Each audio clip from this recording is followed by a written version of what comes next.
Chapter 1. In the south of the river, a beauty emerges. The Shun family boasts a noble son. The young lady of the Zhou family is seeking a suitor. In the grand city of Linzhou, Jiangnan, this news swiftly stirred the entire town. What? Is that true? The Zhou family's daughter is renowned as the most beautiful woman in Jiangnan, and she is actually seeking a husband?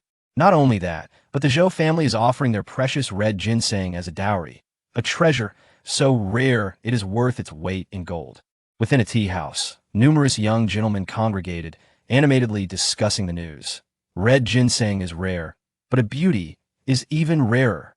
It is rumored that the dashing young master of the Yi family has already made grand preparations for this proposal. One gentleman, upon hearing this, waved his folding fan and replied, "That notion is misguided. It has been said that the Shun family sought to purchase this red ginseng at a high price recently, but to no avail." The Shun family? You mean the wealthiest family in Jiangnan? In Linzhou, when discussing the younger generation, two names inevitably surface. Point one is the beautiful young lady of the Zhou family, and the other is the noble son of the Shun family. Another gentleman spoke eloquently. It is rumored that the young master of the Shun family has suffered from a chronic illness since childhood and rarely ventures outdoors, while red ginseng is the key remedy for his ailment. Are you suggesting that the Shun family's young master might attend this proposal? Another chimed in. Hard to say. From what I know, despite his illness, the young master has assumed significant power within the Shun family. Under his leadership, the Shun family has flourished over the past 5 years, yet he remains an enigma. In the Shun residence, Linzhou.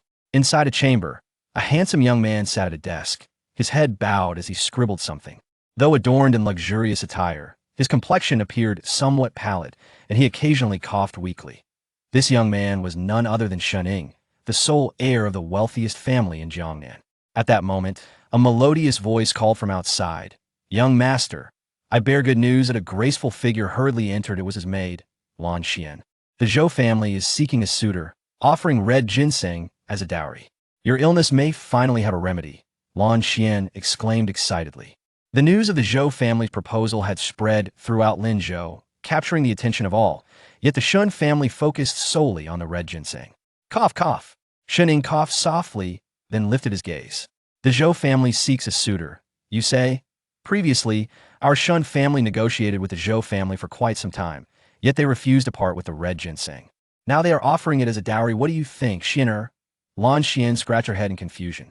"Young master, are you suggesting that there is something amiss with this proposal?" "Hard to say," Shun Ying replied solemnly. "Furthermore, the Zhou family's daughter is not only the most beautiful woman in Jiangnan, but I have also heard she is quite devoted." The sudden proposal raises suspicions about underlying motives. Lan Xian seemed to grasp part of his meaning and inquired, "But young master, the red ginseng is vital for your health. Should we attend the Zhou family's proposal tomorrow?" Shun Ying pondered for a moment and replied gravely, "Yes. Regardless of the Zhou family's intentions, I must attend. Time is no longer on my side." Cough, cough. A chill coursed through his body, rendering his complexion even more ashen. He understood that the outbreak of his illness was imminent. There was no time left. 5 years prior, the cold illness had already manifested within him, almost claiming his life. Now, Shun Ying was a transmigrator, having arrived in this world 5 years ago. In his previous life, a recent university graduate, he had been diagnosed with terminal cancer. Despite his positive outlook, the cruel grip of illness ultimately took his life. Yet fate granted him a second chance. Shun Ying clung fiercely to this slender thread of hope. For 5 years, the torment of his ailment had plagued him, but he had never contemplated surrender. Now, the accumulated cold within him threatened to erupt once more, and only red ginseng held the power to save him. The Shun family had risen through commerce, amassing great wealth and becoming the foremost family in Jiangnan. However, the Zhou family was no less formidable. Their martial lineage boasted numerous skilled practitioners, and their prestige was not inferior to that of the Shun family. Moreover, the Zhou family was not lacking in wealth. As long as they refused to sell, the Shun family could not procure red ginseng from them. Shun Ying rose and gazed out the window at the sky, then spoke slowly, "Xianer, prepare yourself. Tomorrow, I shall personally attend the Zhou family's proposal. No matter what scheme they may have, this is my last opportunity." Lan Xian nodded, her expression turning grave. "Yes, young master." Once the maid exited, Shun Ying returned to his desk, his gaze deepening. His intuition warned him that this sudden proposal harbored hidden complexities. Yet he had no alternative. Success at the proposal was the best possible outcome. Red ginseng. He must acquire it. If he failed tomorrow, he would have no choice but to employ the Shun family's influence to confront the Zhou family. Such a scenario would lead to mutual destruction, and he might not even secure the red ginseng. This was a last resort. He would not resort to such measures unless absolutely necessary. Thus, the Zhou family's proposal represented his most promising opportunity. As for the Zhou family's daughter, Shining knew little of her, but at this moment, marrying her paled in comparison to obtaining the red ginseng that could save his life. The young man took a deep breath, clutching his chest as he murmured, "Alas, this fragile body." Meanwhile, in the Zhou family's chamber, a gentle beauty sat at her vanity, tending to her hair, her expression tinged with melancholy. Adorned in a vibrant red gown, she resembled a flower poised to bloom. Behind her, a maid carefully arranged her locks, a sorrowful look upon her face. "Miss, are you truly resolved to marry under these circumstances?" The maid, named Xiang, asked softly. Zhou Wanshu gazed at her reflection in the mirror, her voice like a silver bell. "If I do not marry today, tomorrow I shall be powerless to choose.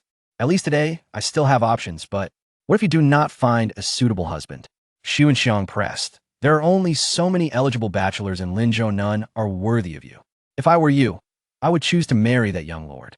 Upon hearing the term young lord, Zhou Wanshu's expression shifted dramatically. "Enough, Xiang. I do not wish to hear such words again. Leave me, I need to be alone." "Mississippi, leave, yes." Xiang lowered her head and exited the room. Left alone, Zhou Wanshu stared at her reflection, lost in thought. She had once dreamed of encountering a beloved companion with whom to share her life. However, fate is unpredictable. A year ago, the heir of the Duke of Chu visited Jiangnan and unexpectedly fell for Zhou Wanshu's beauty. Things spiraled out of control. The young lord desired to marry her, but the Duke opposed it, believing a Jiangnan woman could not ascend into the royal family. After much ado, the young lord ultimately annulled his prior engagement. When this news reached the Zhou family, Zhou Wanshu realized she could not escape this fate. Although the Zhou family held a notable reputation in Jiangnan, they could not challenge a royal decree. Unwilling to marry into the royal household, the Zhou family arranged this proposal, leaving Zhou Wanshu with no choice. Suddenly, she rose and approached a desk, gazing at the half-finished poem before her, murmuring, "Am I truly destined for this fate? This kind of love is beyond my reach." The last two lines of the poem read, "When the golden wind meets the jade dew, it surpasses countless encounters in the mortal realm." Chapter 2. Young Master. When delicate clouds weave their charm, while flying stars convey unspoken grievances, the silver river stretches infinitely, obscured in the shadows. When the golden breeze meets the jade dew, their encounter surpasses countless moments in the mortal realm. This exquisite couplet has gained immense popularity in Jiangnan, regarded as a masterpiece of contemporary literature. It is said to have been penned by one of the four distinguished young masters of the realm, the literary genius known as Master Wen. This young master is a rising star, having gradually emerged 5 years ago, leaving behind a plethora of timeless works that have reverberated throughout the literary world. Consequently, he has ascended to become one of the four prominent young masters, with his piece The Bridge of Magpies being particularly celebrated among the masses. He has composed only this half of the verse, with the other half yet to be revealed, igniting boundless imagination among admirers. Rumor has it that Master Wen hails from Jiangnan, although this claim remains unverified. Zhou Wanshu clings to her last glimmer of hope as she organizes a suitor selection ceremony, yearning for a talented individual akin to Master Wen. She wishes fervently that tomorrow, at the suitor selection, she might encounter someone of remarkable literary prowess, who shares her aspirations, rather than someone merely captivated by her beauty. This is the final extravagant wish of a maiden yet to be wed on the following day, the day of the suitor selection. The Zhou family's event has stirred considerable excitement throughout the city. After all, the title of Jiangnan's most beautiful maiden is not without merit. The entrance of the Zhou residence bustles with activity as a throng of people congregates, engaged in lively conversation. Young gentlemen, adorned in elegant attire, vie for a mere glance from the enchanting maiden. Before long, a lavishly decorated carriage arrives at the Zhou estate, belonging to the Shun family. Shining, supported by her maid Lan Xian, gracefully disembarks. The moment he steps down, all eyes around him are drawn to his striking presence. Which family does this young master belong to? He is undeniably handsome, yet his frail appearance suggests a delicate constitution. Could he be the young master of the Shun family? It seems so. Who would have thought that the Shun family's son, afflicted with a chronic ailment, would come to participate in this suitor selection? Truly, a hero cannot resist the allure of beauty. Upon disembarking, Shining casts a few glances but pays no heed to the murmurs of the crowd. Instead, he inscribes his name in the registration book at the entrance and strides confidently into the Zhou residence. Inside, nearly all attendees are either seated in the main hall or standing in the courtyard, enjoying the scenery and engaging in conversation. Many recognize Shaning, and several contemplate approaching him for a brief chat, given the Shun family's considerable wealth. However, Shaning responds only with indifference, preferring to avoid interaction with these individuals. His health is already precarious, and he has come with a singular purpose: to acquire the prized red ginseng. Thus, his thoughts remain distant from the surrounding crowd. Seizing the rare opportunity for respite, he discreetly slips away from the front hall and ventures into the rear courtyard. Once in the back, Shining inhales the fresh air, feeling somewhat revitalized, yet he remains cold and pale. Observing the opulent surroundings, he cannot help but admire the lavish flowers and plants, many of which he recognizes, for the Shun family is not lacking in wealth. "Hey, who are you? What are you doing here?" Suddenly, a clear voice interrupts, belonging to the little maid, Sun Xiang, who had been attending Zhou Wanshu. Shining turns to face her. It must be said that being handsome has its advantages. Upon seeing his face, Sun Xiang's demeanor softens. "Sir, this is the rear courtyard. If you are here for the suitor selection, please proceed to the main hall." Shining bows slightly and replies, "Miss, the main hall is rather noisy. I am unwell and sought a moment of peace here." Sun Xiang nods, choosing to remain and converse. "I must say, your complexion seems rather pale. With such a frail constitution, do you truly wish to court my lady?" Shining merely smiles, choosing not to engage further. Unexpectedly, Sun Xiang shifts her tone and adds, "However, my lady values inner qualities over outward appearances." "Inner qualities?" Shining chuckles softly, surprised to find such progressive thoughts in this feudal era. This piques his curiosity about Miss Zhou, albeit just a little. His objective remains the coveted red ginseng. Yet, Sun Xiang continues to chatter. "The suitor my lady desires must possess literary talent, capable of composing poetry. Look at you with your condition. Can you even hold a brush?" Shining is taken aback by her bluntness. He thinks to himself, if one cannot engage in pleasant conversation, it would be better to depart. Why must this girl deliver personal jabs with every few words? He wonders how such a girl survives in the Zhou household. While he does not expect her to be particularly astute, one would think she could at least think before speaking. It seems the Zhou family is far too kind-hearted. Yet, oblivious to his thoughts, Sun Xiang rambles on. "Do you know Masterwin? He's the ideal match for my lady. Today, if anyone possesses literary talent, even approaching his, it would be a miracle." Shining shakes his head gently, responding, "Masterwin? He is nothing extraordinary." "Indeed, he is not." Shining muses internally, as he recalls that none of the works he has written are truly his own. Those poems and verses are merely copies or adaptations he has borrowed. Isn't it true that for scholars, imitation is a form of learning? His illness had rendered him incapable of venturing out, leading him to produce such works in a bid for fame. To his astonishment, he has inadvertently established himself as one of the 4 young masters of the realm, overshadowing the Shun family's reputation. However, few are aware of his true identity, apart from his father. Upon hearing Shinying's response, Sun Xiang rolls her eyes dramatically. "Nothing extraordinary? Can you compose lines like 'When two hearts are truly entwined, does it matter if night and day are apart?' I was initially drawn to converse with you due to your handsome appearance, but I see now I was mistaken." Shining chuckles lightly, feeling a surge of irritation at the girl's dismissive attitude. Without a second thought, he retorts, "When two hearts are truly entwined, does it matter if night and day are apart? Is that so difficult? Look, I've just written it." At that moment, a graceful figure in the corridor suddenly pauses. Chapter 3. Poetry inspired by emotion. "When two hearts are truly entwined, does it matter if night and day are apart?" Sun Xiang murmurs to herself, her understanding of poetry limited, yet she senses its profound essence. However, when she looks up, the young man has already departed. Moments later, Zhou Wanshu appears in the courtyard, and upon seeing her, Sun Xiang quickly exclaims, "Miss, why have you come out?" Zhou Wanshu gazes blankly into the distance, her lips parting gently as she inquires, "Xiang, which family does that young master belong to?" Sun Xiang scratches her head, replying timidly, "I don't know. Mississippi, were those two lines truly remarkable?" Zhou Wanshu's eyes seem to drift into a reverie as she murmurs, "More than just remarkable."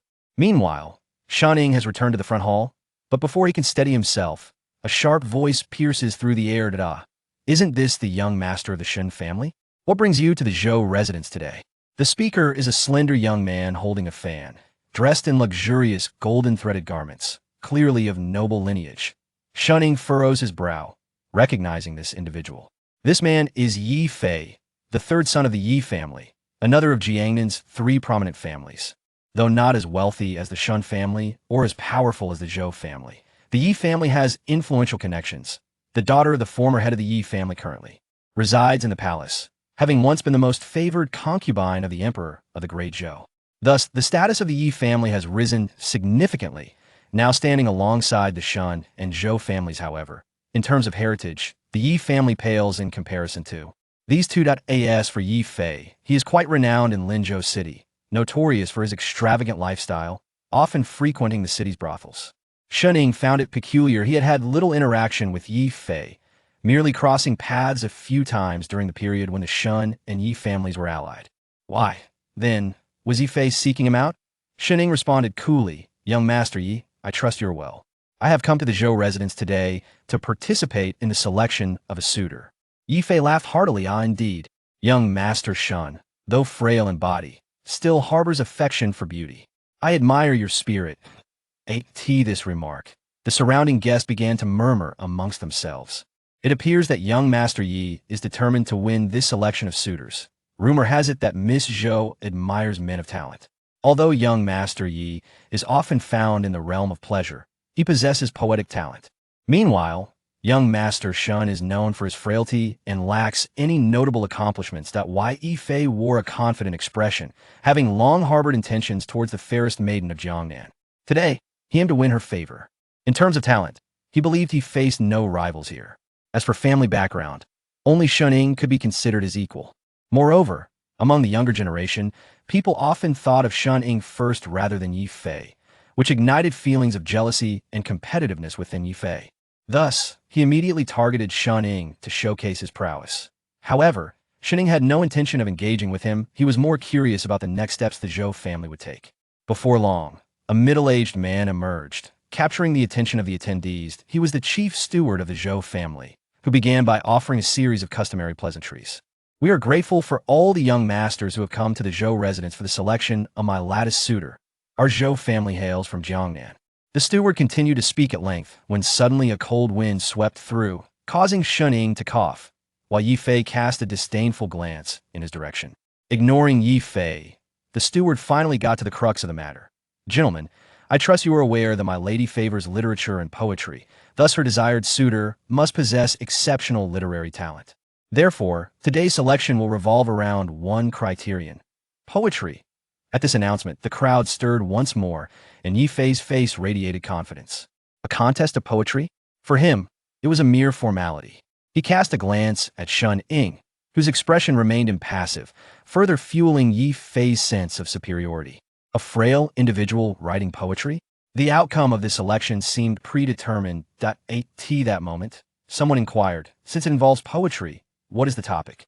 With a slight smile, the steward replied, "Today's topic consists of a single character, chinked emotion, to be composed within the span of 1 hour.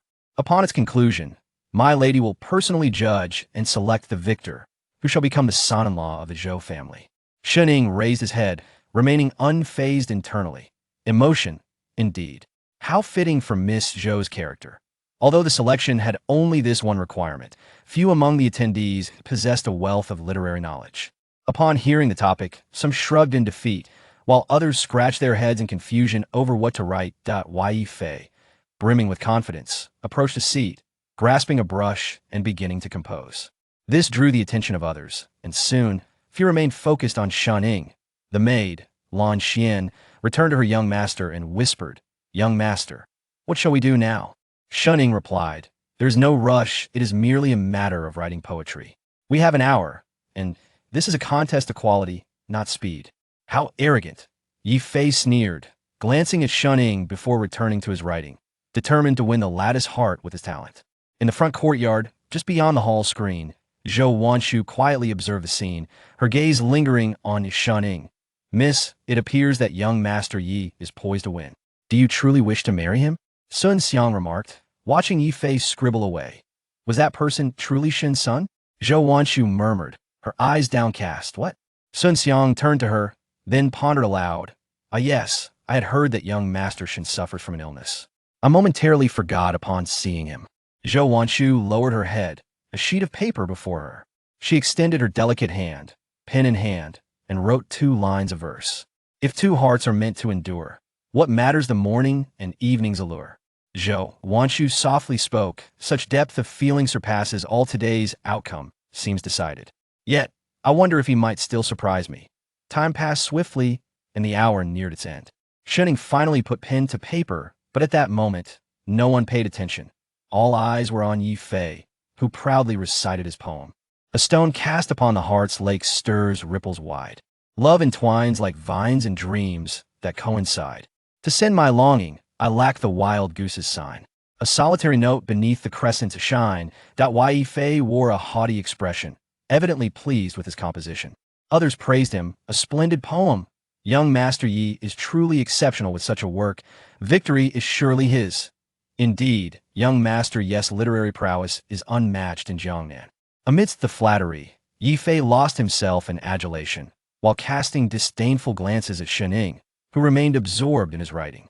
At that moment, Sun Xiang approached from behind the screen, saying, Young Master Yi, I shall present this work to my lady. She then gathered Yi Fei's paper, and just then, Shunning rose. Miss, please deliver my poem to the lady as well. From the moment Shunning began writing until he completed his piece, only a few moments had passed, and none believed he could produce anything noteworthy. I suggest, young Master Shun, that you keep your work to yourself and spare young Miss Zhou from embarrassment. Shunning chuckled lightly. The outcome remains to be seen. Who will be embarrassed is yet uncertain. Young Master Yi, would you not agree? Yi Fei scoffed, unwilling to continue the exchange. Behind the screen, Zhou Wanshu unfolded Yi Fei's paper and glanced at the poem, saying nothing further. Miss, how is the poem? Zhou Wanshu shook her head. The language is ornate, yet lacks depth. I have read several of Ye's poems, they all share this flaw. However, when she opened Xin Ying's paper, her hand trembled as she stared at the words, rendered speechless for a long while. Chapter 4. A beauty recognizes her kindred spirit in a lifetime. In an era, there exists a pair destined for one another, yet they are compelled to endure separation in 2 places. Longing and gazing from afar, but lacking intimacy. Who does the heavens favor with spring? The request for a drink at the Blue Bridge is easily made, yet the journey to the Azure Sea for medicine remains arduous. If only we could visit one another over wine in Oxford, we would forget our poverty in each other's company. Gazing at the poem on the paper, Zhou Wanshu could not help but shed a few tears. She deeply empathized with the sorrow of lovers separated, murmuring hoarsely, This young master of the Shun family is truly extraordinary. With that, she stepped out from behind the screen. In the courtyard, a veiled lady in a red dress slowly emerged, causing a momentary halt in the breaths of those present. It is Miss Zhou. Miss Zhou has appeared. Yi Fei tucked away his fan, his heart racing wildly. The thought of such a beauty soon falling into his embrace ignited a fervor within him. Shunning also turned his gaze toward her. Although her face was obscured by a veil, her ethereal grace was undeniable. At the same time, Zhou Wanshu's beautiful eyes met Shunning's, and they exchanged a glance. Zhou Wanshu was the first to look away, addressing the crowd. Today, this humble girl seeks a suitor, and I am grateful for the affections of all the young masters present. After witnessing your poetry, I have already chosen the one who captures my heart. The crowd erupted into murmurs, someone boldly inquiring, "Pray tell, which young master has won Miss Zhou's favor?" As Zhou Wanshu scanned the crowd, her gaze lingered on Yi Fei, who appeared confident and eager, his eyes fixed on the beauty as if ready to declare his victory at any moment. Zhou Wanshu's voice rang out softly. "The one I admire is young master Shen Ying of the Shun family. From today onward, the Zhou and Shun families shall be in-laws. At this proclamation, a wave of astonishment rippled through the crowd, all eyes turning to the pale-faced youth. Yi Fei, who had intended to step forward, froze mid-motion, his expression turning rigid. Sir. Is it you? Even the maid, Lan Xian, was taken aback, initially believing she had misheard. Shuning smiled slightly, knowing all too well that when it came to poetry, none could rival him. His heart contained the essence of a world of culture. He had chosen Nalan Xingda as a lifetime, a pair for his lyrical submission, a work far superior to any casual verse. Why? After a moment of silence, Yi Fei stepped forward, his gaze filled with disdain as he glared at Shuning. On what grounds is it Shuning? I refuse to believe that this sickly fellow could write better than I. Why does he deserve to win? If poetry is the criterion, let Shuning present his work for all to judge, or perhaps. Miss Zhou, do you truly wish to marry this ailing man? Yi Fei's words dripped with frustration, revealing his intent to tear off the facade of civility. The maid, Sun Xiang, interjected in a low voice. Is young master Yi questioning our young lady? Zhou Wanshu extended her hand, pulling Sun Xiang aside, and produced Shun Ying's paper, stating, if that is the case, let us allow the audience to evaluate this piece. What say you, young Master Shun? Meeting Zhou Wanshu's gaze, Shuning nodded. She gradually unfolded the paper, revealing the poem to the assembly. A profound silence ensued, followed by a voice exclaiming, what a splendid piece. Such verses a lifetime, a pair, are words I could never conceive in my lifetime. This poem, even when compared to the legendary literary talents, surely did not pale in comparison. This young Master Shun was indeed remarkably gifted. Yi Fei, no fool, felt his complexion fluctuate as the poem was unveiled. He understood its value, but admitting defeat was out of the question. He glared at Shuning, his voice hoarse with disbelief. Impossible. How could this poem possibly be yours? Shuning approached Yi Fei, a smile playing on his lips as he lightly patted his shoulder and whispered, have you ever heard the ancient saying, a dog's eye cannot see beyond its own kind? Yi Fei attempted to grab Shun Ying's clothing, but was sharply halted by Zhou Wanshu's authoritative voice. Young Master Yi, this is my Zhou family. Young Master Shun shall be my husband. Do you wish to offend both the Zhou and Shun families?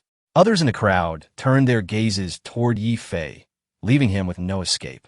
His teeth ground together, his face flushed with humiliation, and he finally released Shun Ying, seething very well. We shall see. With that, he left, unable to remain in the face of such humiliation. Once Yi Fei departed, Zhou Wanshu addressed the remaining crowd. Gentlemen, this matter is settled. You may return.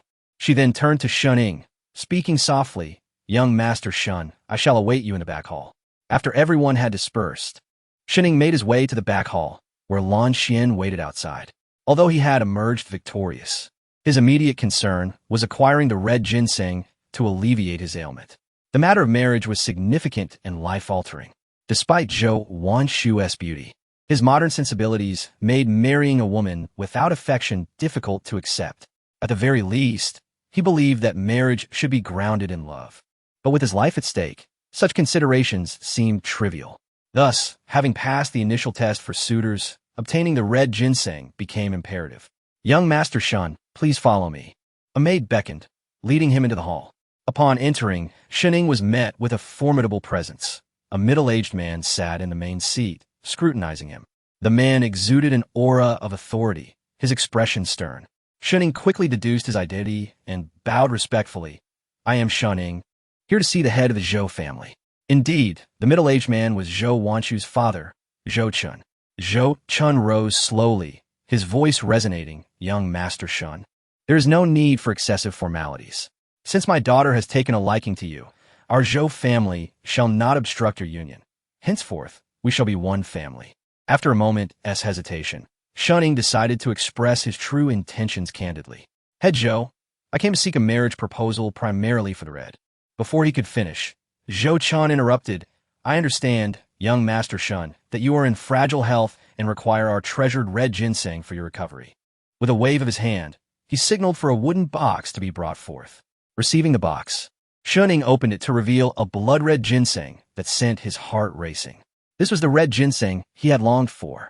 Without waiting for Shun Ying's response, Zhou Chun continued, As for your marriage, I will accompany my daughter to the Shan residence tomorrow to discuss the details. The day is waning, young Master Shun. You may take your leave. Shining looked up, swallowing the words he had intended to voice. Now that he had obtained the red ginseng as desired, if he were to propose not marrying Zhou Wanshu, and the Zhou family were to retract their offer, he would find himself at a significant loss. Thus, he respectfully replied, "In that case, I shall take my leave." After Shan Ying departed, Zhou Wanshu emerged from behind, contemplating the retreating figure of the youth. Turning to her father, she inquired, "Father, why did you not allow me to meet young Master Shin today? Why must we wait until tomorrow to discuss the marriage?"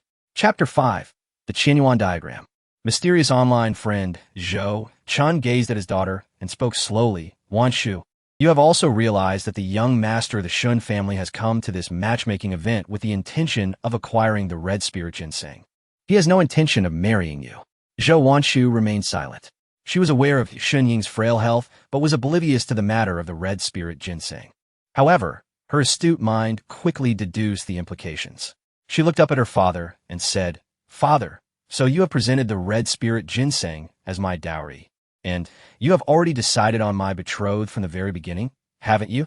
Zhou Chan stroked his beard and chuckled. "But Wanshu, you have chosen him as well, have you not? Why?"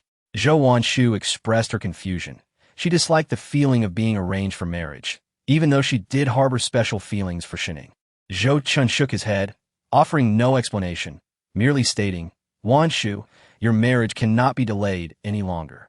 We have already given the ginseng to the Shun family, and this engagement must proceed whether Shuning agrees or not." As the sun set, Shuning returned from the Zhou residence, his complexion even paler than before. At that moment, he felt a chill enveloping his body, a harbinger of the impending outbreak of his cold ailment. Fortunately, he had successfully obtained the red spirit ginseng. A glimmer of hope for the young man. Shun murmured, "Alas, this frail body." Yet, he did not immediately open the sandalwood box containing the red spirit ginseng. Instead, he extended his hand. With a mere thought, a diagram suddenly materialized before him. The edges of the diagram were adorned with symbols that Shun Ying could not comprehend, but a blank space remained at its center. After a moment's hesitation, he inscribed a message upon the diagram. "Senior, the red spirit ginseng has been acquired. Tonight, I shall cleanse my marrow and enter the realm of perception." The words then vanished. Shining took a deep breath and settled down. 5 years prior, this diagram had inexplicably appeared beside him after his arrival in this world, and he felt an intrinsic connection to it. He named it the Qianyuan Diagram, not for any specific reason, but simply because he found the name to possess an air of distinction. One day, unable to endure the torment of his ailment any longer, he took up his brush and wrote a line of poetry in the blank space of the diagram. "In the silent emptiness, no dust is born. The remedy is inscribed around the ailing body." Strangely, after he finished writing, the words vanished. At the time, Shuning paid little heed to it, attributing it to his fevered state brought on by pain. However, that evening, 3 words suddenly appeared on the diagram. "The poem is good." It was at that moment Shuning realized that what he wrote on the Qianyuan diagram could be seen by another. He did not know the identity of this person, but it led him to gain a virtual acquaintance. After all, having traversed into this world, burdened with such a frail physique, he was suffocated by a profound sense of solitude and helplessness. The sudden presence of an unseen, yet communicative friend prompted Shuning to begin leaving messages on the Qianyuan diagram. The mysterious individual was quite agreeable, occasionally responding to Shun Ying's words, though there were moments of silence that felt as though they were merely passing the time. Throughout their correspondence, Shuning discerned that this online friend was no ordinary person. They seemed knowledgeable about everything. After discussing his ailment, the friend provided him with a method for cultivating energy. Were it not for this guidance over the past 5 years, Shun Ying's condition would undoubtedly have deteriorated further. Although he remained unaware of the friend's identity, he found solace in treating them as a confidant, sharing amusing and intriguing experiences without the fear of revealing his own identity, lest an awkward encounter arise. Moreover, through their exchanges, it became clear that this person possessed a greater understanding of the world than he did. Before long, a line of small text appeared on the Qianyuan diagram. "Indeed, the red spirit ginseng is a potent remedy that can unblock the meridians within your body. Having practiced the energy cultivation technique for 5 years, you are but a step away from the realm of perception. With the aid of the red spirit ginseng, once you enter this realm, your cold ailment will be significantly alleviated. Shunning hesitated for a moment before writing 4 words in response. Thank you, Senior. Meanwhile, in a grand palace of unknown origin in the northern part of the Jiuzhou continent, a woman clad in a flowing black gown lounged lazily upon a golden chair. Her ink-black hair cascaded like a waterfall, half tied up and half falling freely. Her exquisite visage bore no flaw, and her gaze seemed to penetrate the very soul of anyone who met it, instilling a sense of dread as if she were the sole sovereign of the universe, wielding dominion over life and death. In her hand, she held a golden diagram inscribed with various texts. As the words illuminated, she casually glanced at them and slowly opened her delicate hand to write 2 words, "Do not die." Just then, a woman of ethereal grace approached the door and knelt respectfully, saying, "Your Majesty, Minister Lin requests an audience." "Do not die." Shunning contemplated the 2 words displayed on the Qianyuan diagram, lost in thought. They seemed to echo the sentiments of his enigmatic online friend, and he chose to interpret them as a blessing for himself. Subsequently, he stored the Qianyuan diagram away and carefully retrieved the red spirit ginseng from its sandalwood box. At that moment, a knock resounded from outside the door. "Young master, the hot water is ready," came the voice of the maid, Lan Xian. Shunning rose and exited his room, making his way to a small chamber. There, he shed his garments and stepped into a tub filled with steaming water. The young man began to circulate the energy cultivation technique within his body, a wave of energy swirling in his chest. As the cold energy within him released, the once steaming water began to grow cold. Shun Ying's expression turned pained as he placed the red spirit ginseng into his mouth, the potent properties of the herb beginning to take effect. Outside the room, the maid Lan Xian paced anxiously, her face etched with concern. She was acutely aware that this was the young master's last chance. Success or failure hinged upon this very night.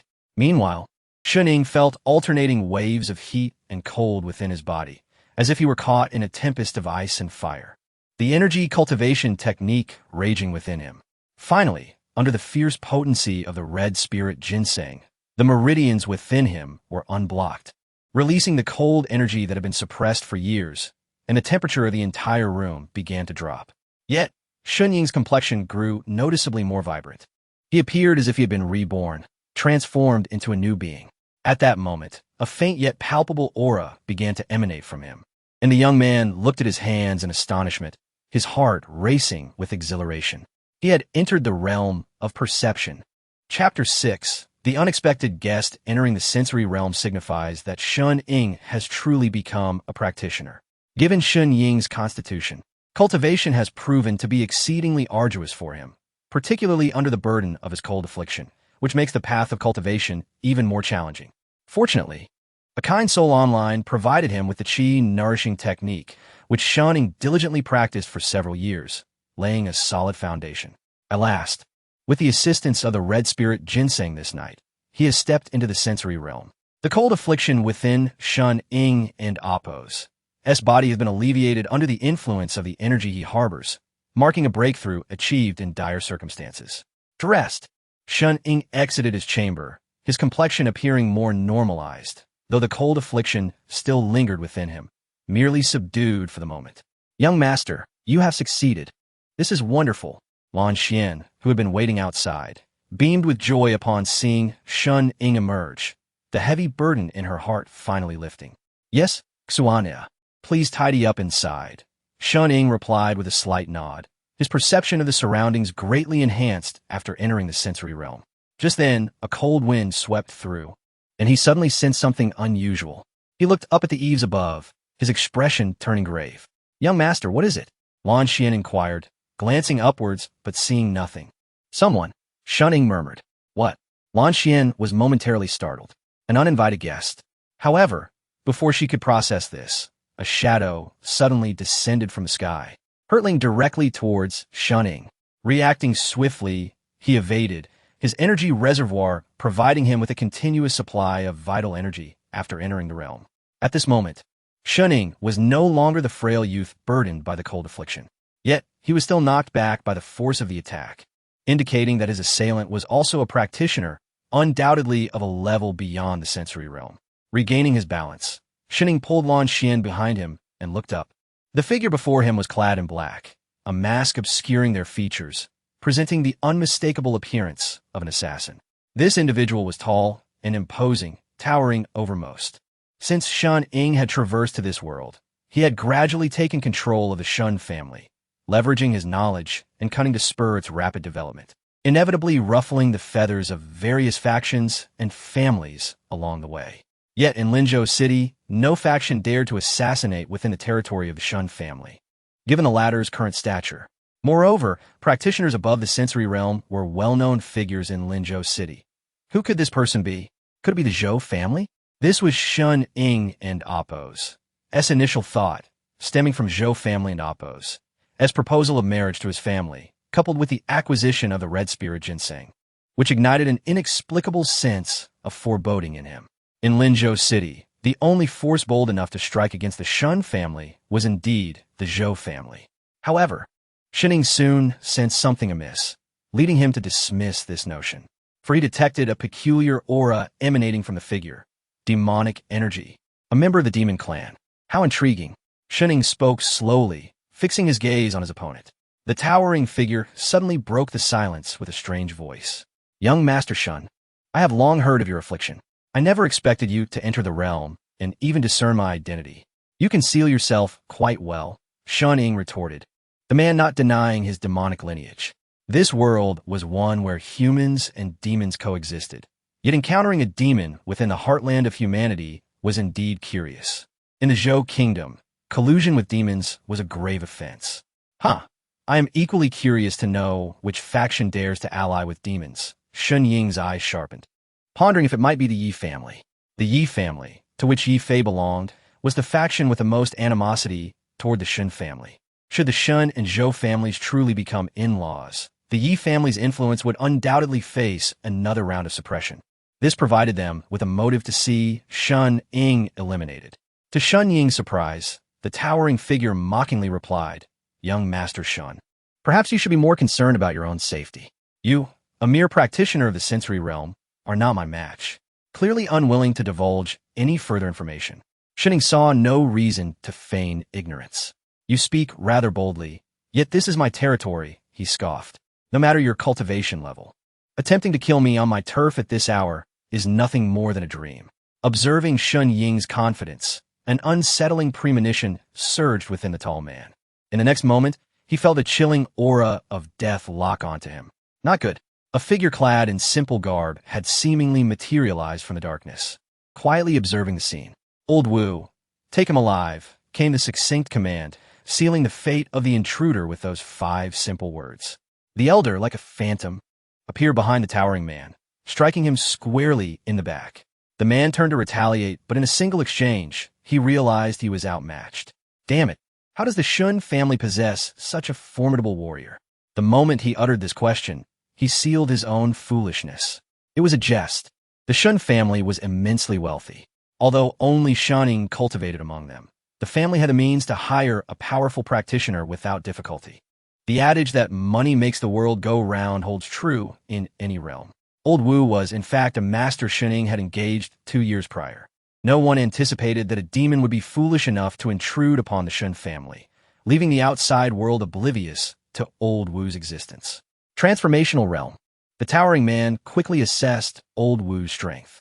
Your Shun family wields considerable influence, being able to command the loyalty of a transformational realm expert. Shunning offered a slight smile. Unlike your master, who colludes with demons, you are clearly prepared for a cataclysmic downfall. The towering man chose not to waste further words. Being targeted by a transformational realm expert was no trifling matter. He realized that remaining in the Shun residence was no longer an option, quickly transforming into a wisp of black smoke and fleeing into the distance. Old Wu squinted, pursuing without hesitation. Shunning felt no concern. Old Wu's strength far surpassed that of the intruder. Unless the man had backup or powerful artifacts, escape was impossible. Shunning did not linger further, returning to his chamber.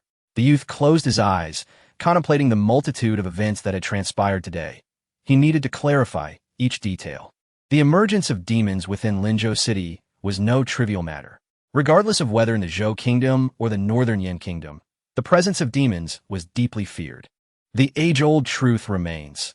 Those not of my kind, their hearts must be different. Shuning had a premonition that Linzhou City was on the brink of tumultuous change. Before long, a figure appeared at the entrance of Shun Ying's room. It was Old Wu, who had just returned from the chase. Shuning frowned. Old Wu, you let him escape? Old Wu forced a smile. Cough, cough. My young master, I truly faltered this time.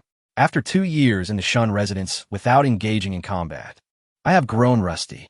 Moreover, that great demon was adorned in a broken armor that obstructed my energy wave. Broken armor, Shun Ying recalled, recognizing it as a treasure, likely belonging to the forces behind the demon. Nevertheless, the demon must have sustained injuries from my energy wave. Even if it does not die, it will be gravely wounded. Understood, Old Wu, Shun Ying replied slowly.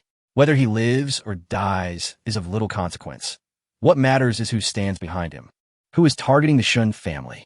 At this moment, the Qinyuan map suddenly illuminated, revealing 3 new characters, dead or alive. Chapter 7, The Path of Cultivation. Assistance from the Empress, life or death. Shun Ying gazed at the concern expressed by his online acquaintance, a slight twitch at the corner of his mouth. Nevertheless, he responded, Senior, I have entered the empathic realm. Meanwhile, in the northern part of the continent, within a palace, a woman in a phoenix-embroidered gown lounged gracefully. Before her floated a pictorial tome, and as she perused the delicate characters appearing before her, a faint smile graced her lips. She extended her jade-like hand and inscribed a few words in the void. Destiny is truly vast. A moment later, additional characters emerged in the tome. Ahem. Thank you for your concern, Senior. The woman rose slightly, savoring the sensation.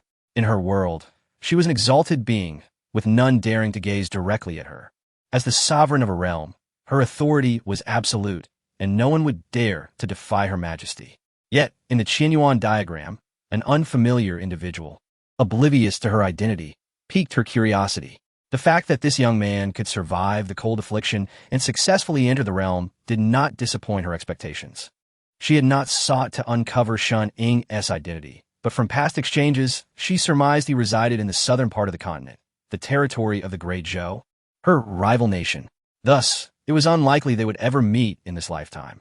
However, she harbored a desire for her Yan Kingdom's iron cavalry to shatter the Zhou Kingdom, thereby asserting the rightful lineage of humankind. The Empress stepped outside her palace, gazing southward, her thoughts consumed by the world at large. It was the Qinyuan diagram in the possession of the young man that truly captivated her, though she did not feel rushed in her pursuits. She was also keen to observe how far he could progress after entering the empathic realm. Behind her, a maid lowered her head and cautiously spoke, Your Majesty, it is time for your meal. Not yet. The Empress waved her hand gently. Today was a rare moment of leisure, and she wished to converse with the young man a while longer. Meanwhile, within the Shun residence, Shun Ying was unconcerned with the identity of his benefactor. He suspected that this senior possessed a unique character. Since she was willing to assist him, it spared him considerable trouble.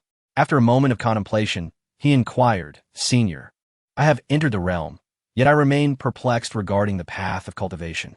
I hope you can enlighten me. Elaborate? Came the response in small characters. Shun Ying's heart leaped with joy. It seemed this senior had time to engage in conversation today. He wrote, Senior, I have entered the realm, yet the cold affliction persists. You previously mentioned that the chill within me can only be alleviated to a certain extent. There was a brief silence before the reply came. You have merely entered the empathic realm, which is but the threshold of cultivation. After empathizing, cultivate oneself. After self-cultivation, one may harmonize with the world. After harmonization, one can attain creation. Only then can one achieve unity with heaven and man. It is only upon reaching this unity that you may absorb the true spiritual energy of heaven and earth, expelling the impurities and cold from your body. Shun Ying was somewhat familiar with the realms of cultivation, yet unity was a stage beyond creation. Old Wu had cultivated for most of his life and only attained the stage of creation. Whether he would live to see that day remained uncertain. The earlier sense of relaxation that Shun Ying had felt now turned heavy once more. His imminent peril was the cold affliction left by his original self. Until he reached the stage of unity, the chill would forever pose a threat. What distinguishes your path of cultivation? Shun Ying asked again. The response came. Once you have entered the empathic realm, you must choose a path of cultivation that belongs to you, whether to cultivate martial energy or to cultivate literary energy. Martial energy emphasizes training and talent, while literary energy relies on accumulation and enlightenment. Now that you have just entered the empathic realm, there is no need to rush. If you wish to journey further, you must select the right direction for your cultivation. Shun Ying pondered deeply. It seemed the world of cultivators was far more intricate. Now that he had stepped into this realm, he knew he must consider the long term. Outside the palace, the empress stood in the rear courtyard, her delicate hand plucking a flower. She inscribed a few characters in the void.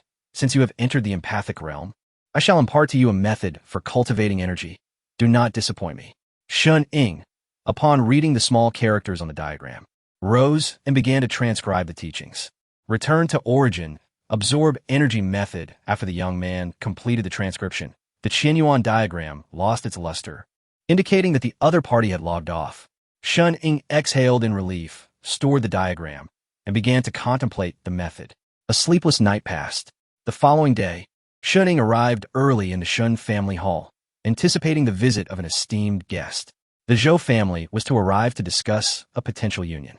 Within the hall, a middle-aged man adorned in golden silk and jade bore a broad smile.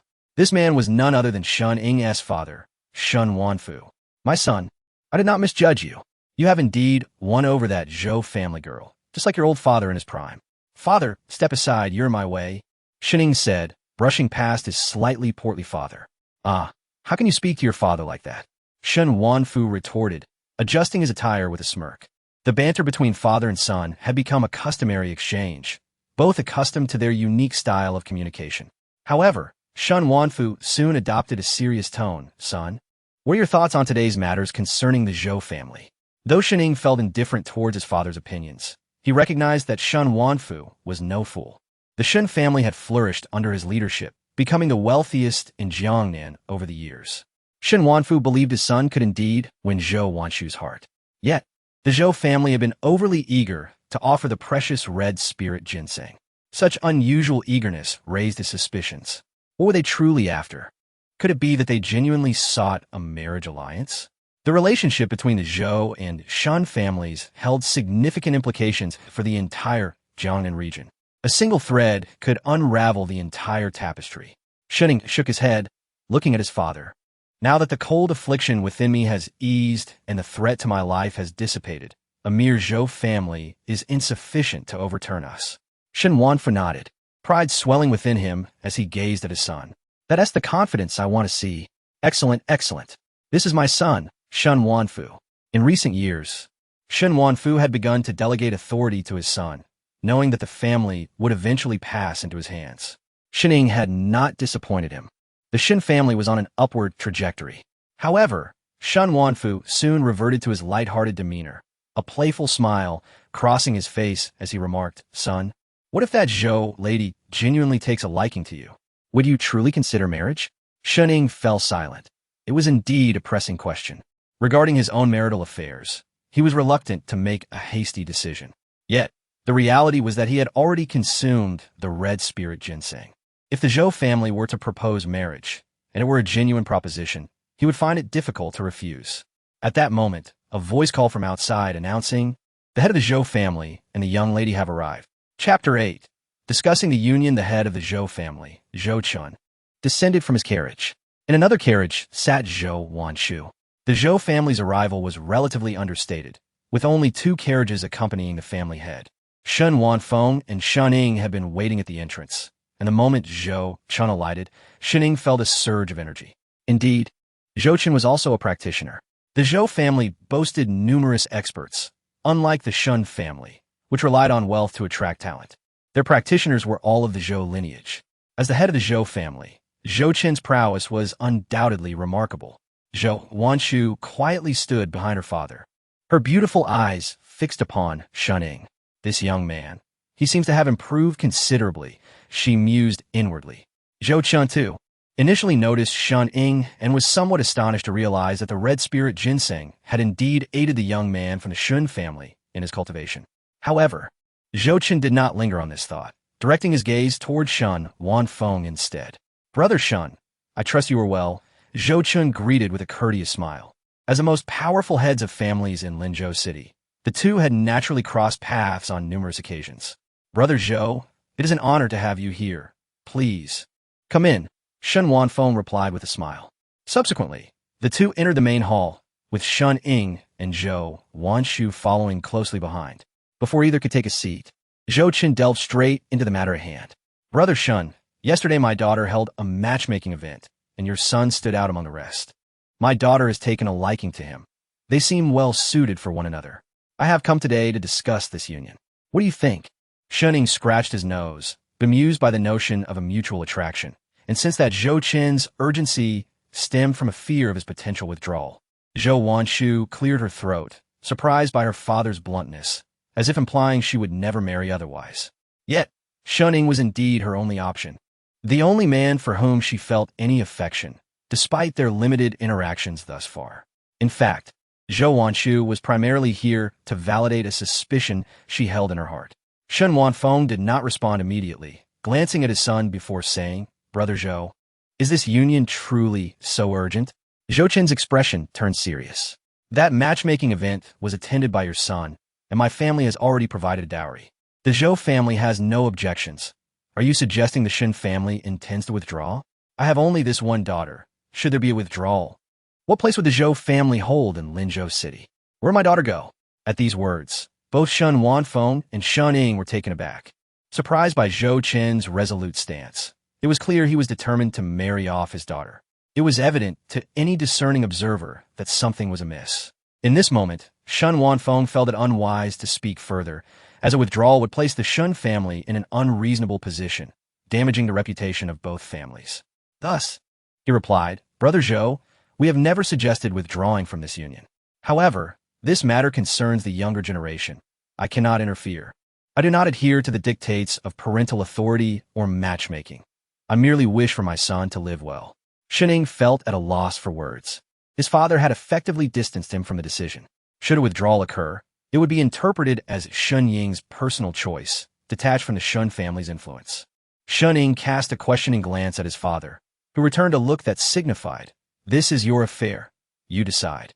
Zhou Chun then turned his gaze to Shun Ying, having come specifically to facilitate this union. The Zhou family was running out of time. Confronted with Zhou Chen's piercing gaze, Shun Ying finally spoke up, Ahem. In truth, I have admired Miss Zhou for quite some time. Perhaps we could converse privately?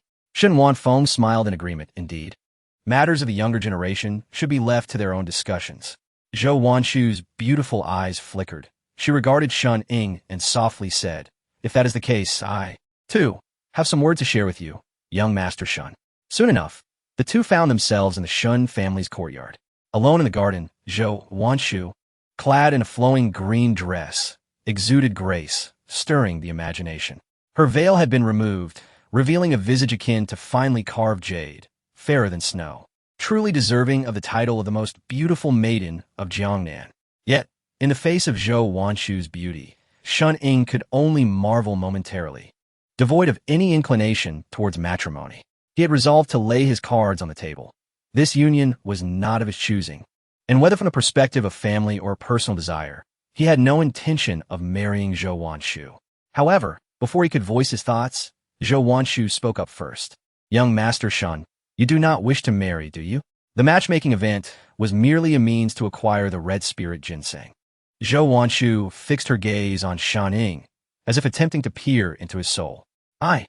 Shun Ying found himself momentarily speechless, as she had preempted his thoughts. With Zhou Wanshu's direct questioning, he felt somewhat flustered, despite being adept at strategizing in family matters. He had no experience in matters of the heart, in this life or the last. Zhou Wanshu's eyes reflected a hint of sadness as she softly said, In truth, my hosting of the matchmaking event was a last resort. Zhou Wanshu, too, had decided to be forthright. She longed for a love that was free, and had she not been driven to desperation, she would not have hastily organized a matchmaking event to marry someone she did not love. She revealed the matter concerning the crown prince's son without reservation. Shening listened, falling into contemplation. No wonder this maiden of the Zhou family, so ethereal in beauty, was in such haste to wed. It turned out she was being pursued by another. Nevertheless, Shening inquired, "Is the crown prince's son a hideous creature? If your family could align with the crown prince, why seek a union with the Shun family?" Zhou Wanshu shook her head. "To marry a man I do not love is akin to death." Shening regarded Zhou Wanshu, recognizing that she possessed a certain individuality, though born in the wrong era. It was one thing for her to reject a marriage into the crown prince's household, but for Zhou Chun to also oppose, it was intriguing. After all, this was a golden opportunity for the Zhou family to ascend. Why was that? The current crown prince was the emperor's own brother, and the crown prince's estate was a formidable entity. Shening raised his gaze, returning to the crux of the matter. "And what of me? Are you truly willing to marry me?" Zhou Wanshu replied softly, "Young Master Shun, your literary talents are extraordinary, truly captivating to me. To be candid, I do have some feelings for you. You're my best option." Shenying's eyes flickered as he weighed the pros and cons. Yet, Zhou Wanshu suddenly posed a question. "Regardless of whether you choose to marry or not, I will harbor no grievances. I merely hope you can answer one question for me." "What is it?" Zhou Wanshu's beautiful eyes fixed intently on Shening as she slowly inquired. "Do you happen to know one of the four great young masters, Wang Gongzi?" Shening paused momentarily, maintaining a composed demeanor. "I have heard of him, but I do not know him." He certainly could not reveal his alter ego, as he wished to avoid drawing attention to himself. After all, the so-called Wang Gongzi was merely a title he had whimsically created. Yet, it seemed this young lady had an interest in his pseudonym. "May I ask, why do you inquire?" Shening responded. "Is it that your heart desires to marry Wang Gongzi?" "Indeed," Zhou Wanshu affirmed, her words stemming from the depths of her heart. Ahem.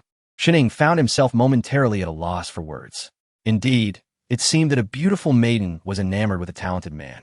The significance of talent and mystery to a man was undeniable. Zhou Wanshu's heart remained utterly unperturbed. She understood that when two individuals are entwined, certain truths must be articulated. At this moment, it was not only a kindness to Shening, but also to herself. Yet the possibility had slipped away. Zhou Wanshu's gaze became distant as she looked at Shening. "I have stated my sentiments. Now, does young Master Shun consent to this union or not?" Shening lifted his head. Initially, he harbored doubts regarding this marriage proposal, but after absorbing Zhou Wanshu's innermost thoughts, clarity descended upon him. However, he maintained a serene countenance as he replied, "Although Miss Zhou chose me during the marriage selection, firstly, we share no affections and have no genuine intentions of uniting. Secondly, should I wed you, it may provoke the ire of the Prince of Chu's heir, which would not bode well for the Shin family." Zhou Wanshu lowered her head, her complexion paling slightly. But Shening suddenly looked up, meeting her gaze. "I have already consumed the Hongling ginseng, and should I retract my acceptance, it would tarnish the reputations of both the Shun and Zhou families." Zhou Wanshu paused, then inquired, "What exactly does young Master Shun mean?" "Marriage is feasible. We may draft an agreement wherein we disturb one another not after the wedding, thus allowing you to extricate yourself from that heir. In return, I require your Zhou family's assistance." On that day, Linzhou City was once more abuzz with excitement as the wealthiest family in Jiangnan, the Shun family, announced their union with the Zhou family, a powerful alliance that stirred the entire city. Despite the previous uproar surrounding the marriage selection, this announcement still sent ripples through the populace. Who would have thought that young Master Shun truly won the heart of beauty? Indeed, yet young Master Shun possesses remarkable talent. That poem, "A Lifetime, a Pair," he composed that day is truly a timeless masterpiece. The union of beauty and talent evoked envy. Yet whispers circulated regarding the depths of young Master Shun's literary prowess. In Linzhou City, discussions erupted, with most people adopting a spectator's stance regarding this marriage. The Shun and Zhou families appeared equally matched in terms of public strength. However, this alliance left various factions feeling uneasy, particularly the Yi family. As the third most prominent family in Linzhou City, the Yi family lacked the foundational strength of the Shun and Zhou families. Should these two families unite, the Yi family would be further marginalized. In the grand hall of the Yi family, the patriarch, Yi Yong, sat with a grave expression upon his seat. addressing the prominent disciples below him. Yi Yong raised his head and said solemnly, "Damn it, why have the Shun and Zhou families allied? The union would inevitably spell disaster for the Yi family, relegating them to the status of a stepping stone." Among the assembled Yi family members stood 3 young masters, including Yi Fei, who had been used as a mere pawn by Shun Ying during the marriage selection. Yi Fei, known for his flamboyant nature, aspired to win Zhou, Wanshu, and Appo's as affections, and Yi Yong had tacitly permitted his participation in the selection, hoping that if Yi Fei succeeded, a union between the Zhou and Yi families could be realized. However, he had not anticipated Shun Ying's profound cunning. With a dark expression, Yi Fei declared, "Shun Ying, I shall see him dead." Though Yi Fei possessed some literary talent, he was blinded by his personal grievances rather than considering the broader implications for the Yi family. In contrast, Jiangnan, the eldest son of the Yi family, stepped forward and said, "Father, the Zhou family is eager for this union primarily to distance themselves from the Prince of Chu. It may not be aimed at us." Upon hearing this, Yi Yong's expression softened considerably, and he nodded thoughtfully. "Indeed, my younger sister's recent communication has enlightened us about the happenings in the capital. I had not expected the Zhou family's cunning to be so astute." The sister Yi Yong referred to was the one who had entered the palace, now the greatest asset of the Yi family, as her status allowed her direct access to the emperor. Thus, the Yi family was well informed regarding the capital's affairs. According to the correspondence from their esteemed relative, the situation in the capital was intricate, particularly concerning the Prince of Chu, once a figure of great influence. The Prince of Chu was subtly presumed to be the foremost noble. Yet, being of high status and royal blood, he could not escape scrutiny. The prince had recently faced mounting pressure from the emperor, yet remained inactive. No one knew the prince's true intentions. Rumors even suggested a plot against the throne, causing other factions to steer clear of any association with the Prince of Chu. Presumably, the Zhou family, aware of the circulating rumors, dared not align themselves with the prince. In contrast, the Shun family represented a much safer choice. "Nanner, what do you believe our family should do in these times?" Yi Yong inquired of Yinan. Yinan replied, "Father, we should observe the developments quietly. The current situation remains unclear, and the Yi family must refrain from taking the initiative. Moreover, as my aunt indicated, someone may soon arrive in the capital. Jiangnan has recently been rather unsettled."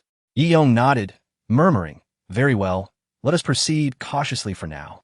Meanwhile, the Shun family's decision to proceed with the marriage was the result of Shun Ying's careful deliberation.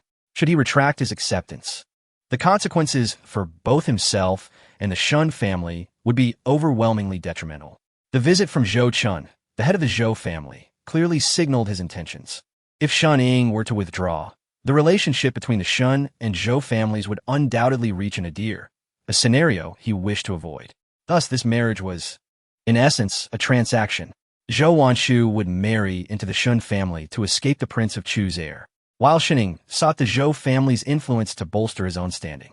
Having already entered the realm of perception, Shining recognized that the Zhou family excelled in the path of cultivation.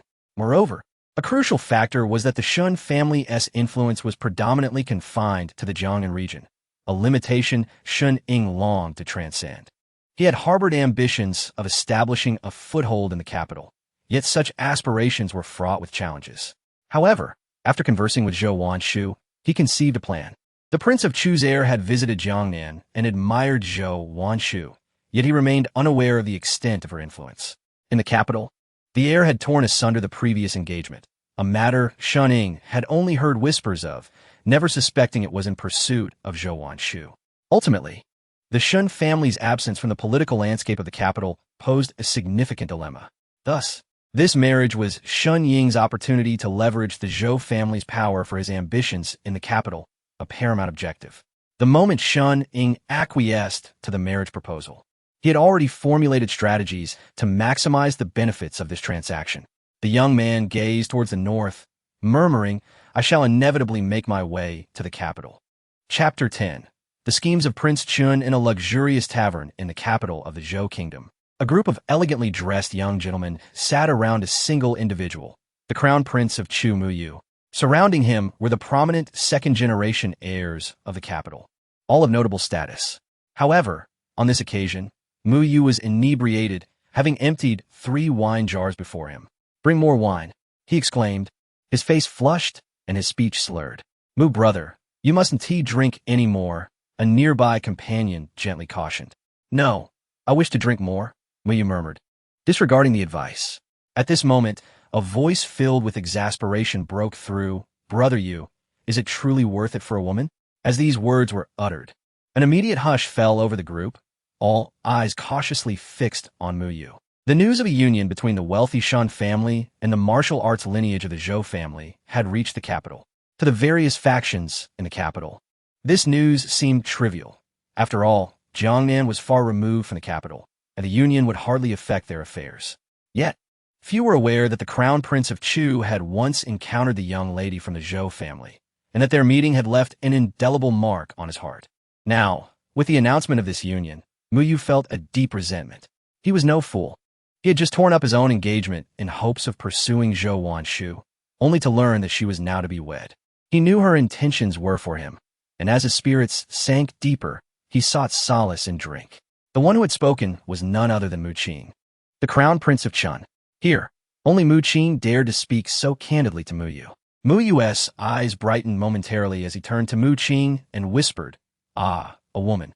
I am unlike you, surrounded by countless women, yet you remain oblivious to the depths of feeling." Mu Qing, known for his notorious romantic escapades, had married early but boasted 7 concubines, not to mention other women beyond that. He and Mu Yu were indeed polar opposites. Clearing his throat, Mu Qing replied softly, "Brother Yu, your words are misguided. The Zhou lady's marriage is not born of love." Mu Yu's gaze sharpened as he inquired, "What do you mean?" Mu Qing elaborated slowly. "Her marriage is merely a transaction of interests. I have heard that the Shun heir suffers from a chronic illness.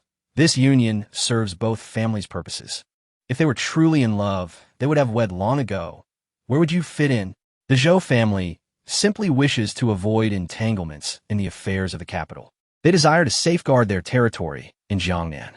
With a flick of his fan, Mu Qing smirked. "That family is nothing to fear." Mu Yu fell silent for a moment, then abruptly smashed the wine jar on the table, murmuring, "What should I do?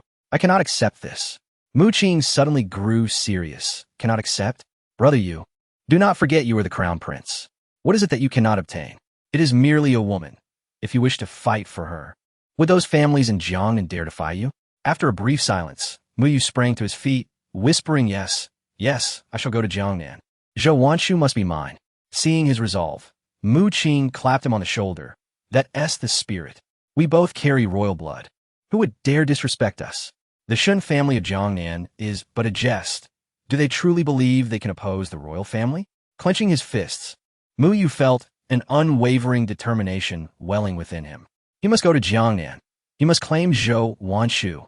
Under Mu Qing's encouragement, Mu Yu had resolved to journey to Jiangnan. However, upon returning to Chun Wangfu, Mu Qing first sought an audience with his father, Prince Chun. Prince Chun was a stern-looking middle-aged man, the brother of the current emperor and, by extension, the uncle of the crown prince of Chu, renowned as a leisurely, princely figure.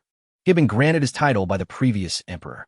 His low profile, however, rendered him somewhat inconspicuous in the capital. "Father," Mu Qing bowed respectfully. Prince Chen nodded, a fleeting glint of cruelty flickering in his eyes. "What news do you bring?"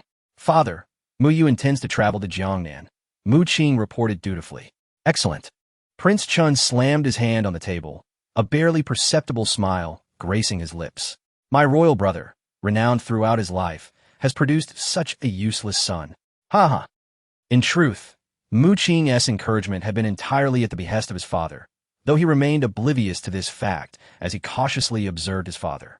"Father, why do you want Mu Yu to go to Jiangnan?" Prince Chun's expression darkened as he coldly replied, "Once he departs, he likely shall not return. My royal brother has declared seclusion. When he emerges and learns of his son's demise, what do you believe his reaction will be?" Mu Qing swallowed hard, a chill creeping down his spine. His hands trembled as he incredulously asked, "Father, why is this happening? Brother Yu shares our royal blood. Are you intending to kill him?" Prince Chen's voice was harsh. "In the royal family, there is no room for sentiment. My royal brother harbors impure intentions. I must act against his son first." Mu Qing felt a disorienting fog envelop him. The waters of the capital were far too murky for him to navigate. Rumors regarding the crown prince of Chu abounded, yet the emperor had made no public statement, while his father plotted against the Chu royal residence. He felt ensnared in a quagmire from which he could not escape. Yet, one question lingered in his mind, prompting him to ask once more, "Father, what great event is about to transpire in Jiangnan?" Prince Chun shook his head, responding calmly, "A certain individual possesses a treasure that has found its way to Jiangnan. The emperor has dispatched personnel from the Xiantian division. A conflict is inevitable. Jiangnan shall soon be engulfed in turmoil." Mu Qing gasped inwardly. The Xiantian division was an organization independent of the six ministries, directly under the emperor's command. Each member was a person of extraordinary talent, shrouded in mystery. Whenever the Xiantian division intervened, significant events unfurled. In essence, they serve as the emperor's shadow within the Zhou kingdom, overseeing officials and monitoring the populace. Their presence was ubiquitous.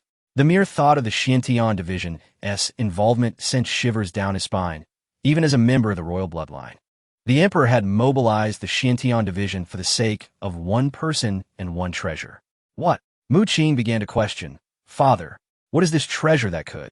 Prince Chun halted his son's words with a shake of his head, murmuring, "Some things are better left unknown." Chapter 11. The talents of the world and Old Wu in Jiangnan, Linzhou City. These past few days, Shining had not ventured outside, for his engagement to Zhou Wanshu was set for a month hence.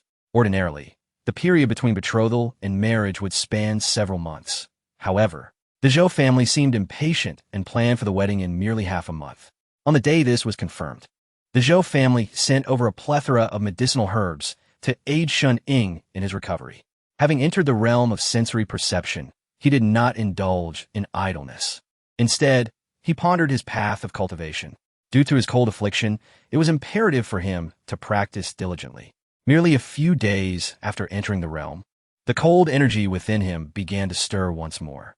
Currently, he possessed only a single technique, the return to origin breathing method, gifted to him by a mysterious online acquaintance. He continued to focus on his qi cultivation as his frail body rendered physical training impractical. It seemed he needed to seek out additional techniques. Shun Ying murmured to himself. Before entering the realm, he had no need for techniques. Now, as a cultivator, they were essential. Yet, the techniques of cultivators were notoriously difficult to acquire with mere currency.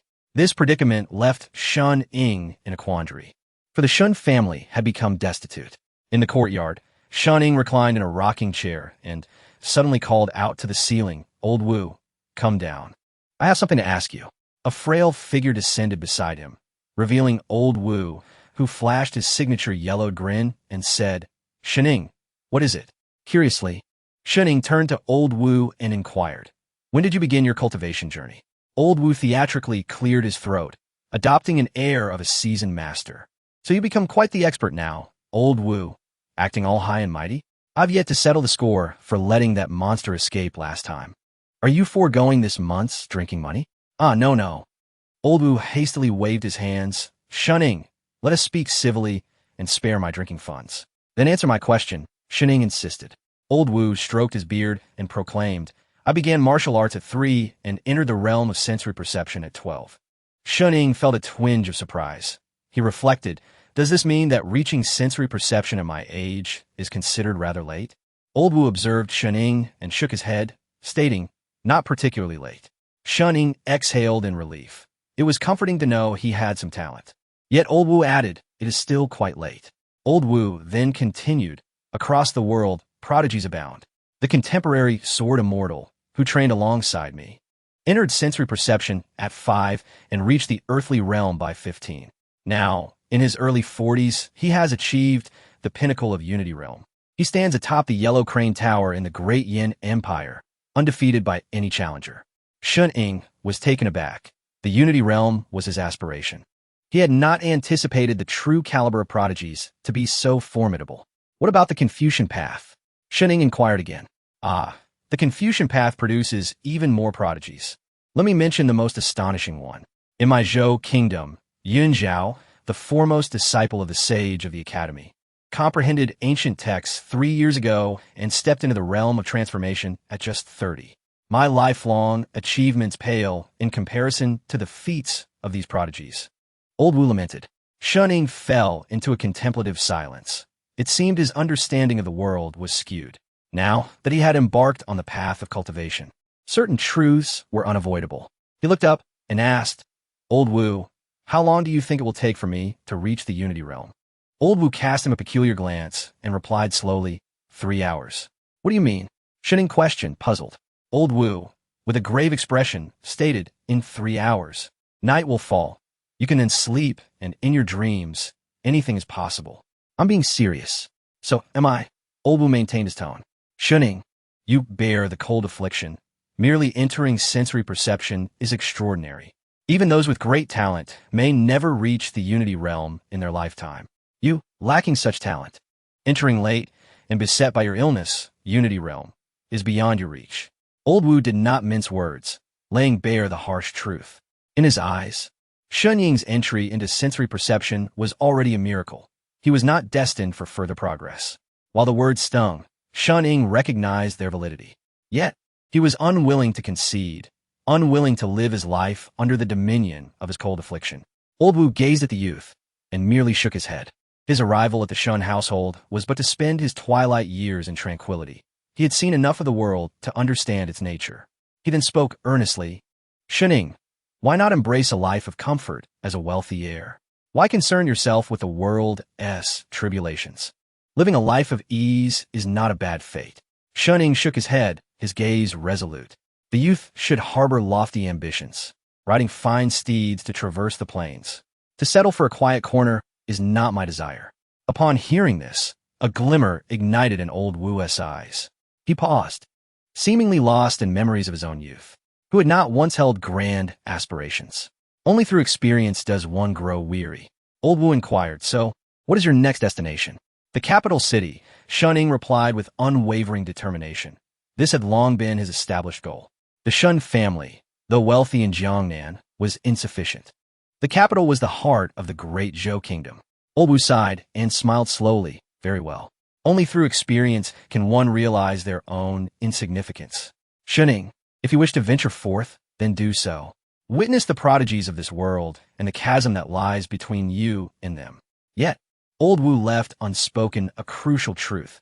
The path ahead was fraught with peril and bloodshed. To venture forth might mean never returning. The primal law of survival of the fittest remained unchanged throughout time. Silence enveloped the courtyard as Old Wu found the conversation lacking in interest and began to depart. At that moment, Lan Xian hurriedly approached Shunning and said urgently, "Young master, Guardian Shenlin has returned, but he appears gravely injured." Shunning frowned, rising in confusion. "Didn't T. Shenlin go to deliver that silk? What transpired? Where are the others?" "I don't know. Only he has returned.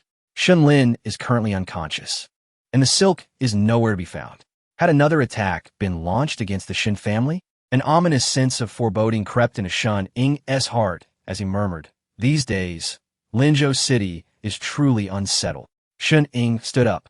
There were matters he needed to address personally. Chapter 12. The Demon in Linzhou that night, within the Shun residence. Shun-ing did not return to his chamber, but remained in the hall, awaiting further developments. The recent silk theft was no trivial matter for the Shen family.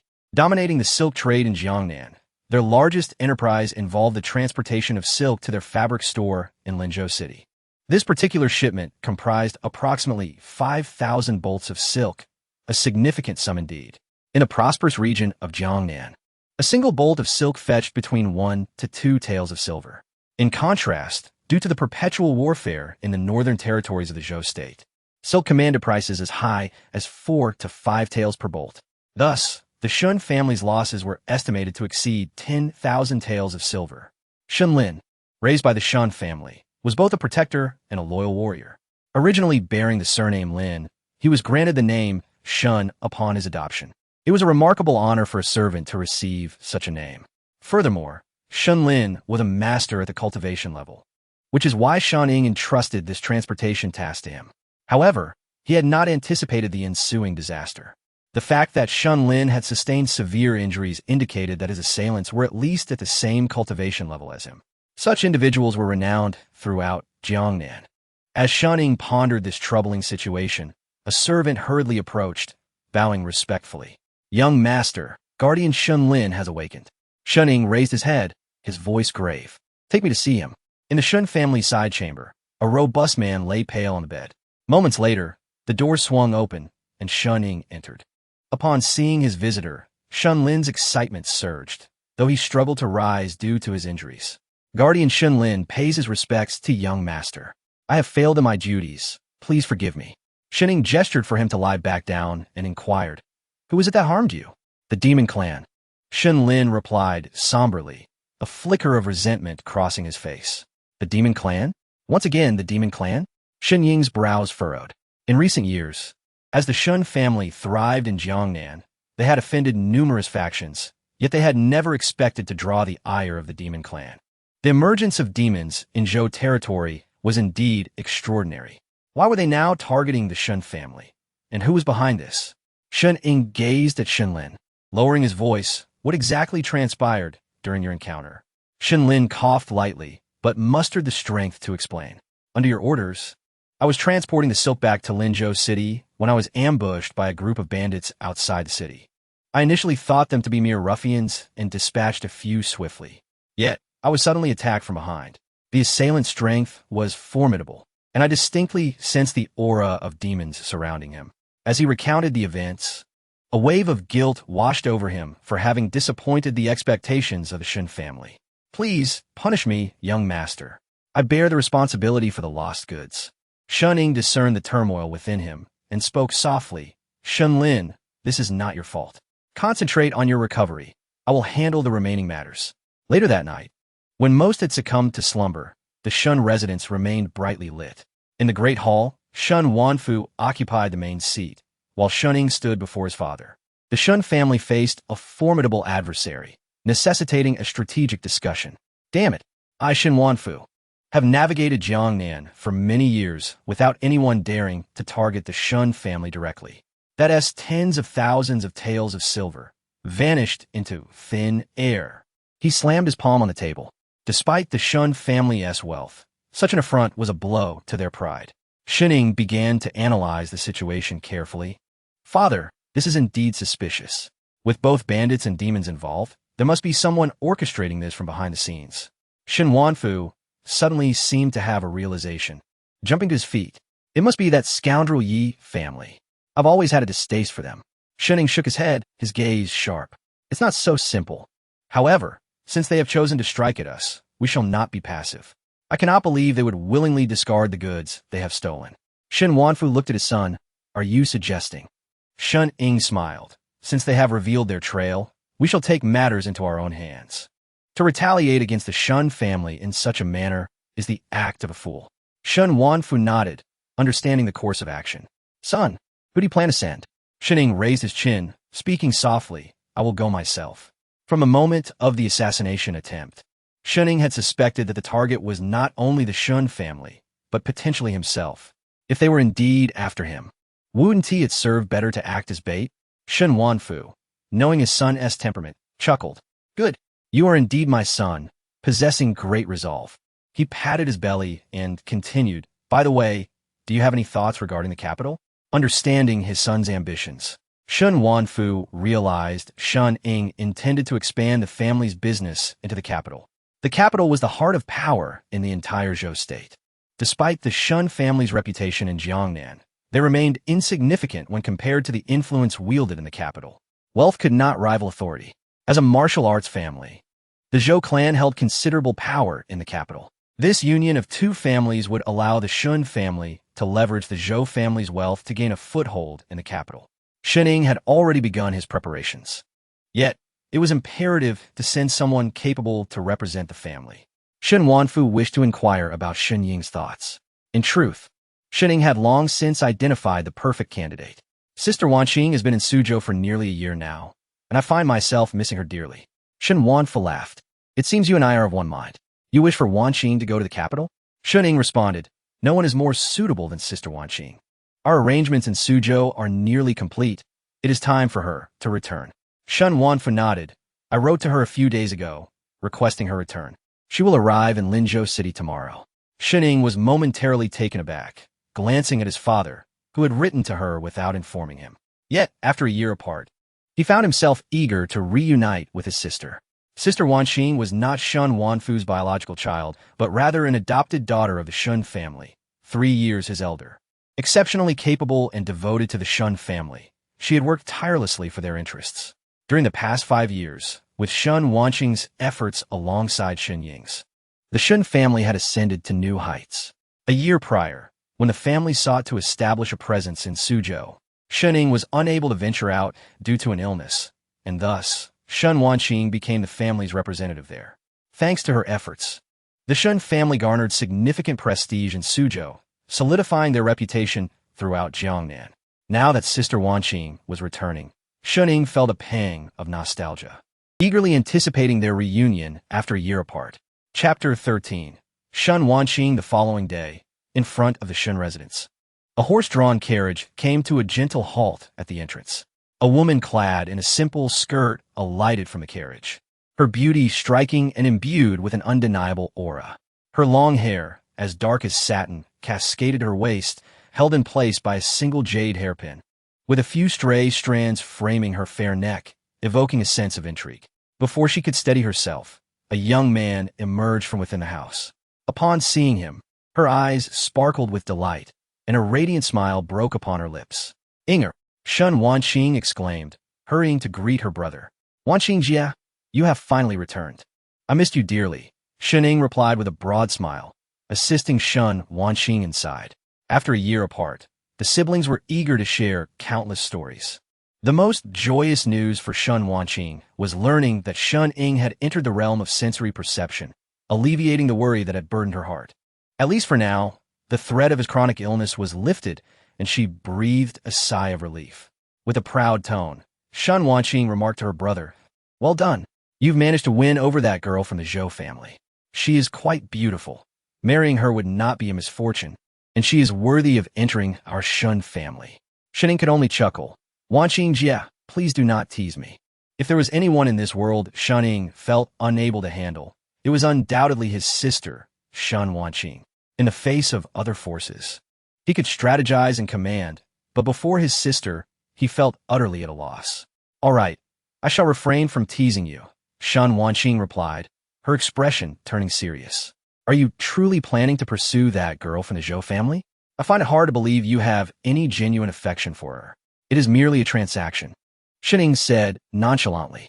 "Our Shun family is currently at a developmental impasse, and our progress in Jiangnan is stifled." Shun Wanqing nodded in agreement, aware that this was one of the primary reasons for her return. She did not intend to linger in Linzhou City for long. After preparing for a while, she aimed to head north to the capital, becoming the vanguard of the Shun family's endeavors there. Shun Ying poured tea for Shun Wanqing and took a seat beside her. "Wanqing Jia, there has been a recent emergence of demon clans targeting our Shun family in Linzhou City. This poses quite a significant problem." Shun Wanqing's expression grew solemn as she acknowledged the recent events surrounding the Shun family. "I suspect that those lurking in the shadows may not solely be targeting our clan. It is possible that they are after someone within the Shun family." Me? Shun Ying had already considered this possibility. If it were a personal vendetta, he was the only one it could be directed towards. However, he had been operating in the shadows, only becoming a focal point since the engagement announcement. Shun Wanqing seemed to arrive at the same conclusion, blinking her eyes thoughtfully. "Inger, I wish to visit the Zhou family." "Why would you go to the Zhou family? Do you suspect them?" Shun Ying questioned. "Naturally, I wish to meet your fiancée. As your sister, what harm is there in getting to know my future sister-in-law?" Shun Wanqing replied firmly. Shun Ying remained silent, not believing that his sister would simply wish to meet someone. He understood that while Shun Wanqing had a gentle side, that tenderness was reserved for him. When it came to menacing foes, she possessed a ruthless nature. Her intention to visit Zhou Wanshu was, in fact, a means to probe the Zhou family. Shun Wanqing's gaze grew resolute as she looked at Shun Ying, her mind already made up. Anyone who posed a threat to her brother must be dealt with. The siblings spent the morning catching up, and after Shun Ying left the main hall, he summoned the maid, Lan Xian, back to him. "Shinner, during this time, you shall accompany Wanqing Jia. I will be stepping out for a while." Lan Xian felt somewhat uneasy, as Shun Ying had never been one to venture outside previously. However, recalling that his condition had kept him confined, she understood that with his health improving, he could now afford to explore the world beyond. Master, where are you heading? She inquired. Out of the city, to uncover who dares to plunder our Shun family's goods. Shunning replied gravely. He had positioned himself as bait. Should the puppet master be targeting him, he would comply with their wishes. But master, can you manage alone? Is it safe? Lan Xian expressed her concerns. Of course, there are dangers, but the Shun family is not to be trifled with. In Jiangnan, few forces would dare to challenge us. What the demon clans? Unless they send formidable adversaries, even an old man like Wu can handle them. Moreover, the demon clans cannot act recklessly. After 2 attempts, they will inevitably attract the attention of the court, Shunning stated with conviction. This time, I will take Old Wu along to ensnare them all at once. In Jiangnan, few can contend with Old Wu. Lan Xian nodded thoughtfully, but an incongruous voice interrupted their conversation. Hold on a moment, Shun brat. Do not include me in your boasting. With that, Old Wu appeared, floating down from the rooftop. Such words cannot be carelessly spoken. Few can match me in Jiangnan? That is sheer nonsense. Old Wu huffed, having been peacefully napping on the roof when Shun Ying's remarks drew him into the fray. Although he was aware of his own capabilities, discretion was paramount. He would not have lived comfortably in the Shun residence otherwise. And when did I agree to accompany you outside the city? We had an agreement. I shall not leave the Shun residence. If enemies come to the door, I shall defend it, but for anything else I shall not. Old Wu continued, fixing an intense gaze upon Shunning. Feeling somewhat guilty under that scrutiny, Shunning cleared his throat and replied, Old Wu, you have been with us for 2 years. Do not try to appeal to sentiments. It will not work. I have principles. Old Wu retorted indignantly. Rules are rules, and they cannot be altered. Shun Ying's eyes glinted with mischief as he tempted. I will increase your monthly supply of fine wine from Tianhe Tower by 10 jars. Huh, 10 jars cannot sway me, Old Wu replied, maintaining his stoic demeanor. Make it 20 jars of Drunken Immortal. Old Wu swallowed hard. Drunken Immortal was a rare and coveted wine, worth a commoner's 50 years of earnings for just 1 jar. After a moment's hesitation, he remained unmoved. Though I enjoy wine, I am not yet at the point of being a slave to it, Shun brat. You cannot buy me. Then add 50 jars of peach blossom brew, Shunning said, his expression unwavering, confident in his ability to win over the old man. And I will cover all your expenses for visiting the pleasure houses this year, regardless of how many courtesans you wish to entertain. Old Wu's posture shifted, and he spoke solemnly. When are we leaving the city? Chapter 14. The first meeting of sister and fiancé in the city of Linzhou at the Zhou residence. The butler entered to announce a visitor. Miss Shun from the Shun family? What brings her here? The head of the household, Zhou Shun, inquired gravely as he set down his teacup. Beside him stood a handsome man, approximately 30 years of age, exuding an air of scholarly refinement. This individual was Zhou Yi, the elder brother of Zhou Wanshu, who was a distinguished disciple of the Zhou family and had entered the realm of cultivation at the tender age of 15 through diligent study. Despite his gentle demeanor, Zhou Yi was a genuine practitioner of Confucianism and Taoism. However, his modesty had kept him from attaining the fame of his sister, the renowned beauty of Jiangnan, Zhou Wanqing. Holding a scroll of poetry, he lifted his gaze and addressed his father. Father, it is only natural for Miss Shun to visit us. Given our engagement with the Shun family, she must come to meet her future sister-in-law upon her return to Linzhou. Miss Shun is famously protective of her own. Zhou Yi continued, if my sister wishes to marry smoothly, she must pass this final hurdle. Zhou Chun rubbed his temples, altering his previous attitude towards the Shun family. This time, he chose not to greet her personally. And oppose. You shall receive our guest. If she makes any requests, accommodate them. Zhou Yi set down the scroll, his expression turning somber. Father, have you truly made this decision? To regard the Shun family as our final refuge? Zhou Chen replied coldly, indeed. Otherwise, how could I consent to marry off Wanshu?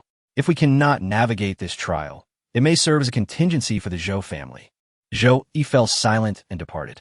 Outside the door, Shun Wanqing grew impatient as she had been waiting for some time without a soul coming to greet her.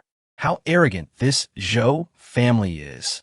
When Zhou Yi finally emerged, she immediately discerned his identity, but coldly remarked, your family sends but a servant to welcome me? Is this how the Zhou family entertains guests? Before Zhou Yi could respond, she had already diminished him to the status of a mere servant, showcasing her formidable nature. Nevertheless, Zhou Yi maintained his composure, politely introducing himself. I am Zhou Yi. I apologize for keeping you waiting, Miss Shun. Shun Wonking offered a dismissive "oh" and retorted, so you're the eldest son of the Zhou family. However, I did not come to seek you. I demand to see my sister-in-law. Fury surged within Shun Wonking. The Zhou family had kept her waiting to assert dominance. Thus, she felt no obligation to be cordial. She would not grant Zhou Yi any semblance of respect.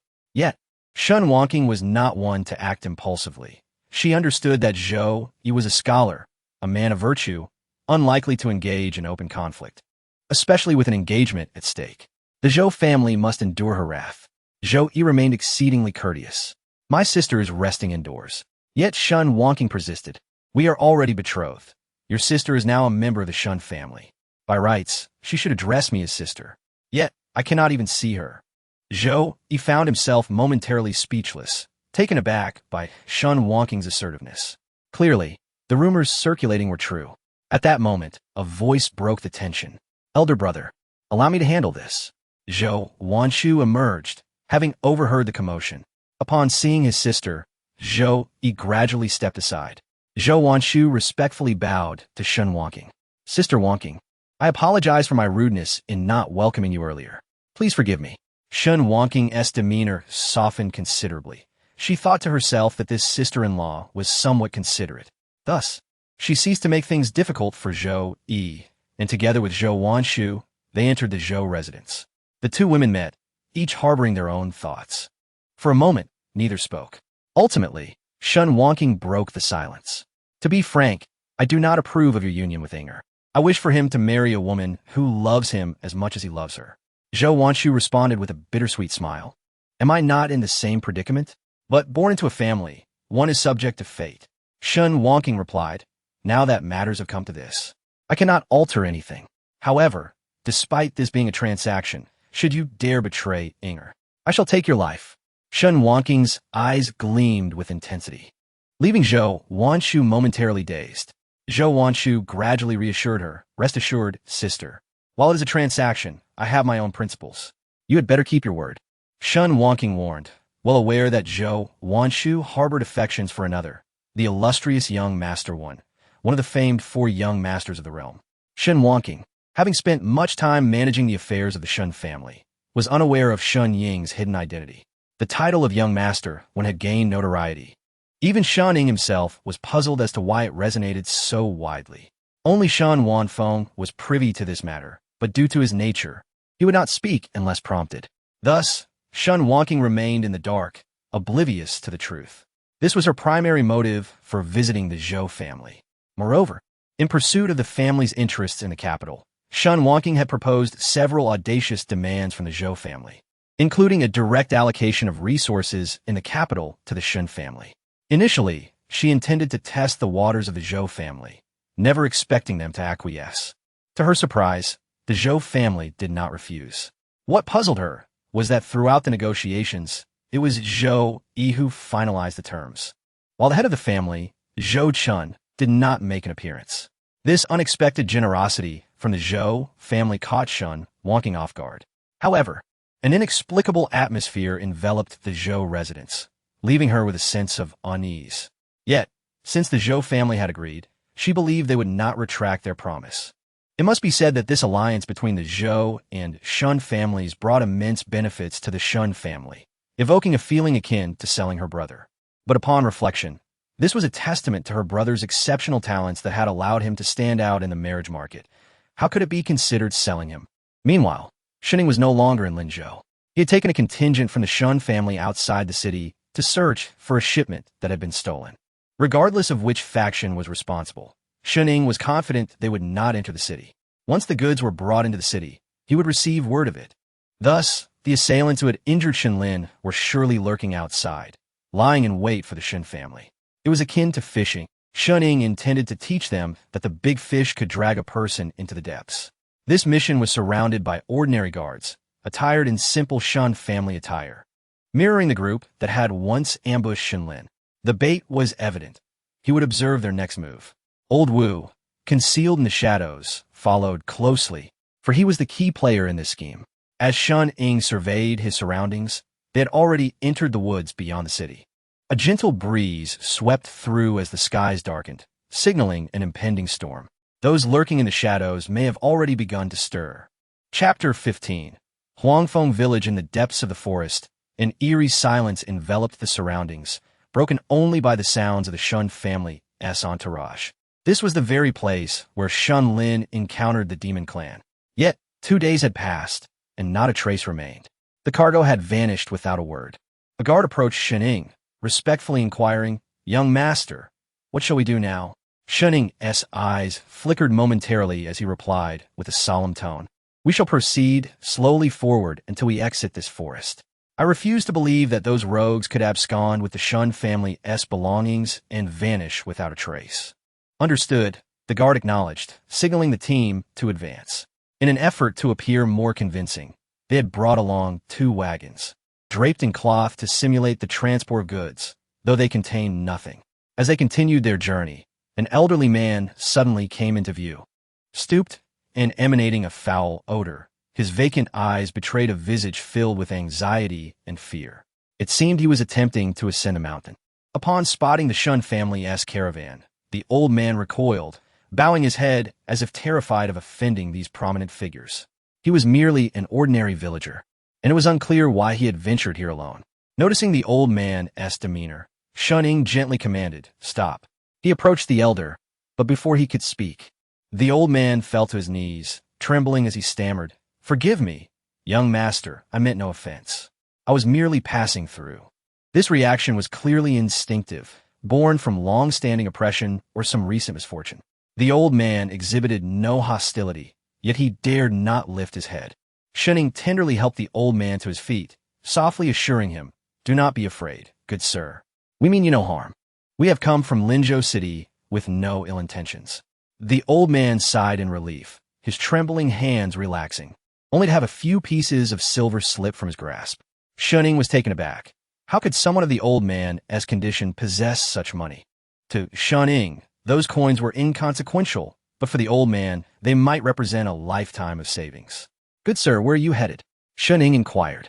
The old man slowly raised his tear-streaked face and sobbed, "I'm going to the Huangfeng Village in the mountains." Huangfeng Village? Shunning recalled that it was a band of mountain bandits notorious for plundering goods, entering and leaving Linzhou City. They were a ruthless lot, and Shunning had never previously crossed paths with them. "Why you seek Huangfeng Village?" he asked. The old man's expression shifted to one of rage and despair.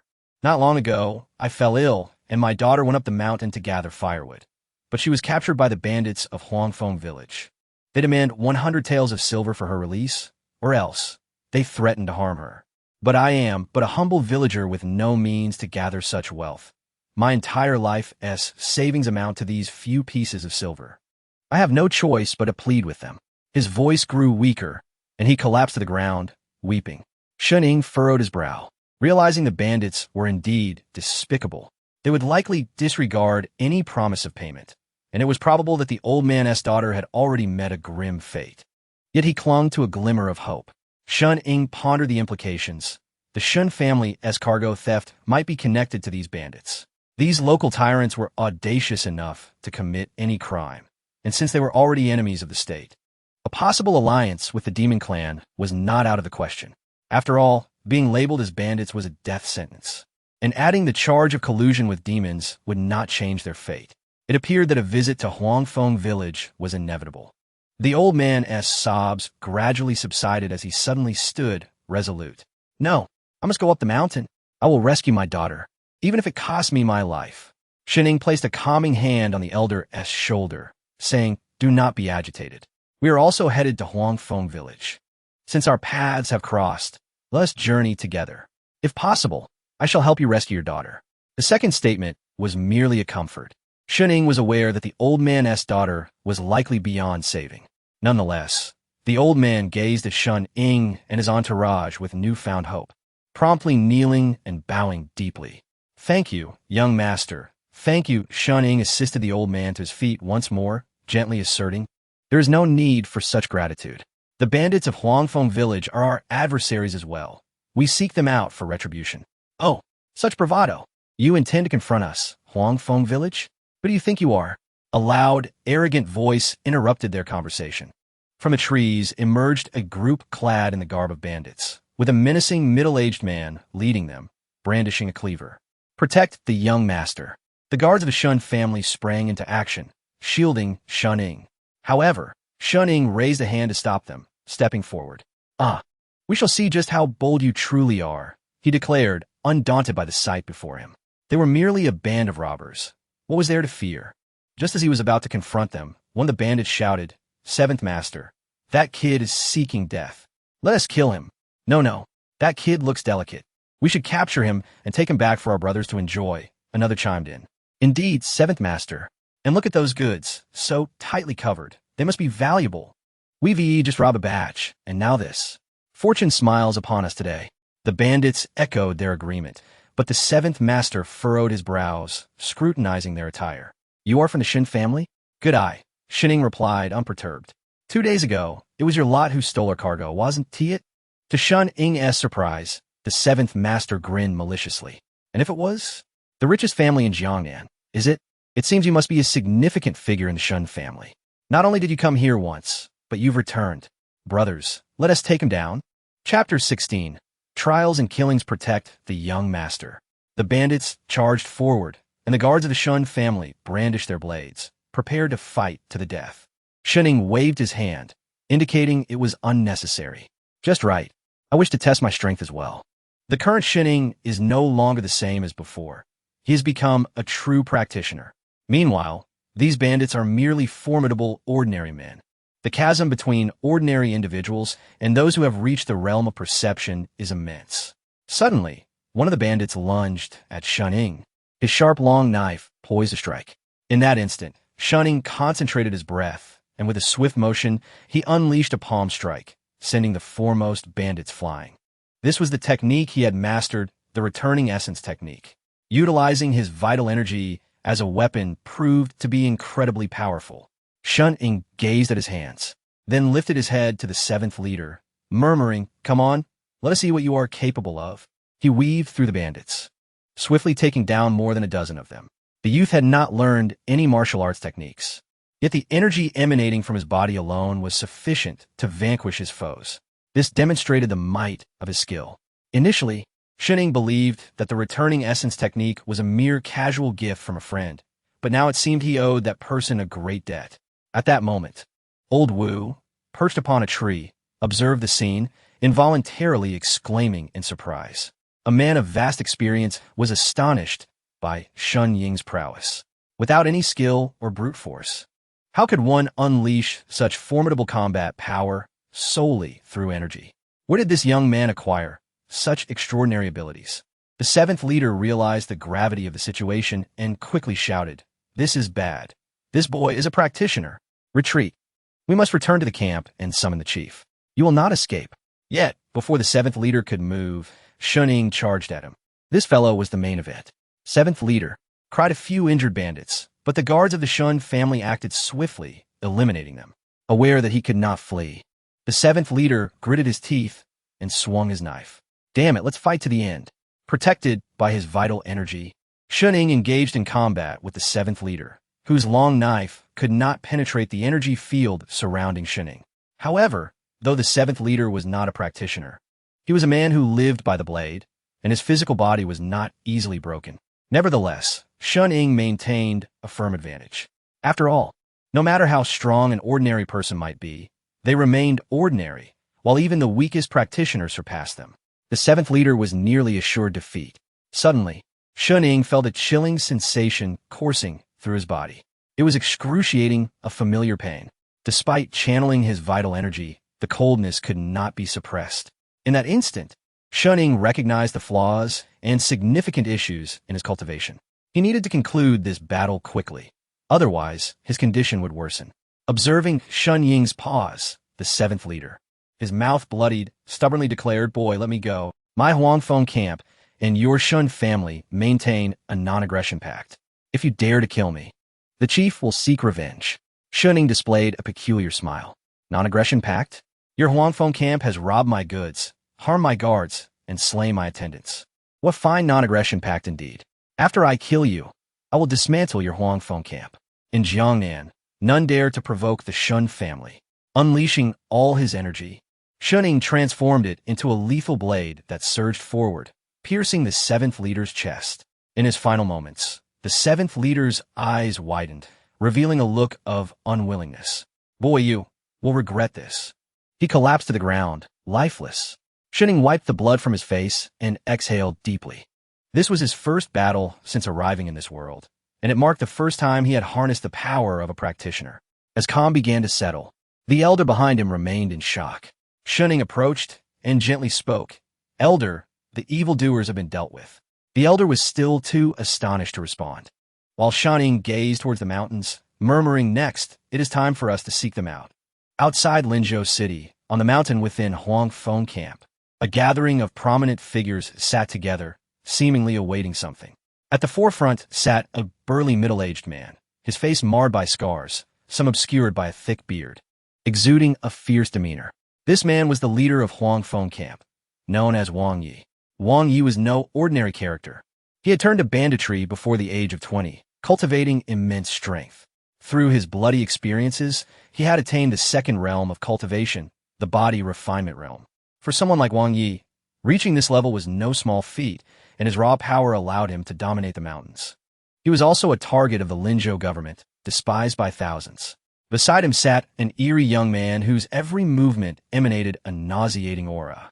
The strange young man fiddled with the wine in his cup, a subtle malice flickering in his eyes. Wang Yi furrowed his brow, appearing troubled, and slowly inquired, "Hey, are you certain we can take on the Shun family, the wealthiest in Jiangnan?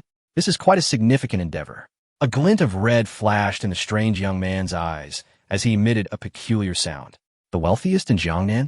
Mere ants. If someone wishes to use the Shun family as a shield against us, then I will eliminate the Shun family first. Let those ignorant fools see." Wang Yi stood up, locking his gaze onto the strange young man.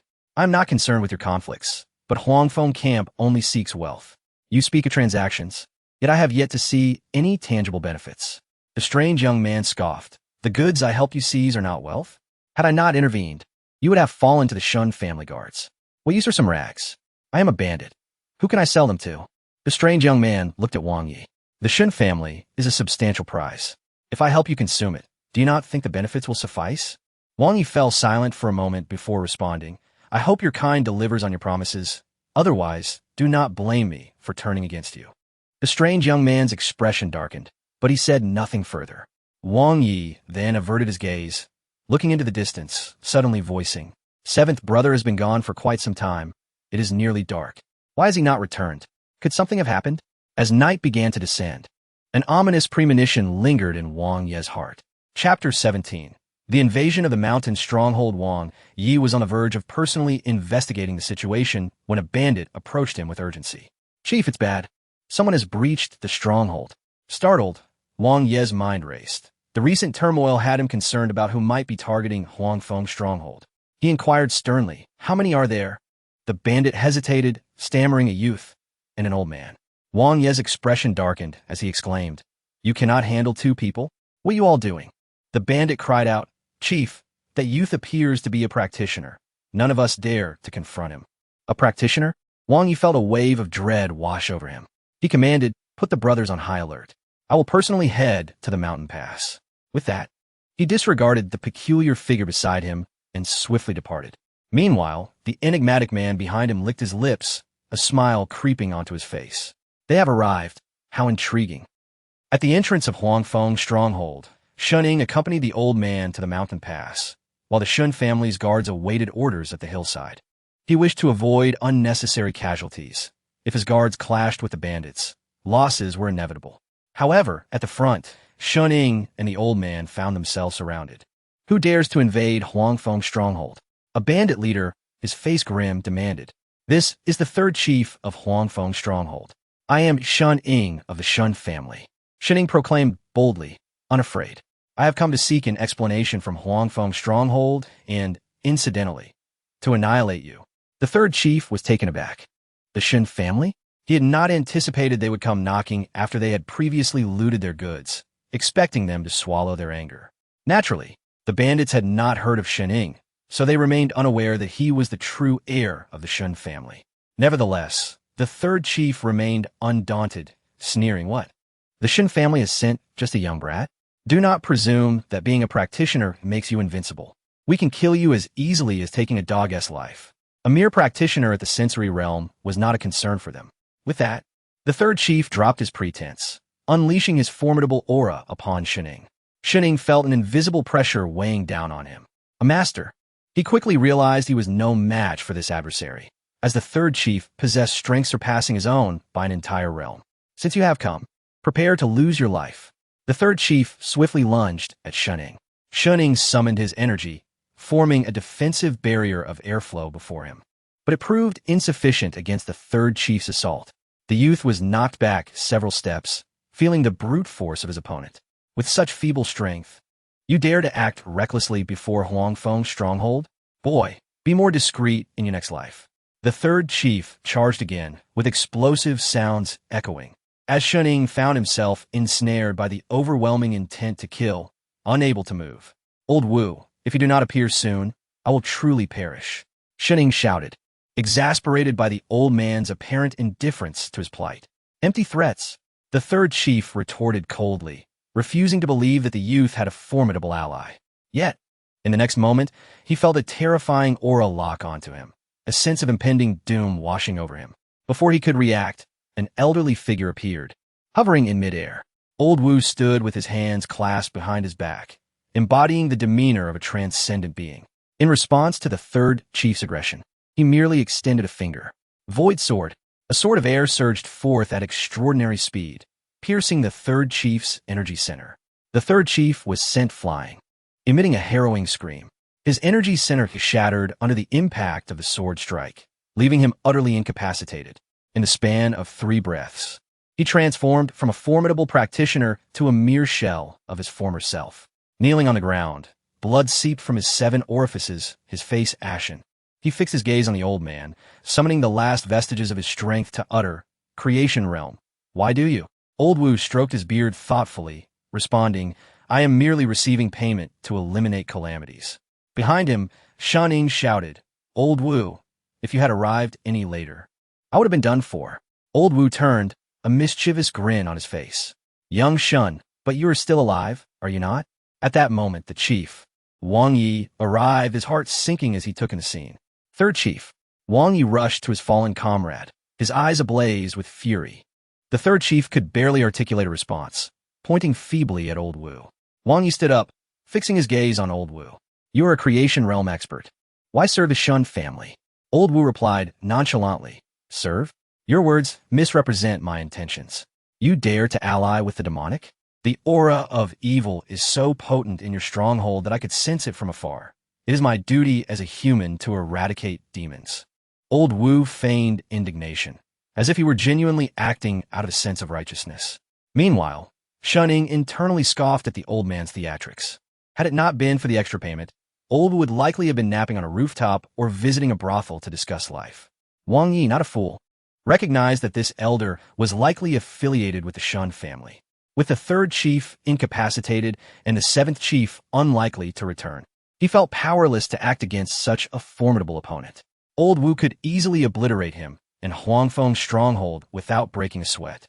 Thus, Wang Yi clenched his teeth and said, "I believe there's been a misunderstanding between Huangfeng's stronghold and the Shun family." Shun Ying interrupted coolly, "You robbed my goods and harmed my guards. Is this a misunderstanding?" Wang Ye's fist tightened, but he dared not retort. "The goods are still in our stronghold. You may take them back. Moreover, since you have already killed our men, let us settle this matter here and now. We can coexist peacefully." Shening replied icily, "What a notion of peaceful coexistence. When you attacked the Shun family, did you consider such terms? Now, seeking to settle matters amicably, it is too late." Wang Ye's heart sank. Damn it. How could the Shun family afford a creation realm expert? Now, his only hope lay with that peculiar youth in the stronghold. The demon might possess an ace up his sleeve, but he was still a demon. Wang Yi understood that this catastrophe was unavoidable. Meanwhile, Shening coldly commanded, "Old Wu, raise this stronghold to the ground." Chapter 18. The Anomalous Man. Very well. Old Wu revealed his teeth as he stepped into the void. Wang Ye's eyes were red, He could hardly fathom how events had escalated to this point. Suddenly he rasped, "Since it has come to this, I shall confront him." The commotion at the stockade was so intense that the other leaders of Huang Feng's High emerged. Though they were all practitioners, combined, they could not match old Wu's prowess. As his oppressive aura descended, the inhabitants of Huang Feng's High felt an overwhelming sense of pressure, rendering ordinary bandits powerless. As they were pinned to the ground, the severely wounded third leader was also thrown back, lifeless. Wang Yi stood at the forefront, blood beginning to spill from his mouth. Observing the scene below, old Wu let out a piercing voice. It had been a long time since he had felt such exhilaration. As his voice faded, his aged hands reached out once more, pressing down. A colossal phantom hand seemed poised to envelop the entire stockade, causing the bandits to explode in a gruesome demise. "Ah, no! Big leader, save us!" Beneath, cries for help, screams, and pleas for mercy intertwined. Under the cloak of night, Huang Feng's High appeared to descend into a hellish nightmare. Shun Ying stared blankly at the scene. It was his first glimpse of practitioners commanding the battlefield. This was the true might of a cultivator at the transformation realm. A sight to instill dread. In the presence of such beings, mortals could do little but plead for mercy or await their inevitable demise.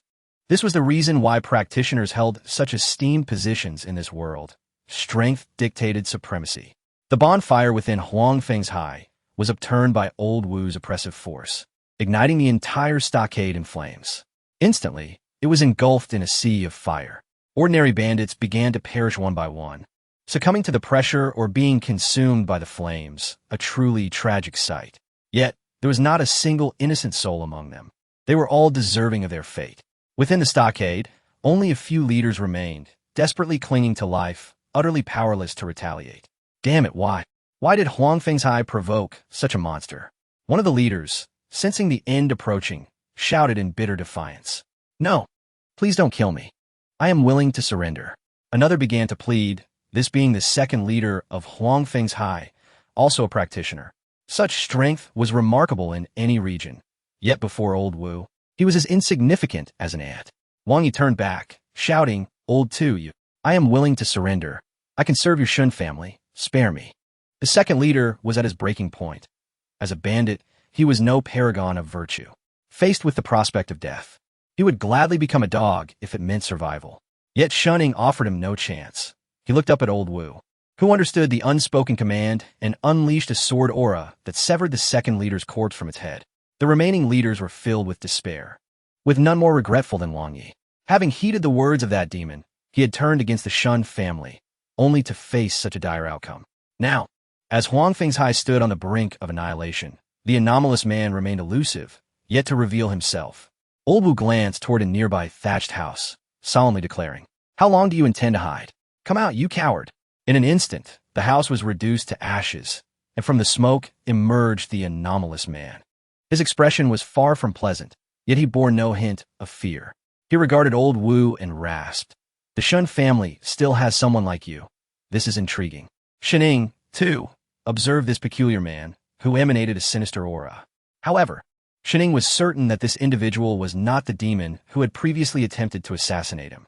Old Wu's expression grew grave as he intoned, "I have lived in seclusion for over a decade, and now your kind has the audacity to be so brazen? I recall a time when your kind dared not set foot in our territories." The anomalous man coldly retorted, "Spare me your drivel. What does it matter if you are at the transformation realm? You shall not kill me today." He then cast a murderous glance at Shun Ying, his lips curling into a wicked smile. "But the demise of your Shun family is already a foregone conclusion." Old Wu erupted in laughter. "How bold you are! Still defiant, even as death approaches. Why just decimated Huang Feng's High? You didn't seem so audacious."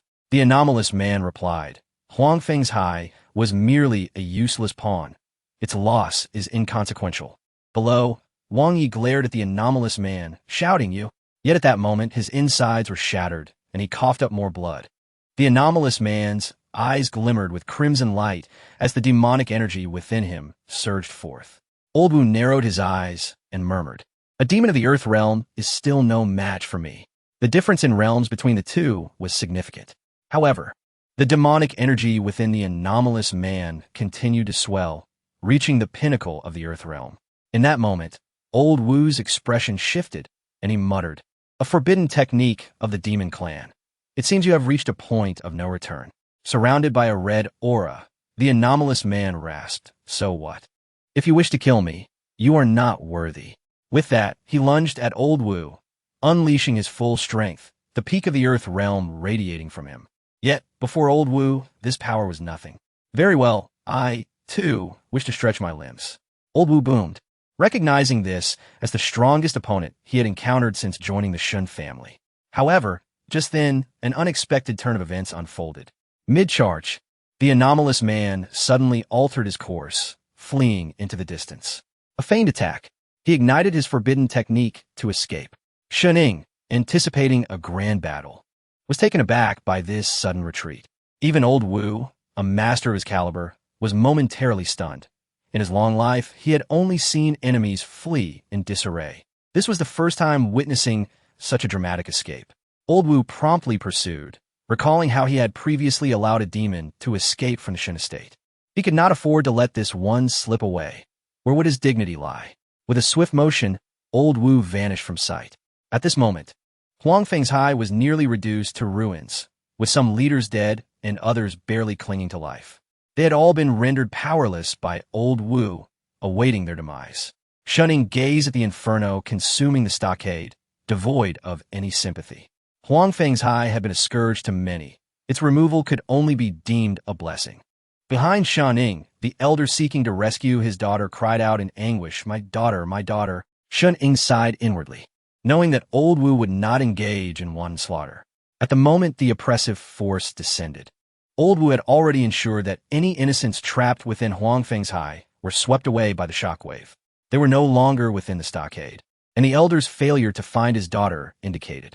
The elder, disregarding everything, rushed to the barely alive Wang Yi, screaming, "Where's my daughter? Where is she?" Chapter 19. Are there still enemies? Wang Yi lifted his gaze. At this moment, his vital energy had been depleted, and he could not survive for more than half an hour. Summoning all his strength, he rose to his feet and forcefully pushed the old man to the ground, descending into madness. "Ha ha, woman! Any woman who enters my Huangfeng stronghold will undoubtedly meet her demise." The old man's eyes were bloodshot as he slumped to the ground, weakly exclaiming, "Beasts!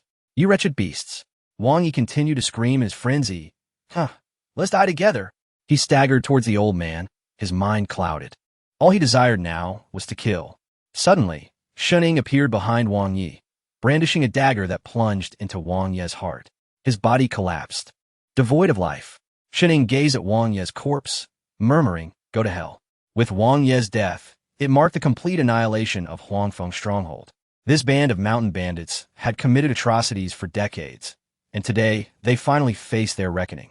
Next, Shuning turned his attention to the old man on the ground, choosing not to intervene, for the old man had lost everything. The final truth had dealt him a lethal blow, leading his life to its conclusion. Gradually, the flames began to dim, and Shun Ying looked towards the distance. All that remained was to capture that enigmatic man, and the forces behind him could be exposed as well. This Huangfeng stronghold was merely a pawn. The true enemy of the Shun family was the one pulling the strings behind that peculiar man. However, suddenly the young man sensed something, glancing towards a corner where a shadow flickered past. "Who goes there?" Shuning spoke in a low voice, his instincts warning him that this was certainly not a surviving bandit. Under the darkened sky, the atmosphere grew peculiar. Are there still enemies here? This was the young man's immediate thought, quickly dismissed. If there were indeed foes, how could old Wu not have sensed them? Yet, another possibility loomed. This enemy's strength could surpass that of old Wu. At that moment, a chill ran down Shun Ying's spine. Impossible. Impossible. Old Wu's strength was unparalleled in Linzhou City, a being above the realm of creation. How could this be? As the sparks dimmed, the surroundings seemed to fall into utter silence. Shun Ying dared not move, wishing to await old Wu's return. But he quickly realized this was not a prudent course of action. The young man surveyed his surroundings, inhaling deeply, and swiftly concluded that the best option was to vacate the area. However, before Shun Ying could take a step, an unforeseen event transpired. Swish! Shun Ying felt a cold breeze sweep past him from behind. He turned to see a figure materialize before him. Yet before he could discern the stranger's features, Shuning felt the world spinning around him, and then he lost consciousness. Meanwhile, Old Wu was still engaged in a perilous chase with the enigmatic man. Both were incredibly swift, leaving no trace of their passage. After employing forbidden techniques, the mysterious man finally broke free from the dense forest. Ridiculous. He was merely at the Earth realm, while that old man was a whole realm above him. Turning back, he noticed Old Wu had not followed, and he finally breathed a sigh of relief. Damn it, the Shun family has concealed a master of the creation realm. He had thought his Earth realm prowess was sufficient to dominate Jiangnan. How could the Shun family possibly possess someone above the Earth realm? To his surprise, they indeed did. This revelation necessitated a revision of the mysterious man's plans. His gaze drifted towards the distant Linzhou city, his primary objective now being to enter the city. However, before he could take further action, a mocking voice echoed. "Do you think you can escape from my grasp?" Old Wu descended from the void, standing before the mysterious man with a smile. The mysterious man's heart sank. He knew he could not evade capture. He had underestimated the strength of a creation realm expert. For although only one realm apart, the difference was vast. By this time, Old Wu's oppressive aura had descended, and his face grew solemn. Ling Feng's sword chi. Few knew that Old Wu had once been a swordsman, having entered the gates of the creation realm through the sword, only to withdraw from worldly conflicts because of it. In this moment, he held no sword, but for a cultivator of his caliber, releasing sword intent required no weapon. The mysterious man and Oppo's expression changed dramatically as he howled. Heavenly demon technique. Red energy enveloped him, attempting to counter the sword intent. Yet a violent explosion erupted around him, engulfing him in smoke. 3 breaths later, when the smoke cleared, the mysterious man knelt on the ground, bloodied and filled with resentment. This result was to be expected. Old Wu's strength was not to be taken lightly. "Damn it," the mysterious man murmured, realizing he could not escape this night. Old Wu stepped closer to the mysterious man, intending to take him away. However, at that moment, a streak of starlight flashed in the distance. Old Wu halted, exclaiming, "Oh!" His aged eyes turned skyward, calling out, "Friends hidden in the shadows, no need to lurk any longer. Come forth." The mysterious man was taken aback. There were still others here? As Old Wu's voice resonated, 3 figures soared into the air, 2 men and 1 woman. The 2 men appear to be in their 40s, clad in matching blue garb, exuding a steady and formidable presence. The leading woman wore a veil that concealed her features, making it impossible to discern her age, clad in a striking crimson robe. Her most striking attribute was her flowing silver hair. Old Wu narrowed his eyes, recognizing their attire. Dezhou, Xiantian Division. This organization was the most enigmatic of the Dezhou court, the Emperor's sharp sword. Before Old Wu could speak, the silver-haired woman respectfully introduced herself. Xiantian Division, Liang Feishua. Pays respects to the elder. In this world, strength speaks volumes. Though they hailed from the Xiantian Division, encountering a powerhouse like Old Wu warranted not just respect, but at least a modicum of courtesy. Old Wu nodded, perplexed. "Xiantian Division, what brings you to Jiangnan?" "We are here to pursue a wanted criminal," Liang Feishua replied, her demeanor poised and confident. "Of the demon race?" Old Wu inquired, glancing at the mysterious man behind her. Liang Feishua shook her head, explaining, "He is not of the demon race. We merely encountered him while pursuing the wanted criminal." Old Wu sighed. Jiangnan has indeed become a place of turmoil lately. "So, what is it that you seek?" Liang Feishua turned her gaze toward the mysterious man, stating solemnly, "While we from the Xiantian Division are here to pursue a fugitive, we are also under the Emperor's orders to monitor the realm. The invasion of the demon race is no trivial matter. Having encountered this demon tonight, we must take him with us. We kindly request the elder to spare him and hand him over to our Xiantian Division." Chapter 20. The mysterious Taoist and the Qianyuan map. The moon shone brightly, and the north wind howled. At this moment, on the other side, Shuning slowly opened his eyes. He found himself beside a stream. In the distance, wisps of black smoke rose from the mountaintop. Clearly, he had not been taken far, and not much time had passed. "Have you awakened?" A hoarse voice suddenly came from behind the young man, causing him to become instantly alert. Shuning turned around to see a middle-aged Taoist standing behind him. However, the Taoist's complexion was pale, and Shuning could distinctly sense the waning life force of this individual. He could even perceive a faint aura of death emanating from the man's face. After some contemplation, Shun Ying concluded that this person must have rescued him from the Yellow Wind stronghold. He was the enigmatic figure hidden within the stronghold. Yet, the fact that he had not harmed Shun Ying and that he had merely fainted for a moment indicated that the stranger did not harbor any immediate hostility. After a brief hesitation, Shun Ying respectfully introduced himself. "I am Shun Ying, and I am honored to meet you, esteemed senior." Regardless of the circumstances, Shun Ying recognized that the man was a formidable figure and felt compelled to show proper etiquette. Upon hearing this, the Taoist smiled gently at Shun Ying and replied, "Young man, you are quite courteous. There is no need to be overly tense. I bear you no ill will." Cough, cough. Suddenly, the Taoist clutched his chest and began to cough violently, spitting out a mouthful of blood. It seemed this individual was more severely injured than Shun Ying himself. However, he quickly lifted his gaze, his eyes burning with intensity as he stared at Shun Ying, more precisely at Shun Ying's chest, as if he were gazing upon a precious treasure. "Fate! Such fate!" he murmured softly. Shun Ying was puzzled. After a moment's thought, he asked, "I know you are not from the Yellow Wind stronghold. Why were you there? And why did you bring me out?" Since the stranger had shown no hostility, there must be a reason behind the entire situation. The fact that he had not harmed Shun Ying suggested that he had a purpose. As Shun Ying had anticipated, the Taoist elder responded to his inquiries. "I am known as Yi Qinzi, a former elder of the Qinghui sect from the Southern Ridge. As for why I am here, I was pursued and fled to this place." Shun Ying pondered. The Qinghui sect must be a branch of Taoism, although he had never heard of this particular sect. In this world, Taoism had always been shrouded in mystery, and practitioners rarely engaged with the world. Nevertheless, no one questioned the power of Taoism. Their techniques were both enigmatic and formidable.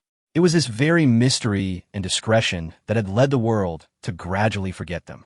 Shun Ying had not anticipated that the elder before him was a figure from the Taoist realm. Yet he had lived until now without any connection to Taoism. So why would this self-proclaimed Yi Qinzi seek him out?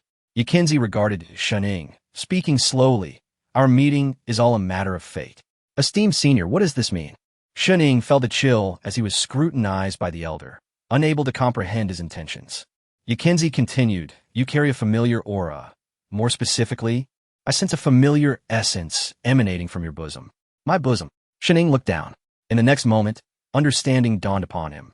Yi Qinzi was referring to the Qianyuan map, the very map he had fortuitously acquired upon his arrival in this world. To this day, Shun Ying had yet to unravel the secrets of this map. Looking at the elder, a bold thought flickered in Shun Ying's mind. Could this elder be the mysterious individual he had encountered online? However, he quickly dismissed the notion, despite having never met that online acquaintance. Something about the two did not align. They could not possibly be the same person. Yi Qinzi, showing no signs of concealment, produced a fractured scroll from his robe, which emitted a dim glow. Shun Ying's heart raced. He too sensed a familiar essence from it. After a moment of contemplation, Shun Ying decided to reveal the Qianyuan map from his own bosom. Since Yi Qinzi was already aware of it, there was no point in concealing it further. As the Qianyuan map emitted a light similar to that of the scroll, Yi Qinzi smiled slightly and turned his gaze to Shun Ying. "Young man, I trust you have realized that they are, in fact, two parts of a singular entity." "Fragments?" Shun Ying quickly grasped that both the Qianyuan map and the scroll were but pieces of a greater whole. It could be understood that the Qianyuan map in his possession was merely a fragment. Yi Qinzi nodded and explained, "You have understood correctly. What I hold is indeed a part of the Seven Secrets map." "The Seven Secrets map?" Shun Ying was puzzled, having no knowledge of it. Yi Qinzi continued, "The Seven Secrets map consists of 7 scrolls and diagrams. Whenever 2 of these diagrams come into proximity, their owners will become aware of each other. This is why I was able to find you." Shun Ying understood now. Yi Qinzi was not after him, but rather the Qianyuan map in his possession. He raised his head to look at Yi Qinzi and slowly inquired, "Oh, if that is the case, do you seek the item I possess?" To be frank, Shun Ying had little interest in this so-called Seven Secrets map, as he knew nothing about it. Yet, it was evident that Yi Qinzi was intent on acquiring the Qianyuan map. Yi Qinzi, however, smiled gently and shook his head. "No, in the past, I might have been intrigued by your map, but now, it might even be considered a calamity." "What does the esteemed senior mean by that?" Shun Ying felt a sinking sensation in his heart. Calamity sounded ominous. Yikinzi shook his head and chose not to elaborate further. Shun Ying, sensing the shift in conversation, decided to ask a different question. Then why did you bring me here? Yikinzi replied, I wish to know how you came into possession of this diagram. Shun Ying contemplated for a moment before responding, I do not know. Do not know? Yikinzi raised his voice, suspecting that the young man was withholding information out of fear. However, Shun Ying remained silent. The diagram had simply appeared upon his arrival in this world. I assure you, esteemed senior, it appeared unexpectedly, Shun Ying clarified. Yikinzi fell silent, carefully scrutinizing the young man to confirm that he bore no signs of deceit. Very well, let us proceed for now, he finally said. Then, Yikinzi suddenly moved, seizing Shun Ying's wrist. But the moment he touched Shun Ying's wrist, his expression changed drastically. Your body. Shun Ying's wrist was firmly grasped, and despite his attempts to break free, he found it impossible. Yikinzi questioned him slowly. Within you, there exists an aura of extreme cold? Shun Ying was momentarily taken aback. The coldness within him was currently suppressed, and his body maintained a stable temperature. Typically, most people would not perceive anything unusual, yet this Yikinzi could detect it with just a touch to his wrist. Before Shun Ying could respond, Yikinzi pressed on. Tell me, who are you? Yikinzi was beginning to lose his composure, but Shun Ying had no choice. The elder's power far surpassed his own. Thus, he could only respond slowly. I am from the Shun family in Jiangnan. I do indeed have a cold condition, but it has been with me since childhood. At that moment, Yikinzi released Shun Ying, yet his gaze remained intensely fixed upon him. Finally, he spoke slowly. Young man, what resides within you is not an ordinary cold condition. It is the Jiangnan spirit body. Yikinzi instantly recognized the uniqueness of Shun Ying's constitution. The Jiangnan spirit body? Shun Ying had never heard of it before. Indeed, Yikinzi replied solemnly. This Jiangnan spirit body has profound connections with our Taoist lineage, which is why I could discern it at first glance. Could you elucidate further, esteemed senior?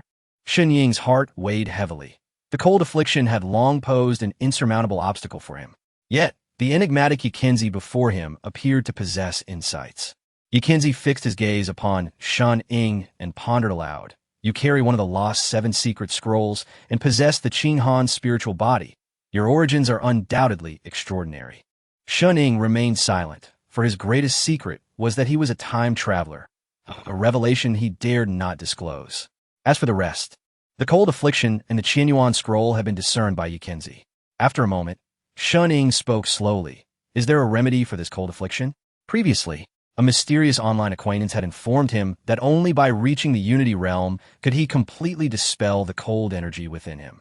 However, it seemed that there might now be a glimmer of hope.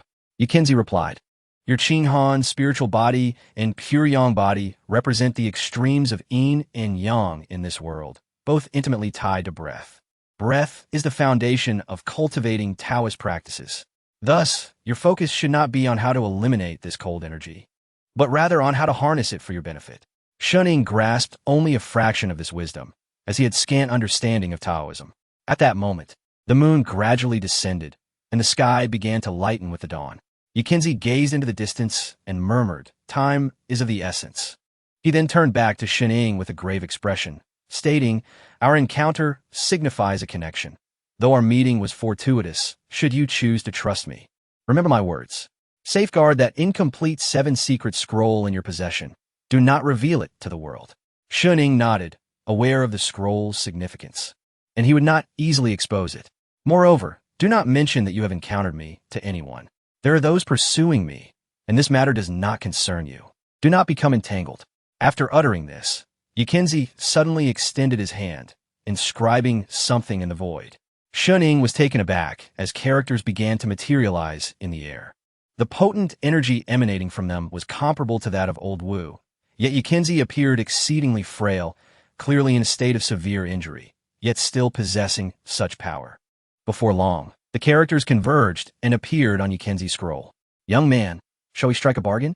Yikinzi proposed, articulating each word with deliberation. What do you mean, esteemed senior? Shun Ying inquired, looking up at him. Yikinzi unfurled the scroll before Shun Ying and solemnly declared, I have inscribed the 9 spirits' profound clarity technique upon this scroll. This method can transform the cold energy within you into your own true qi. This technique, created by our Taoist ancestors, is particularly compatible with you as a Qing Han spiritual body, yielding exceptional results. 9 Spirits Profound Clarity Technique. Shuning murmured, recognizing it as a Taoist practice. He then asked Yukinzi, "May I inquire what you mean by bargain?" Yukinzi gazed at the scroll and replied slowly, "Currently, I find myself in a precarious situation. I wish to entrust this scroll to you for safekeeping until I return for it. This is a portion of the 7 secret scroll. You possess one fragment, and I possess another. Since I have divulged this matter to you, I shall leave my share in your care."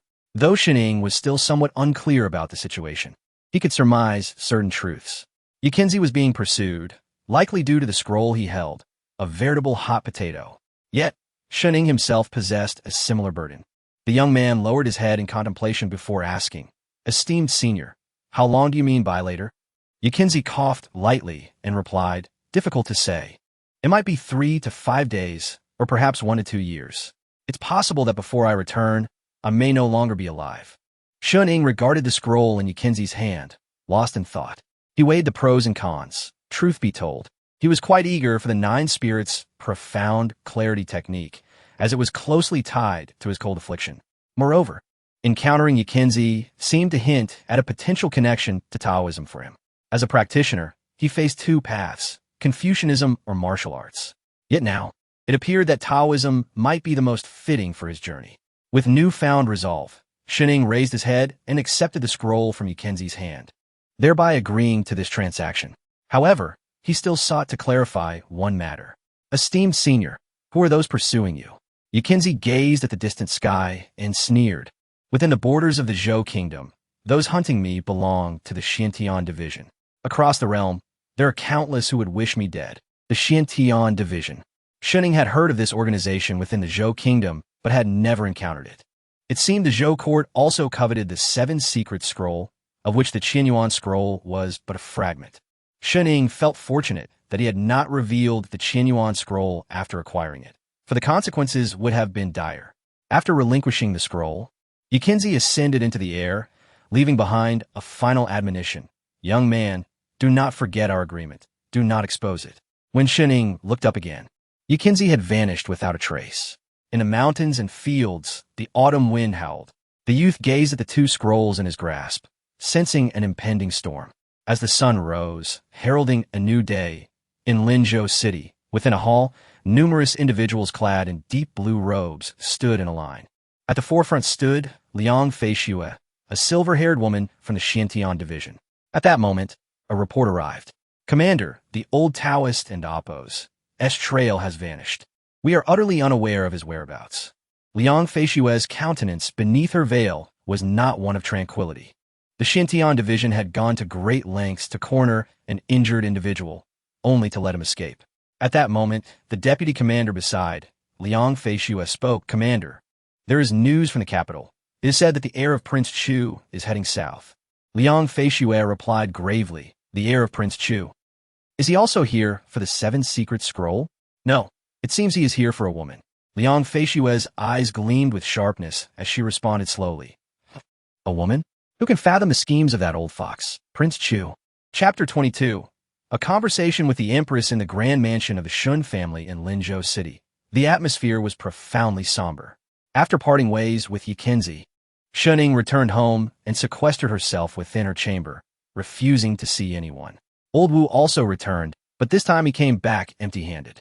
The enigmatic man he had encountered was handed over to the Xuantianzi, and he did not dare to bring him back, despite his formidable strength. He was acutely aware of the dangers of confronting the Xuantianzi, which operated under the aegis of the Emperor of the Great Zhou. Within the borders of Great Zhou, none dared to defy the Emperor's will. Shen Wanqing stood outside Shan Ying's door, hesitating for a long while, ultimately deciding against knocking. She turned to Old Wu beside her and inquired solemnly, "Old Wu, what transpired during this excursion beyond the city? What has affected Inger?" Old Wu pondered, equally perplexed. As he replied slowly, "I am uncertain. Nothing significant occurred during this outing, aside from dismantling a bandit stronghold and capturing a demon." Unbeknownst to Old Wu was the existence of Yukinzi, who was well aware that Old Wu was no ordinary individual. It was only after Old Wu departed that he took Shan Ying away leaving old Wu bewildered by Shun Ying's inexplicable behavior. Within the confines of her room, Shining sat at her desk with her eyes closed. The myriad events of recent times had left her in a state of confusion. Moreover, the hidden enemies of the Shun family began to surface. Foremost among her concerns was the chilling affliction that dwelled within her. To her astonishment, she discovered that her innate cold condition was a unique constitution intertwined with Taoist principles. Additionally, the Qinyuan map and the scrolls bestowed upon her by Yikenzi held far greater significance than she had previously imagined. Now, she had come to learn of a crucial piece of information. The Zhou and Yan was also in pursuit of the scrolls that Yikenzi possessed, all in quest of the Seven Secrets diagram. Yikenzi had mentioned that the Seven Secrets diagram comprised 7 volumes and scrolls, of which she currently held 2. The whereabouts of the remaining 5 remained unknown. However, Shuning quickly realized that the mysterious online acquaintance who had been communicating with her also possessed a copy, which facilitated their connection. Thus, Shuning extracted the Qinyuan map and inscribed a message in the blank space. "Elder, have you heard of the Seven Secrets diagram?" She then entered a state of waiting, believing that if the other party could connect with her, they must be aware of the existence of the Seven Secrets diagram. In the Northern Palace, the Empress had just finished attending to several official documents and had yet to find a moment's respite when the tome beside her began to radiate light. She recognized that it was the individual she had been anticipating. However, she was not inclined to engage just yet. Yet, as she rose and glimpsed the inscription, her exquisite countenance shifted. She murmured softly, "It appears this young one is also aware of the Seven Secrets diagram." Contemplating for a moment, the Empress slowly extended her delicate hand to inscribe her response. "As you surmise." Back with Shuning, upon receiving the reply, her heart surged with realization. Yikenzi had not deceived her. Yet, a new concern emerged. If the other party was aware of the diagram, they would likely covet the treasure she held. This thought sent a chill through her, and she fixated on the characters inscribed on the Qinyuan map.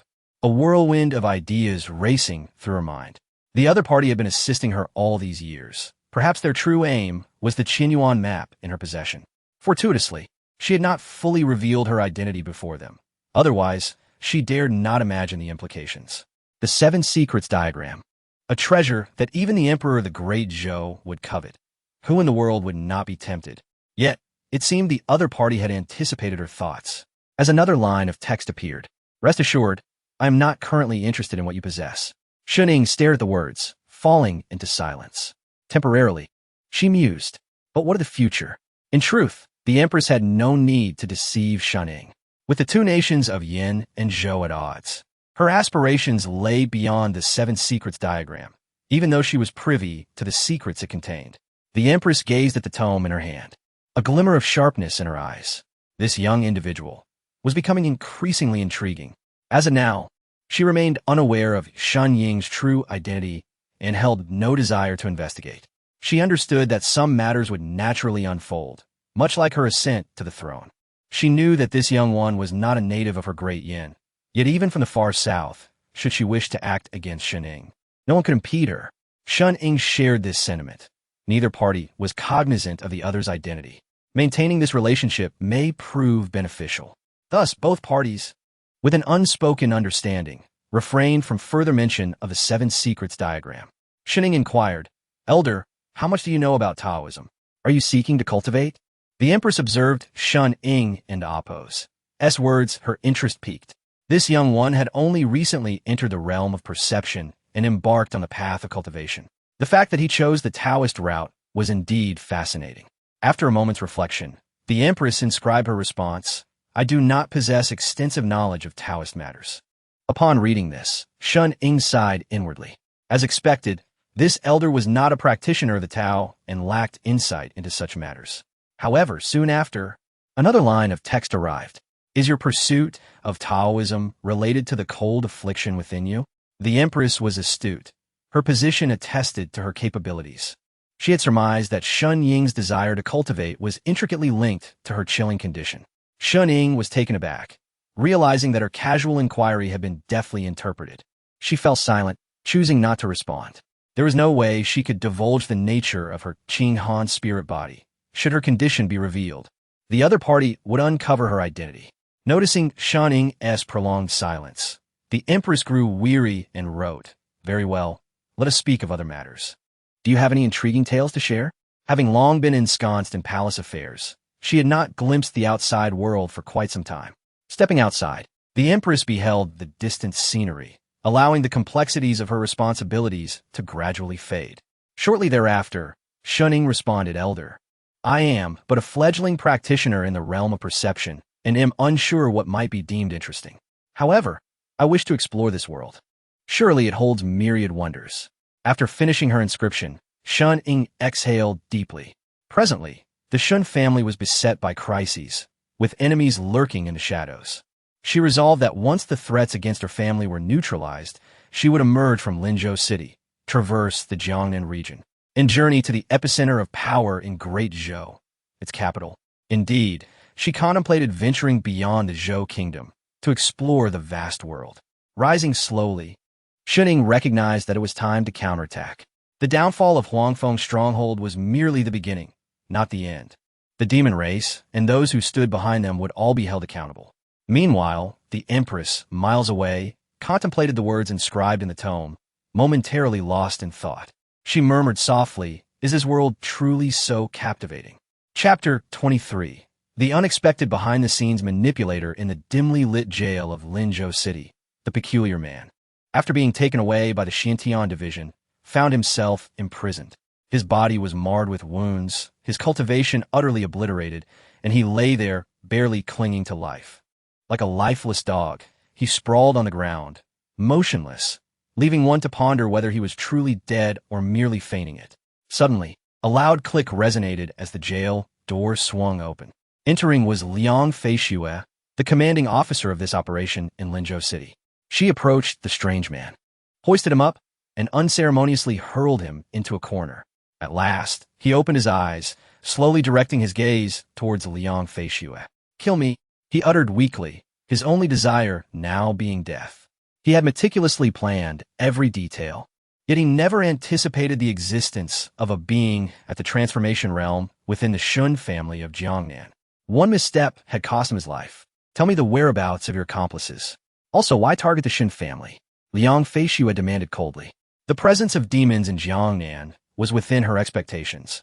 The emergence of the Seven Secrets diagram had stirred not only them, but also the demon race. The vile entities lurking behind had begun to reveal themselves.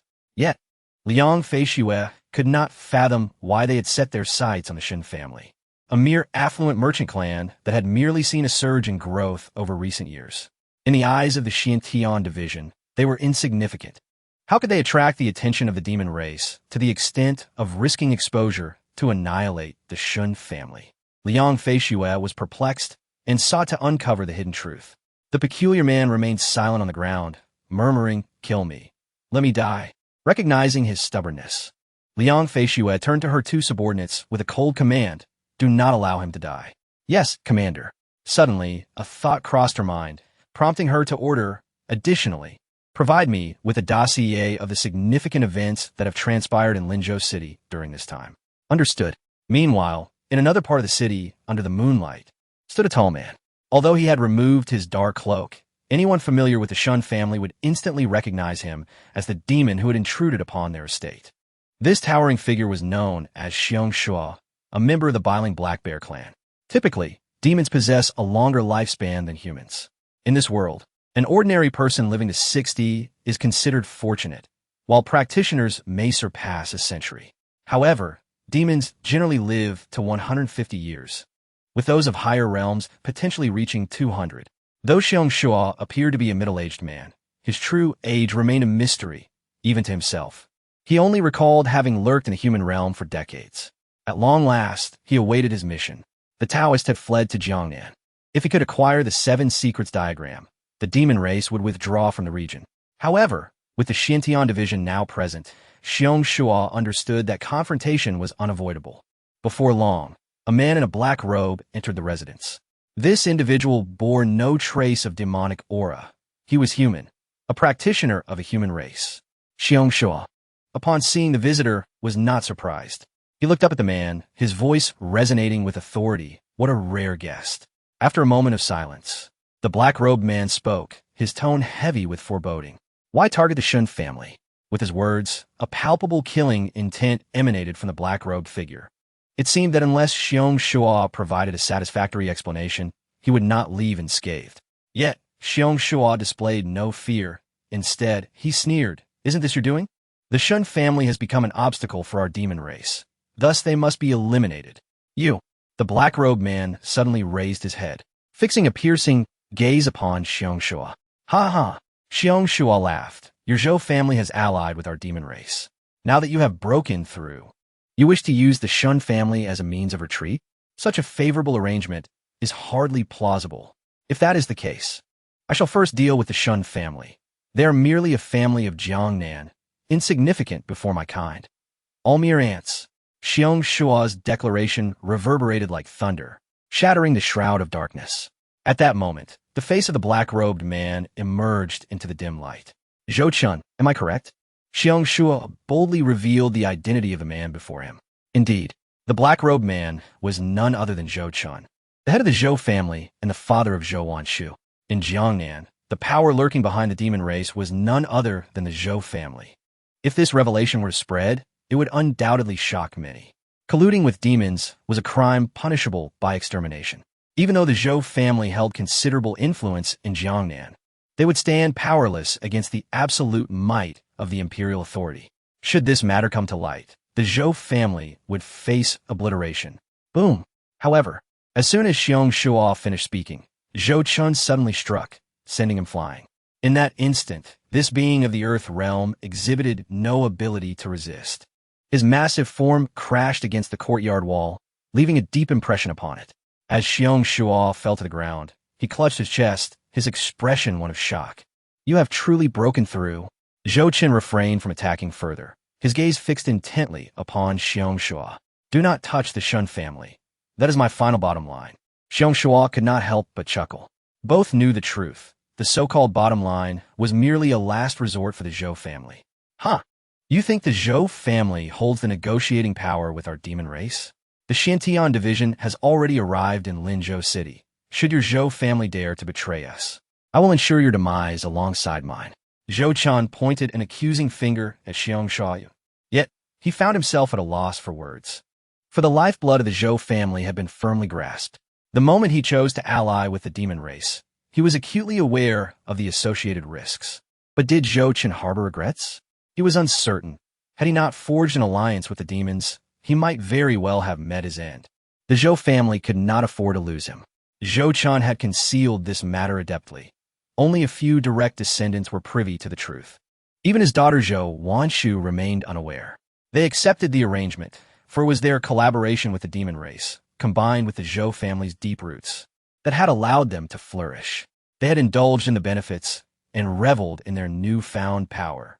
However, with turmoil brewing in Jiangnan, the demon race stirring restlessly, and the Xiantian division's arrival, the Zhou family found themselves at the eye of the storm. They had no alternative. Xiong Shua dusted off his attire, a cold smile gracing his lips.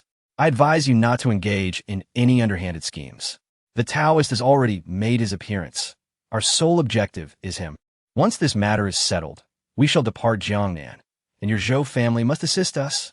This is your only choice. Chapter 24. Learning the Sword. A few days later, Linzhou City returned to its tranquil state as if nothing had transpired. During this time, Shun Ying remained indoors, dedicating himself to mastering two techniques: the Empress's return to essence breathing technique and Yakinzi's nine spirits mysterious clarity technique. The former focused on cultivating vital energy, and as Shun Ying practiced, he could distinctly feel a warm current flowing through his body. Conversely, he was still delving into the mysteries of the nine spirits mysterious clarity technique, which was rather arcane and still held many secrets for him. He had only grasped the initial layer. Although he had only skimmed the surface of this profound art, he sensed its exceptional nature, albeit with a shaky foundation. His journey into cultivation felt merely like a tentative exploration. However, after the events at Huangfeng Village, Shun Ying's resolve to pursue the path of cultivation grew stronger. The sight of Old Wu effortlessly obliterating Huangfeng Village left him profoundly awed. This was the true realm of cultivators. Just then, his sister, Shun Wanqing returned, and Shun Ying entrusted her with the family's affairs, allowing him to focus solely on his practice. One sunny day, in the courtyard, Shun Ying closed his eyes and began to circulate the return to essence breathing technique, nurturing his energy. Beside him, Shun Wanqing held a plate of fruit, gazing vacantly at her brother. Old Wu, with a wine gourd in hand, flushed and squinting, observed the scene. As Shun Wanqing nibbled on the fruit, she murmured, "Little brother has become captivated by cultivation since stepping into the sense stage." Old Wu chuckled. Who in this world does not aspire to grow stronger? It is good to have such fervor. Shun Wanqing remained silent for a moment before asking, "Did you give him the techniques he is practicing?" Although not a practitioner herself, she sensed the extraordinary energy swirling around Shun Ying. Given that the only powerful cultivator her brother could interact with was Old Wu, she instinctively believed these techniques were bestowed upon him by Old Wu. However, Old Wu shook his head and replied softly, "I do not possess such techniques. I practice the sword, and my teachings are all about the art of combat. What this lad is cultivating now is a top-tier technique for nurturing energy, not something an ordinary cultivator could acquire." Old Wu may not have fully understood the return to essence breathing technique, but he could feel that it was not something just anyone could possess. Shun Wanqing's gaze flickered as she softly muttered, "So, little brother has other cultivators backing him." Old Wu took a sip of wine, slightly inebriated, and replied, "Who knows? This lad harbors secrets that are anything but trivial." Shun Wanqing finished the last piece of fruit and stared at the now empty plate, speaking softly, "Indeed, little brother is truly inscrutable. With him cultivating, the Shun family relies entirely on me now." Father Shun Wanfeng has already entered a semi-retired state, spending his days tinkering with who knows what. With that, she chose not to disturb Shun Ying's practice and departed, as she had numerous responsibilities awaiting her. At that moment, Shun Ying suddenly opened his eyes and looked at Old Wu, calling out, "Old Wu, come here, I have something to discuss." Old Wu's gaze sharpened slightly, and he looked up at Shun Ying with a hint of resignation. "What scheme are you concocting now, Shun lad?" With unwavering determination, Shun Ying declared, "Old Wu, I want to learn the sword." "Huh." Old Wu's expression shifted to one of surprise, his gaze fixed on Shun Ying. "Learn the sword? Weren't you focused on cultivating your energy?" Old Wu was perplexed. Given Shun Ying's cold condition, the best course was to cultivate energy, which would help him regulate his internal flow. Moreover, for cultivators, accumulation was paramount, and practicing energy cultivation was not necessarily inferior to martial techniques. Shun Ying stepped closer to Old Wu, his tone resolute. "I wish to learn the sword." The young man's gaze was firm. This was not a mere whim, but a decision reached after careful contemplation. He understood that grasping the Nine Spirits' mysterious clarity technique would be challenging, as it was beyond his current capabilities. Shun Ying needed to grow stronger before he could truly engage with Taoist practices. While nurturing energy was one aspect, relying solely on it would not quickly forge his combat prowess. Having previously fought against the bandits of Huangfeng village, he realized he lacked genuine martial techniques. Therefore, learning the sword was his best option, especially with Old Wu, a radiant sword cultivator of the transformation realm, right before him. Surprisingly, Old Wu did not refuse outright, but instead adopted a serious demeanor. Learning the sword is not impossible. Having practiced the sword his entire life, Old Wu believed that the sword represented the world. However, he continued, the sword is an instrument of killing. Each strike requires the support of inner energy from the sea of qi. Given your cold condition, if all your energy is devoted to the sword, you may not last long. So, do you still wish to learn? Shun Ying's expression shifted, and instead of immediately responding, he countered Old Wu. "Do you think I can learn the sword?" "Yes." Old Wu nodded, as if recalling his former self. A swordsman can be anyone. A martial artist can cultivate the sword, and thus be a martial swordsman. A scholar can wield the sword, becoming a scholarly swordsman. Taoism embraces all, including the sword. The sword can encompass all rivers. After Old Wu's words, his spirit seemed to brighten. "Then I wish to learn." Shun Ying affirmed his desire. Upon hearing this, Old Wu stroked his beard and said solemnly, "If you wish to learn the sword, the first step is to acquire a sword." "A sword?" Shun Ying pondered, understanding the literal meaning. A treasured sword marks the beginning of a sword cultivator's journey. Only upon reaching Old Wu's realm could one wield the essence of all things as a sword without external aid. "Old Wu, What kind of sword do you think suits me?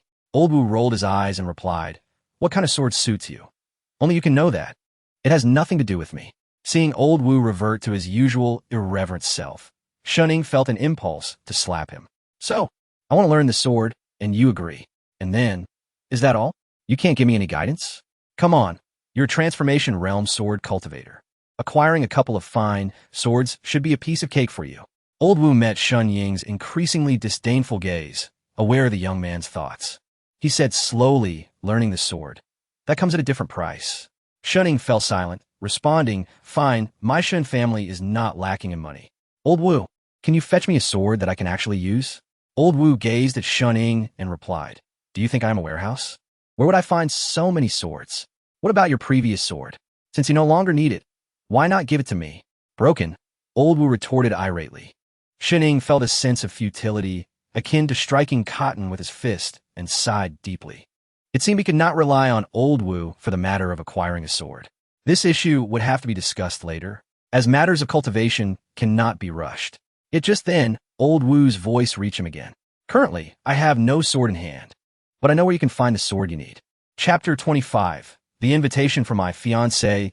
Old Wu tilted his head at a slight angle towards the sky, exuding an air of wisdom. Young Shun, do you know why I came to Linzhou City 2 years ago? Why? Shun responded with curiosity. Before I traversed the world, the first sword I wielded was forged right here in Linzhou City. What? Shun's interest was piqued, and he leaned in closer. Old Wu continued, 2 years ago, I came to visit an old acquaintance who is still here. I believe you should seek him out and ask him to forge a sword for you, a sword that belongs solely to you. Old Wu left it at that, aware that some matters must be addressed by Shun himself. Shun pressed on. Who is he? Where can I find him? On the west side of the city, at the end of an alley, there is a blacksmith's shop. You might want to pay a visit. If he forges your sword, you shall need not another for the rest of your life. Old Wu withheld the name, knowing Shun had to discover it for himself. Shun pondered silently. If this man had forged a sword for Old Wu, he must have lived for quite some time. Such a person was worth seeking out. Having said all that needed to be said, Old Wu turned and vanished into the courtyard. Shun calculated the time left until his wedding. Only half a month remained. Ample opportunity for him to take care of certain matters. However, the thought of marriage unsettled him.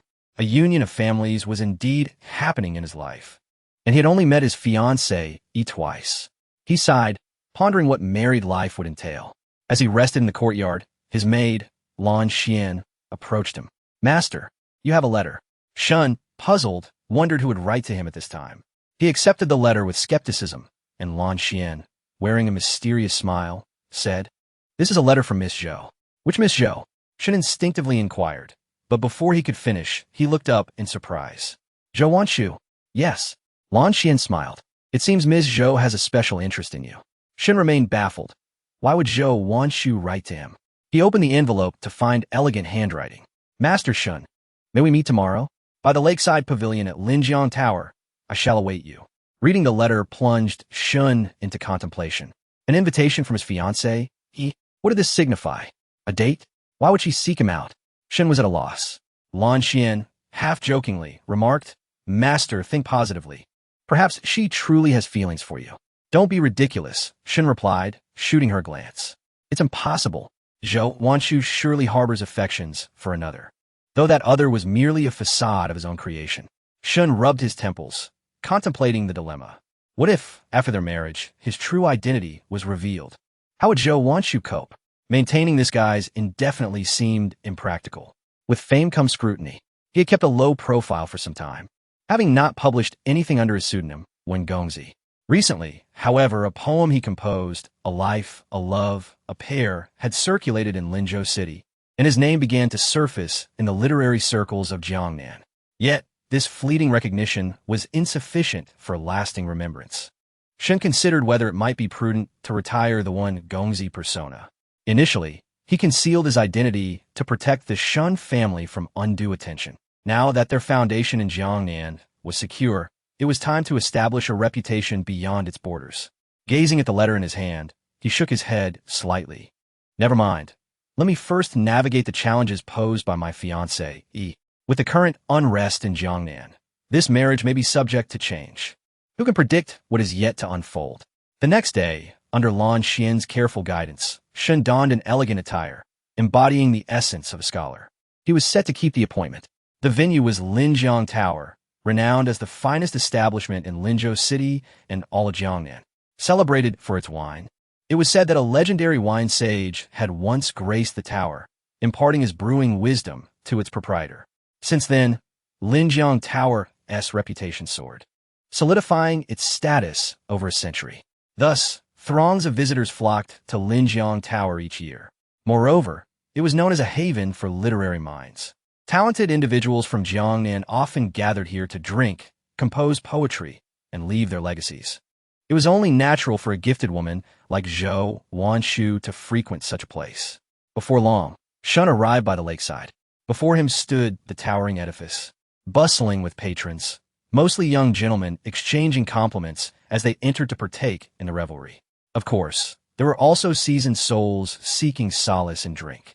Shun bypassed the entrance, instead approaching the lakeside where a pavilion sat at its center.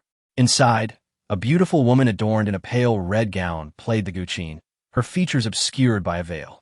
Her delicate hands danced over the strings, producing enchanting melodies that captivated onlookers. Yet, most could discern that her attire bespoke nobility. She was certainly of no ordinary lineage. Indeed, a select few recognized her as Zhou Wanshu of the Zhou family. Shun waved his sleeve and walked directly to the pavilion, standing before her. "Your performance is commendable," Shun remarked with a gentle smile. As the final note faded, she rose, bowing slightly. "I am honored to meet you, Master Shun." To an observer, they appeared less like an engaged couple and more like two acquaintances who had recently met. "Miss Zhou, no need for such formality. We are to be wed soon." "Such distance may raise suspicions among others," Shun replied, looking into her eyes. "You may simply call me Shuning." Zhou Wanshu extended her delicate hand, plucking at the strings of the guqin. "Then you may call me Wanshu. Addressing me as Miss Zhou feels rather formal." Shun opened his mouth, struggling to comply. It was not his fault. The only women he had interacted with were his maid, Lan Xian, and his sister, Shun Walking. He had not conversed with any other females, as he had hardly left his home before his cold was subdued. Navigating a relationship with an emotionally distant fiancé proved challenging. Thus, he opted to steer the conversation in a different direction. "Wanshu, you summoned me today for a reason." Her beautiful eyes met his, and she replied softly, "The heir of King Chu, Muyu, has arrived in Jiangnan." Chapter 26. The courtesan's melody at the riverside pavilion. Has the crown prince of Chu arrived so swiftly? Shuning glanced at Zhou Wanshu with a look of astonishment. She had not anticipated that the crown prince was a man of action. It was evident that he had come for Zhou Wanshu.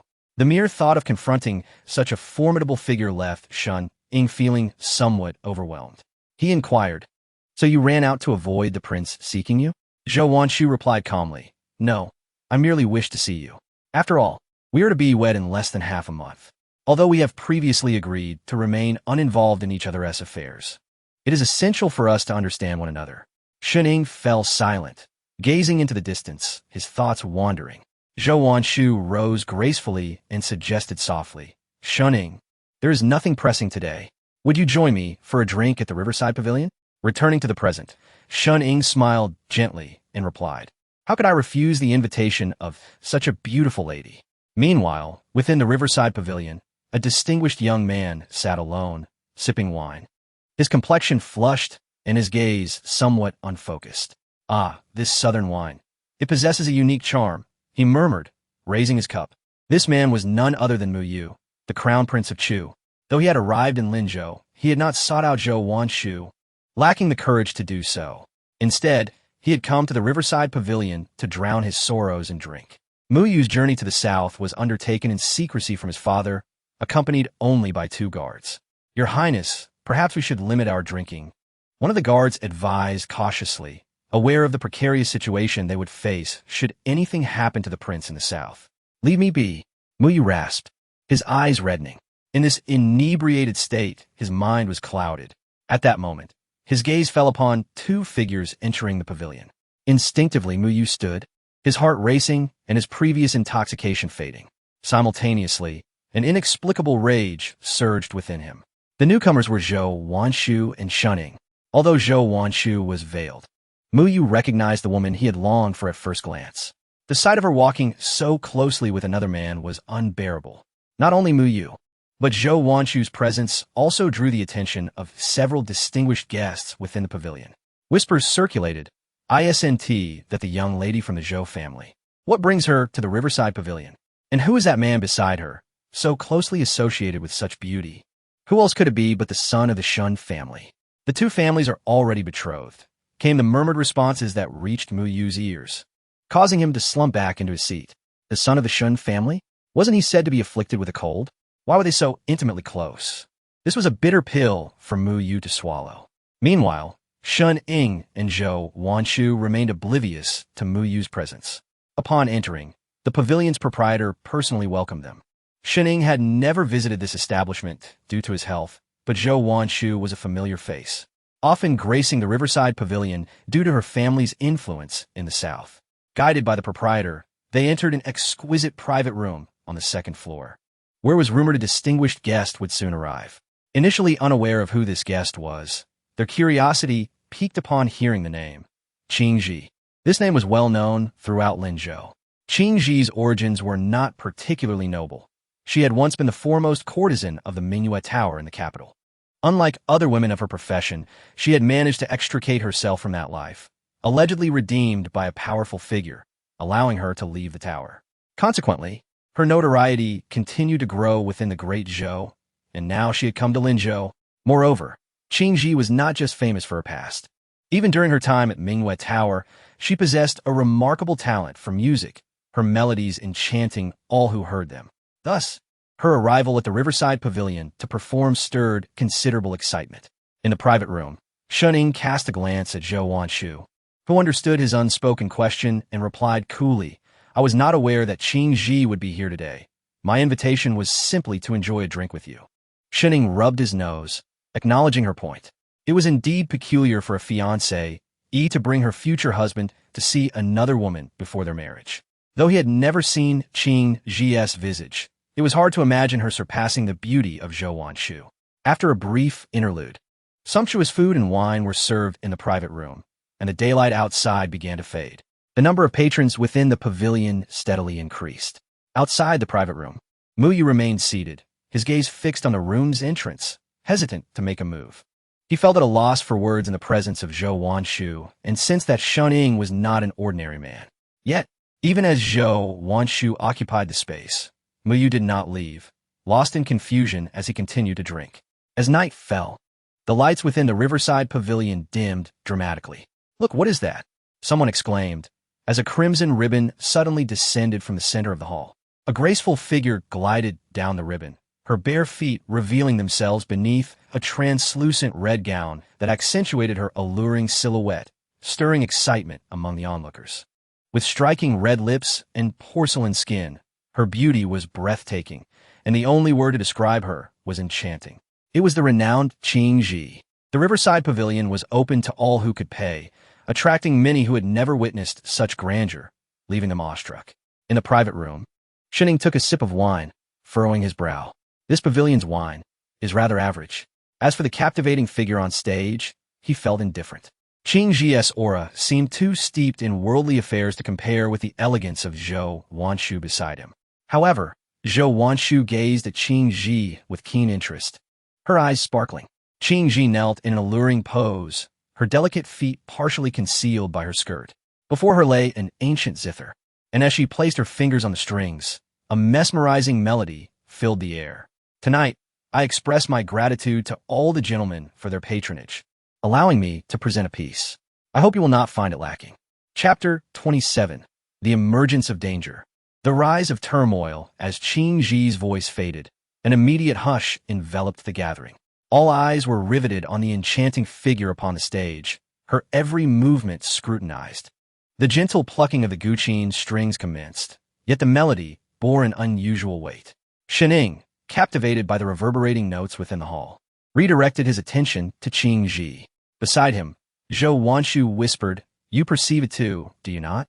Shun Ying murmured, This music is steeped in a chilling aura of bloodshed. Expectations ran high that someone as delicate as Qingji would perform a serene and melodious piece. Instead, She played a borderland tune, a battle hymn of warriors. Most of the audience, drawn primarily by the allure of beauty, found little resonance with the music itself. Jiangnan, located in the southern reaches of the Great Zhou, remained untouched by warfare, and the local gentry possessed little knowledge of such strife. Shening set his cup down, his instincts sharpening. This woman was no ordinary being. He turned to Zhou Wanshu and asked gravely, "Did you come here alone?" "What?" Zhou Wanshu initially did not comprehend, but her keen intellect quickly deciphered the implication. "I came out today without any guards." Shening fell silent for a moment, then gazed back at the stage. He could only hope that her intentions did not target the Shun or Zhou families. As the piece crescendoed, Qing Ji's extraordinary skill captivated the audience further. The sounds of battle and the thunder of hooves intertwined, echoing in their minds. Even the Chu prince's son, Mu Yu, who had been drinking, turned his attention to the scene below, sensing the extraordinary nature of the performance and fixating his gaze on Qing Ji. In the next moment, the climax of the Guqin's melody subsided into a low hum. The fierce battle depicted in the music reached its conclusion, the fate of the conflict sealed. Within the entranced crowd, two poignant words surged forth: defeat. Accompanying this was the despair of the populace, the wails of infants, and the mournful sounds of soldiers. Mu Yu, lost in thought, felt the weight of his upbringing, instilled with the concept of war since childhood. Though he had never set foot on a battlefield, he understood that one day he would inevitably tread upon one. Now, a mere piece of music unsettled his very being. As the notes dwindled, Mu Yu returned to his senses, only to be met with a bewitchingly beautiful visage and a gleaming blade. "Tonight, I shall escort the noble son on his journey." Qing Ji's voice reached only his ears. Mu Yu's heart raced with alarm, yet the distance between them had closed too quickly for him to evade. However, the two bodyguards by his side reacted with remarkable swiftness, their prowess as members of the Chu prince's household not to be underestimated. One guard shoved Mu Yu aside, while the blade found its mark in his chest. The other guard charged at Qing Ji, forcing her down to the first floor. At this moment, Qing Ji shed her pretense, her aura surging forth, enveloping the hall. She returned to the Guqin, plucking the strings, unleashing a wave of energy toward the guard. The resounding music filled the space, rendering the guard unable to evade as he sustained numerous lacerations from the force. "An energy practitioner," Shen Ying exclaimed, his voice tinged with urgency. "This Qing Ji is a cultivator." At that instant, Zhou Wanshu finally took note of Mu Yu, rising to murmur, "It's him." "Who?" Shen Ying inquired, having never encountered the Chu prince's son before. "The Chu prince's son." Zhou Wanshu's complexion paled, realizing that Mu Yu had also arrived at the Jianglu and was now under attack. As Qing Ji launched her assault, chaos erupted within the Jianglu. "Murder! Murder!" A cry pierced the air, plunging the hall into pandemonium. Such scenes were rare for ordinary folk, and the affluent of Jiangnan, accustomed to a life of luxury, could scarcely maintain their composure in the face of an assassination attempt. Revealing her true intent, Qing Ji's arrival at the Jianglu had not been merely for revelry. Mu Yu was her ultimate target. Her power was formidable, and even the two bodyguards by Mu Yu's side struggled against her musical onslaught, slowly yielding. Qing Ji ascended to the second floor, cornering Mu Yu. With no escape, he asked, "Who are you? Why do you wish to kill me? Your inquiries are excessive." Qing Ji replied coldly, advancing toward him. At that moment, sweat soaked Mu Yu's back, and an overwhelming sense of regret flooded his heart. He had only just arrived in Jiangnan, having glimpsed his beloved from afar. Little did he expect, death loomed so near. In this life-and-death moment, Mu Yu instinctively glanced toward Zhou Wanshu's box. Her expression was grave as she turned to Shen Ying. "Mu Yu cannot perish here. After all, he came to Jiangnan for me. If he dies, the Chu prince's household will undoubtedly retaliate against the Zhou and Shen families." Shen Ying understood the implications. Yet with time running short, who could intervene? In the Jianglu, aside from Qing Ji, he was likely the only cultivator present. Yet, Qing Ji had already closed in on Mu Yu, leaving him no opportunity to act. In a critical juncture, two sharp sounds of swords slicing through the air pierced the chaos. Two men donned in blue-scaled robes emerged, swords drawn, charging at Qing Ji. The latter was forced back, barely regaining her footing beneath the onslaught of their formidable sword energy. Zhou Wanshu intoned softly, the The scaled robes belonged to the Xintian division of the Great Zhou. Shun Ying's gaze flickered. It was his first encounter with members of the Xintian division. Indeed, the Chu princess son was already marked by the Xintian division upon his descent into Jiangnan. Realizing the gravity of the situation, Qingji knew she had to flee. Dim on his halt, the two members of the Xintian division shouted, quickly pursuing her. Tasked with keeping a watchful eye on the Chu prince's son, they found themselves in an unexpected predicament. Three figures swiftly vanished from the Jianglu. Mu Yu, having narrowly escaped death, instinctively turned his gaze toward Zhou Wanshu. Their eyes met for a fleeting moment before she turned, assisting Shun Ying, and departed the box. This matter does not concern us. Do not get involved. Shun Ying remained silent, aware that turmoil from the capital had ignited flames in Jiangnan. Within the Jianglu, patrons scattered in disarray, while Mu Yu sat alone in the corner of the second floor, contemplating his uncertain future. Ironically, having just reclaimed his life, his mind was preoccupied with the nature of Zhou Wanshu and Shun Ying's relationship. Observing their closeness, Mu Yu felt a heart-wrenching pang of jealousy. Did his beloved truly harbor feelings for another man? At this moment, confusion enveloped Mu Yu. Chapter 28. The Blacksmith Shop, Your Highness. Mu Yu was unaware of how long he had remained in place when he heard a melodious voice.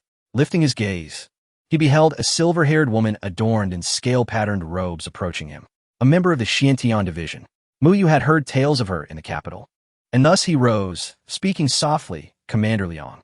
The newcomer was indeed Liang Feishue, whose reputation in the capital was far from insignificant. To attain the rank of a commanding officer within the Xintian division was no small feat. With a respectful bow, Liang Feishue addressed him, Your Highness. We have pursued the assassin, who is currently fleeing towards the western part of the city, but she shall not escape the grasp of our Xintian division. Although her words were courteous, there was a distinct lack of reverence. The Xintian division's original mission in Jiangnan had not been this, and Mu Yu's arrival undoubtedly complicated matters. However, given his good fortune in birth and the protection of a doting father, Liang Feishue found herself compelled to assign personnel to shadow Mu Yu. Yet, as events had unfolded, Liang Feishue was resolved to take action. Just then, Mu Yu abruptly inquired, You are tailing me? Liang Feishue replied coolly, This is for your highness's safety. Moreover, does the Prince of Chu remain unaware of your presence in Linzhou? Mu Yu fell silent, rendered speechless. He recognized his impulsiveness in venturing into Jiangnan without forethought. Little did he expect that those wishing him harm would reveal themselves so swiftly. I do not know whom I have offended, Mu Yu murmured. Liang Feishue scoffed. Your Highness, indeed you have not offended anyone, but surely there are many in the capital, particularly at the Prince of Chu's residence, who wish for your demise. She scrutinized the ineffectual heir of the Chu royal family, smirking inwardly. Initially, Liang Feishue had suspected Mu Yu's journey south was part of the prince's scheme. His target, too, seemed to be that Taoist. Now, however, Liang Feishue realized her worries were misplaced. This Chu royal was merely a love-struck fool. Nonetheless, she was determined to retrieve that Qingji. For individuals of her caliber were often entangled in significant affairs, potentially aligning with the objectives of the Xintian division itself. Addressing her subordinates, Liang Feishue commanded, Send 2 more individuals west of the city. Ensure that assassin does not escape. Yes. Meanwhile, after leaving the Linjiang Tower, Shun Ying and Zhou Wanshu had not lingered together for long. Now, deep into the night, Zhou Wanshu opted to return to the Zhou residence. Though today's events did not directly concern them, preparations were nonetheless essential. Particularly with Mu Yu's arrival, he could very well bring trouble upon the Zhou family. Conversely, Shun Ying did not rush back to the Shun household, but instead headed towards the western part of the city, with his father and sister there. Shun Ying felt no need for concern. His intention was to seek out the blacksmith shop mentioned by Old Wu for a concealed and ancient relic. He wished to forge a sword, a blade that would belong solely to him. Shun Ying understood that in this world, one could only rely on oneself. Strength was the only path forward. Presently, the Shun family was insignificant in the face of the capital's formidable powers. Even within Jiangnan, they were hardly noteworthy. Previously, Shun Ying had assumed the Shun family had thoroughly infiltrated Linzhou city, but had it not been for Old Wu's words, he would have remained oblivious to the existence of a master in the west of the city. At times, A single powerful individual could obliterate an entire clan with a mere gesture. Yet now, in the dead of night, the alleys of the western district were deserted. The western part of Linzhou City was not known for its vibrancy. It could even be described as a slum. Surrounding odors occasionally wafted through the air, and the inhabitants were primarily modest merchants. After surveying the surroundings, Shunning decided to wait until dawn. Indeed, even if a master were present, they would likely not be wandering about at this late hour. As Shunning took a few steps, he suddenly halted, realizing he had arrived at the entrance of the blacksmith shop described by Old Wu. The door was tightly shut, yet it bore no dust, indicating regular use. This suggested that, if Old Wu's words were accurate, the elder should still be within. However, a sense of doubt began to creep into Shunying's mind. Utilizing the dim light, he scrutinized the shop. It appeared to be an exceedingly ordinary blacksmith shop. Yet it was the only one in the western part of Linzhou. Unsure, he resolved to wait. Just then, an icy chill surged through him. Shunying's complexion shifted, and he could distinctly feel the cold energy within him stirring. Clutching his chest, he appeared quite unwell. What was happening? The cold had been well suppressed. Why had it suddenly intensified? With no other recourse, Shunning began to circulate his energy, attempting once more to quell the chill. However, contrary to his intentions, the coldness intensified, causing his body to grow colder. He felt himself faltering, unsteadily making his way to the door, where he leaned against it, sinking to the ground. What was happening? Gazing at his pale hands, he murmured repeatedly. The coldness continued to ravage his insides, and his complexion turned ashen. Before Shun-Ing could comprehend the situation, he lost consciousness. Moments later, the door to the blacksmith shop swung open. As dawn broke, a voice called out, "Young man, young man." Shun-Ing heard the voice beside him as he gradually regained consciousness. He opened his eyes to see a tattered old man squinting at him. Suddenly, Shun-Ing sat upright.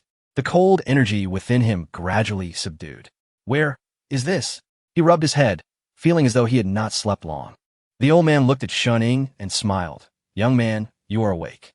2 hours ago, you fainted at my shop's entrance, and I brought you inside. Senior, you are." As the headache subsided, Shun-Ing began to recollect. Yes, he had come seeking the blacksmith, but for some reason, his cold condition had flared unexpectedly. Yet now, the chill within him had been quelled by his own energy. Truly peculiar. The old man waved his hand, chuckling ruefully. "What, senior? I am merely a blacksmith, having forged iron in Linzhou City for nearly 50 years. And you youngsters, one after another, fainting at my door. Your constitutions are quite frail." "You?" Shun-Ing rubbed his head again, catching the crucial point in the old man's words.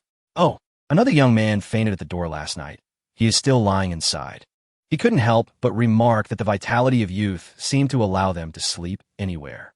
Shun-Ing stared at the old man before him, beginning to question whether this truly was the master Old Wu had spoken of. He appeared to lack any of the hallmarks of a skilled practitioner. Shun-Ing fell into deep skepticism. "Senior, I am Shun-Ing of the Shun family. May I inquire about your name?" Since the old man exhibited no airs of superiority, Shun-Ing felt no need for caution and directly introduced himself. At that moment, the old man moved aside to stoke the fire and begin heating the metal. As he spoke softly, "The Shun family? Did Old Wu send you?" A sudden jolt ran through Shun-Ying's heart. He had indeed found the right person. This elder was the blacksmith he had been searching for. At that moment, Shun-Ing rose from the bed and solemnly stated, "Indeed, it is you that Senior Wu mentioned. I seek your expertise in forging a sword." The elder continued his work, stoking the fire with an unperturbed demeanor. "Young man, do you wish to learn the sword?"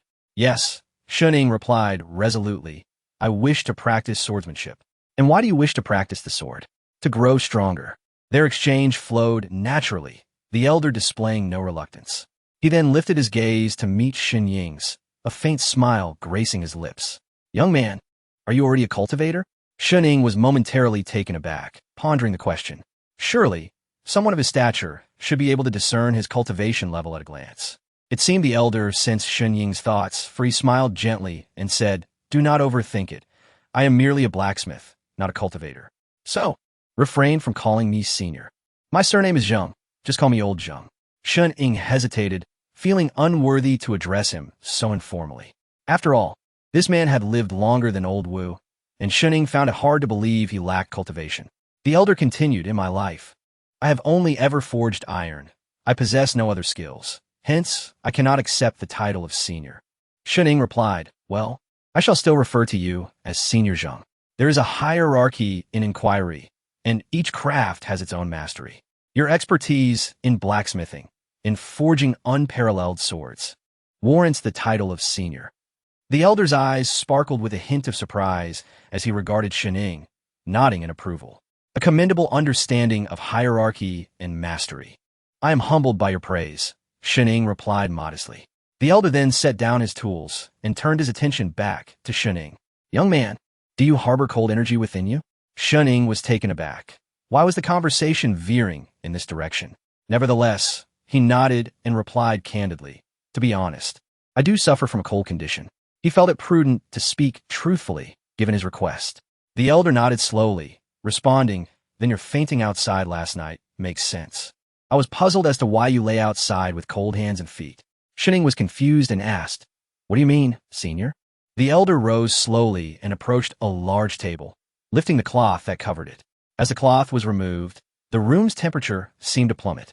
Shuning felt the turbulent energy within him stir anew, as the cold energy within him surged back to life. He took a step back, sitting on the bed, his gaze drawn to the table where a deep blue iron block lay.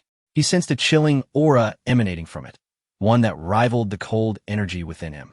It dawned on Shuning that the commotion inside him was likely linked to that deep blue iron block. Seeing Shuning's reaction, the elder covered the iron block again and said slowly, this is a piece of millennium cold iron, born in the farthest north, imbued with intense cold energy, which has triggered the cold energy within you. Shuning's gaze remained fixed on the covered millennium cold iron, and he murmured to himself, no wonder. So my internal cold energy was influenced by this. This object also lent an air of mystique to the elder's workshop. Millennium cold iron was not something just anyone could obtain, and the cloth covering it was no ordinary fabric. It seemed to be a treasure capable of concealing the iron's aura. As the room slowly warmed, Shuning began to regain his composure. He closed his eyes, regulating the energy within him, before turning back to the elder and softly inquiring, Senior Zhang, regarding the forging of the sword. Might you be willing to assist me? If so, I can offer whatever compensation I can. The elder waved his hand, pointing to the millennium cold iron. Given your cold condition, to forge a sword for you, I must first eliminate the cold energy from this iron. If the cold energy remains, you will be unable to wield the sword. Eliminating the cold energy will take some time. Do not rush. Shuning's eyes lit up with surprise as he exclaimed, Senior Zhang, have you agreed to forge a sword for me? The elder replied, it is my profession. Since you have come to seek me, I have no reason to refuse. However, you must be patient, as it may take anywhere from half a month to 3 months. Without removing the cold energy, the sword I forge will be of no use to you. Shuning's heart soared. He had not anticipated the elder's willingness to help him. Initially, he thought he would have to plead extensively, as one would expect when seeking the aid of someone of such caliber. Yet, upon his first request, the elder had readily agreed, leaving Shuning pleasantly surprised. However, the elder then added, since you seek my help in forging a sword, you must offer something in return, as you mentioned, within your means. Shuning firmly declared, whatever the Shun family can provide, we shall meet your requirements. The elder nodded and presented his terms. First, I require 5,000 taels of gold. The millennium cold iron is the material for the sword, and it is worth far more. 5,000 taels is merely a token. The Shun family should have no difficulty procuring this. Shuning considered this and agreed. It was indeed a manageable request. Moreover, considering the rarity of millennium cold iron, 5,000 taels seemed hardly a fraction of its true value. No problem, Senior Zhang. I will arrange for it to be delivered shortly. The elder waved his hand again, continuing, do not rush. This is merely the price for the material. My compensation for forging the sword has yet to be discussed. Chapter 30. The Unexpected Individual Senior. Please speak, Shuning respectfully addressed. At least within the confines of Linzhou City, he believed he could accomplish most endeavors. The elder spoke slowly. I need you to assist someone. Assist someone? Shuning inquired with curiosity, wondering why this elder would make such a request. Who? The elder gestured gently towards the room, whispering it is she within. At that moment, Shuning directed his gaze toward the doorway. The elder had previously mentioned that another individual had collapsed at the entrance of the blacksmith shop the previous night and was brought into that very room. What connection did she have with this venerable figure? And why did the elder insist that he help her? Shen found himself momentarily perplexed, unable to comprehend the situation. The elder's gaze fell, and he ceased speaking. Coincidentally, at that instant, a figure emerged from the room, and Shen Ying's eyes fixated on her, instantly rendering him speechless. He recognized her. In fact, he had encountered her just the day before. This was none other than Tianhe, the assassin who had attempted to slay Prince Muyu at Tianhe Tower. At this moment, Tianhe leaned against the doorframe, her delicate shoulders exposed. Clad only in a thin dress stained with blood. Her complexion was pale, clearly indicating severe injury, and her once pristine arms bore numerous fresh wounds. It was her. A sudden shock coursed through Shen. He had presumed that this woman had been captured by the Tianhe division, only to discover that she had managed to escape. However, he soon realized that it was this elder who had rescued her. Tianhe regarded Shen with wary eyes. She was unaware of his identity. Yesterday, he had been hidden within a private box at Tianhe Tower, and her attention had solely been on Muyu, leaving her oblivious to the young man. At that moment, the elder interjected, "Assist her, this is my sole request. This young girl is mired in peril, and as merely a blacksmith, I am unable to aid her. Only you can. I believe that the Shen family should have no difficulty rescuing someone in Linzhou City." Tianhe remained silent, yet she maintained her vigilance towards Shen, distrustful of everyone around her. Her beautiful eyes scrutinized the young man, as if contemplating something profound. Shen hesitated to acquiesce immediately. This was no trifling matter. Given the rumors surrounding this woman, she was no ordinary individual, and the implications of her entanglements were significant. Furthermore, it must be noted that the Tianhe division was still present in Linzhou City, making the task of aiding this woman anything but simple. Concurrently, he cast a glance at the elder, pondering the nature of their relationship. The elder, perceiving Shen Ying's inner turmoil, sighed and explained, "The young lady's elder had some past dealings with me. She visited me upon her arrival in Linzhou City, and now that she is in trouble, I find myself unable to assist her. However, old Wu sent you here, and I believe this is fate." At that moment, Tianhe, who had remained silent until now, spoke softly, "Grandfather Zhou, you need not trouble yourself. I will leave here shortly and will not implicate you." She coughed, blood escaping her lips, presenting a pitiful sight. Shen Ying's lips twitched, thinking to himself how adept she was at theatrics.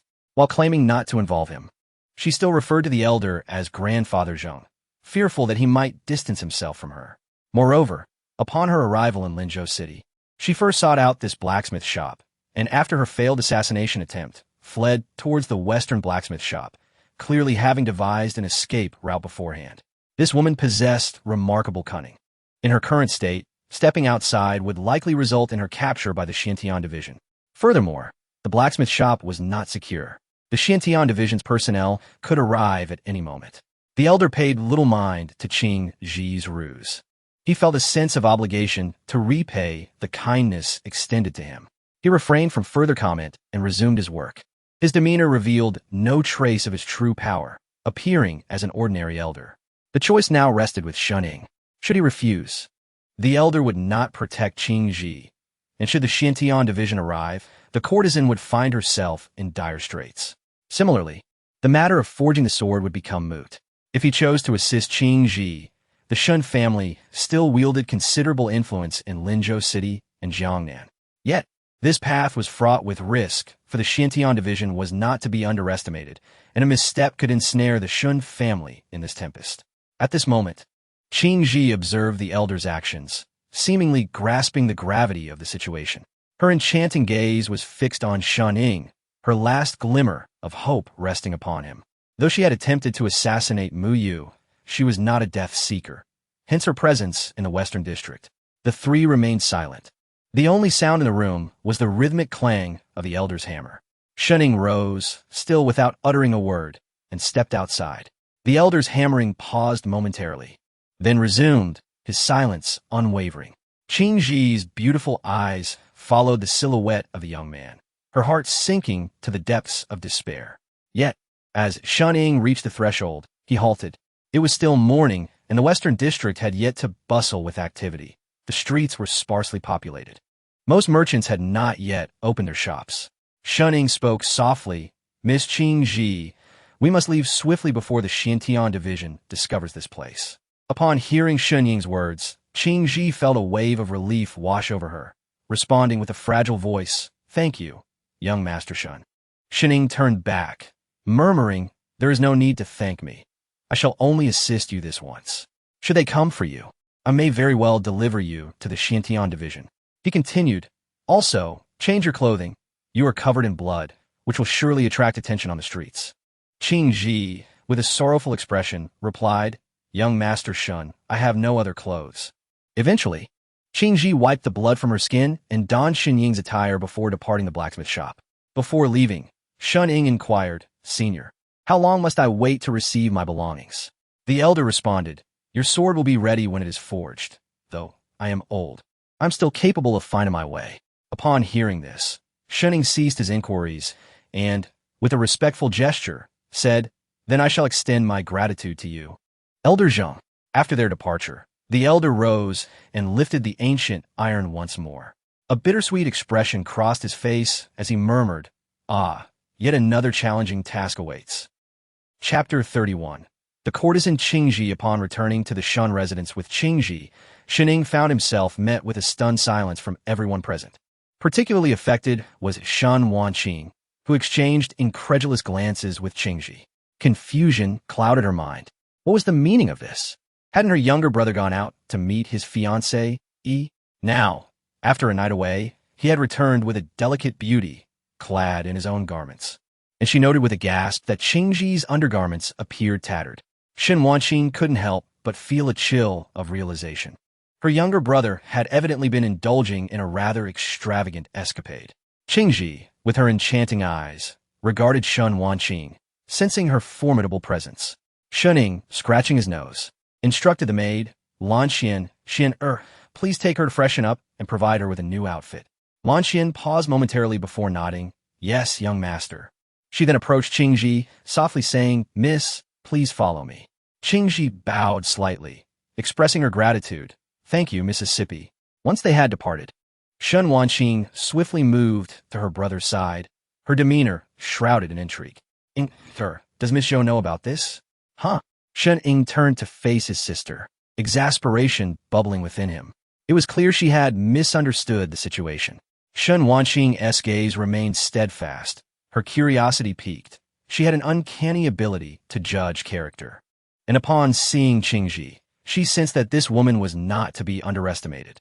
Her innocent younger brother must not fall prey to her charms. With a resigned sigh, Shenying replied, "Sister Wanqing, please don't overthink it. There's nothing between us." "Oh, really?" Shan Wanqing crossed her arms, a teasing glint in her eye. "A night away, disheveled clothing. And you claim nothing happened? Do you expect me to believe that?" Women are inherently perceptive, and, as she spoke, countless scenarios danced through her mind. Shenying cleared his throat, exerting considerable effort to clarify the events. Yet Shan Wanqing remained skeptical until she summoned Old Wu to confirm that Shenying had indeed been to the blacksmithess. Having learned the truth, she began to feel a pang of regret. "TSK, why hadn't he taken care of that woman?" Her gaze questioned Shenying, as if to ask whether he was up to the task. Shenying felt utterly speechless, realizing he truly could not contend with his sister. Gradually, Shan Wanqing's expression turned serious as she focused on the matter at hand. "So, what do you intend to do with this woman? You can't just keep her here indefinitely, nor can I simply turn her over. At least until I secure what I need, her safety must be assured." Shenying stated, resignation heavy in his tone. However, given her current predicament, she cannot possibly keep her secrets hidden. Suddenly, Shenying raised his gaze, a new tone in his voice. "I am curious to discover how this woman dared to attempt the assassination of a noble heir." Meanwhile, at the Xintian division, Liang Feishue furrowed her brow as a middle-aged man trembled before her. This man was the city lord of Linzhou, a figure of authority within the court. Yet before the Xintian division, he was nothing. The power of the Xintian division was immense, and Liang Feishue, having come from the capital, could easily dispose of a mere city lord. The city lord stammered, "My lord, we have already searched the western part of the city, But we cannot locate the woman you described, what? Liang Feishue turned to glare at the city lord, her voice low and menacing. Such a large person could not simply vanish into thin air, especially one who is barely clinging to life. The city lord found himself at a loss for words. How could this be his fault? The woman had eluded capture in the dead of night, and by the time he received the Xintian division's orders, it was already morning. It was entirely plausible that she had escaped. Yet, given the stature of the silver-haired woman, he dared not defy her. Thus, he could only weakly explain, "My lord." The timing simply did not allow for it gradually. Liang Feishue composed herself, recognizing that the inefficiency lay with her own division, primarily due to a shortage of personnel. Most of her forces had been dispatched outside Linzhou to track the old Taoist, while others were pursuing the demon clan. Consequently, when the target vanished, she sought to leverage the local government as resources. Yet, she could not fathom why Qingji had suddenly disappeared without a trace after being pursued. She suspected that someone must be aiding Qingji. Once calm, Liang Feishue ceased to press the city lord. Her earlier ire stemmed from the numerous unresolved matters since her arrival in Jiangnan. Whether it was the demon clan or the old Taoist, none had been located, and now even a mere assassin eluded her grasp, leaving her in a state of despair. However, Liang Feishue was not one to act impulsively. She swiftly devised a plan and addressed the city lord. Since the individual has fled the western part of the city, she cannot have left the city entirely. Increase the manpower to search for her. The heir remains within Linzhou. We must capture that assassin. Understood. The city lord's brow glistened with sweat. He had no authority to refuse. After the city lord departed, another figure approached Liang Feishue, speaking in hushed tones. "Commander, the old Taoist was seen outside the city last night. What are your instructions?" Liang Feishue smirked, her eyes glinting with determination. "It appears the secret can no longer be concealed. We must secure that item this time at this moment. Within the Shun residence, Qingji, under Lanxian's guidance, had bathed and removed the signs of her ordeal.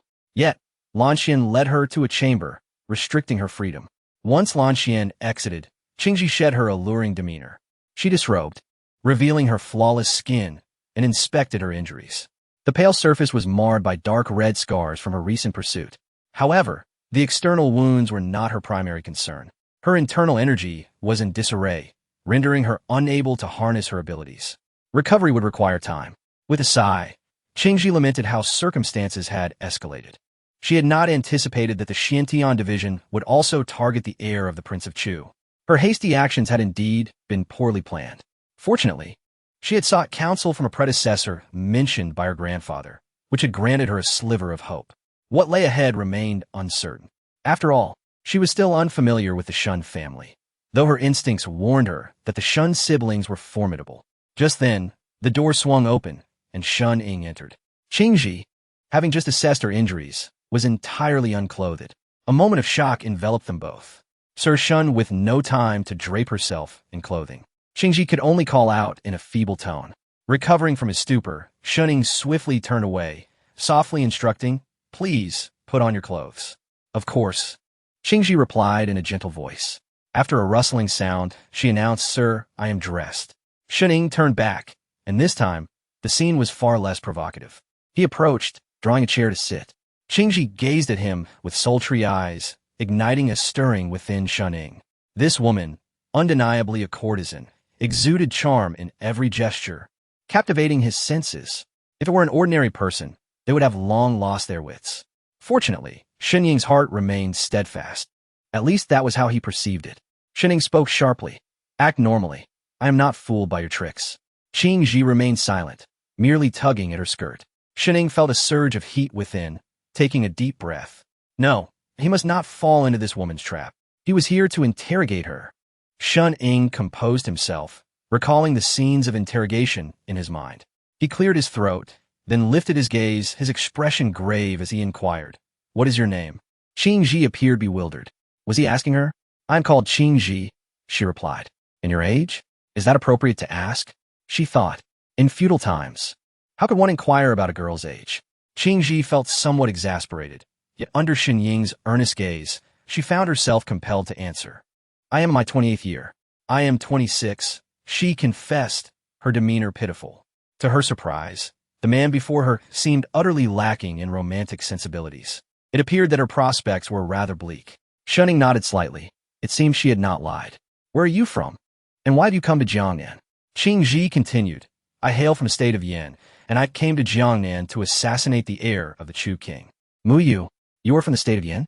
Shun Ying disregarded her latter statement, noting that she had already attempted to assassinate the prince. However, the revelation of her origin was unexpected. Are you a spy from Yan? Shun Ying asked solemnly, realizing this was not good news. Harboring an assassin and concealing a spy from an enemy state were two entirely different matters. The former, if discovered, could be negotiated, albeit at a cost. Conversely, harboring a spy could lead to extermination if it fell into the wrong hands, especially with the Xintian division, which had the authority to execute without prior approval. Furthermore, the Yi family of Jiangnan had a member who could directly face the emperor. They would certainly want the Shun family to perish. Yet, Qing Ji simply stated, my parents are both from Yan, but I grew up in the capital. I have never acted on behalf of Yan. Shun Ying seized upon this point. Since she had not been working for Yan, it must have been the nobility of the Zhou state who sought to kill the heir. Mu Yu. As expected, the capital was a place of chaos. Shun Ying mused inwardly, then continued, who instructed you in this assassination? This time, Qing Ji did not respond. Instead, she slightly extended her legs and cooed, young master, this seems to be none of your concern. I cannot divulge. Now that I have saved you, it is indeed related to me. If it involves me, I must clarify, Shun Ying insisted. Yet Qing Ji maintained her silence, replying, but I still cannot say. Shun Ying rubbed his temples, resigning himself to the fact that this woman had her principles. She would not deceive him about what she ought to disclose, nor would she freely implicate someone else without reason. What is your relationship with Senior Zheng? Shun Ying recalled that she was from Yan, and so was her elder. Thus, the blacksmith, Senior Zheng, must also be from Yan. The distance between Jiangnan and Yan was vast, making this rather intriguing. Qing Ji shook her head, reminiscing, this is not my first visit to Jiangnan. As a child, I accompanied my father here once. That time, I came to visit Senior Zheng, and so I returned to see him before my actions this time. Who would have thought that I would cross paths with you? Shun Ying nodded. Her explanation was reasonable, and at least she was not playing games. This indicated that she was a clever woman. In this place, only honesty could ensure survival. Taking Qing Ji under his wing was a risk for Shun Ying. She was akin to a ticking time bomb, and he had to ensure her stability at all times. Should she dare to play tricks, he would not hesitate to eliminate her. The Shun family owed her nothing. Should she perish, Shun Ying would lose nothing. A mere sword could never compare to the Shun family. Qing Ji was aware of this. The young man before her was no simple character. Yet in this dire circumstance, she sought a final glimmer of hope. Consequently, Shun Ying ceased his inquiries, and Qing Ji remained silent, enveloping the room in a heavy silence. They sat opposite each other, yet the warm air between them began to rise. Shun Ying swallowed hard, internally acknowledging this woman truly possessed an irresistible charm. No wonder she could become a courtesan, captivating the prominent figures of the capital. However, she was currently a hot potato, one he could not simply discard. Shun Ying was certain that once she left the Shun residence, she would be swiftly apprehended. For now, he could only wait for the storm to pass, and for the Xintian division to depart Jiangnan, before devising a more thorough plan. Once again, he gazed at the courtesan seated before him, sighed internally, and could not help but think of Mu Yu, the heir of the Chu king. Alas, what a predicament! It seemed he was inexplicably entwined with that man. His beloved had become his fiancée, and she had drawn him from the capital to Jiangnan. Now he had rescued an assassin targeting Mu Yu. Although he had only glimpsed Mu Yu from a distance, it felt as if an invisible thread connected them. Young Master Shun, what would you have me do next? Qing Ji, perceiving Shun Ying's silence, began to speak sweetly, attempting to win him over. However, Shun Ying was not swayed by her charm. He replied sternly, from now on, you're not to step outside the Shun residence. If you do, before you can be discovered, I will kill you myself. I will not go out. I am very obedient. Qing Ji leaned closer to Shun Ying, their proximity growing intimate. She was no fool. Stepping outside now would be tantamount to seeking death. Since she had to remain here for a while, she must devise a plan, perhaps to win over this scion of the Shun family. Confronted with her closeness, Shun Ying felt somewhat uneasy. Just as he intended to shift away, the door swung open. Young master, outside. Lan Xian hurriedly entered, her gaze frozen at the scene before her. Young master, have I arrived in an opportune moment? Chapter 33. The Search of the Shun Residence. Shan Ying distanced himself from Qing Ji, adjusting his attire as he spoke slowly. Xianer, is there something amiss? Young master, there are visitors outside.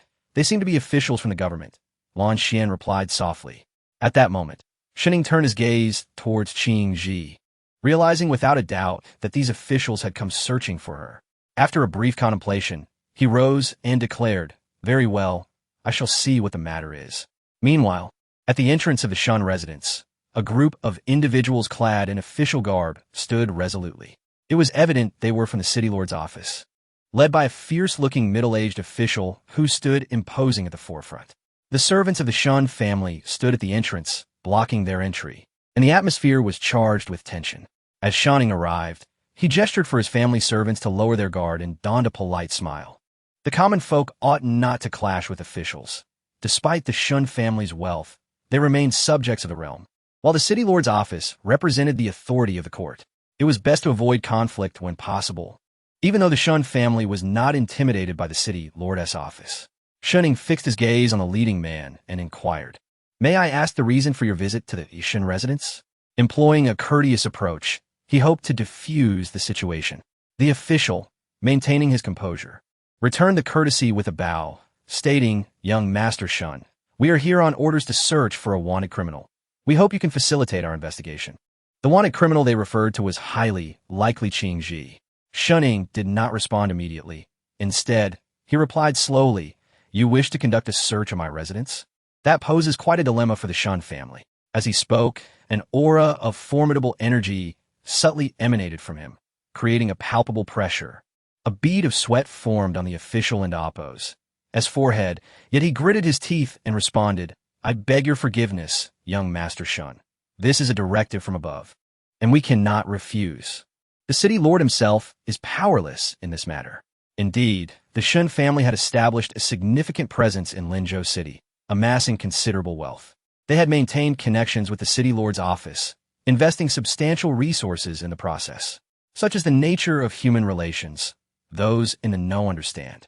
If this were merely an order for a search, they could have easily circumvented the Shun family, aware that for prominent families, reputation holds paramount importance. To intrude upon their household would be to affront their dignity.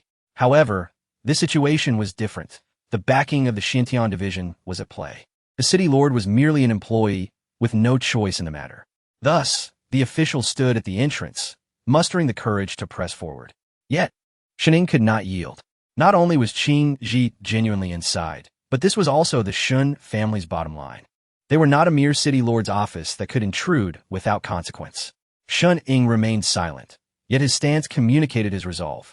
The officials dared not retreat hastily. After all, the Xintian division was not to be trifled with. Consequently, both parties found themselves in a standoff at the entrance of the Shun residence. However, in the next moment, Shan Ying's expression subtly shifted.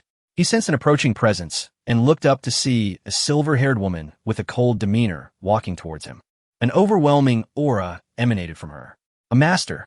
This was the first thought that crossed the young man's mind. The officials from the city lord's office, upon noticing her, were taken aback and quickly bowed, exclaiming, We pay our respects to the commanding officer. Shan Ying's heart raced. Could this silver-haired woman be the one Old Wu had mentioned from the Xintian division? She had previously taken that otherworldly figure from Old Wu's grasp. To his astonishment, she had come personally. A sense of foreboding washed over him. Liang Feishue approached the entrance of the Shun residence, her beautiful eyes fixed on Shan Ying. Taking a deep breath, he met her gaze and softly asked, May I inquire your name? Since this was their first meeting, it was customary to introduce oneself. Liang Feishue's voice was icy as she replied, I am Liang Feishue, commanding officer of the Xintian division. Ah, so you are the esteemed commanding officer. Shan Ying managed a strained smile and spoke gently. May I ask the purpose of your esteemed presence at the Shun residence? Liang Feishue's eyes flickered as she regarded Shan Ying, stating, We are here to apprehend a wanted criminal and search the Shun family. Shan Ying maintained his composure, responding earnestly. Commander Liang, is this not against protocol? Liang Feishue's demeanor remained assertive, her gaze piercing through Shan Ying. The rules of the Xintian division are absolute. Do you intend to defy them, young Master Shen? As the two faced off at the entrance, the tension in the air was palpable.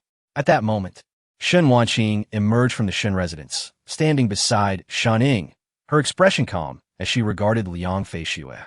Since the commanding officer of the Xintian division has graced us with her presence, the Shun family has no objections. You may proceed with your search. However, should my family be innocent? Shan Ying discerned the underlying message in Shen Wanqing's words. Preparations had already been made within. Thus, there was no need to obstruct their entry. He raised his head to the officials and coldly declared, "Please, go ahead." Liang Feishue signaled with her eyes, and the officials filed in, entering the Shen residence. Liang Feishue, however, remained at the entrance, observing the Shun siblings. The atmosphere was exceptionally eerie. Shen Ying could not fathom why Liang Feishue would come to the Shun residence, all for one Qing Ji. If she had discovered Qing Ji upon his return, the Xintian division would have stormed in long ago. There was no need for such a standoff at the entrance. He pondered, what could this woman possibly want? After a brief interval, the officials began to emerge from the Shun residence, reporting respectfully, "Commanding officer, we found nothing." Liang Feishue's expression remained unchanged, as if she had anticipated this outcome. She offered a slight bow to Shan Ying and softly said, "Young Master Shun, I apologize for the disturbance." Shan Ying replied with a cold smile, "Not at all. How could the Shun family compare to the esteemed officers of the Xintian division? It is our duty to understand." Liang Feishue furrowed her brow, clearly discerning the sarcasm in Shan Ying's words. Yet, she paid it little mind. In her eyes, the Shun family was insignificant. As the commanding officer of the Xintian division, she had been dispatched to Jiangnan on imperial orders, wielding authority akin to that of a special envoy. Even in the capital, her backing was beyond the reach of ordinary individuals. Her visit to the Shun residence was not merely to search for the so-called assassin. Her true objective lay with Shan Ying. The genuine purpose of Liang Feishue's descent to Jiangnan was singular: the Seven Secrets diagram held by the old Taoist priest. After the old man's presence was reported outside the city, Liang Feishue meticulously reanalyzed all the intelligence. That night, young Master Shan Ying had also been present outside the city. While no direct evidence linked the two, Liang Feishue's instincts suggested that perhaps this young master harbored a secret of great significance. Chapter 34. Tianhe Academy. After the officials from the city lord's mansion completed their search of the Shun residence, they departed, while Liang Feishue remained in place. Shan Ying, observing her demeanor, surmised something and inquired, "Lord Liang, is there anything else?" After a moment of silence, Liang Feishue replied slowly, "I would like to invite young Master Shun for a cup of tea, if you would permit it." Shan Ying pondered and asked, "At the Xintian division?" "No." Liang Feishue responded calmly. "It is a personal request. Young Master Shun is free to decline." Shan Ying did not answer immediately, but turned to look at Shen Wanqing, who also appeared perplexed, uncertain why her brother had drawn the attention of someone from the Xintian division. After a brief contemplation, Shan Ying looked back at Liang Feishue and said, "Very well, I have no engagements this afternoon. Accompanying Lord Liang for tea would be agreeable." A slight softening appeared on Liang Feishue's cool visage as she extended her hand and softly said, "Please, young Master Shun." Thus, Shan Ying found himself inexplicably led away by Liang Feishue. Shen Wanqing and the maid Lan Xian stood at the entrance, their expressions tinged with worry. Lan Xian asked anxiously, "Will young master encounter any trouble? That woman from the Xintian division does not seem trustworthy." Shen Wanqing reassured her, "It is of no concern. Ying has his own plans. This matter should not be official. He can handle it. By the way, is that Miss Qingji all right?" Lan Xian nodded, replying, "Miss Qingji has already entered the secret chamber. The city lord's mansion's officials cannot uncover it. With such a grand residence, the Shun family naturally possessed some undisclosed areas. For instance, the secret chamber was unknown to even their own servants." Shen Wanqing sighed in relief, turning to return to the estate, murmuring, "Let's go back. We have much to accomplish." Meanwhile, Liang Feishue had genuinely invited Shan Ying for tea, leading him to a tea house. It was afternoon, and many leisurely patrons gathered there to enjoy tea and listen to stories. Upon entering, Shan Ying and Liang Feishue attracted considerable attention. Over time, Shan Ying's face had become increasingly familiar. The more frequently he appeared, the more people recognized him. After all, Shining was a man who could rely on his looks. Beside him, Liang Feishue also drew gazes, not only for her signature silver hair, but also for her ethereal demeanor, which set her apart. When they took their seats, whispers filled the tea house. Isn't that the young master of the Shun family? Who is the lady beside him? I don't know. When did Linzhou City produce such a beauty? Her aura is extraordinary. But I heard the Shun family heir is already betrothed to a lady from the Zhou family. And I don't recall her having white hair. Who knows? Listening to the gossip, Shining touched his nose and smiled brightly.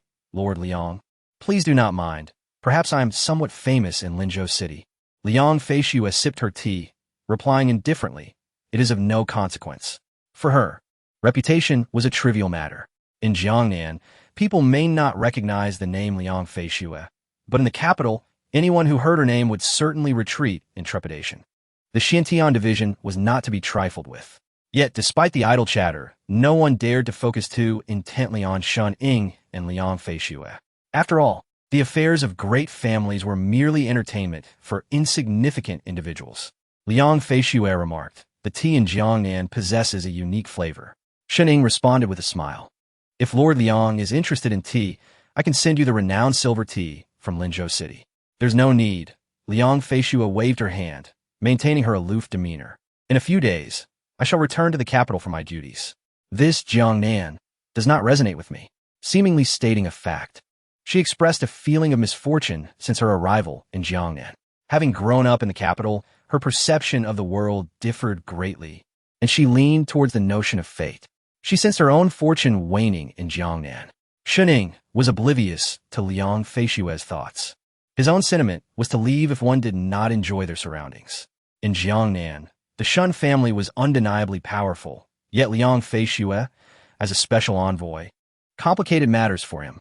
Now, she had invited him out, leaving him uncertain of her intentions. Suddenly, Liang Feishue set her teacup down and asked, Shun Ying, did you previously suffer from a cold condition? Shun Ying replied, indeed. However, since embarking on my cultivation journey, the chill has been suppressed. And which path are you currently following? Shun Ying hesitated. He possessed the Taoist technique, 9 spirits' profound clarity, and was essentially on the path to cultivation. However, he did not reveal this, as Taoism was not a common path in this world. Moreover, the Tianhe division was targeting Yikenzi, making honesty a potential source of suspicion. Shun Ying slowly stated, I have just entered the sensing realm. I have yet to decide on a specific direction, but I wish to practice swordsmanship. Practicing swordsmanship? Liang Feishue appeared momentarily surprised, then her tone softened. A commendable choice. Continuing, she said, Shun Ying, your body contains chill. Martial arts may not suit you. I believe Confucianism would be a good fit for you. The lyrics of your A Lifetime, a pair are quite remarkable and well-suited for the Confucian path. Shun Ying touched his nose and replied softly, Lord Liang, you flatter me. Liang Feishue continued, if you're interested, I can write you a letter of recommendation to enter Taiyun Academy for your studies. Taiyun Academy? Shun Ying considered this. He was aware that it was the Confucian Academy of the great Zhou kingdom, home to the nation's finest scholars. Old Wu had mentioned that a disciple of the academy could grasp ancient texts and step into the realm of creation in a single day. It was clear that Taiyun Academy was extraordinary. He gazed at Liang Feishue with a newfound respect. Her background was likely more complicated than he had assumed. Her connections extended directly to Taiyun Academy, transcending the influence of merely being from the Tianhe division. What are your thoughts, young Master Shin? Liang Feishue fixed her gaze on him. Joining Taiyun Academy had never crossed Shun Ying's mind, and he certainly would not choose to enroll. His poetry and lyrics were derived from references. They lacked his own creative essence. Thus, he could not pursue the Confucian path, rendering the notion of entering Taiyun Academy moot. Shun Ying waved his hand, saying, Lord Liang, you are too kind. I have no such intentions. Liang Feishue was unconcerned, sipping her tea without further comment. Her suggestion had merely been a test of Shun Ying. While she indeed had connections within Taiyun Academy, she had only just met Shun Ying, and it would be imprudent to use her influence for someone she barely knew. Nonetheless, Shun Ying's response was anticipated. Liang Feishue observed him from the corner of her eye, sensing that this young man was anything but ordinary. In a few simple exchanges, he responded with impeccable composure. Yet Liang Feishue remains uncertain whether Shun Ying has any connection with that Taoist priest. Shun Ying also lifted his teacup, releasing a sigh of relief. Engaging in conversation with this woman is a formidable challenge. After all, she is a figure from the Zhou and Yan, and he cannot afford to reveal even the slightest flaw. The crux of the matter is that he harbors too many secrets. Yikinzi, the 7 secrets diagram, and Qingji are all targets of the Zhou and Yan. At present, Shun Ying feels as though he is a suspect, compelled to deny these secrets vehemently. The two of them silently enjoy their tea, refraining from further dialogue. At that moment, a man clad in splendid robes entered the tea house. This man is none other than Yi Fei, the 3rd son of the Yi family. The very same individual who had provoked Shun Ying during the marriage proposal event at the Zhou family. Recently, the Yi family has maintained a low profile, scarcely engaging in any activities. In fact, they were among the first to learn of Zhou and Yan's intention to come to Jiangnan, choosing instead to observe from a distance. The Zhou and Yan is a force they cannot contend with, and they prefer not to wade into the murky waters of Jiangnan. Yi Fei, therefore, has spent his days idly wandering the pleasure districts. Occasionally, he would visit the tea house for a brief respite, and whenever he did, he would attract the attention of others. Given his status as the 3rd son of the Yi family, he relished this attention. However, upon entering the largest tea house in Linzhou today, he found that few paid him any mind, as 2 individuals of greater significance were already present, rendering Yi Fei's presence somewhat diminished. As he walked towards the center of the tea house, an elderly man followed closely behind him. Yet, just as he stepped inside, he caught sight of a familiar figure, Shun Ying. It was that very person. Yi Fei recognized Shun Ying at once. He is known for holding grudges. Instantly, memories of the humiliation he suffered at Shun Ying's hands during the marriage proposal resurfaced. Yi Fei would never admit to being foolish. In Linzhou, he has always regarded himself as a talented individual. Thus, after being outmatched that day, he believed it was Shun Ying who had shamed him, a debt he has never forgotten. Moreover, Zhou Wanshu, a woman he had long desired, has also fallen into Shun Ying's grasp. A grudge upon a grudge. Fuming at the thought, Yi Fei glared at Shun Ying. To encounter him here was unacceptable. Yi Fei was determined to make Shun Ying pay. Meanwhile, Shun Ying, who was sipping tea, suddenly felt the weight of someone's gaze upon him, causing his hand to pause. Liang Feishu noticed Shun Ying's unease and inquired, "What is wrong? Why do I feel as if something foul is watching me?" Shun Ying muttered, turning to see Yi Fei approaching him. "Oh, is that him?" Shun Ying thought, somewhat incredulous at this encounter. Liang Feishu also turned to follow his gaze, though she did not recognize Yi Fei. Originally, Yi Fei's intention was to confront Shun Ying, but upon catching sight of Liang Feishu's exquisite face, he momentarily lost his train of thought. He was captivated by her beauty, and once again, jealousy ignited within him. How could Shun Ying be accompanied by such a stunning woman? Approaching Shun Ying, Yi Fei spoke with an insidious tone. "Recently, it has been rumored that the Zhou and Shun families are to be betrothed, with young Master Shun and Miss Zhou sharing a mutual affection. A delightful tale for Jiangnan. However, it seems that young Master Shun is actually engaging in clandestine meetings with another woman." Although Yi Fei had never encountered Liang Feishu before, his words inadvertently implicated her. Shun Ying internally scoffed, thinking that this fool was courting disaster. To provoke this woman? She is the commander of the Zhou and Yan and a favored figure beside the emperor. You dare to provoke her? I admire your audacity. Indeed, Liang Feishu's demeanor shifted. Though she was generally aloof as a woman, her reputation was not to be trifled with. To speak of her honor in such a manner was tantamount to courting death. Before Liang Feishu could respond, Shun Ying preemptively retorted, "I thought I was facing someone of worth. Turns out it's merely my defeated foe. What business is it of yours?" The relationship between the Shun and Yi families has never been amicable, and encountering this adversary today, Shun Ying saw no reason to feign civility. He confronted Yi Fei head-on. As expected, Yi Fei could not contain himself. The term defeated foe struck a nerve, but it was undeniable that this had placed Shun Ying in an unassailable position. Yi Fei could only shift his focus to the silver-haired woman beside Shun Ying. "This young lady, I am Yi Fei of the Yi family. Might I have the pleasure of your acquaintance?" Yi Fei swallowed hard. Ultimately, he was drawn to Liang Feishu's beauty and form. Having seen many beauties among the aristocracy of Linzhou, he was nonetheless unfamiliar with her. Thus, he instinctively assumed Liang Feishue was a woman of the pleasure quarters, and Shening had come merely for amusement. Yi Fei intended to make his move, believing he could steal Shen Ying's companion if he could not best him.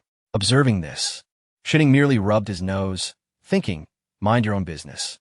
Liang Feishue looked up, her expression one of disdain. Leave. Yi Fei's expression froze in disbelief. He had not anticipated that this woman would dare speak to him in such a manner. Very well, he retorted, since you choose to disrespect, then I shall not hold back. Just because you have entangled yourself with Shaning does not mean you can look down upon others. My Yi family is not to be trifled with in Linzhou. Shening cannot protect you. If you are wise, spend the night with me, and I may reconsider. Before Yi Fei could finish his sentence, a loud thud interrupted him as he felt the world spin. A flash of sword light appeared, and Liang Feishue had already pinned Yi Fei to the table, her other hand pressing the blade against his throat. She spoke slowly. Do you wish to die? Chapter 36. The Yi family provokes trouble. How audacious. The moment Yi Fei was restrained, the elder accompanying him was taken aback. He bellowed, unleashing a surge of energy within him. However, Liang Feishue merely turned her gaze back, silencing the elder's aura with a single look. Shening was also affected by the pressure emanating from Liang Feishue, his heart filled with astonishment. Her cultivation level was undoubtedly above the body refinement stage. At such a young age, to possess such prowess was nothing short of a genius in the entire Dezhou kingdom. The elder, as a guard of the Yi family, opened his mouth in an attempt to protect Yi Fei, yet he dared not act rashly in the face of Liang Feishue. At that moment, he realized they had encountered a formidable opponent. This woman was certainly of exceptional origin. Yet Yi Fei, with a silver blade pressed against his throat, struggled to breathe under Liang Feishue and Appo's oppressive presence. All he could utter was a hoarse plea for help. Elder Chun, save me. The elder looked at Liang Feishue, speaking in a grave tone. Miss, I believe this is a misunderstanding. Please release our young master. However, before Elder Chun could finish his sentence, Liang Feishue unleashed a wave of energy that sent him crashing into the wall. Boom! The elder slammed against the wall, blood trickling from the corner of his mouth. Liang Feishue's eyes bore a hint of ferocity. Few dared to speak to her in such a manner in the capital. To think she would encounter such insolence in Linzhou City.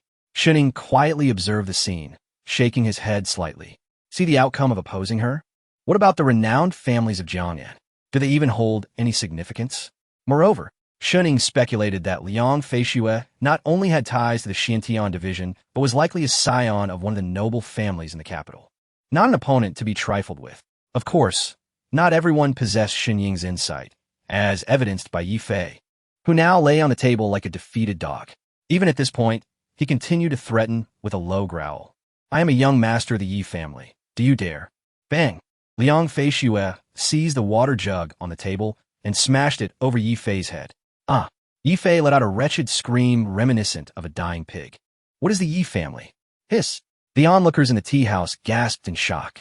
When Liang Feishue made her move, many patrons had fled in fear. Yet, some remained, undeterred by death, and upon hearing Yi Fei's words, they realized the extraordinary nature of Liang Feishue.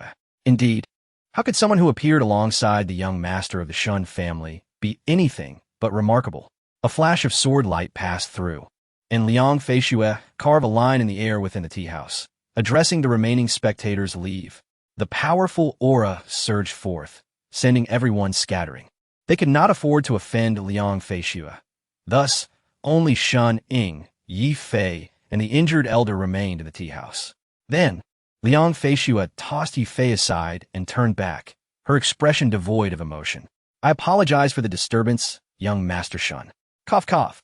Shening cleared his throat and slowly replied, Lady Liang, you are indeed formidable.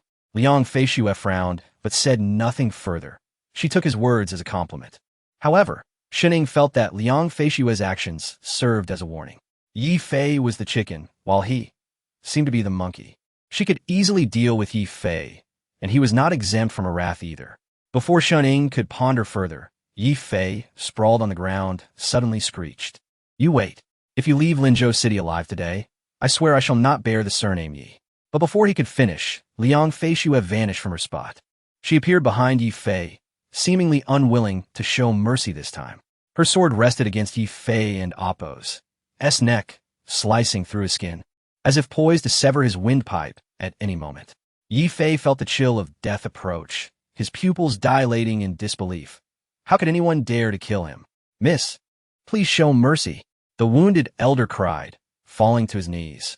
"The Yi family is willing to apologize. I implore you to spare our young master." Shening remained a silent observer, curious to see if Liang Feishue would truly dare to take Yi Fei's life. In his estimation, Yi Fei would likely survive. After all, they were in Jiangnan, and eliminating Yi Fei might provoke the Yi family's wrath. Besides, this was not a grave matter. It was merely Yi Fei's folly in challenging someone beyond his means. If Liang Feishue were to take Yi Fei's life, Shening would have to re-evaluate this woman. Indeed, Liang Feishue did not strike the final blow. Instead, she coldly declared, "Take care of this fool, especially in Linzhou City. Do not let me see him again. Otherwise, if the Yi family cannot manage one person, they have no reason to exist in Linzhou City." Elder Chen attempted to speak again, but at that moment, a group of individuals approached, all clad in the uniform of the Tianhe division. The elder's eyes widened, realizing that the Yi family had offended an unwise adversary. The newcomer stood before Liang Feishue, respectfully bowing. "We pay our respects to the commanding officer." "What is it?" Liang Feishue replied coldly. The leading officer of the Tianhe division leaned in to whisper to Liang Feishue. Her expression shifted, her gaze sharpening. She then turned and commanded, "Take these two to the Yi family's doorstep." "Understood." An officer from the Tianhe division hoisted Yi Fei and began to drag him away, while Yi Fei, now utterly terrified, was in a daze. Shening sensed that something significant was about to unfold. As the evening drew near, he clasped his hands and said, "Since we have enjoyed our tea, and Lady Liang has official matters to attend to, I shall take my leave and not intrude further." As he turned to depart, he suddenly heard Liang Feishue's voice from behind. "The old Taoist will appear tonight. He is to be captured." Shening paused, realizing the statement was directed at him. The old Taoist Liang Feishue referred to must be Yikinzi, but at this moment, she seemed to believe Shening was unaware of his existence. Thus, Shening turned back, revealing a perplexed expression. "The old Taoist. Who is he? Might Lady Liang elaborate?" Shenying's words remained impeccably guarded. Even with Liang Feishue's extensive experience, she could not discern much from him. Only her intuition kept her focused on this young man. After a moment of silence, Liang Feishue finally spoke. "Shening, since you have embarked on the path of cultivation, why not explore the world of practitioners? You may accompany us from the Tianhe division on this mission. What do you say? As for life and death, that is beyond the purview of the Tianhe division." Shening met Liang Feishue's gaze, astonished that this commanding officer would propose such a thing. Was this a test, or had she already seen through him? Chapter 37. The Choice of the Zhou and Yi Families. Shening was aware that the Tianhe division was a unique entity. Their current mission revolved around the Seven Secrets map, which by all accounts should not involve outsiders. However, Liang Feishue's decision to include Shening in this endeavor was a clear test of his resolve. Should he go or not? This was a question worthy of contemplation. Liang Feishue clasped her hands behind her back, her beautiful eyes shimmering with intensity. After a moment of silence, Shening abruptly looked up and spoke with unwavering determination. "Since Master Liang is willing to allow me to join, I too wish to witness the prowess of the Tianhe division. Moreover, as you rightly said, as cultivators, we must explore this extraordinary world."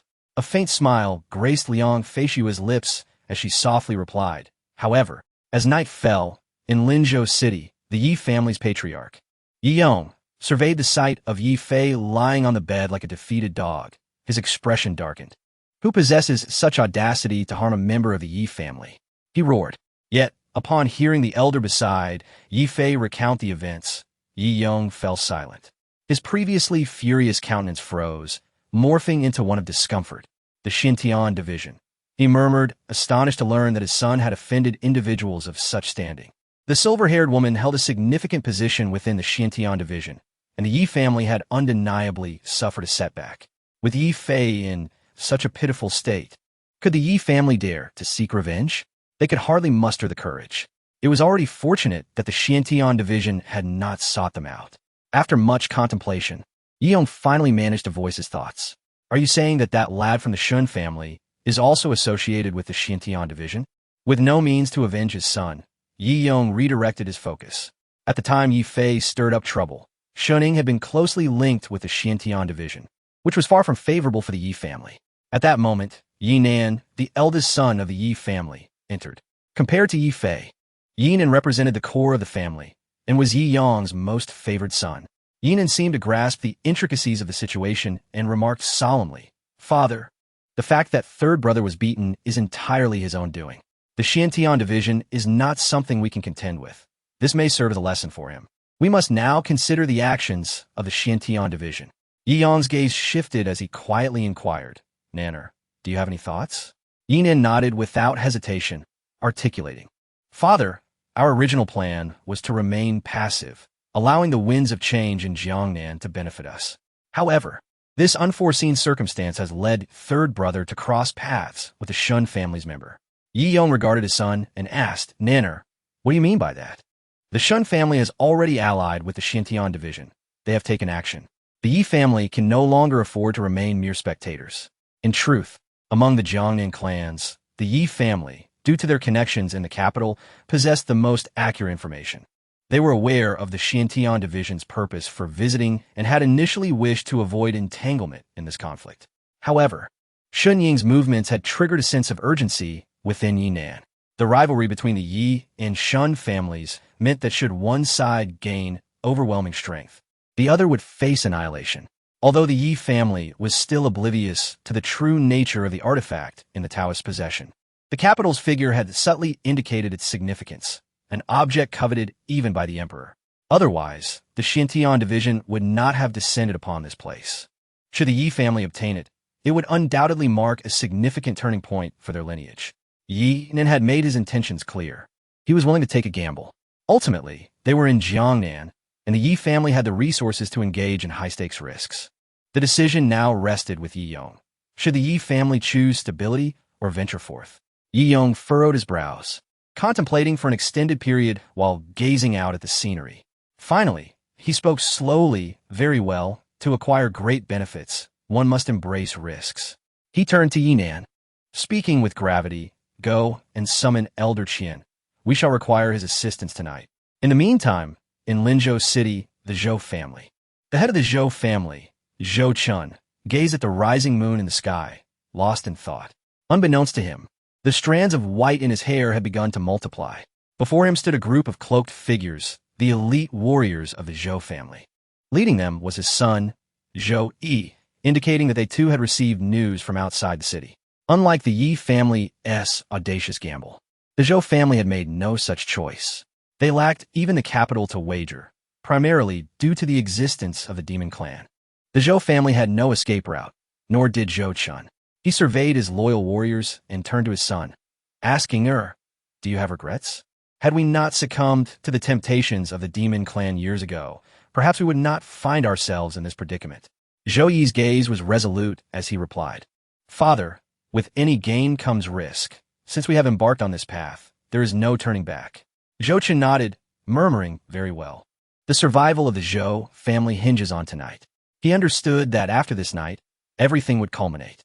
Their adversary was the most enigmatic and formidable organization in the Great Zhou, the Xiantian division. This conflict was one they had to engage in, their final opportunity. Forces gathered, preparations in motion. Zhou Chun and Zhou Yi took the lead, for failure would spell devastation for the Zhou family. They could no longer afford to conceal their strength. At that moment, Zhou Wanshu unexpectedly appeared in the courtyard, her expression filled with confusion as she looked at the two. "Father, brother, what are you planning to do?" "Sister." Zhou Yi hesitated, uncertain how to respond. Zhou Chun approached, placing a reassuring hand on Zhou Wanshu's shoulder. "Wanshu tonight, your brother, and I must attend to some matters." "What matters?" Zhou Wanshu pressed directly, a foreboding sense rising within her. Zhou Chun sighed, evading the question. "Wanshu, you are now betrothed to the Shun family, making you half a member of their clan. Should we fail to return tomorrow, seek refuge with them. They will assist you." Long before the engagement, Zhou Chun had foreseen this day as arrival. Now, the Zhou family had practically ceded all their influence in the capital to the Shun family and other interests, all to secure a fallback for his daughter. In this vast Jiangnan, the Shun family was their only ally. Yet, Zhou Wanshu remained oblivious to the gravity of the situation and implored, "Father, what exactly are you planning? Is something wrong at home?" Zhou, he stepped forward, softly explaining, "Sister, tonight father and I intend to retrieve an object. If we succeed, all will be well. However, should we fail to acquire that object, the Zhou family may face calamity." Zhou Wanshu, being an astute young woman, began to piece together the implications of her brother's and father's words. The Zhou family was on the brink of disaster. Yet, she could do nothing to alter the course. Her only reliance lay with her father and brother. But in the future, that certainty was far from guaranteed. Chapter 38. The rising storm. At this moment, the Shun family mansion was ablaze with light, and not a soul could find rest this night. Shun Wanfu and Shun Wanqing sat in the grand hall, their expressions devoid of emotion. Shun Wanfu absently rolled a walnut in his hand, murmuring, "Tonight is not a peaceful night." Shun Wanqing furrowed her brow, gazing outside as she softly spoke, "Ing is yet to return. Father, should we take action?" Since Shan Ying had been taken away by Liang Feishua earlier in the day, he had not returned. Meanwhile, news from the Shun family's intelligence network in Jiangnan had already arrived, indicating that the Xintian sect was up to something significant tonight.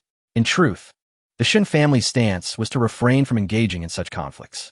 However, it was evident that Shun Ying had already entered the fray, and regardless of the situation, he must not come to harm. Shun Wanqing and Appo's heart was heavy with worry, yet Shun Wanfu and Appo's demeanor remained as calm as ever.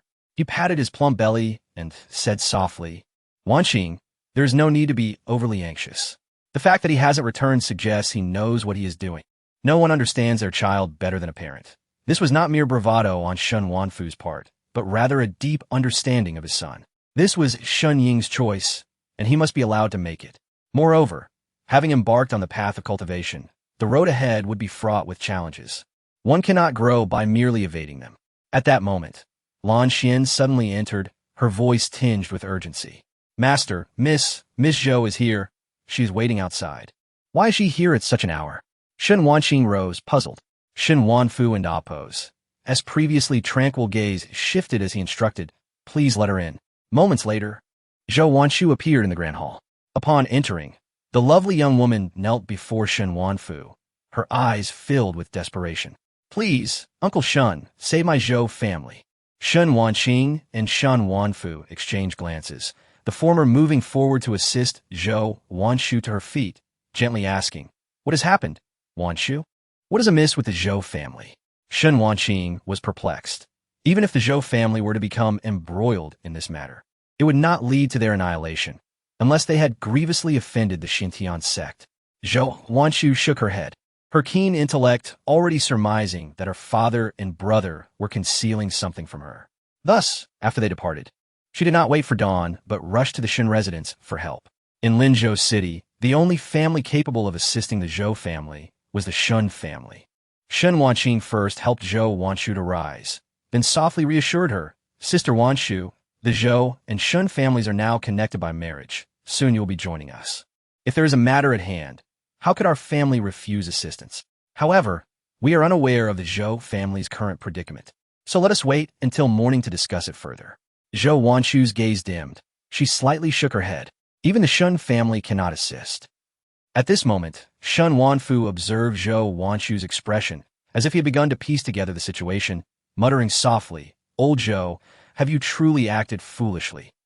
Then, turning to Shun Wanqing, he instructed, "Wanqing, please take Miss Zhou below and see to her comfort." He then looked back at Zhou Wanshu, patting her shoulder gently. "Miss Zhou, you shall stay with the Shun family tonight. Given the current situation, it would be unwise for the Zhou family to return now. We shall discuss matters further come morning." Zhou Wanshu met Shun Wanfu's gaze, her spirit unyielding as she inquired, "Uncle Shun, do you know something? What has happened to my father, my brother? What are they entangled in?" Shun Wanfu shook his head, murmuring, "I do not know. I merely speculate idly. Do not let your mind wander into despair." Yet, despite his reassurances, it was destined to be a sleepless night. At this moment, outside Linzhou City, the Tianhe sect did not act as a cohesive unit. Each member was a formidable cultivator, dispersed in various directions. Shen continued to follow Liang Feishue, but now they were alone. As Shen stepped beyond the city walls, he was immediately struck by a nauseating aura that permeated the air. Such heavy demonic energy. The young man whispered. Liang Feishue, however, coldly retorted, "They are all heretics. We shall deal with them all tonight." Suddenly, a flash of starlight appeared to the north. Shen followed the light with his gaze, spotting something not far away. "It's him." A gut feeling told the youth that the starry glow was the result of Ichenzhi's actions. Although he could not fathom why this individual lingered in Jiangnan, it was clear that he awaited this very moment. Liang Feishue moved swiftly, charging towards that direction. "Let us go. He has appeared." Simultaneously, the other members of the Tianhe sect converged towards that spot, forming a tightening encirclement. This time, escape would be impossible. Upon the northern mountain peak, an old Taoist stood at the edge of a cliff. Behind him loomed 3 imposing figures, emanating a foul stench. This old Taoist was none other than Ichenzhi, whom Shen had encountered previously, and he possessed a coveted treasure that many desired. Yet, unbeknownst to all, this treasure had already been surrendered. The 7-diagram scroll. A legendary artifact, its true nature eludes the understanding of many. Yet it could entice a monarch and incite the demon race to pursue it at any cost. Surely, it is no ordinary item. Ichenzhi, having been pursued to Jiangnan, found himself cornered and no longer wished to flee. He resolved to settle matters this night. However, what Ichenzhi did not anticipate was that the first to locate him would not be the Tianhe sect members, but rather this group of demons. The old Taoist stroked his beard as he faced the 3 figures, who were concealing themselves within Jiangnan.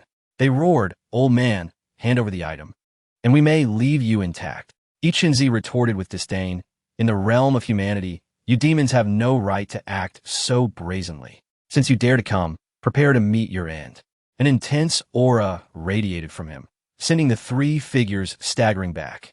A sweeping brush appeared in Ichenzhi's hand. With a flick, he unleashed a powerful wave of energy. "You dare to challenge me? How laughable!" Ichenzhi scoffed, his strength undeniable. The 3 demons clearly underestimated him, and in that moment, they found themselves powerless against his might. Ichenzhi's gaze did not linger on the 3, but instead turned towards the distance as he murmured, "At last they have arrived." Yet, before the words had fully escaped his lips, figures emerged from the dense forest, encircling the cliffside. "Ichenzhi, you have nowhere left to run. Come with us to the Tianhe sect." At that moment, Liang Feishue stepped forth from the shadows. Chapter 39. Chaos and confrontation among various forces at this moment. The cliff's edge becomes the battlefield for the Zhou and Yan, the Demon Clan, and Ichenzhi, each faction standing in mutual confrontation.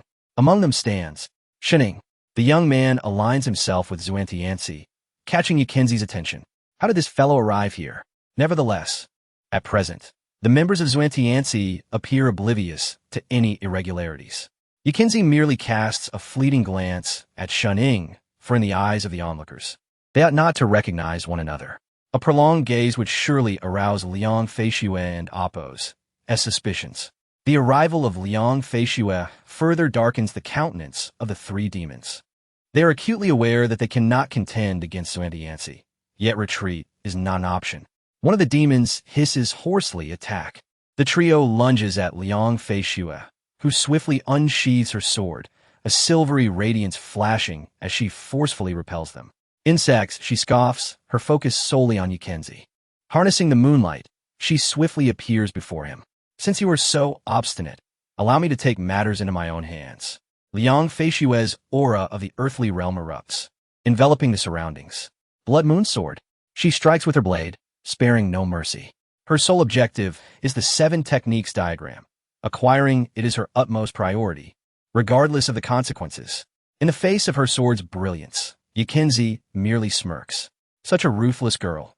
Yet, after traversing the world for so many years, even in my waning days, you are not a match for me. As Liang Feishue assaults him, Ichenzhi brandishes his whisk. Taiji Zhodian method. A black and white Taiji diagram emerges beneath him, expanding and forming an impenetrable barrier around Ichenzhi. At this moment, Shun Ying realizes that Yikinzi's true power undoubtedly surpasses that of the earthly realm, perhaps even exceeding that of Old Wu. However, Yikinzi is already gravely injured. Otherwise, a mere earthly realm Liang Feishuo would pose no threat to him. Even so, Liang Feishuo's Blood Moon sword fails to inflict any harm upon Yikinzi. Instead, she is forcefully thrown back by the Taiji diagram, barely regaining her footing. Liang Feishuo looks up, her heart heavy with concern. Damn, this Taoist strength is astonishing. The intel stated he was gravely injured, with barely a fraction of his power remaining. Yet even so, I am no match for him. No wonder he dares to expose his whereabouts, luring Zhou and Yan here. Does he intend to ensnare us all? Meanwhile, the three demons renew their assault, attempting to breach Zhou and Yan's defenses. Other officials of Zhou and Yan engage in fierce combat with the demons. Amidst the chaos, Shun Ying stands aside, circulating the Gu Yuan, not Qi technique within him. He prepares to intervene, for these three demons are proving to be quite bothersome. The majority of the Zhou and Yan officials possess skills akin to his own, all at the sensory realm. Though this is the first stage of cultivation, merely stepping into the realm of practice marks them as extraordinary individuals. However, the demons are evidently more formidable, driving the officials of Zhou and Yan back step by step. Suddenly, one demon charges towards Shun Ying. Fortunately, the youth had anticipated this, unleashing his aura to barely fend off the attack. This cannot continue. Shun Ying murmurs. He has no combat techniques. Standing upon the battlefield, he finds himself merely enduring blows. Thus, he had initially contemplated learning the sword. Without proactive strikes, one relinquishes the initiative. Yet, he is yet to genuinely commence his sword training, and this is indeed his first encounter with a practitioner. Relying solely on his Qi cultivation renders self-preservation a challenge. The demon, having been repelled, resumes its battle with other Zhou and Yan officials, while Shun Ying slowly retreats to the periphery. His gaze flickers. This night is destined to be unforgettable. This is the raw brutality of this world. The clash between practitioners, the fierce struggle between humanity and demons. Even amidst the peril, Shun Ying harbors no regrets about being here. He perceives a new facet of this world, and his resolve to grow stronger intensifies. As the situation grows increasingly tense, the three demons gradually find themselves at a disadvantage, with the strongholds of Zhou and Yan gaining control over the battlefield. However, Liang Feishuo remains unable to gain any ground, as she is utterly outmatched by Yikinzi. Yet, Yikinzi also finds it challenging to eliminate her. Unless he is willing to pay any price, he too cannot escape, for his injuries dictate that he cannot endure a prolonged battle. Liang Feishuo fixates on him, having believed this capturing operation was almost guaranteed, only to discover that he is far more formidable than anticipated. Even in his injured state, he can still wield the strength of the earthly realm. In an instant, the battlefield falls into a stalemate. However, at that moment, an unexpected turn of events occurs. A shadow suddenly appears behind Yikinzi. A massive demonic aura surges forth. This figure is the powerful demon, Xianghong, the very same demon who had infiltrated the Shun residence to assassinate Shun Ying, only to be driven away by Old Wu. Logically, one would expect animosity to ignite upon their meeting, especially since the Shun family had been a target of the demon clan. Yet tonight, Xianghong's focus is singular. The 7 techniques diagram. Concealed in the shadows, he seizes the opportune moment to strike. As an earthly realm bear demon, bolstered by his formidable demonic energy, his surprise attack leaves Yikinzi with no time to evade. The Taiji diagram beneath him shatters instantly, dissolving into nothingness. Yikinzi's form teeters perilously towards the cliff's edge, nearly plummeting. Blood seeps from the corner of Yikinzi's mouth, yet his countenance remains unyielding, murmuring, "Indeed, you demons are despicable."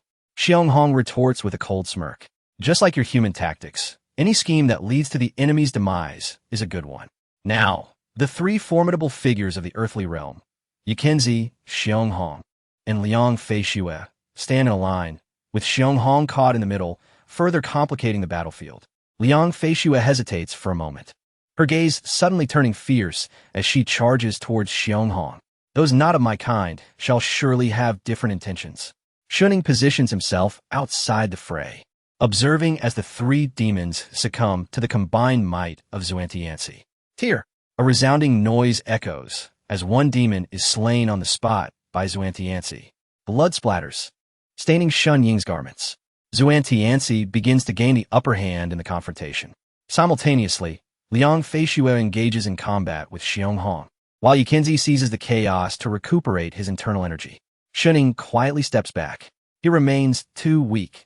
Given the current situation, he cannot intercede. The chasm between the sensory realm and the earthly realm is further widened by the existence of the bodily refinement realm, rendering the disparity in strength too vast.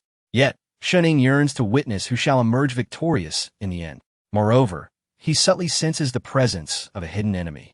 But before the youth can ponder further, a wave of intense intent surges from behind him. In that instant, Shun Ying feels the looming shadow of death. He has no time to deliberate. He begins to channel his technique, unleashing a formidable aura. Suddenly, Shun Ying pivots, striking backward with an open palm. A shadow intercepts his blow, and their energies collide, dispersing in an explosive manner. Shun Ying raises his gaze, meeting the unwavering stare of a man clad in a black mask. Who is this person? Various conjectures swirl in Shun Ying's mind, before a slight smile graces his lips as he speaks. Not a demon, but an adversary of mine. You are from a Yi family? The masked man opposite him is taken aback. Shun Ying has indeed proven to be no ordinary individual, accurately deducing his identity. Indeed, the one who ambushed you, cloaked in black, is none other than the eldest son of the Yi family, Jiangnan. Initially, Jiangnan intended to act according to the situation, preparing to strike, but unexpectedly discovered a solitary Shun Ying. Eliminating this young master of the Shun family would yield immense benefits. Now that Shun Ying had already deduced his identity, he cannot be spared. Jiangnan coldly declared, "Old Qian, this is your responsibility. He must die here today." From the shadows, an elderly figure emerged slowly, his gaze heavy, exuding an overwhelming sense of oppression. Upon seeing the newcomer, Shun Ying's heart sank. The aura radiating from this individual was beyond his capabilities to contend with. A master of the celestial realm, another formidable expert had emerged. The Yi family was revealing their trump card. It is crucial to note that although the celestial realm is the third stage of cultivation, those who enter this realm are considered powerful figures. Not everyone possesses the talent and opportunities to cross the threshold of the celestial realm. This night in Jiangnan, Shun Ying faced not one, but 4 individuals at least at the celestial realm level. Such a gathering is exceedingly rare. Shun Ying understood that this person was not to be trifled with, and he swiftly turned to flee toward the battlefield of Liang Feishuo. At this moment, she was his only hope for assistance. Additionally, there was Yikenzi. At least Shun Ying was certain that these 2 individuals would not wish to see him perish. Nowhere to run. A tremendous pressure suddenly surged from behind Shun Ying. The oppressive force of the celestial realm enveloped him. Gritting his teeth, he activated the return to origin breathing technique once more. At that moment, Yikenzi also noticed Shun Ying's distress, his expression darkening. This kid cannot die. But before he could intervene, a wave of energy descended from the heavens, isolating Shun Ying from the elder. A group of black-clad assassins charged out from the dense forest behind, clearly having awaited this moment for a long time. The leader obscured his features, but if Zhou Wanshu had been present, she would undoubtedly recognize these individuals. Indeed, they were the assassins of the Zhou family. The mantis stalks the cicada, unaware of the aureole behind.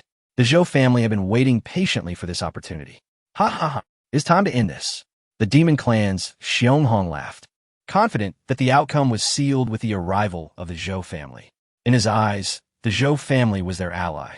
The black-clad assassins of the Zhou family clashed with those of the Xiantian division, while Zhou Chun acted with reckless abandon.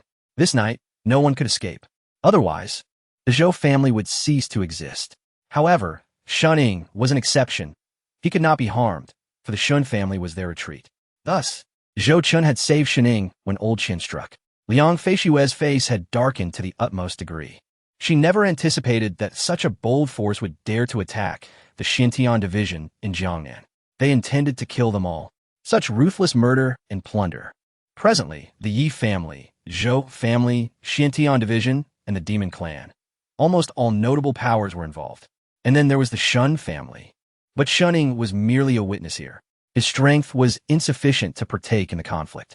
Nor did he need to, for that treasure was already in his possession. Yikinzi was merely their prey, a creature capable of biting back. This performance was becoming increasingly captivating. However, unbeknownst to them, the first to suffer among these forces would be the Yi family. Suddenly, Zhou Chun stepped before old Qian of the Yi family, casting a cold gaze upon him. Old Qian spoke gravely. "You are a member of the Shun family." This was a foolish question, even though Zhou Chun had just aided Shining. But would the Shun family dare to be so audacious against the Xiantian division? "You need not concern yourself with that," Zhou Chun replied in a disguised voice, spreading his arms wide as a tremendous flow of energy swirled around him. Zhou Chun was a body cultivator, yet at this moment, his aura overshadowed everyone present. The creation realm. Not only did old Qian sense the threat, but Liang Feishua's expression also shifted dramatically. The emergence of the creation realm shattered the stalemate in the arena. Only Yikinzi appeared unfazed, having anticipated this situation. Zhou Chun was the first to strike at old Qian, believing that such rabble had no right to vie for treasures. The sheer force of the body cultivator slammed into old Qian, who, despite attempting to resist, found himself utterly unable to withstand the suppression of the realm. Old Qian let out a wretched scream. With a single blow, his internal organs were shattered. Witnessing this scene, Shuning felt a sense of deep reflection. This was the essence of combat between the powerful. Jiangnan realized the gravity of the situation and swiftly made his way toward Shuning. He understood that Shuning might hold the key. This time, Zhou Chun did not intervene, as he had more pressing foes to contend with.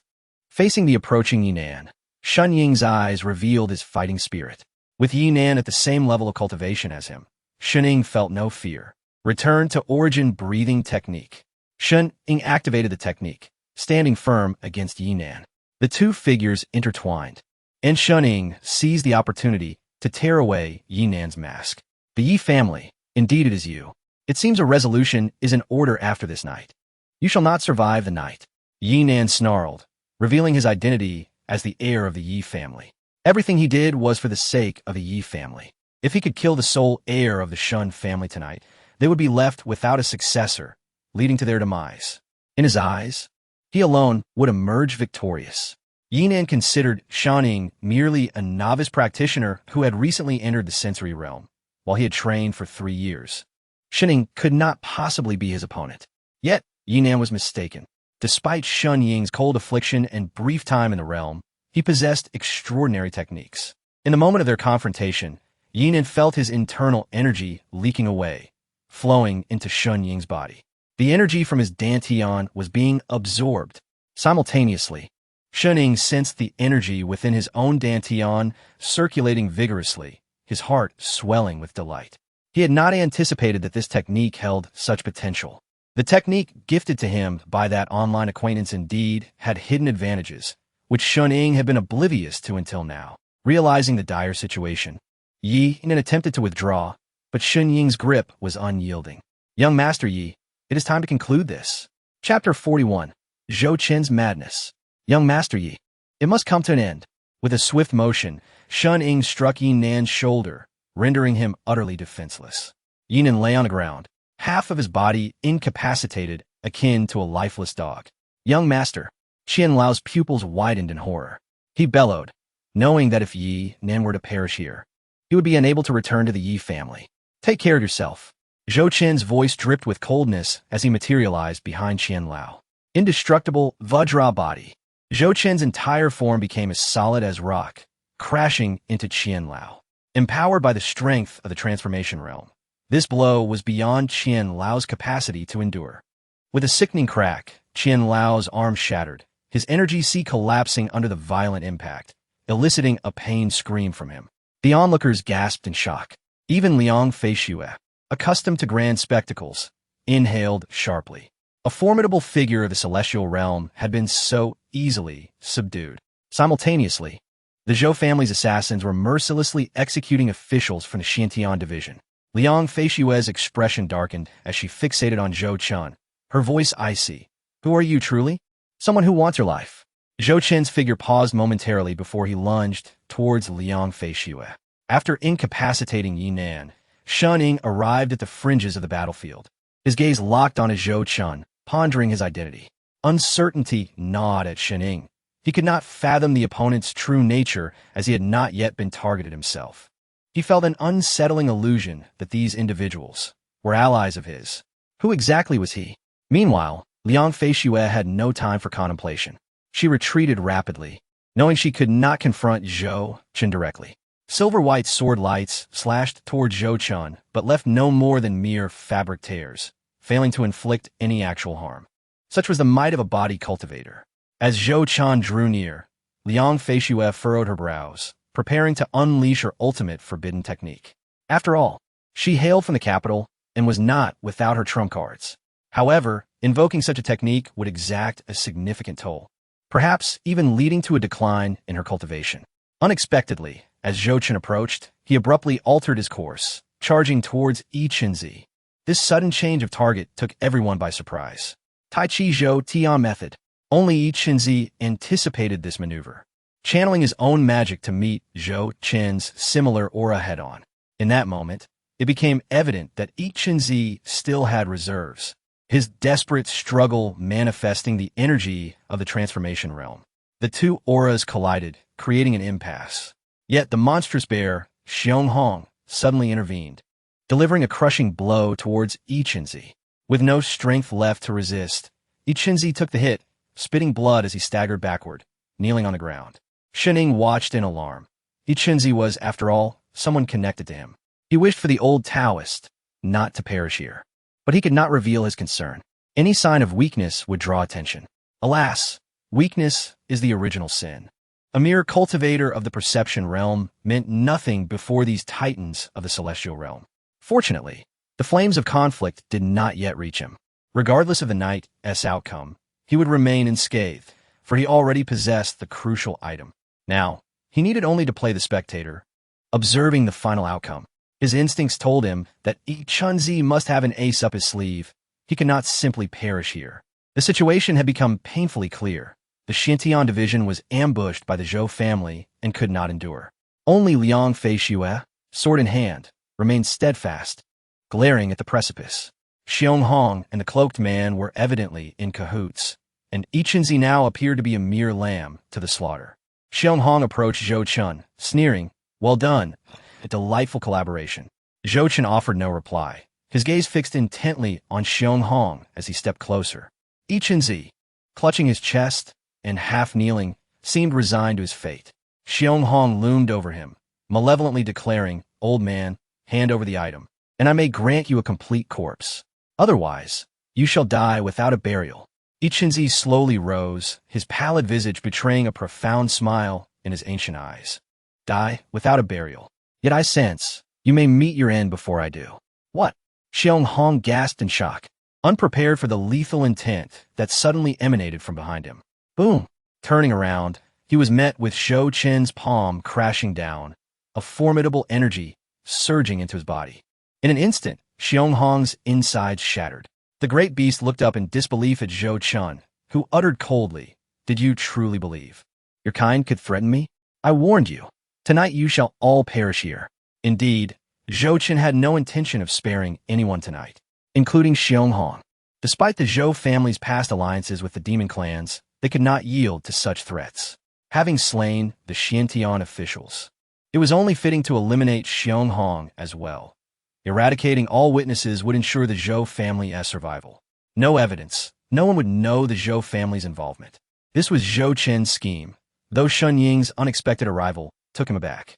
He had not anticipated that his son-in-law would become embroiled in this chaos. Whether to kill or spare him would be determined later. But Xiong Hong must die. Xiong Hong retreated with all his might, roaring, "Zhou Chun, you dare." This proclamation resonated in everyone's ears. Shun Ying's eyes widened in realization. So, it was he. The Zhou family had been exposed. The hardest truth for Shun Ying to accept. The Shun family and the Zhou family were intricately linked. Yet if it was the Zhou family, their prior actions suddenly made sense. Zhou Chun. This man had concealed himself well. As Xiong Hong revealed Zhou Chun's identity, the latter's expression remained unchanged, though murderous intent surged forth. Zhou Chun swung his fist, striking Xiong Hong's chest. Xiong Hong stumbled backward, teetering on the edge of an abyss. Zhou Chun roared, a fierce energy surging towards Xiong Hong, who, gravely injured, could no longer resist and plummeted into the chasm. In the final moments before his fall, Xiong Hong shouted in defiance, "Zhou Chun, if you betray us, the Zhou family shall cease to exist." As his cries faded into the distance, Xiong Hong fell, his grievously wounded body plunging into the abyss. A fate from which there was no return. The Zhou family would not perish as long as everyone died tonight. Zhou Chun murmured, his eyes now glinting with crimson, turning to face the others on the cliff. Chapter 42. The backup plan of Yikinzi in an instant. The air was thick with murderous intent atop the cliff. As the orchestrator of this scene, Zhou Chun seemed to have decided the fates of all present. Regaining her composure, Liang Feishue slowly moved closer to Shun Ying's direction. At this moment, the officers from the Zhou and Yan she had brought lacked any fighting capacity. Naturally, the Zhou family's assassins were also dwindling, and the Zhou family's eldest son, Zhou Yi, was equally gravely injured from his encounter with Zhou and Yan. Standing beside Liang Feishue, Shun Ying wiped the blood from the corner of his mouth and offered a faint smile. "So it is Uncle Zhou. Now that my identity has been revealed, there is no need for you to feign indifference," Zhou Chun remarked, tearing off his mask and fixing his impassive gaze upon the youth. "Cousin Shun, you should not have come here tonight. However, for the sake of my daughter, as long as you come to my side, you may yet live." Shun Ying remained silent, aware that Zhou Chun was attempting to drag him into the fray. Should he align himself with Zhou Chun, the Shun family would inevitably become entangled with the Zhou family. Meanwhile, Liang Feishue coldly interjected, "What a despicable Zhou family, colluding with demons and assassinating court officials. After tonight, there shall be no Zhou family left in Jiangnan." Zhou Chun laughed maniacally. "Ha! What of Zhou and Yan? You're merely at the realm of heaven and earth. Do you truly believe you can escape my grasp tonight? Yet, you may linger a while longer. It is not your turn just yet." With that, he turned to the gravely injured Yikinzi at the cliff's edge, for he was the true centerpiece of this night. "Old man, hand over what you possess." Zhou Chun's aura locked onto Yikinzi, who was barely clinging to life. In his prime, Yikinzi could have fought Zhou Chun, but now he was no match. Yet, there was no trace of panic on Yikinzi's face. He looked directly at Zhou Chun with a peculiar smile. "Very well. Is it not merely a tattered map? I shall give it to you." Raising one hand, Yikinzi produced a yellowed piece of paper from his bosom. Though it appeared worn, it emanated a faint, elusive aura, undoubtedly an ancient treasure. Zhou Chun's eyes gleamed with fervor upon seeing it. His heart raced. Possessing it would make him the victor of the night. After that, he would eliminate everyone, and the Zhou family would remain intact, with the 7 Secrets map in his possession. Liang Feishue also fixed her gaze on the object in Yikinzi's hand, for it was her objective as well, and the Emperor and Appo's. Yes, likewise. As a practitioner of heaven and earth, she quickly sensed the mysterious energy radiating from the ancient paper. However, Shun Ying's expression subtly shifted. He knew that the item in Yikinzi's possession was not the 7 Secrets map. The true map was in his hands. A sense of foreboding surged within Shun Ying. What was this old Taoist scheming? Perhaps this was his trump card, poised to deliver a surprise to all. Zhou Chun inhaled deeply and stepped forward. "Give it to me." Yikinzi's gaze flickered, and he murmured, "All right, I will give it to you. Now." With that, Yikinzi tossed the ancient paper into the air and leapt off the cliff. Shun Ying was taken aback by Yikinzi's sudden descent, but before he could react, Zhou Chun surged upward. His target was not Yikinzi, but the yellow paper in the sky. Shun Ying's eyes followed the paper, and an ominous premonition unfurled within him. Liang Feishue had already prepared to employ forbidden techniques to seize the treasure, but Shun Ying grasped her arm. "No, that is not the 7 Secrets map," he shouted, his gaze still fixed on the heavens. "What?" Liang Feishue exclaimed, but she quickly realized and refrained from pursuing. Only Zhou Chun raced toward the yellow paper, his demeanor becoming frenzied, excitement evident in his expression. However, just as his hand reached for the yellow paper, it dissolved into nothingness in the air. In its place, a colossal phantom descended from the sky.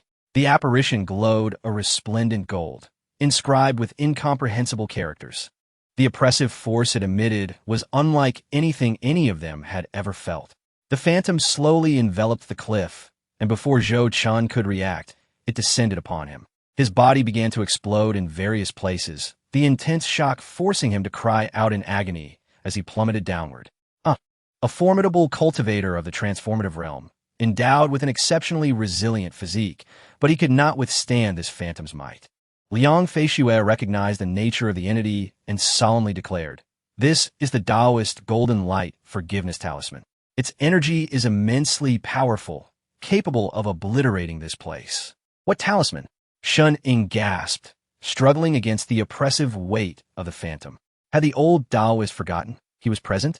Was this a wave of indiscriminate attack? Suddenly, Liang Feishue exclaimed, "If you wish to survive, stay close to me." As her words fell, she drew her sword and pricked her finger, letting a drop of blood fall onto the blade. The sword glowed with white light, transforming into a massive barrier. The golden phantom descended, and Shun Ying felt his internal energy dissipating rapidly. The long-suppressed coldness surged forth, rendering his complexion pale and his body icy. Boom! The phantom crashed down, shattering the cliff they stood upon.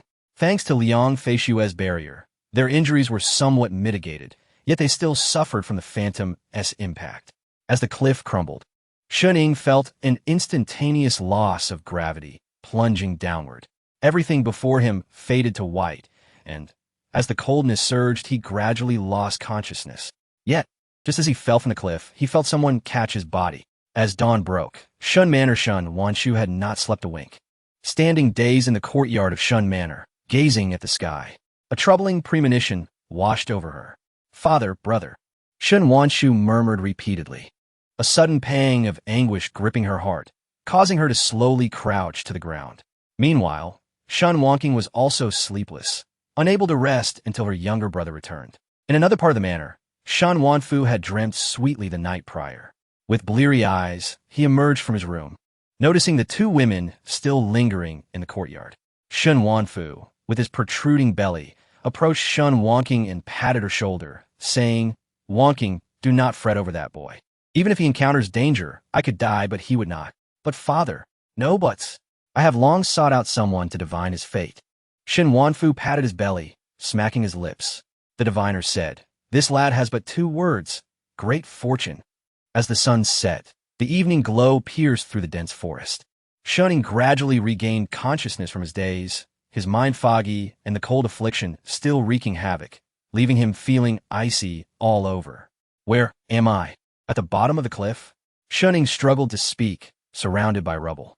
He was not only cold, but also racked with pain that spread throughout his body. Even the slightest movement sent waves of agony coursing through him. Clearly, he had fallen. The critical point was that from such a height, he had survived the fall. Although Shun Ying was a cultivator, he was merely at the sensory realm, his physical body not particularly robust. Falling from such a height without any precautions could have cost him his life. Shun Ying slightly turned his head and shifted his body. Suddenly, he encountered something soft. Struggling to look back, he saw a bloodied figure in white lying beside him. It was Liang Feishue. It seemed that during their fall, her barrier had protected them both. Furthermore, she had supported him during the descent, which was why Shun Ying had survived. However, Liang Feishue was not so fortunate. She had first been gravely injured by the hand left behind by Yikenzi, and then had fallen from the cliff. Had it not been for her formidable physique and the energy within her, she would have been shattered to pieces. Her injuries were far worse than Shun Ying's, as he had awakened while she remained in a coma. With a sigh, Shun Ying looked up at the yellowing sky. The battle had taken place the previous night, and now it was nearing evening. They had been unconscious for almost a day. Shun Ying, unable to move, first employed the Nine Spirits' profound purity technique to suppress the cold energy within him. Meanwhile, his mind was in a whirl. Zhou Chun, a person he had never expected to be involved, had hidden his true intentions so deeply. No wonder that old wretch was so eager to arrange a marriage. He must have feared dragging the Shun family into chaos, colluding with the demonic clan, ambushing the Xuantianzi, and daring to vie with the imperial court for treasures. Each of these was a crime worthy of annihilation. Shun Ying pondered that Zhou Chen's plan was to eliminate everyone. He, however, was an unforeseen variable in Zhou Chen's scheme, and now that he was present, survival seemed unlikely. No one had anticipated that Yikinzi would unleash a powerful move at the last moment. Although Xiaoning had not spent much time with Yikinzi, he sensed that the old Taoist was quite cunning. Jumping off the cliff did not necessarily mean death. He likely had some contingency plan. Initially, Yikinzi had exposed himself to eliminate the Zhou and Yan and other factions coveting the 7 Techniques map. As it turned out, only he and Liang Feishue had survived. As for Zhou Chun, whether he lived or died remained uncertain. Although he had absorbed most of the Shadow's power and fallen, being a transformation realm cultivator, he had a chance at survival. After another hour, under the operation of his technique, Xiaoning gradually restored his inner energy. The coldness within him dissipated, and his complexion improved significantly. The 2 cultivation techniques he possessed were among the finest in the world, enabling such rapid recovery. Otherwise, a typical cultivator at the sense realm would take 10 days to a month to recover from similar injuries. Like Qin Ji, who had merely suffered a few sword chi strikes, her energy had been completely scattered, making recovery difficult in the short term. Now his internal injuries had healed, yet the pain in his flesh persisted. Every movement was excruciating for him. Xiaoning was unable to stand, uncertain of what would transpire next. However, at that moment, he sensed something in his pocket and glanced at Liang Feishue. Confirming she was still unconscious, he retrieved the Qianyuan map from his robe. The map emitted a faint glow, with a few small words inscribed on it. How had you been recently? Clearly, it was a message from an online acquaintance. Xiaoning felt a pang of frustration. At least before last night, he had been fine, but now he was on the brink of death. He stared at the small characters for a long time, wondering if he could ask for help. He had no idea who this online friend was, and he likely couldn't assist him, yet with no other options. Xiaoning concentrated his energy at his fingertips and inscribed a message on the Qianyuan map. Senior, I am dying. Meanwhile, in the palace to the north, the Empress had finished dealing with the day's matters early. The remaining trivial issues were left to subordinates. Suddenly, she thought of this young man and decided to send him a message. At first, there was no reply. The Empress furrowed her brow. Xiaoning had always responded quickly to messages before. The prolonged silence struck her as odd. Perhaps, due to her status, whenever she spoke, everyone was eager to respond. However, this time, there was no reply. The Empress realized he must not have seen it. Could something have happened to that young man? Just then, the Qianyuan map on her desk finally glowed. Senior, I am dying. Upon reading the words, the Empress's expression shifted slightly. It appeared he was in significant trouble. She extended her jade hand and began to write. What has happened?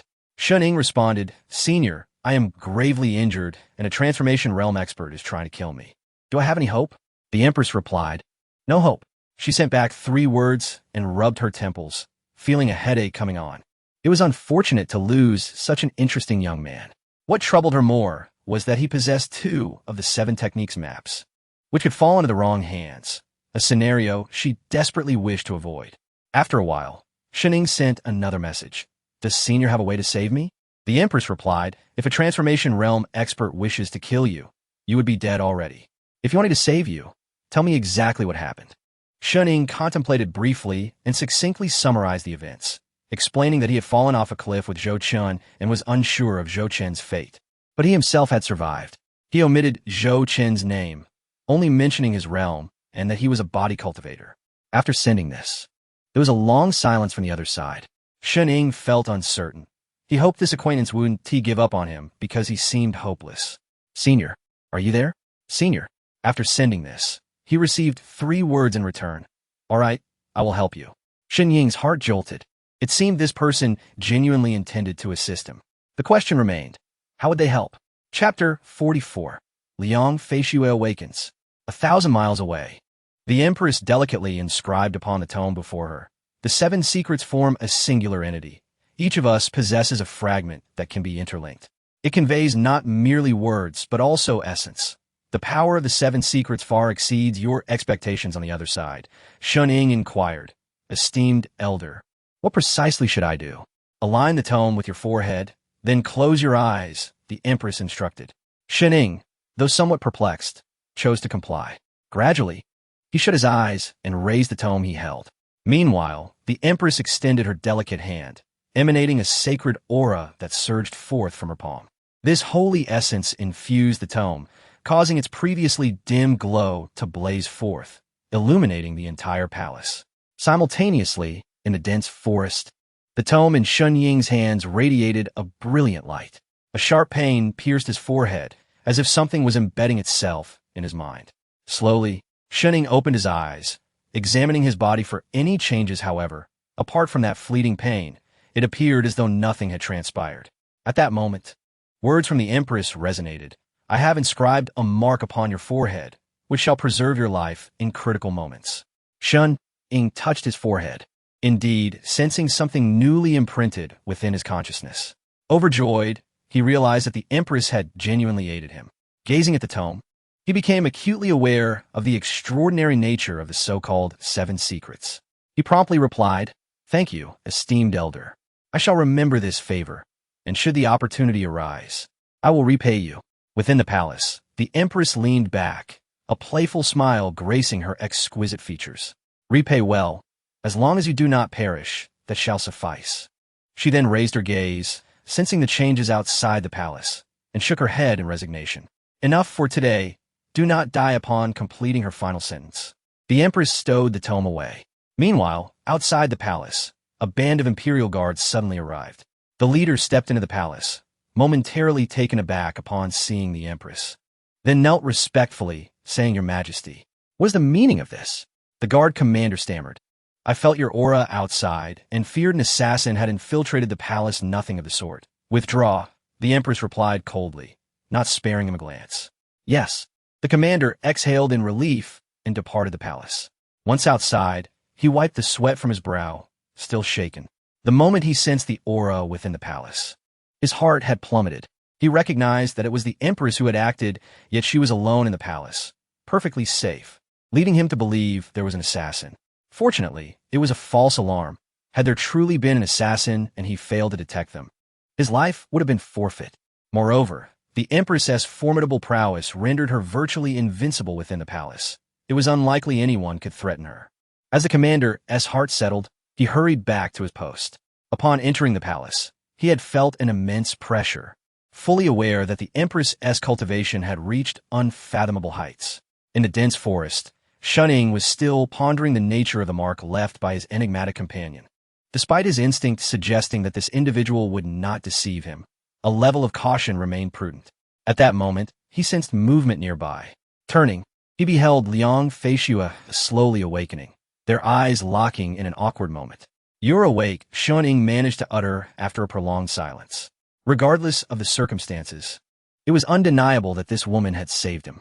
A flicker of confusion crossed Liang Feishue's beautiful eyes as she weakly inquired, "How long have I been unconscious?"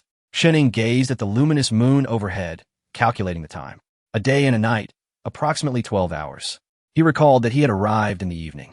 Liang Feishue, surprised by the duration of her unconsciousness, instinctively attempted to rise. However, her injuries were more severe than Shun Ying's, and a pained gasp escaped her lips. "Are you all right, Lady Liang?" Shun Ying asked. She shook her head and slowly spoke. "What of Zhou Chun?" "I do not know.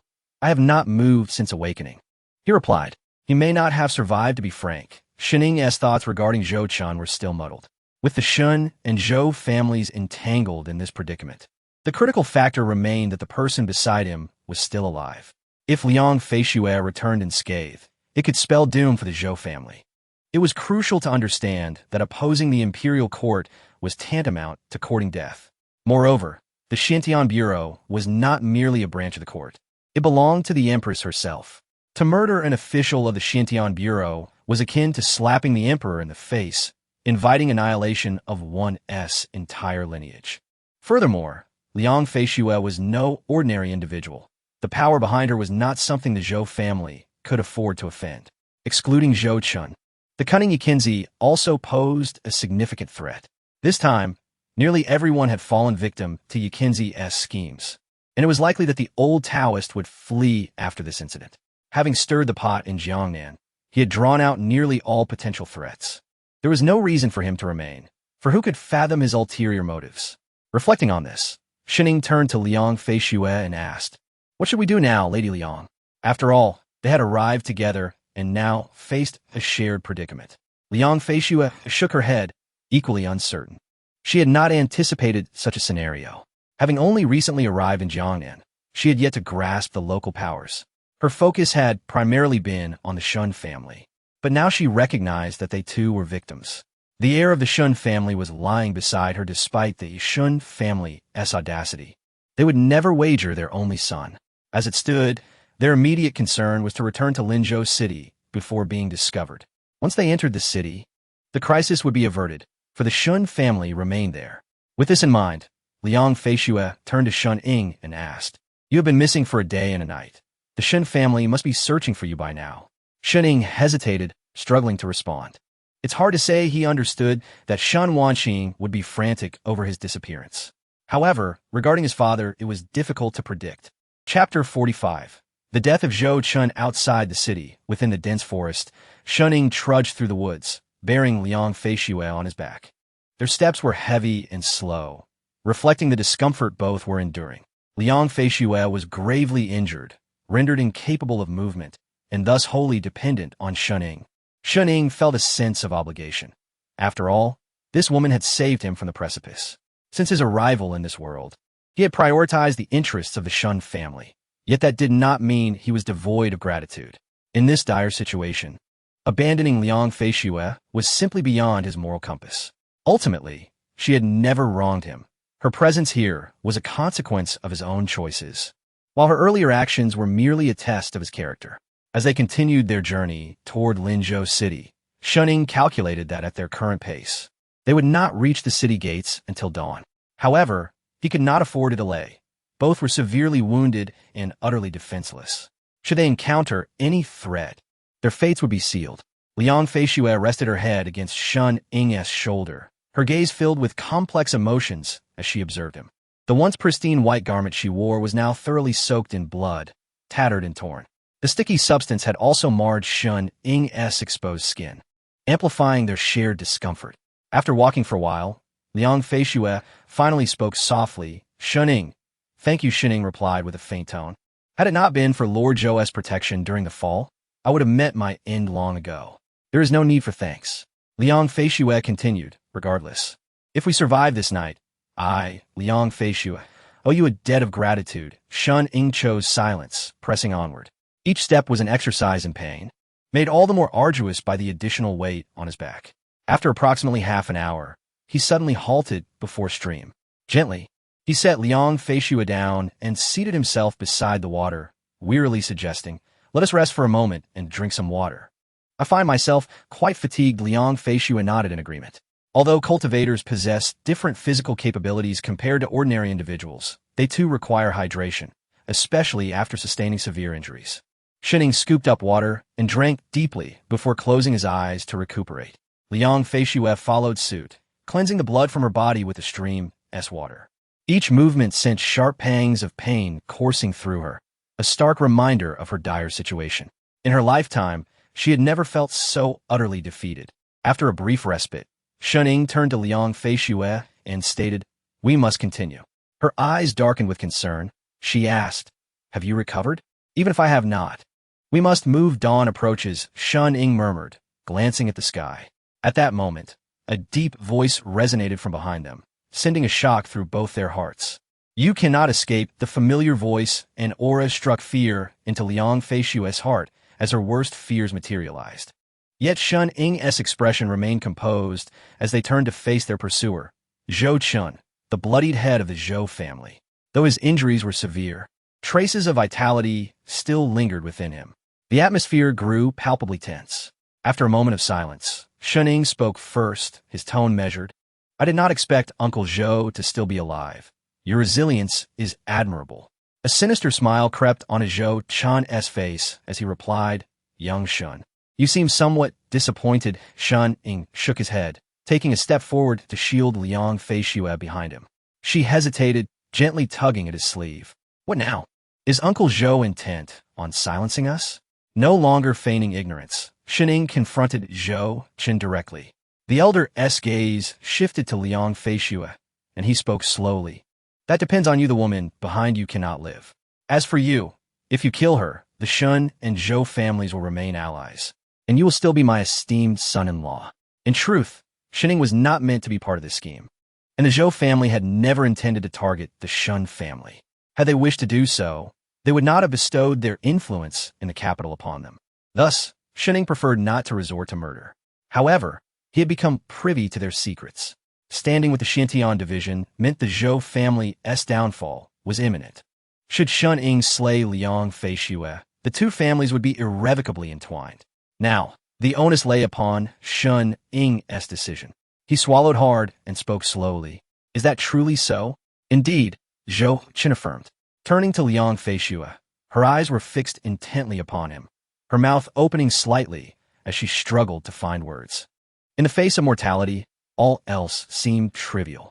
Shun Ying's choice did not surprise her. She appeared to accept her fate, closing her eyes in silence. Yet, the anticipated scene did not unfold. A faint voice whispered in her ear, "Uncle Zhou, I cannot kill her. I, Shun Ying, am human, not a beast. I cannot repay kindness with malice. Refusing to kill her means you will die." Zhou Qin hissed, astonished by Shun Ying's choice. A foolish choice. Let's see who meets their end first. Shun Ying stood firm before Liang Feishue, his resolve unyielding. Liang Feishue's heart was a tumult of emotions. Zhou Qin's expression twisted into one of fury, his voice rasping. Then you shall both perish. Though he could no longer wield his full strength, remnants of his power remained. In their current state, Shun Ying and Liang Feishue were weaker than ordinary individuals. A mere normal man could easily dispatch them, let alone the terrifying aura emanating from Zhou Qin.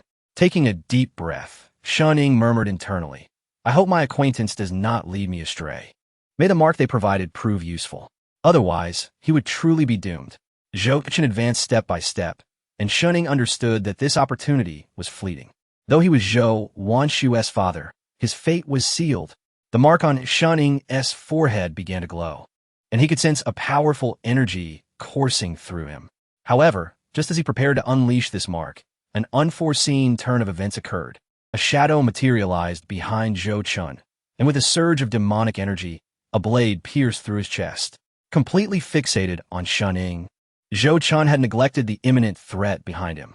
As the blade penetrated his heart, disbelief washed over him as he turned slowly to behold his assailant. Chapter 46. Shun Ying's hidden card. Zhou Qin turned around to find a gaunt figure behind him. Yet, this was no mere human. It was a wolf demon lurking in the shadows, launching a surprise attack at the last moment. Although this wolf demon was one level beneath Zhou Qin, he was severely injured. The sharp blade, infused with demonic energy, ultimately pierced Zhou Qin's body, tearing open the flesh of his chest. No, Zhou Qin's gaze was filled with resentment. He never anticipated that he would meet such a fate. For him, and for the Zhou family, it was all over. The wolf demon's voice was cold and raspy. "Traitors deserve to die."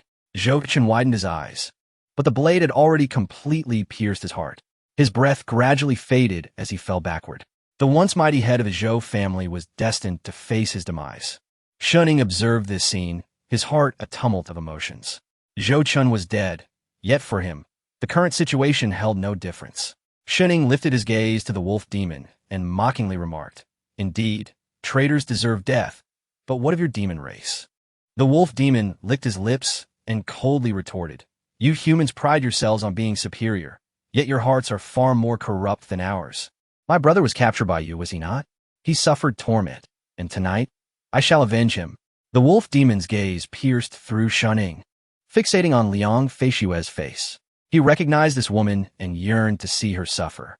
Liang Feishue's expression darkened as she recalled that the brother the wolf demon spoke of was the anomalous man currently imprisoned in the Xintian division, the very demon that appeared in Huangfeng village.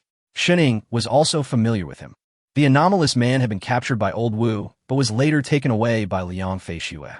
Thus, the wolf demon's wrath fell entirely upon Liang Feishue. Neglecting to direct even a glance at Shun Ying, Liang Feishue's spirits plummeted. To die at the hands of a demon was a disgrace. Yet, she found herself powerless. Had she not been injured, she would have certainly stood against the wolf demon without fear. The reality was Liang Feishue laboriously approached Shun Ying and softly urged, "You must flee. I cannot escape today." Shun Ying sighed. "Do you think I can simply run away? A glimmer of hope is still hope enough." The wolf demon suddenly roared, his eyes turning crimson. "None of you shall leave today. Since you wish to be a pair of doomed lovers, I shall send you on your way." Demonic energy surged forth, twisting the wolf demon's visage into a grotesque form. This time, the demon race, entrenched in Jiangnan, had emerged in full force, yet they returned empty-handed. For them, it was a significant loss.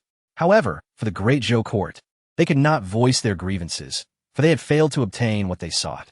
Now, if Liang Feishue were to be slain, the Xintian division would suffer a blow, not only diminishing their combat strength, but also tarnishing the emperor and Appo's reputation. Thus, in the wolf demon and Appo's eyes, Liang Feishue had to die. The demon wolf bellowed, swiftly closing in on the two, his claws and blade poised to strike. "Here it comes," Shunning murmured, feeling the mark on his forehead re-emerge. A radiant light suddenly erupted from the mark, illuminating the entire night sky. Silence enveloped the world as the demonic energy around Shun Ying dissipated. Liang Feishue felt her vision clouded, yet this holy aura did not harm her. Instead, it pushed her away from Shun Ying. The wolf demon, however, was not so fortunate. His decades of cultivation unraveled in that instant, leaving him to feel a searing pain within. The light began to envelop his entire being, and he found himself utterly powerless to resist. "What is this?" the wolf demon struggled to voice, unable to comprehend how such potent energy could emanate from the youth before him. This was certainly not his own power. Behind Liang Feishue, she too was astounded, but relief washed over her. No wonder he displayed no fear until the end. It was because he had hidden trump cards. Yet, Liang Feishue was puzzled. If Shun Ying possessed such a card, why not reveal it sooner? Had he displayed this mark atop the cliff, everything would have concluded. She realized that had it not been for her, Shun Ying would have likely perished. This left her in a quandary. More than that, she was profoundly astonished. For Liang Feishue surmised that this power surpassed that of an ordinary strawman. Merely through a mark, he had wrested life from this wolf demon of the heavenly realm. How terrifying! Liang Feishue pondered. The owner of this mark was likely a formidable entity of the unification realm. Of course, this was merely her speculation. Unification realm was the most conservative estimate. There could be even greater powers beyond it. Liang Feishue felt increasingly unable to decipher the youth from the Shen family. The emergence of this mark also indicated that Shun Ying had a significant figure backing him, a powerhouse of the unification realm in the entirety of the Zhou kingdom. Such beings could be counted on one hand. Not to mention, if the one behind Shun Ying were above the unification realm, even the palace would be stirred. All of this unfolded within the scion of the Shen family. Liang Feishue was still reeling from her shock when the wolf demon, under the brilliance of the light, began to falter. He felt himself vanishing, indeed, disappearing in a physical sense. His form gradually faded beneath the light, until he was no longer visible. Even Shun Ying was taken aback by this sight. He had thought that being ground to dust was the most brutal form of death. Yet, the wolf demon was extinguished before his very eyes, leaving no trace behind. Ultimately, the wolf demon could not utter a sound. His form and head simply faded away, dissolving into nothingness, as if he had never existed in this world. Perhaps this manner of death bore no pain, but it was surely more despairing and cruel than any other death. Gradually, the light faded, and the mark on Shun Ying's forehead dissipated as well. It was as if everything had returned to the beginning. Zhou Chun was dead. The wolf demon was dead. Shun Ying and Liang Feishue had survived, and it appeared that all had come to a close. At the moment the mark vanished, Shun Ying felt his body drained of strength, leaving him utterly exhausted. Darkness suddenly enveloped his vision, and he gradually lost consciousness. Chapter 47. The finale and its aftermath. A sharp pain coursed through Shun Ying as he regained consciousness once more. However, this time, he was not lying in the desolate wilderness, but rather in the comfort of his own bed. As he lifted his gaze to survey his surroundings, he confirmed that he was indeed in the Shun residence, in his own chamber. At last, a taut string within him began to relax. It was then that Shun Ying noticed a drowsy woman resting beside his bed, Lan Xian. As Shun Ying stirred, Lan Xian slowly opened her eyes. Upon realizing he was awake, she sprang to her feet, her voice laced with excitement. "Young master, you're awake." "Xian, help me sit up," Shun Ying replied weakly, his mind craving clarity. He first assessed his injuries, His internal energy had partially restored, yet the chilling aura within him remained uncontained. Consequently, he felt a pervasive coldness, albeit not life-threatening. His external wounds had received ample ointment, and in light of his current condition, he maintained a sense of optimism. However, the events leading to this moment were shrouded in obscurity. He could only recall using the mark to vanquish the wolf demon, and then nothing. Xian, how did I return? He inquired. Lan Xian softly responded, Young master, Lord Liang carried you back to the city. You were gravely injured at the time. Shining fell silent, realizing it was indeed her. Lan Xian continued, Young master, you were missing for 2 days and 2 nights. The master remained confident that you would be all right, but Miss was worried. She had already dispatched someone to leave the city. However, just as dawn broke and our people were about to exit the city gate, Lord Liang returned with you in his arms. It made sense. All threats had been neutralized. Even if Liang Feishue had abandoned him, finding herself again was merely a matter of time. Nevertheless, she had still brought him back. Shining paused, gazing at the clear blue sky outside, and asked Xian, how long was I unconscious? It has been a day, she replied. What's Sister Wanqing? The eldest lady was distressed to see you so gravely injured. She confronted the master, insisting that had he not intervened, you might not have faced such peril. Lan Xian explained. Shining shook his head and forced a smile. His sister's concern for him was palpable. However, it was indeed wise for the Shun family to abstain from involvement in this matter. The Zhou and Yi families, as participants, would likely face consequences far graver than he had anticipated. Thus, Shening continued, Xian, have there been any significant events in Linzhou City these past few days? Yes, Lan Xian exclaimed, her excitement palpable. You cannot imagine the severity of the events. This morning, officials from the Lord S mansion suddenly stormed the Zhou residence and took everyone away. People are saying the Zhou family has been raided.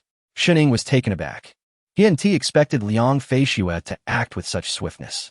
Although much of their military strength had been depleted upon arriving in Jiangnan, Liang Feishue wielded the authority of the Lord S mansion without issue.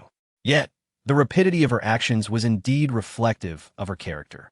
With Zhou Chun and Zhou Yi deceased, the Zhou family was essentially dismantled, making such haste seemingly unnecessary. But then there was Zhou Wanshu, an unexpected pang of concern gripped Shaning as he thought of his fiancée. Given the tumult, their wedding plans were likely thwarted. What Zhou Wanshu? Shining asked, raising his gaze. Lan Xian expressed her worry. It seems that on the eve prior, Miss Zhou sensed something amiss and sought refuge at our Shun residence. She has not returned since. Upon hearing of the raid on her family, she was overcome with distress and fainted. She was not taken? Shining inquired. Lan Xian shook her head. No, the officials from the Lord S mansion have yet to arrive at our residence. Shaning fell into contemplation, pondering the implications. This was likely Liang Feishue's directive.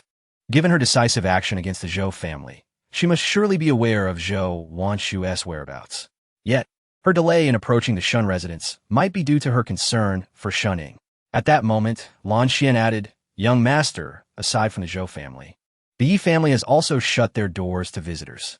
It seems they too are embroiled in some trouble. Shining nodded. The Yi family had indeed suffered significant losses. They had intended to contend for the Seven Secrets map, but instead of being eliminated by the Xiantian division, they found themselves beset by the Zhou family. With Yinan gone, the Yi family's heir had perished. Yi Fei was utterly ineffectual, and the future of the Jiangnan Yi family appeared bleak. Nonetheless, the Yi family would likely weather this storm. They had not yet made a move against the Xiantian division or Liang Feishue before being undermined by Zhou Chun. Furthermore, the Yi family retained connections in the capital, making any potential raid by Liang Feishue a formidable challenge. In contrast, the Shun family had remained inactive, thus reaping the greatest benefits. The 3 major families of Linzhou City had been irrevocably altered. The Zhou and Yi families, due to their erroneous choices, had paid a heavy price. The equilibrium that had existed among the 3 families for decades had been shattered, leaving the Shun family poised to ascend to dominance. Truthfully, Shining had never envisioned such a scenario. In merely 3 days, the balance of power in Jiangnan had been disrupted. All of this stemmed from the Seven Secrets map and that enigmatic Taoist, Yikenzi, who increasingly perplexed Shining. With a single talisman, he had turned Jiangnan upside down in just one night, yet his mysterious nature remained intact. Shining found himself questioning whether Yikinzi's act of entrusting the seven secrets map to him was part of a larger scheme. Was his plan truly concluded? No one could say. Yet, Yikinzi had become an individual of significant concern for Shining, as the seven secrets map remained in his possession. Shining sensed that their paths would cross once more. At this moment, by a riverside, Yikinzi strolled leisurely northward toward Linzhou City.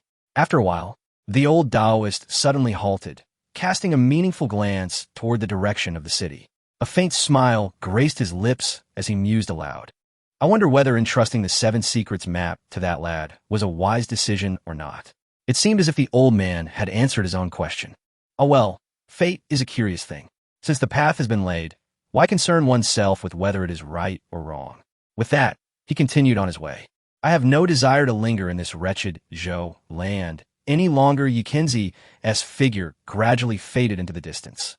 Though his visit to Jiangnan had been brief, he had placed a monumental wager. Whether it would lead to success or failure was now beyond his control. Chapter 48. The Farewell of Zhou Wanshu in the chamber of the Shun residence. Shining gathered the general circumstances from Lan Xian. Just then, a commotion arose outside, heralding the arrival of visitors. Young master, individuals from the city lord's mansion have arrived. Furthermore, a certain esteemed figure from the Xiantian division has also come. Shining pondered, is Liang Feixue here? Has she recovered so swiftly? However, it was evident that her visit to the Shun family was in connection with Zhou Wanshu. Rising to his feet, Shining feebly instructed Lan Xian, Xianer, assist me to stand. Young master, your health. Lan Xian expressed her concern. It matters not. Help me outside. Shining murmured, after all, it was Liang Feixue who brought me back. I must see her. After a brief moment, Shun Ying appeared at the entrance of the Shun residence, where Liang Feixue awaited him. Upon seeing Shun Ying emerge, she slightly furrowed her brow, though her tone was no longer as imperious as it had been on their first encounter. Shining, how fares your injury? Liang Feixue inquired. Her complexion appeared somewhat pallid. Yet being of the heavenly realm, her recovery capabilities were remarkable. Externally, she bore no visible signs of injury. In contrast, Shun Ying required Lan Xian's support to walk. Shun Ying replied weakly, thank you for your concern, Lady Liang. I believe I shall survive. Liang Feixue nodded, cutting to the chase. I am here not for your family, but for the young woman from the Zhou family. She is here with you. Shun Ying paused momentarily before speaking. Lady Liang, what fate awaits the Zhou family? Liang Feixue replied slowly. The Zhou family has colluded with the demon race to murder officials of the court. They face confiscation of property and the execution of the 3 clans. Although only a portion of the Zhou family's immediate kin were privy to the collusion, and Zhou Chan is deceased, the Zhou clan's members will likely be unable to preserve their lives. The men may face capital punishment or exile, while the women will be sent to the Bureau of Courtesans. Of course, the final decision rests with His Majesty, as this matter is of great significance.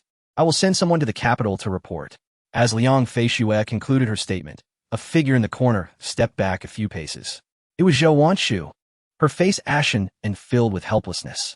Miss Zhou, Lan Xian observed her demeanor, speaking softly. The officials behind Liang Feixue swiftly approached Zhou Wanshu, restraining her. At that moment, Zhou Wanshu's gaze met Shun Ying's, and neither spoke. After a moment of contemplation, Shun Ying said slowly, she is unaware of Zhou Chan's affairs. She is innocent. Liang Feixue replied expressionlessly, I am aware, but she is ultimately Zhou Chen's daughter. Even if she knows nothing, her fate is still dire. At the very least, she will be sent to the Bureau of Courtesans, never to be redeemed. Suddenly, Zhou Wanshu spoke, her beautiful eyes reflecting a hint of determination. Lady Liang, please grant me a moment to speak with young Master Shun. May I? Regardless, he was once my betrothed. The word once encapsulated her helplessness and sorrow. With the Zhou family's downfall, the engagement was naturally annulled. Furthermore, the two had never shared a foundation of affection, and Zhou Wanshu harbored no illusions that Shun Ying could save her. Yet, as strangers on the path of life at this final juncture, she wished to exchange a few words with the youth before her, as a form of solace for herself. Shun Ying regarded Zhou Wanshu with equally complex feelings. To speak of love between them would be an understatement. However, To claim that Shun Ying harbored no feelings for Zhou Wanshu would be inaccurate. Despite their limited encounters beyond the engagement, Zhou Wanshu had left a profound impression on him. Since their parting at Tianhe Tower, they had grown closer, akin to friends. Now, as Zhou Wanshu faced such a predicament, Shun Ying's heart was a tumult of emotions. The young man turned to Liang Feishue.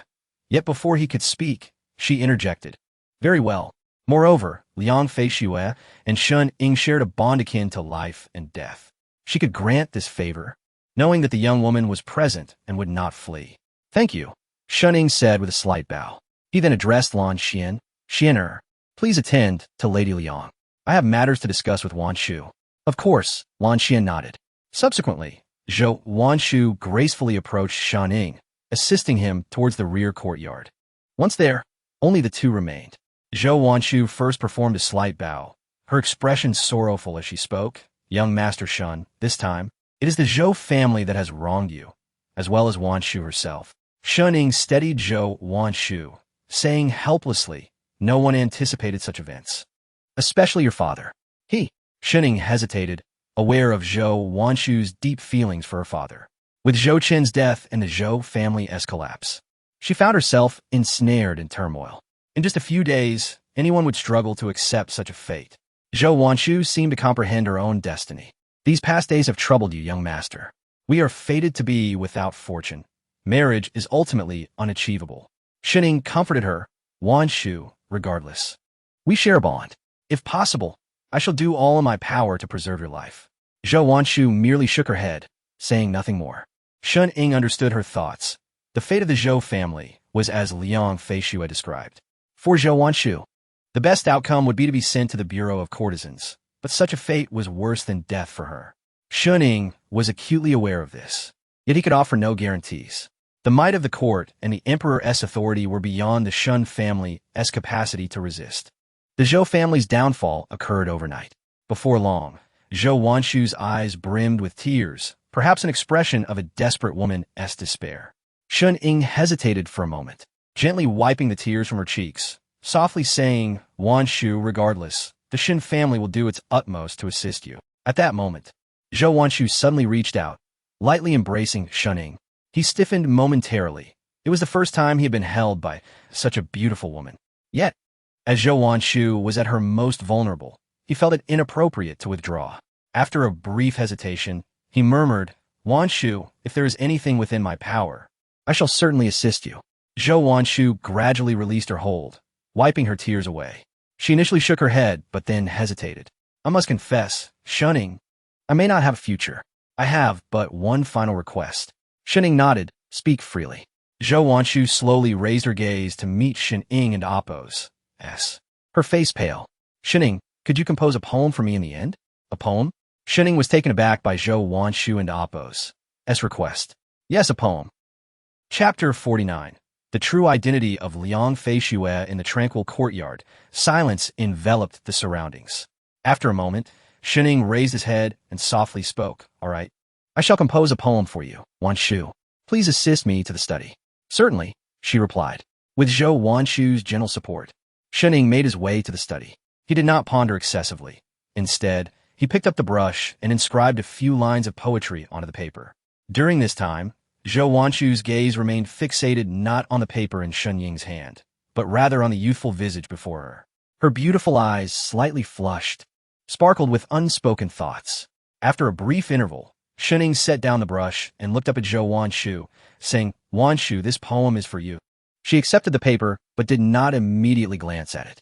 Instead, she carefully folded the rice paper and tucked it into her sleeve. In a soft voice, she replied, Thank you, Shun Ying. Time is running short. I must take my leave. A pallid smile suddenly graced Zhou Wanshu's face. Shun Ying, you are still recovering, so there is no need for you to accompany me. Understood. Shun Ying remained silent for a moment, refraining from refusal. He recognized this as Zhou Wanshu's final vestige of dignity. As she turned to depart the study, her steps were notably slow. After taking several steps, she paused and turned back. When their eyes met again, Zhou Wanshu suddenly inquired, Shun Ying, do you think we'll meet again? Shun Ying nodded gently, assuring her, We will. Very well. Zhou Wanshu turned and continued on her way, while Shuning chose not to follow. This was her last semblance of grace. Shuning remained in the study. After a brief period, Lan Xian hurried in, her voice barely above a whisper. Young master, Miss Zhou has already been taken away by Lord Liang. Indeed, Shuning replied, his expression inscrutable. What do you plan to do now, young master? Lan Xian pressed further. Shuning responded slowly, I will focus on my recovery.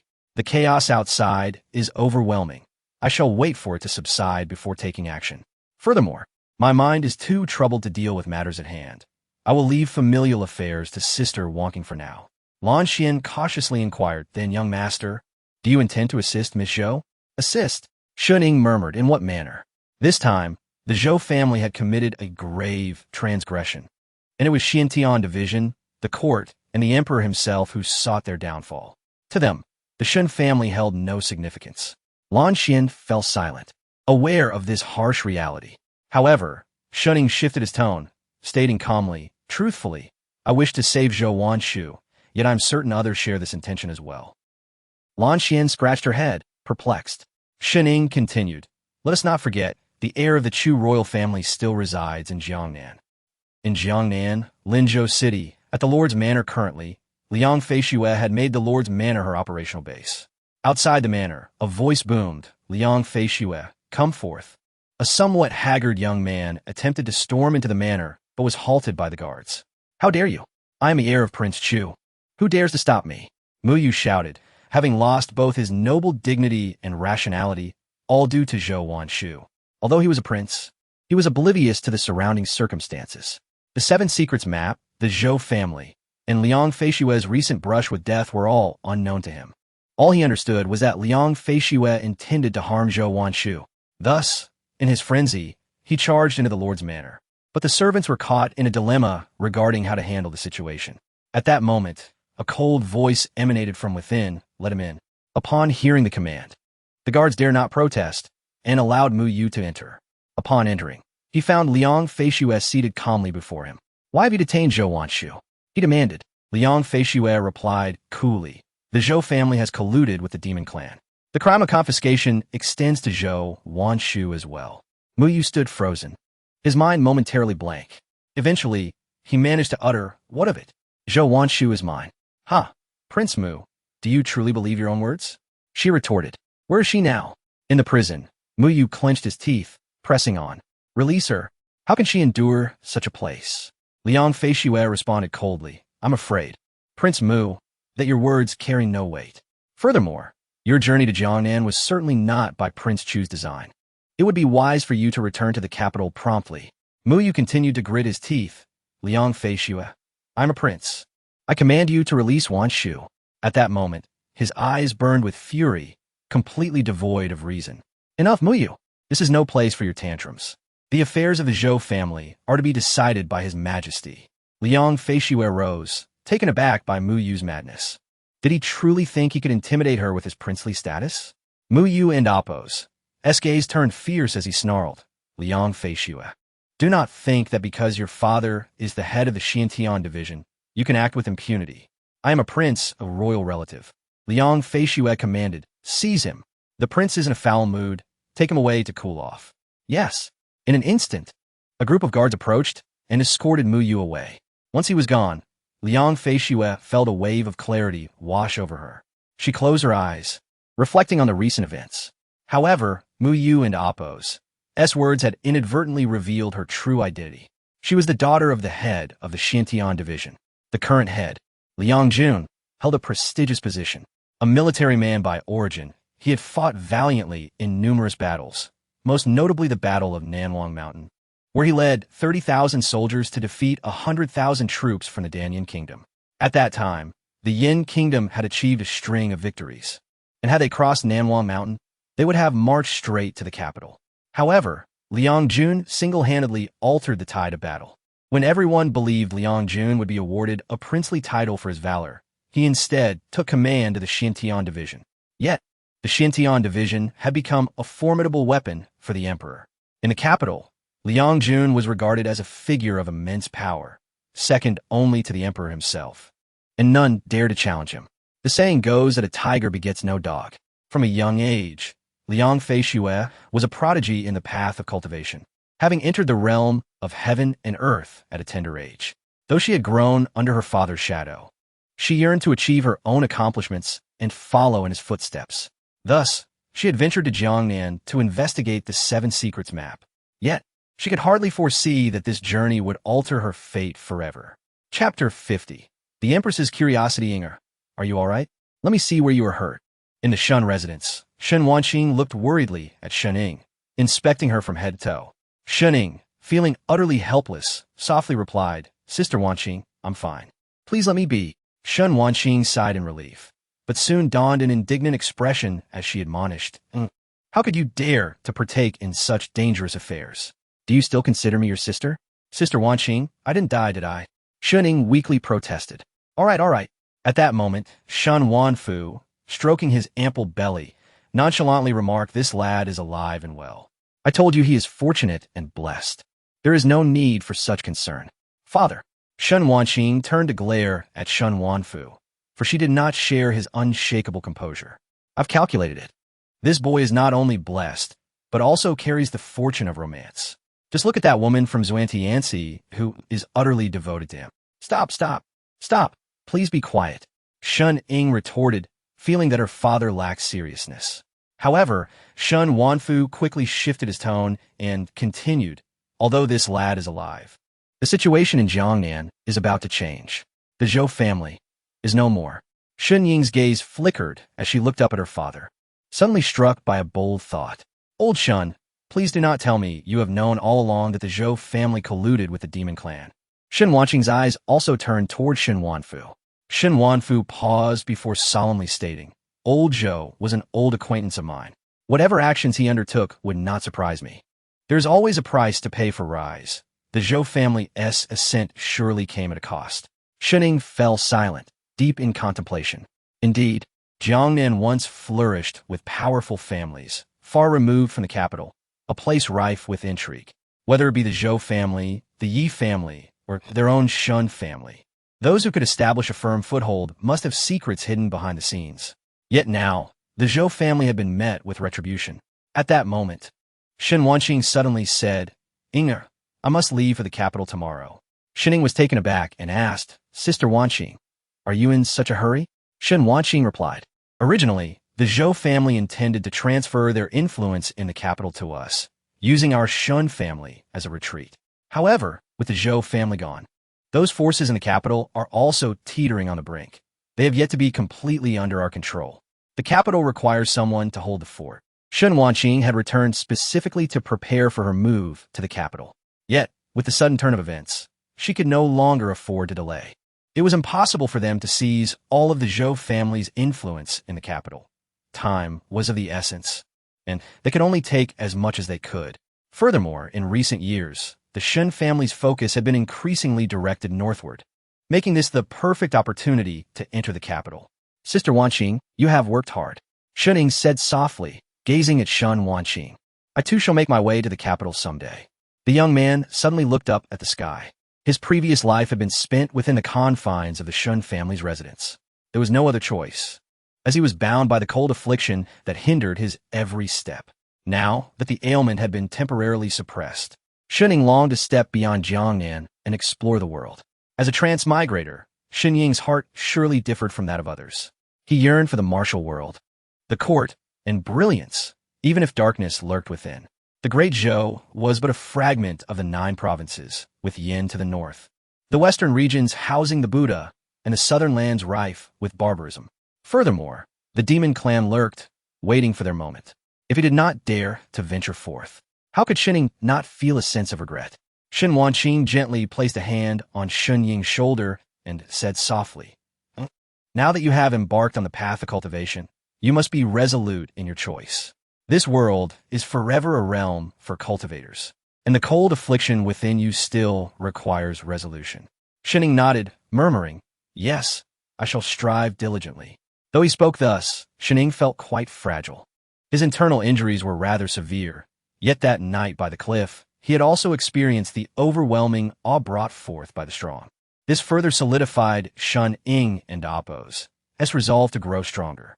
Thus, he quietly returned to his room, retrieving the 7 techniques scroll. One scroll was given to him by Yikenzi, and Shuning had yet to discern its purpose. The other was the Qianyuan diagram, also part of the 7 technique scroll, which could connect him with others across vast distances. Shuning speculated that while the 7 technique scroll comprised 7 parts, their forms were distinct. For instance, the scroll he possessed likely had a different function from the Qianyuan diagram. With his current knowledge, Shuning could not fathom it, so he set aside these thoughts for the time being. At present, he was still too weak. He needed to wait until he attained the strength of Yikenzi before considering these matters. As he pondered, he suddenly recalled his online acquaintance. It was indeed she who had aided him that night. Although they had lost contact since then, Shuning felt the need to reassure her. Thus he wrote, "Thank you for your assistance, Senior. I have safely escaped from peril." To Shunying's surprise, he did not wait long before receiving a reply. "I'm good. You did not disappoint me." That tone. Shuning sensed a certain superiority in her demeanor. But that was only to be expected. After this encounter, Shuning truly realized that this online acquaintance was far more formidable than he had imagined. Her understanding of the 7 technique scroll was beyond his reach. Otherwise, she would not have been able to transmit that mark across distances, enabling him to slay the wolf demon. Shuning surmised that this individual was likely on par with Yikenzi, perhaps a high-ranking member of a certain sect. Upon receiving her response, Shuning replied, "Senior, I will remember this kindness and repay it in the future." Repaying her was not the crux of the matter. What truly mattered was that Shuning needed to cling to her for support. However, after sending this message, there was a prolonged silence from the other side. Shuning assumed she had logged off, but then she sent another message. "I find one thing unclear. You mentioned being pursued by a transformation realm expert, yet you have just entered the perception realm. How did you offend a transformation realm cultivator?" Shuning winced at this question. How was he to explain this? After a moment's thought, he slowly wrote, "That person is my fiancé, Yi's father." At that moment, within the palace, the Empress gazed at the words, falling into contemplation. It seemed, this young lad's connections were rather intricate. How intriguing. Her interest was piqued. Therefore, she penned what? "Have you wronged your fiancé, Yi?" Chapter 51. Shun-Ing and the emotional seminar of the Empress. Shun-Ing gazed at the message, once again engulfed in silence. This matter seemed difficult to articulate. Thus he composed, "Senior, the engagement might be over. There have been some issues at her home." "I understand, considering you did kill her father." "That was not my doing." Shuning felt increasingly tangled in his explanations and wished to sidestep the topic altogether. However, the Empress's curiosity had been piqued. She was not inclined to let the conversation conclude so abruptly. She inscribed on the parchment, "What is your current situation?" Shuning pondered for a moment before replying, "Senior, I am fine. However, my fiancée, he has encountered trouble. She has been imprisoned. Do you wish to rescue her?" The Empress inquired with intrigue. Shuning continued, "Yes, I do wish to save her."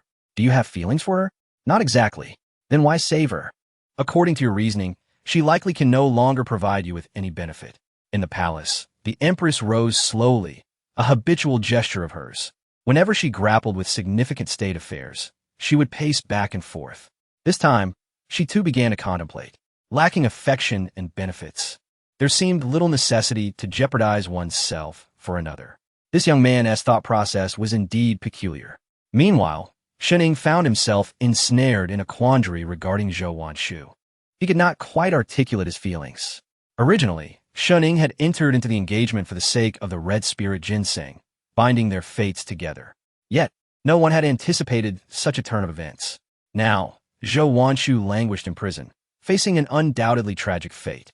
Rescuing her would be exceedingly challenging. Even if Shun-Ing possessed the will, the execution proved formidable. He was not Mu Yu, who would forsake everything for mere affection. Furthermore, Zhou Wanshu had been incarcerated for quite some time. Had Mu Yu any recourse, he would have acted long ago. In response to the Empress's inquiry, Shun-Ing wrote slowly, "Senior, this matter is complex. In my perspective, emotions cannot be resolved simply by the presence or absence of affection." "That makes some sense. Yet I do not comprehend," she replied. Shun-Ing hesitated before continuing, "Senior, have you ever married?" At this moment, the Empress found herself ensnared in profound contemplation upon hearing Shun-Ing's question. She had never considered that someone might dare to ask such a thing. From a moment of her birth, she had been surrounded by celestial phenomena and extraordinary occurrences. That day, the nation trembled, for she had been recognized as the inheritor of the grand destiny of Dian, a natural-born sovereign. Since her birth, her ascent to the highest throne had been preordained. Throughout her life, all had treated her with the utmost reverence. As for matters of the heart, she was utterly ignorant. No one dared broach such topics with the Empress, lest they court disaster. However, in her mind, emotions and love represented a wondrous enigma. She had never experienced such sentiments, and, thus, when Shunning mentioned his fiancée, her curiosity was ignited. After a moment's hesitation, she inscribed 2 words, "No." On the other end, Shunning was taken aback. He had not anticipated that this individual had never sought a spouse. Given his fixed mindset, he presumed this formidable figure must be of considerable age, perhaps even older than Old Wu. The notion that such an ancient relic had never wed suggested a lifelong solitude. Shun Ying had now vividly imagined this netizen as an elderly, single man, akin to Old Wu. He recalled that Old Wu was also a solitary figure. Such strong individuals often dedicated their youth to relentless cultivation, ultimately gaining clarity in their later years. Whether married or not seemed inconsequential. Thus, Shun Ying felt he possessed a deeper understanding of emotional matters than this elder. Despite having remained single in both of his lives, he had gleaned certain insights into affection. Could one truly claim ignorance of something they had witnessed? It is essential to recognize that this world is steeped in feudal traditions, where many noble families arrange marriages from birth. When discussing emotions, even those who are wed may not possess as profound an understanding as Shun Ying. Consequently, he continued, "Senior, your lack of experience in relationships naturally leads to your misunderstanding of my intentions. How might one comprehend?" The Empress promptly responded, her curiosity fully awakened. Shun Ying replied, "Senior, that depends on you. However, I believe you need not concern yourself with such matters." In Shun Ying's view, this formidable individual could have any woman he desired. Yet, to find one with whom to forge an emotional bond was a different challenge altogether. After all, Shun Ying perceived this elder to be in his 60s or 70s. Although this era was relatively open-minded, what young woman would develop feelings for an elderly man? Thus, Shun Ying concluded that at such an age, perhaps it was time to rest. In the palace, the Empress read Shun Ying's response with displeasure. Typically, she posed the questions, while others answered. Even if they were uncertain, they remained apprehensive. Yet, this young man had been rather dismissive. However, upon reflection, the Empress surmised that he likely did not grasp the weight of the matter. After some thought, she wrote, "Very well, let it be as it is. I shall not interfere further in your affairs." With that, the Empress withdrew the parchment, stepping outside the palace to admire the scenery. At some point, an unusual thought emerged within her, the desire for that which was absent. Despite the multitude of state matters, she had never entertained the notion that emotions could hinder her duties. Lacking experience in love, how could she contemplate the implications of possessing such sentiments? At this moment, the Empress pondered the possibility of wanting a relationship, if only to experience the myriad of human emotions. Now that Shun Ying had once again introduced this concept, her heart began to shift subtly. Perhaps it was the confines of the palace that had stifled her. Just then, a maid approached the Empress, respectfully announcing, "Your Majesty, more memorials have arrived." The Empress waved her hand dismissively. "Set them aside for now. Today, as state affairs have been concluded." The maid was taken aback. Having followed the Empress for many years, she had always prioritized state matters. Memorials were never left unattended overnight. Today, the Empress's behavior seemed peculiar. Turning slowly, the Empress addressed the maid. "Chang, how many years have you served by my side?" "Reporting to your Majesty, it has been 10 years. Have you ever considered marriage?" Upon hearing this, the maid named Chang immediately knelt, her voice trembling. "I dare not, your Majesty. I only wish to serve you faithfully forever. How could I entertain thoughts of marrying a man?" The Empress's expression grew complex as she softly replied, "Enough, rise. I harbor no grievances against you." With a gentle sigh, the Empress reflected on the attitude that those around her ought to embody. Love? For her, it felt as daunting as climbing to the heavens. Chapter 52. Shun Wanqing's departure. After concluding the conversation, Shun Ying closed her eyes. regardless of the circumstances. The most prudent course of action for the Shun family was to observe the unfolding events. Ultimately, it was the emperor who held the final say in matters concerning the Zhou family. Until the imperial decree arrived, everything remained in a state of uncertainty. The following day, at the entrance of the Shun residence, Shun Ying stood early, with several carriages already awaiting. Today, Shun Wanqing would journey north to the capital. Shun Ying waited at the door to bid her farewell. Sister Wanqing, I entrust you with the matters in the capital. Shun Ying spoke softly. Yes, and whatever you wish to pursue, do so without hesitation, Shun Wanqing replied, draping a garment over Shun Ying, understanding that her younger brother had embarked on a different path. Inger, I will await your return in the capital. The siblings shared few words of farewell, as Shun Ying's journey to the capital was only a matter of time. The Shun family was destined for ascendance, and both Shun Ying and Shun Wanqing were capable of sustaining their lineage. Subsequently, Shun Wanqing produced a wooden box from her bosom and slowly handed it to Shun Ying. Inger, take this with you. Curious, Shun Ying accepted the box and inquired, Sister Wanqing, what is this? Open it and see for yourself. Shun Ying opened the box to reveal a jade pendant of a striking emerald hue. He sensed an aura emanating from the pendant, which brought him a sense of comfort. Shun Wanqing gazed at him gently and said, This pendant is one I acquired in Suzhou, imbued with spiritual energy to ensure your safety. I had not found the time to present it until now, on the eve of my departure. You must keep it close, aware that her younger brother would encounter different challenges as he embarked on his path of cultivation. Shun Wanqing had long obtained the pendant, but had withheld it until this moment. With Shun Ying having remained under the protection of the Shun family in Linzhou, she felt compelled to provide this token of safety as she prepared to leave. Shun Ying took the pendant from the box and adorned himself with it. Yes, Sister Wanqing, I shall remain safe. A smile graced Shun Wanqing's face as she stepped forward to embrace him gently. Inger, regardless of the circumstances, you will forever be the heir of the Shun family. Shun Ying reciprocated the embrace, remaining silent, but Shun Wanqing continued, You are my only brother. Be it 5 years ago or now. At her words, Shun Ying's body stiffened, his mind racing with disbelief. 5 years ago, 5 years later. He looked into Shun Wanqing's beautiful eyes, astonished. Did his sister possess knowledge of something beyond his understanding? 5 years marked the time of his arrival in this world, coinciding with the demise of his former self. Or did Shun Wanqing uncover some truth? His gaze deepened with contemplation.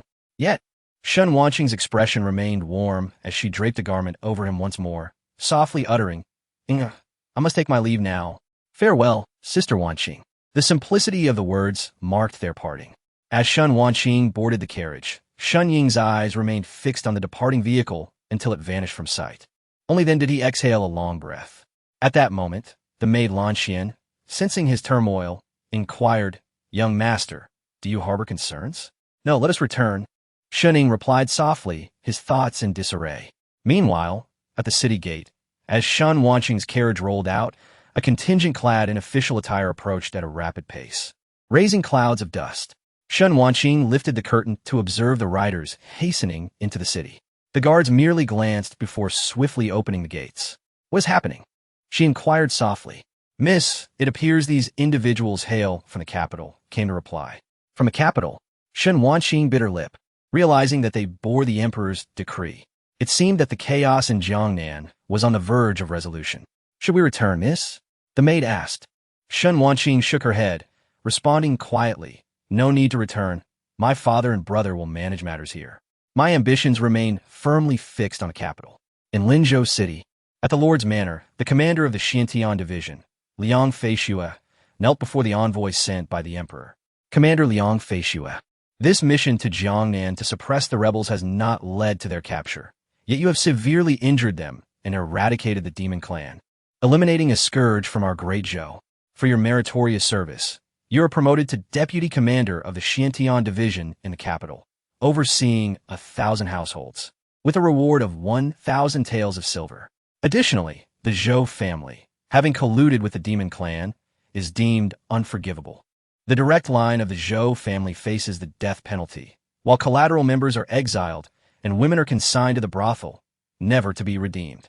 This matter is to be handled by Deputy Commander Liang Feishue, who will then return to the capital to report. Furthermore, escort Prince choose Mu Yu back to the capital. This is an imperial decree. Upon the envoy finishing the proclamation, he smiled at Liang Feishu, saying, Deputy Commander Liang, congratulations, accept the decree. Your humble servant receives it. Liang Feishu was about to take the decree when suddenly a figure burst forth, disheveled and frantic. What? The brothel? No, absolutely not. Wanshu cannot go there, Mu Yu exclaimed, feeling as though the sky was falling upon him at the news of the decree. How could Zhou Wanshu be sold into servitude? She was his beloved. He attempted to snatch the decree, but was swiftly intercepted. The man, recognizing Mu Yu, replied apologetically, Your Highness, this is an imperial decree. You must not interfere. No, once I return to the capital, I will personally plead with the emperor. Zhou Wanshu cannot enter the brothel. Mu Yu's eyes burned with indignation, his composure shattered. Liang Feishu, feeling helpless, placed a calming hand on Mu Yu's shoulder, gently advising, Your Highness, do not act rashly. This matter has already been decided by the emperor and cannot be altered. Your departure from the capital was a misstep. The emperor has commanded me to escort you back. Please contemplate your situation carefully. Her words rooted Mu Yu in place. After a long pause, he finally shook his head slowly, struggling to articulate then. May I visit Wanshu now? There are things I wish to tell her. Indeed, Mu Yu had ventured to Jiangnan solely for Zhou Wanshu. Yet, until now, they had not exchanged a single word. Liang Feishu hesitated for a moment before sighing. Very well. Mu Yu turned to leave, only to stop abruptly, murmuring, I must tidy myself. Wanshu would surely disapprove of my current appearance. She would certainly not like it. Chapter 53, The Downfall of the Beauty. In the prison of Linzhou City, the members of the Zhou family found themselves confined. Ultimately, they bore no wrongdoing, for they were merely collateral relatives of the Zhou clan, some not even residing in the main estate. Yet, they were still apprehended, oblivious to the crimes they had committed. In a stark contrast, Zhou Wanshu was imprisoned in a solitary cell, which was relatively clean. This arrangement was orchestrated by Liang Feishu, possibly due to the influence of Shun Ying or Mu Yu, preventing her from being placed elsewhere. Before long, Liang Feishu entered, accompanied by a young man, and unlocked the cell door. Zhou Wanshu sat quietly on the ground, her eyes closed, lost in contemplation or perhaps asleep. Upon the door's opening, she opened her beautiful eyes, her gaze landing on the man beside Liang Feishu, revealing a hint of surprise. At that moment, Mu Yu, seeing Zhou Wanshu, felt as though he were in a dream. He hurriedly approached her, causing her to instinctively retreat in alarm. Realizing his impulsiveness, Mu Yu paused, a smile gracing his face. Wanshu, it has been so long, he remarked. Zhou Wanshu, devoid of any expression, replied in a tone that was neither mournful nor indifferent. Your Highness, why have you sought me? Wanshu, you know my feelings. Mu Yu replied, his voice tinged with excitement. Zhou Wanshu lowered her gaze, responding, Your Highness, this is merely your one-sided affection. Have you truly developed feelings for that young man from the Shun family? Mu Yu and Appo's voice rose in disbelief, unable to accept such a notion. Zhou Wanshu and Appo's demeanor remained unchanged, as if she had resigned herself to fate. Your Highness, what significance does this discussion hold now? I am but a dying person, whom I love, is of no importance anymore. Yet Mu Yu pressed on, No, Wanshu, the imperial edict has been issued. You shall not die. I will save you. Zhou Wanshu lifted her head, the first time she looked directly at Mu Yu, asking, Has the edict arrived? Tell me, what is the emperor's intent? After a brief hesitation, Mu Yu candidly revealed, all the women of the Zhou family are to be sent to the brothel, never to be redeemed. With the finality of his words, Zhou Wanshu swiftly drew a shard of tile from her sleeve, intending to harm herself, but Mu Yu's quick reflexes prevented her. Wanshu, do not. With a heart as cold as ash, Zhou Wanshu softly replied, If that is the case, then let me die. At least allow me to leave this world cleanly. Despite her act of self-harm, her expression remained eerily calm. Death was a fate she had long prepared for. Mu Yu seized the tile, whispering fervently, Wanshu, I will not allow you to die, nor will I let you go to that place. Trust me, believe in me. As the heir, I can resolve this. His words were frantic, uncertain if they were meant for himself or Zhou Wanshu. Zhou Wanshu calmly stated, Your Highness, please return. Mu Yu gazed deeply into her eyes, resolutely declaring, "Wan Shu, wait for me." He then exited the cell, aware that time was not on his side. He had to rescue Zhou Wan Shu. Meanwhile, in the Shun residence, Shun Ying sipped his tea and inquired, "Has Mu Yu gone to see Zhou Wan Shu?" "Indeed. It is news from Lord Liang," a servant affirmed. At that moment, the long-absent old Wu returned to the estate, overhearing their conversation. "Well, well, you really have taken the woman from the Tianhe division. No wonder they rushed to inform you, fearing your main wife might be stolen away." Shen Ying's gaze deepened, shaking his head as he retorted, "Old Wu, you should be a bit wiser. Otherwise, one day you might find yourself swindled by a courtesan." "What do you mean?" Old Wu scratched his head, puzzled. Shen Ying explained, "Mu Yu is infatuated with Zhou Wan Shu. Now that the imperial edict has arrived, he will certainly not allow her to enter the brothel." And so, Old Wu pressed for clarity. "Mu Yu has come to Jiangnan alone. To save Wan Shu, he must seek out a force that can assist him." "You mean, the Shen family?" "Precisely. I'm deeply entangled with Wan Shu, though he may despise me. There is no other choice for him now. And Liang Feishue is cautioning me against boarding Mu Yu's ship. This is not merely the consequence of defying the edict. Aligning with the Chu prince's household is perilous. If the Shun family covertly aids Mu Yu, we may escape the burden of openly defying the edict, as rescuing someone is inherently less conspicuous. However, forging a connection with the Chu prince's household is far from favorable." Shun Ying, aware of the intricate dynamics within the capital, understood Liang Feishue's warning. Furthermore, Zhou family had preferred to seek marriage rather than align with the Chu prince's household, a decision that spoke volumes. Various factors rendered the Shun family incapable of intervening in this matter. Shun Ying's heart was heavy. His betrothed should not perish. Yet he felt powerless. Unless the Shun family could act decisively and resolve everything before Mu Yu arrived. Turning to Old Wu, he suddenly asked, "Old Wu, can you rescue Zhou Wan Shu tonight?"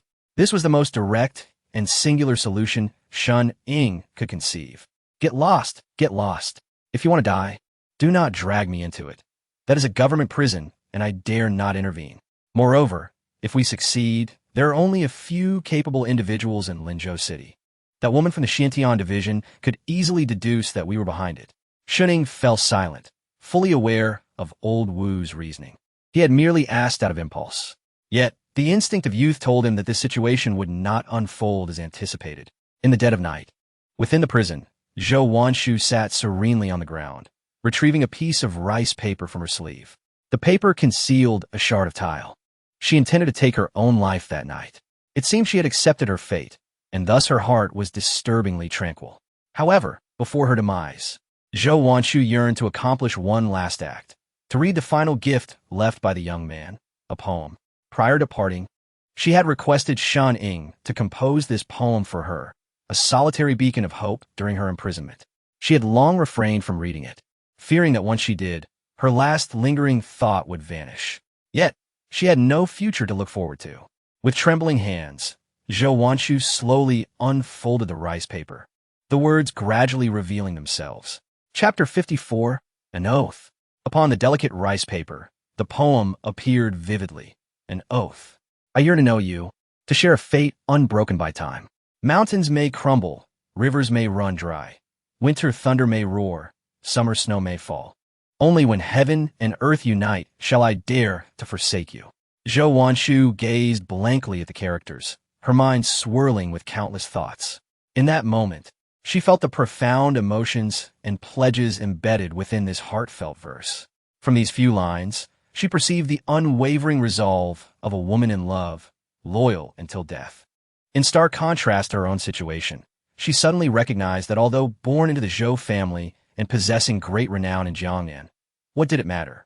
The love she longed for ultimately eluded her. The Zhou family had fallen, and she had already embarked on a path of despair. Yet, these mere lines of poetry bestowed upon Zhou Wan Shu an extraordinary warmth, a powerful sensation welling up within her. She felt as though she were immersed in the experience, her heart gradually calming after a period of confusion. A love steadfast until death was what she had pursued throughout her life, even if it meant sacrificing her own life.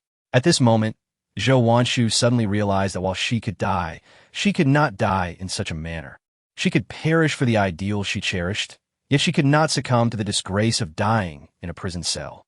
The melody of the oath shattered the demons within her heart. Shunning, Zhou Wanshu's beautiful eyes flickered, and her aura seemed to undergo a transformation in that instant. When Gongzi, is it you? At this moment, the enchanting lady seemed to grasp something profound. If love endures, does it matter whether day or night? A lifetime shared by two. Mountains may crumble, rivers may run dry. Only when heaven and earth unite shall I dare to forsake you. These eternal verses awaken hope within Zhou Wanshu's heart. The love she yearned for was not as unattainable as she once believed.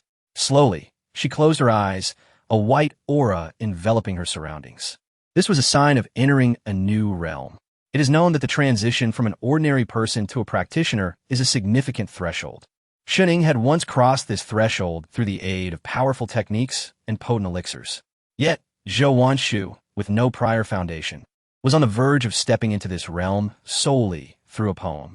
At this moment, the world seemed to fall into a profound silence. Only the aura surrounding Zhou Wanshu continued to surge. Subsequently, the white aura flowed into her body, her energy sea expanding, her 7 orifices harmonizing. In an instant, Zhou Wanshu appeared to undergo a monumental transformation. However, this was not the end. The energy that had surged into her energy sea began to flow outward once more. A powerful aura enveloped her surroundings, and in the previously dark night, a radiant light emerged. In the southern sky, a dazzling star appeared, radiating a white light that was strikingly similar to that which surrounded Zhou Wanshu. The star's brilliant light seemed destined to illuminate the heavens. Yet at that moment, Zhou Wanshu was unaware that this resplendent star had been drawn forth by her. Awaiting her was a tempest of change. Meanwhile, within the Shun family estate, Shunning was about to return to his chamber when he suddenly sensed something, raising his gaze. Beside him, Lan Xian remarked, "Young master, look at that beautiful star." Shun Ying remained silent, his eyes fixated on the star, feeling an inexplicable familiarity. At that moment, old Wu on the roof awoke from his stupor, his bleary eyes scanning the sky, and suddenly he perked up. The drunken haze dissipated entirely as he gazed at the star, murmuring, "Is that the star of literature?" With a sigh, he added, "Ah, why has Jiangnan been so tumultuous these past few years? Just as one wave calms, another rises. It's quite unsettled." At the same time, not far from Linzhou in Jiangnan lies Yinzhou. Within Yinzhou, there stands a mountain known as Yinshan. For centuries, a saying has circulated: the clouds of Yinzhou are birthed from the clouds of Yinshan. It is Yinshan that has nurtured the land of Yinzhou, not the other way around. This mountain is unique, believed to be the origin of Confucianism and Taoism in the 9 provinces continent. The first Confucian sage emerged from this mountain, hence the establishment of Tianhe Academy here. Tianhe Academy is revered as the holy land of Confucianism in the Great Zhou Kingdom, attracting scholars from across the realm. While the academy is located within Great Zhou's borders, it possesses a degree of autonomy. It welcomes scholars not only from Zhou, but also from Yan and various independent practitioners. It is noteworthy that for the past few years, Zhou and Yan have been at odds, and the academy's cultivation of Yan's disciples poses a significant threat to Zhou. Yet, the court has chosen to disregard this matter, perhaps because the emperor understands that the costs of intervention far outweigh the threats posed by the Yan scholars. For within Tianhe Academy resides the most formidable figure of the age, the current Confucian sage. Countless heroes and prodigies have emerged, yet universally acknowledged as the strongest is this contemporary sage, a man so powerful that he single-handedly rivals a nation. This has rendered the ambitious emperor of Great Zhou cautious about extending his influence into Tianhe Academy. In the academy's rear mountain, a rosy-cheeked old man gazes intently at a chessboard. He is the current Confucian sage, and no one knows his true age. Those in his generation have known of his name since childhood, though few have actually met him. At this moment, the sage plays chess alone, controlling both black and white pieces. The game has reached a stalemate. Just then, an elder enters. He is the Sage of Books. Upon entering, the Sage of Books gazes at the southern star and softly murmurs, "Master, the star of literature has manifested. The prophecy of the heavenly book has proven true. The star of literature will emerge this year in Jiangnan." The Confucian sage shifted his focus from the chessboard to the sky, stroking his beard. Indeed, it has appeared. The future of Confucianism is destined to change. Master, what shall we do now? Go. The Confucian sage replied softly. The new star of literature has emerged. She must be brought to the academy. Go and fetch her. Yes, master. I shall summon Zijing at once. You must go personally, the sage stated, his gaze still fixed on the heavens. The star of literature must not be lost. She is currently ensnared in a quagmire, and I need you to handle this personally. Otherwise, I fear unforeseen circumstances may arise. The sage of books hesitated, murmuring, Master, but she is the star of literature. Who would dare oppose Tianhe Academy? The emergence of the star of literature is not welcomed by all. For instance, that person in the palace. In the capital of the great Zhou kingdom, the imperial city stands as the epicenter of power, a place coveted by all. Even the idyllic, prosperous Jiangnan pales in comparison to the capital. At the heart of this city, rows of vermilion palace walls rise majestically. The golden glazed tiles shimmer brilliantly under the scorching sun. This is the great Zhou imperial palace. Within the palace, a commanding middle-aged man sits at the center. Draped in a golden dragon robe, every gesture he makes embodies authority and power. Below him stand two men clad in Taoist robes. These are the head and deputy of the Great Zhou Astronomy Bureau, responsible for celestial observations and astrological calculations, an independent institution under the direct jurisdiction of the Great Zhou Emperor. The Tianhe Observatory and the Xiantian Department, two paramount institutions under the jurisdiction of the Zhou Emperor, are beyond the interference of others. This clearly reflects the Emperor's ambition and mastery over power. At this juncture, the Zhou Emperor, seated upon the dragon throne, suddenly spoke. The literary star has manifested. What are your thoughts, my loyal minister? The chief of the Tianhe Observatory raised his head and replied, Your Majesty. The emergence of the literary star heralds the impending revival of Confucianism and Taoism. According to my observations of the celestial phenomena, this literary star is destined for greatness.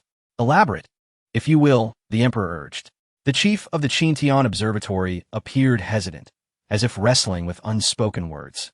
Speak freely. I shall not hold it against you.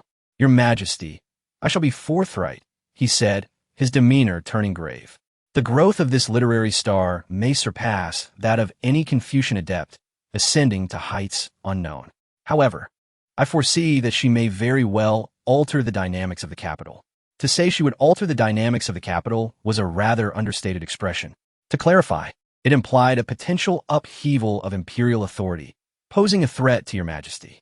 It is crucial to note that, while the current emperor of the Zhou does not overtly establish a hierarchy between Confucianism and martial prowess, his actions suggest a preference for the latter, not due to disdain for scholars, but because of the uncertainties surrounding the Tianhe Academy.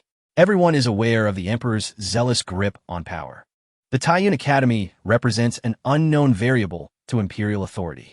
The Academy's reputation within the Zhou has already attained prominence, with scholars preferring to cultivate their talents there rather than serve in the court. Should the emperor not suppress the influence of Confucianism, scholars might very well know only of the Tianhe Academy and be oblivious to the emperor himself. Now that the literary star has descended, her destiny is undoubtedly tied to the Tianhe Academy. Logically, this matter should hold no relevance to the palace. Joining the Tianhe Academy is inconsequential. After all, the foundation of the Zhou is unshakable, and the Tianhe Academy cannot possibly disrupt the state. Yet the chief's words unveiled a profound truth. Could the literary star indeed threaten imperial authority? This notion may seem fantastical, yet it emanated from the chief of the Tianhe Observatory. Surprisingly, the emperor, upon hearing this, did not display much emotion, but instead remarked, So, you imply that this literary star poses a threat to me? The emperor's tone revealed a hint of disbelief. After all, the literary star had only just emerged. How could she threaten imperial power? Even the revered Confucian sage of our time has not dared to challenge the emperor. The academy possesses depth. Does the Zhou lack substance? Yet, the chief's subsequent words were indeed thought-provoking.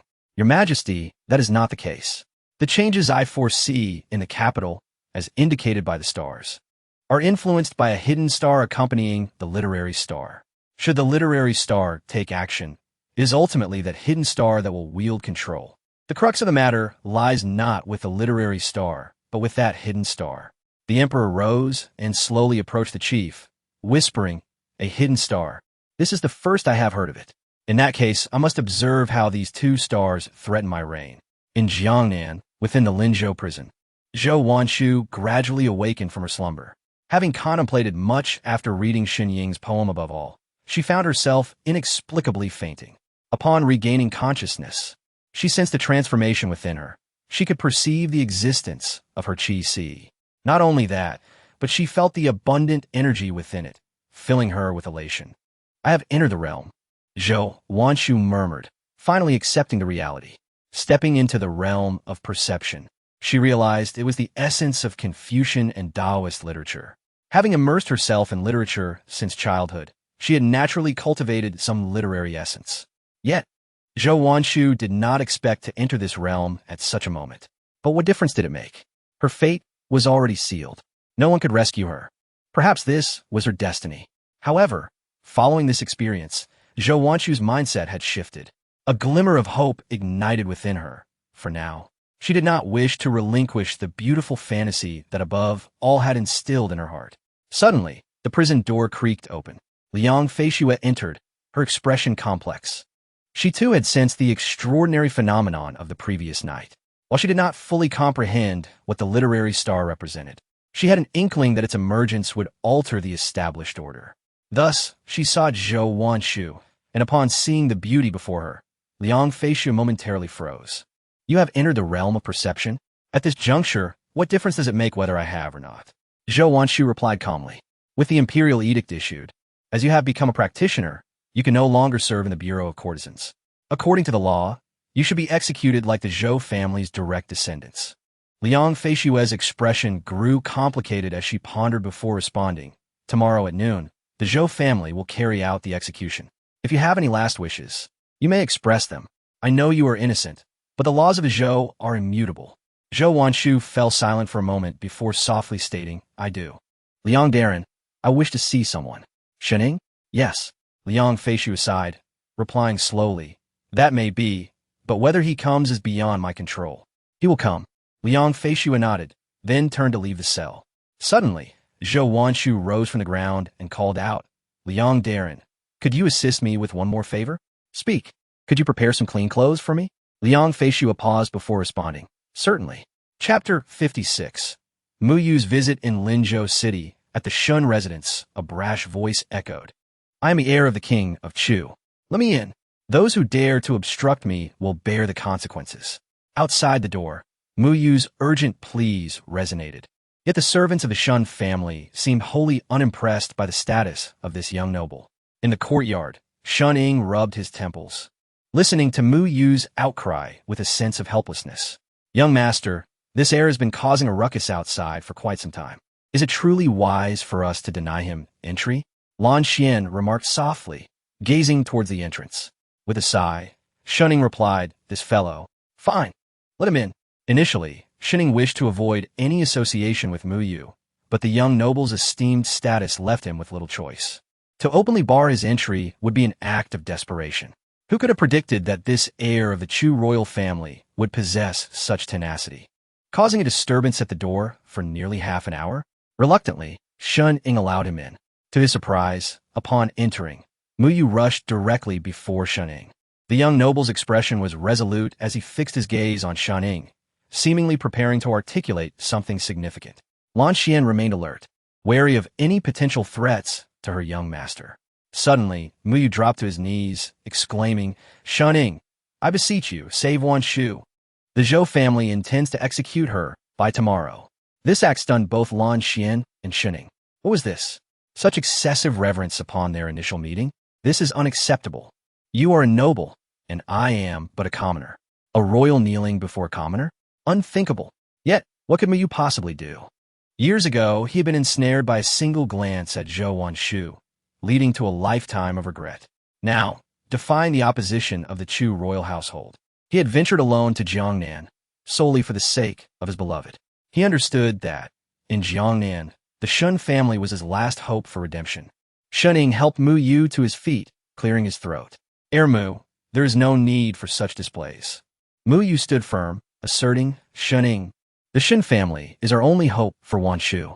Whether for her sake or for my own, I implore you to take action. I vow to repay you, regardless of the outcome. Shening resumed his seat, regarding Mu Yu with a bemused smile. Mu, the matter of the Zhou family is decreed by the emperor. How could my Shen family dare to oppose such authority? Though Mu Yu often appeared lost in his infatuation, he was not a fool. His mind was astute, capable of discerning the present circumstances. Money can move mountains, and here in Jiangnan, this is your territory. Shening, I know there must be some maneuvering room if you wish to act. You merely fear the risks. Whatever the repercussions from the emperor or Liang Feishui, Mu Yu will shoulder the burden. Shening shook his head, explaining, Mu, my family truly lacks the power to assist. Internally, Shening felt a deep sense of helplessness. He was well aware of the implications of Mu Yu's words. Was it difficult to rescue Zhou Wanshu? Indeed. Yet, there remained a sliver of possibility. In this world, there was nothing unattainable with sufficient wealth, especially in Jiangnan. However, the uncertainties were overwhelming. What if the palace took notice? What if the Shun family faced ruin, becoming the next Zhou family?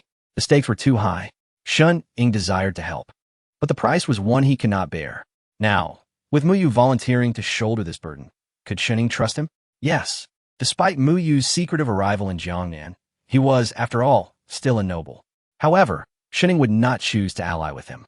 Liang Feishui had already cautioned him against engaging with the Chu royal household. Even if Shun Ying dispatched Old Wu to rescue someone from prison, he would not stand with Mu Yu. Thus, Shun Ying looked directly at Mu Yu and stated, Your Highness, I regret to inform you that this matter is beyond my family's capabilities. We seek only to preserve our own safety, and I hope you will spare us. With that, Shun Ying unceremoniously issued an eviction order, and Mu Yu's emotions visibly escalated. Shening, how can you be so heartless? Zhou Wanshu was once your betrothed. Shun Ying replied firmly, Your Highness, Wanshu is indeed my betrothed. If I could save her, I certainly would. Lanner, see our guest out. Mu Yu attempted to say more, but suddenly, Shun Ying's expression shifted. He recalled something and called to the nearby Shan family guards, Come, escort the young noble out. Thus, Mu Yu was forcefully escorted away by the guards, his eyes reddening as he muttered, Shening, you cannot do this.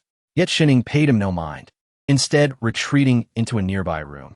Upon opening the door, a provocative figure appeared before him. Qing Ji stood half-concealed, a sly smile gracing her lips as she regarded Shening. Shening felt a headache coming on. So much had transpired recently that he nearly forgot her existence. This temptress had previously attempted to assassinate Mu Yu. Just moments ago, he sensed a surge of murderous intent. With Mu Yu now in his residence, Qing Ji's target was undoubtedly him. Shening had felt her intent to strike. Though she would not dare to kill Mu Yu, her mere presence would expose her existence, dragging the Shun family into turmoil. Fortunately, the threat had flickered and dissipated.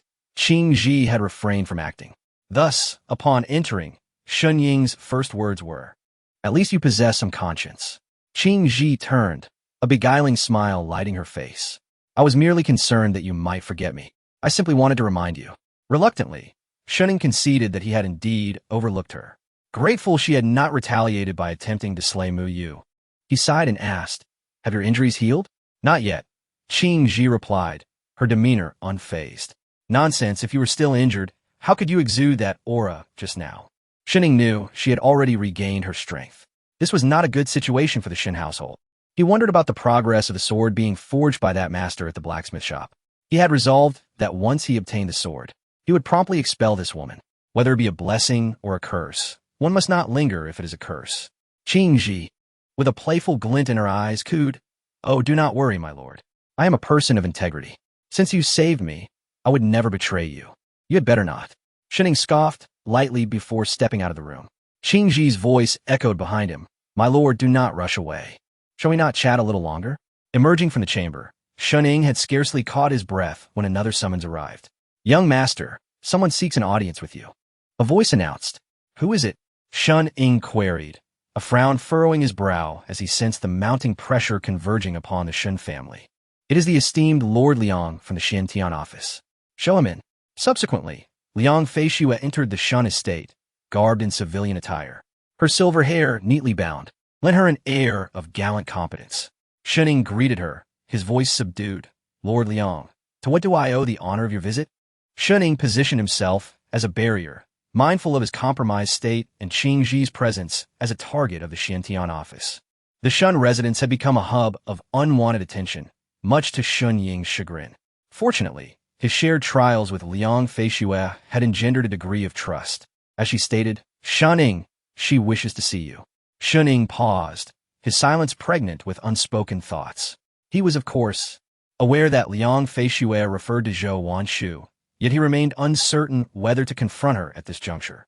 Liang Feishue continued, Zhou Wanshu is to be executed tomorrow by the Xiantian office, without the involvement of any other department. This declaration served as a stark reminder of the Shun family's limited influence over the Xiantian office's decisions. Why was it not said? She has entered the realm, and, according to the law, Zhou Wanshu must be executed, not relegated to the teaching workshop. Shening and Appo's gaze faltered, realizing the dire implications of Zhou Wanshu's transgression. Ironically, it had sealed her fate. She desires one final meeting with you. What is your decision? After a protracted silence, Shening acquiesced. Very well, I understand. The young man's hesitation did not deter Liang Feishue. She produced a token from her person, stating, This is a token from the Xiantian office, granting you access to her cell. The choice to visit her rests with you. Shun Ying accepted the token, expressing his gratitude. Thank you. The Xiantian office is currently burdened with affairs, so I shall not linger. Liang Feishue paused, her gaze directed towards the darkening sky, and added, The time for deliberation is short. Consider your decision carefully. With that, she departed.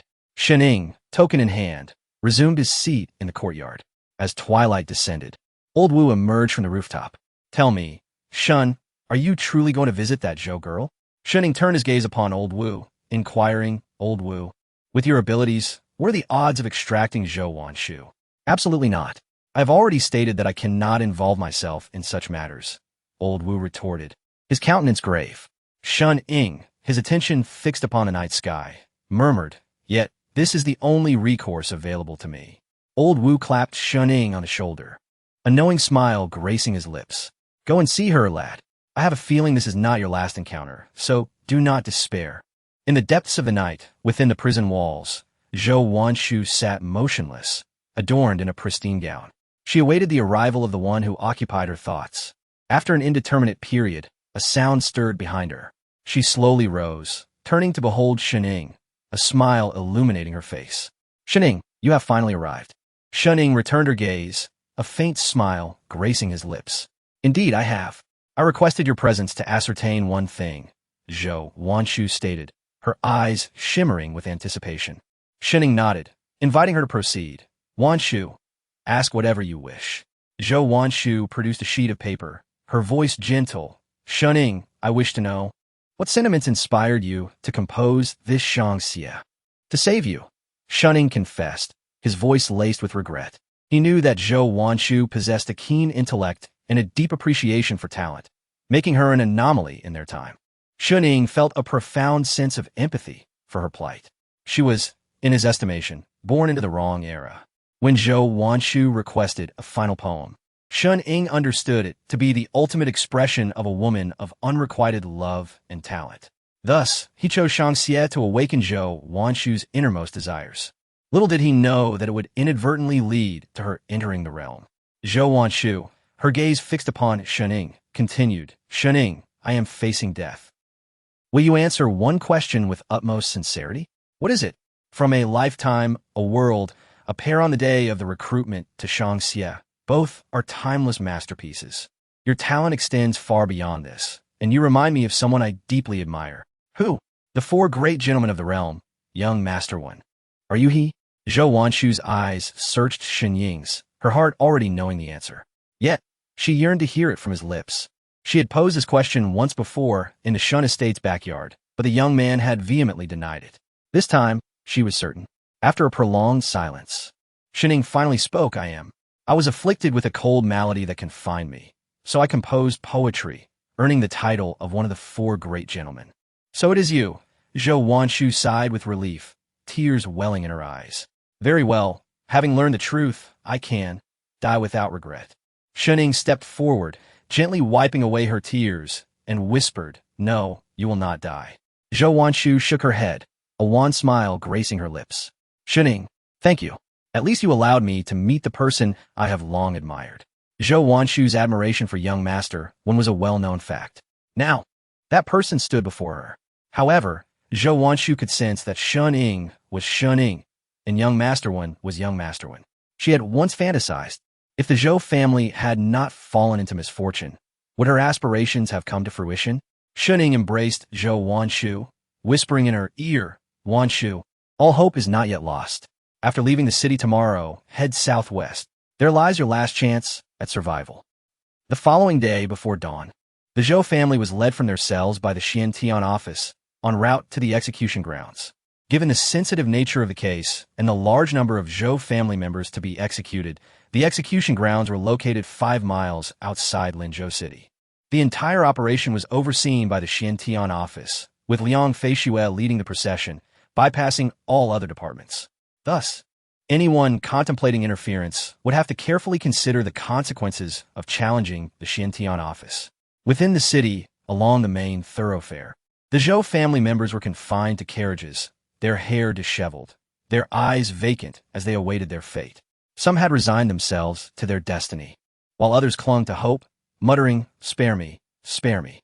Some had attempted to resist upon entering the carriages, only to be summarily executed by Xiantian office officials before even leaving the city.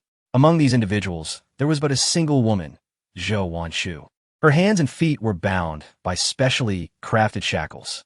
Having already become a practitioner, she was the focal point of this execution. Initially, upon discovering that Shun Ying was the man she had long yearned for, she thought her demise would be without regret. However, Shun Ying's parting words in the southwest, "There remains a glimmer of hope," lingered in her mind, leaving her unable to forget. Did he truly intend to risk the Shun family's safety to rescue her? At this moment, Zhou Wanshu's heart was tumultuous, and she found herself at a loss. On the streets, bewildered citizens pointed fingers at the Zhou family. To the common folk, the Zhou family's alleged collusion with the demon race branded them as traitors to humanity. Some recognized Zhou Wanshu, the most beautiful woman in Jiangnan, and felt a deeper sense of pity for her. Yet, she paid no heed to their whispers, lost in the recollection of Shun Ying's words from the previous night. Unbeknownst to her, the cart transporting the prisoners had already exited the city. Suddenly, the convoy came to a halt. Outside the city, several figures stood defiantly before the officials of the Zhuangtianci. The leader among them was Mu Yu, flanked by several individuals bearing a similar aura from the Chu Wangfu. Liang Feishue frowned, realizing that this young prince of Chu was still unwilling to relent. She had previously received news from the capital that several formidable experts from the Chu Wangfu had departed the city, evidently to accompany this young lord to Jiangnan. "Young Master Mu, please make way," Liang Feishue said coldly, her hand resting on the hilt of her sword. Mu Yu lowered his gaze, his voice sharp as he declared, "Zhou Wanshu must come with me today. None of you can stop me, unless you wish to tread over my corpse." Zhou Wanshu felt a jolt within. She had not anticipated Mu Yu's involvement. What connection did he have with Shuning? Or had Shuning allied with the Chu Wangfu to rescue her? Yet, it was clear that Zhuangtianci was not intimidated by the Chu Wangfu. Liang Feishue, understanding the outcome, coldly commanded, "Attack." Thus, the officials of Zhuangtianci surged forward, engaging in a fierce struggle with those behind Mu Yu. However, none noticed the shadow lurking in the darkness, observing them intently. It was Shuning. He watched the scene unfold without revealing his presence. Shuning had already surmised Mu Yu's reckless intentions. The Shun family dared not confront the Zhuangtianci, yet others were willing to take that risk. From a moment Mu Yu had knelt before him at the Shun residence. Shun Ying recognized that this young lord was deeply infatuated, willing to forsake his dignity to seek aid from the Shun family. Refusing to comply would not deter Mu Yu from attempting to rescue Zhou Wanshu. However, it was evident that Mu Yu's entourage could not possibly rival the Zhuangtianci. While the Chu Wangfu was indeed powerful, how many could Mu Yu truly summon? How many could traverse the distance from the capital to Jiangnan? The guards of the Chu Wangfu were mostly at the level of Tonggan, which meant, collectively, they could not match Liang Feishue. Had Mu Yu been confident, He would not have ventured to the Shun residence that day.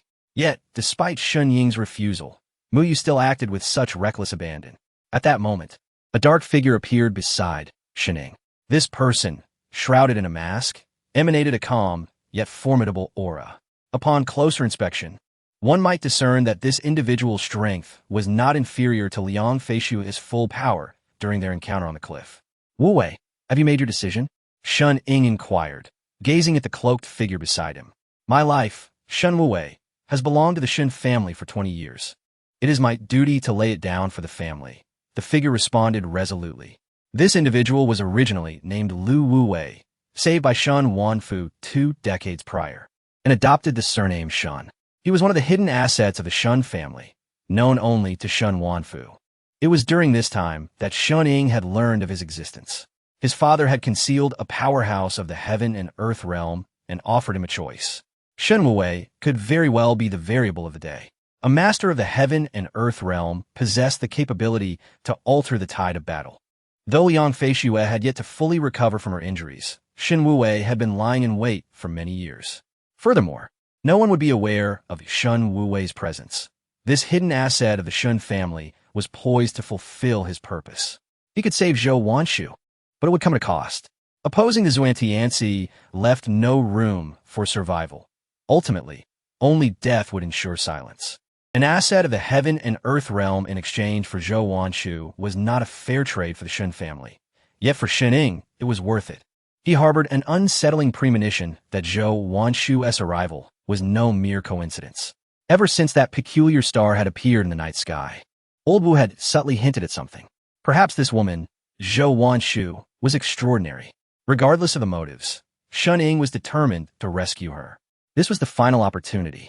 With Mu Yu in the light and himself in the shadows, he murmured softly, Wu Wei, I am counting on you. Rest assured, young master. Wu Wei will risk his life today to rescue Miss Zhou. With that, Shun Wu Wei vanished from sight. At this moment, outside the city, although the Chu Wangfu's guards held the upper hand, the Zhuantianzi was no pushover.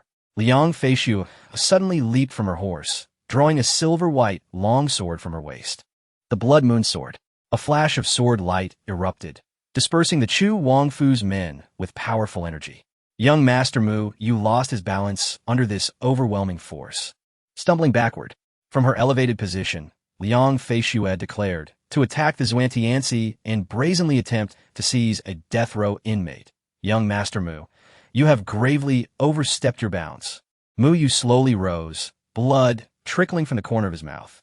His expression, however, remained resolute as he refused to back down.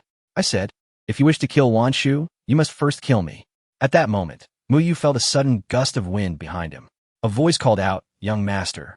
Leave her to me, you go save her. The speaker was none other than Shun Wu Wei.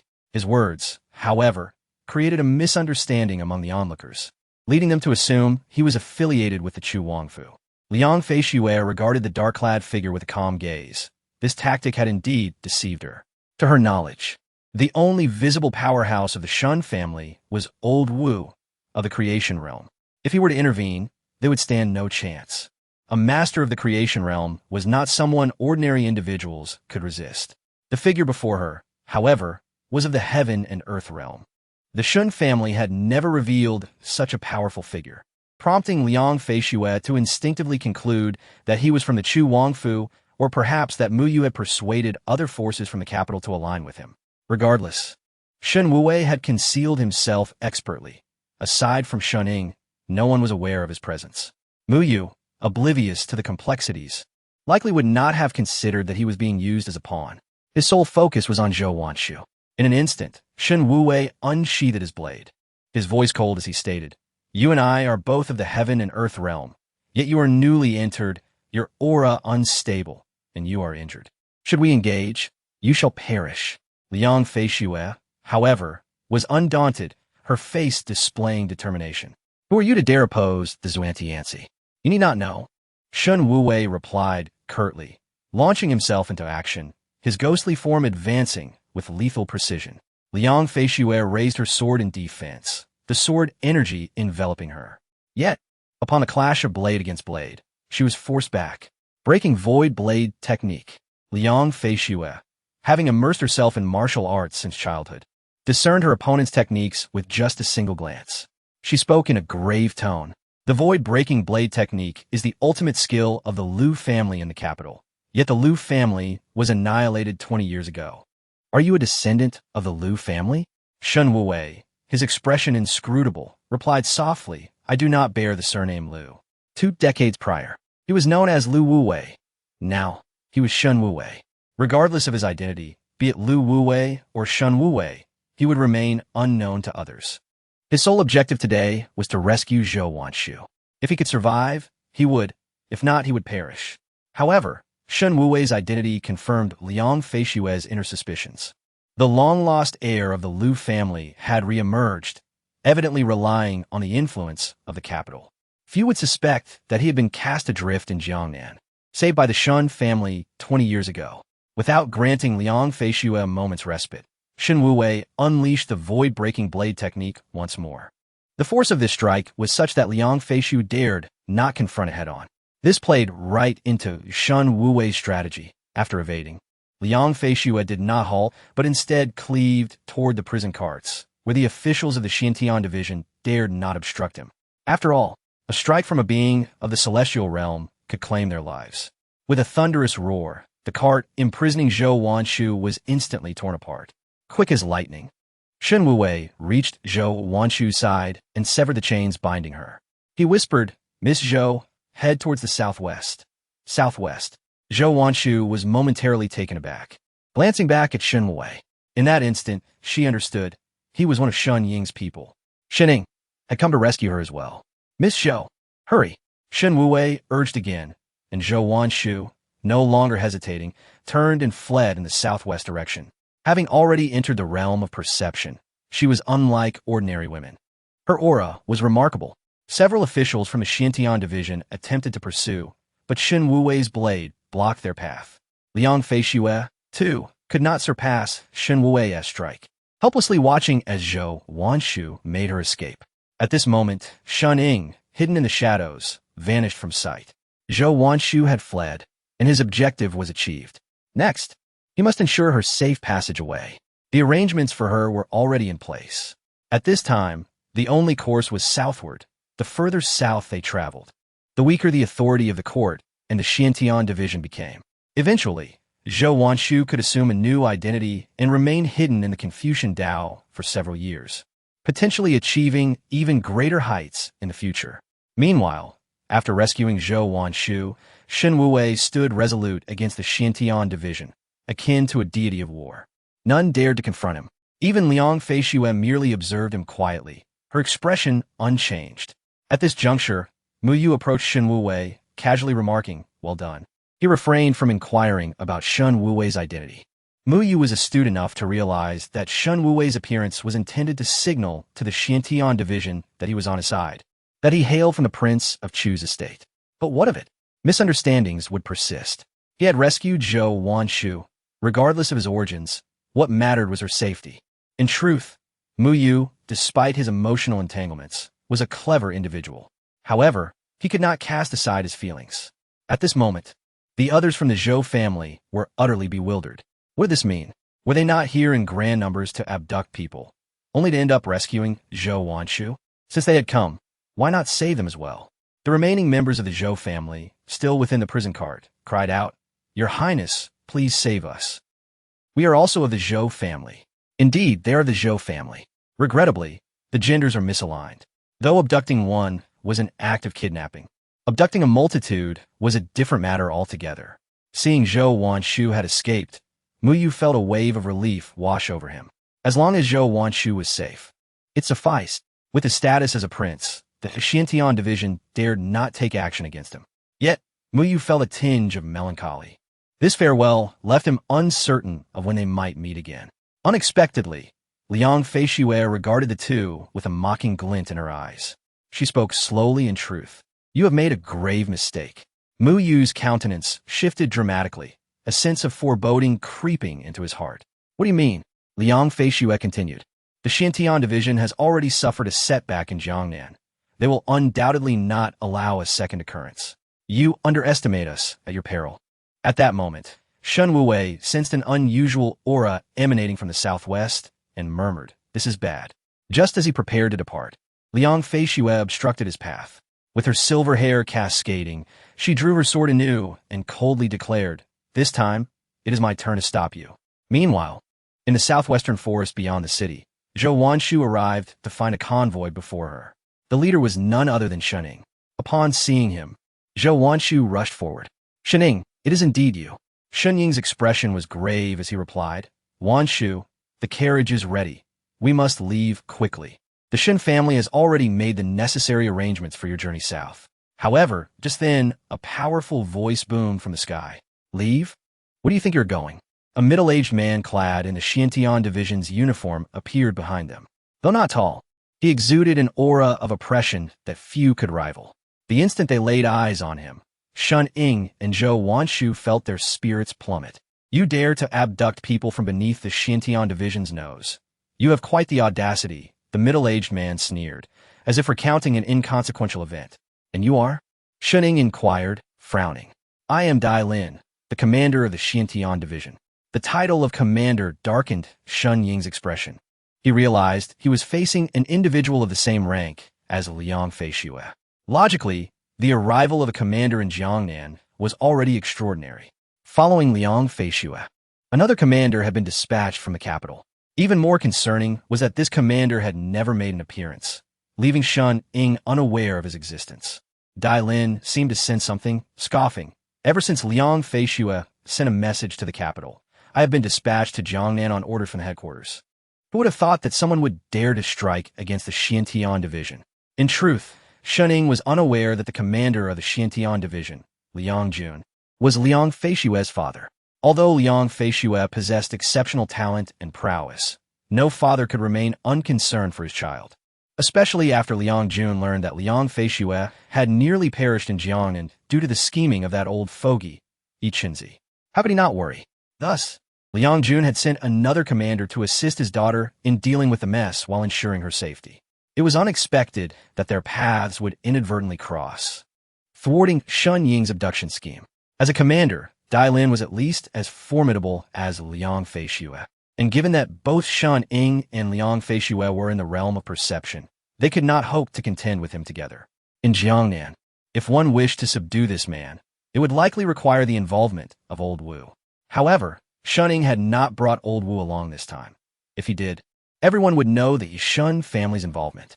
Shun Ying took a cautious step back, discreetly channeling his energy in hopes of buying some time. The man has already committed the robbery and now regrets it. It is too late. Dai Lin released his aura, intimidating both individuals. "With your capabilities, do you still dare to resist? It is utterly laughable." Zhou Wanshu's gaze dimmed as she decisively turned to Shun Ying, saying, "Shun Ying, you need not worry about me. Just leave quickly. Perhaps what transpired today is my destiny, something we cannot change." Zhou Wanshu was not one to fear for her life. Yet if she were to die today, it would be an injustice. She lamented the fact that she had never experienced the unwavering love depicted in poetry, only to meet her demise here. "Leave." Dai Lin's expression darkened slightly as he said in a deep voice, "Do you think you can escape after daring to rob the Xiantian division?" Shun Ying positioned himself protectively in front of Zhou Wanshu and responded solemnly, "Indeed. Since our cover is blown, there is no escape now." He understood that today's actions were fraught with peril. Having taken such risks, they must face the consequences. In the midst of their conversation, Dai Lin had already moved in front of Shun Ying, his actions swift. The blade at his waist unsheathed the moment it neared the youth. As the commander of the Xiantian division, he was also a ruthless killer. Sensing the imminent danger, Shun Ying unleashed the energy of the Guiyuan Naki Ju technique within him. He had been secretly gathering strength since Dai Lin's arrival. Thus, when Dai Lin lunged, Shun Ying evaded the fatal strike. Nevertheless, the residual force from the blade sent him flying, as the disparity in their strengths was too great. In that fleeting moment, Dai Lin's expression shifted, surprise flashing across his face. "What pure energy! Such an exceptional cultivation technique. Who stands behind you?" His murderous intent had diminished significantly, for he realized that a youth possessing such profound skills likely had powerful backing. The waters of the capital were already deep, and although Dai Lin held the position of commander, he never conspired with other factions. Shun Ying spat out a mouthful of blood. That last strike had indeed wounded him, aggravating his old injuries and cold ailment. He opened his mouth but found himself at a loss for words. Beside him, Zhou Wanshu looked on anxiously. Knowing the youth had acted for her sake, she hastily helped Shun Ying to his feet, her voice tangled with concern. Shun Ying, you need not go to such lengths for me. But Dai Lin had little patience for their chatter. He coldly declared, if you will not speak, I shall extract the truth myself. With a swift motion, he advanced with his blade, but Zhou Wanshu, quick of hand, interposed herself before Shun Ying. The Confucian aura within her surged, yet it was evident that she could not block Dai Lin's advance. His murderous intent resurfaced, his powerful presence suffocating both of them. You are but a condemned prisoner. If so, I shall take your life now. He harbored no pity for Zhou Wanshu, having taken many lives before. One more or one less made no difference. Wanshu, be careful. Shun Ying intended to mobilize his technique, but at that moment, a pure, resounding voice echoed near him. Impudent. Dai Lin's expression shifted dramatically as he looked up to see a golden scroll descending from the heavens. A white-clad elder descended with an indescribable aura of sanctity. He landed gracefully before Shun Ying and Zhou Wanshu, his aged eyes fixated intently on Zhou Wanshu. Shun Ying gazed at the elder, feeling an overwhelming sense of trepidation for the first time, a sensation he had not experienced even when facing Yechunzi or now against Dai Lin. Meanwhile, Zhou Wanshu felt a familiar and comforting essence emanating from the elder. She recognized it as the Confucian aura, unique to those of Confucian cultivation. May I inquire who you are? Shun Ying swallowed a mouthful of blood, slowly articulating his question. However, Dai Lin was quicker to respond, his voice hoarse. The Tianhe Academy. The Sage of Books. The Sage of Books. Shun Ying had heard this name from Old Wu, a prominent Confucian scholar, one of the pinnacle figures of the Confucian path. Why had he appeared here? Not only was Shun Ying puzzled, but Dai Lin's countenance also darkened ominously. Why had the Sage of Books left the Tianhe Academy in Jiuzhou to come here? Dai Lin slightly cupped his hands and spoke softly. I am unaware of why the esteemed Sage of Books has come. Yet the sage turned, waving his sleeve and standing beside Zhou Wanshu, speaking solemnly. You intend to kill her? Chapter 61. The authority of the Sage of Letters. Dai Lin was taken aback as he gazed at Zhou Wanshu, suddenly comprehending a profound truth. The Sage of Letters had come for this woman. But why? Zhou Wanshu was the daughter of the Zhou family, and Tianhe Academy was situated far away in Yinzhou. There seemed to be no connection between them. Yet, here was the Sage of Letters, intent on saving her. Although the overwhelming pressure emanating from the Sage of Letters enveloped the surroundings, causing sweat to bead on Dai Lin's forehead, he, as a commander of the Grand Zhou Xintian division, could not retreat. Taking a step forward, he clasped his hands and said, Esteemed Sage of Letters, this woman is a death row inmate of the Xintian division. According to the laws of Great Zhou, she should be executed immediately. The law must not be broken. I hope you can understand, esteemed sage. If Tianhe Academy disregards the law, I believe His Majesty would also be displeased. The Sage of Letters frowned and waved his hand, unleashing a wave of literary energy that sent Dai Lin flying. The commander was utterly powerless to resist, crashing against a tree, which fell under the impact. Struggling to rise, Dai Lin remained silent. After a long pause, the Sage of Letters spoke with undeniable authority. A death row inmate? Let me ask you, what crime has she committed? The Zhou family colluded with the demon race. What does that have to do with her? Guilt by association. The Sage of Letters scoffed. Ah, guilt by association. Let me tell you today, you cannot kill this person. Neither you, nor Liang Jun, nor even that one seated on the dragon throne can do so.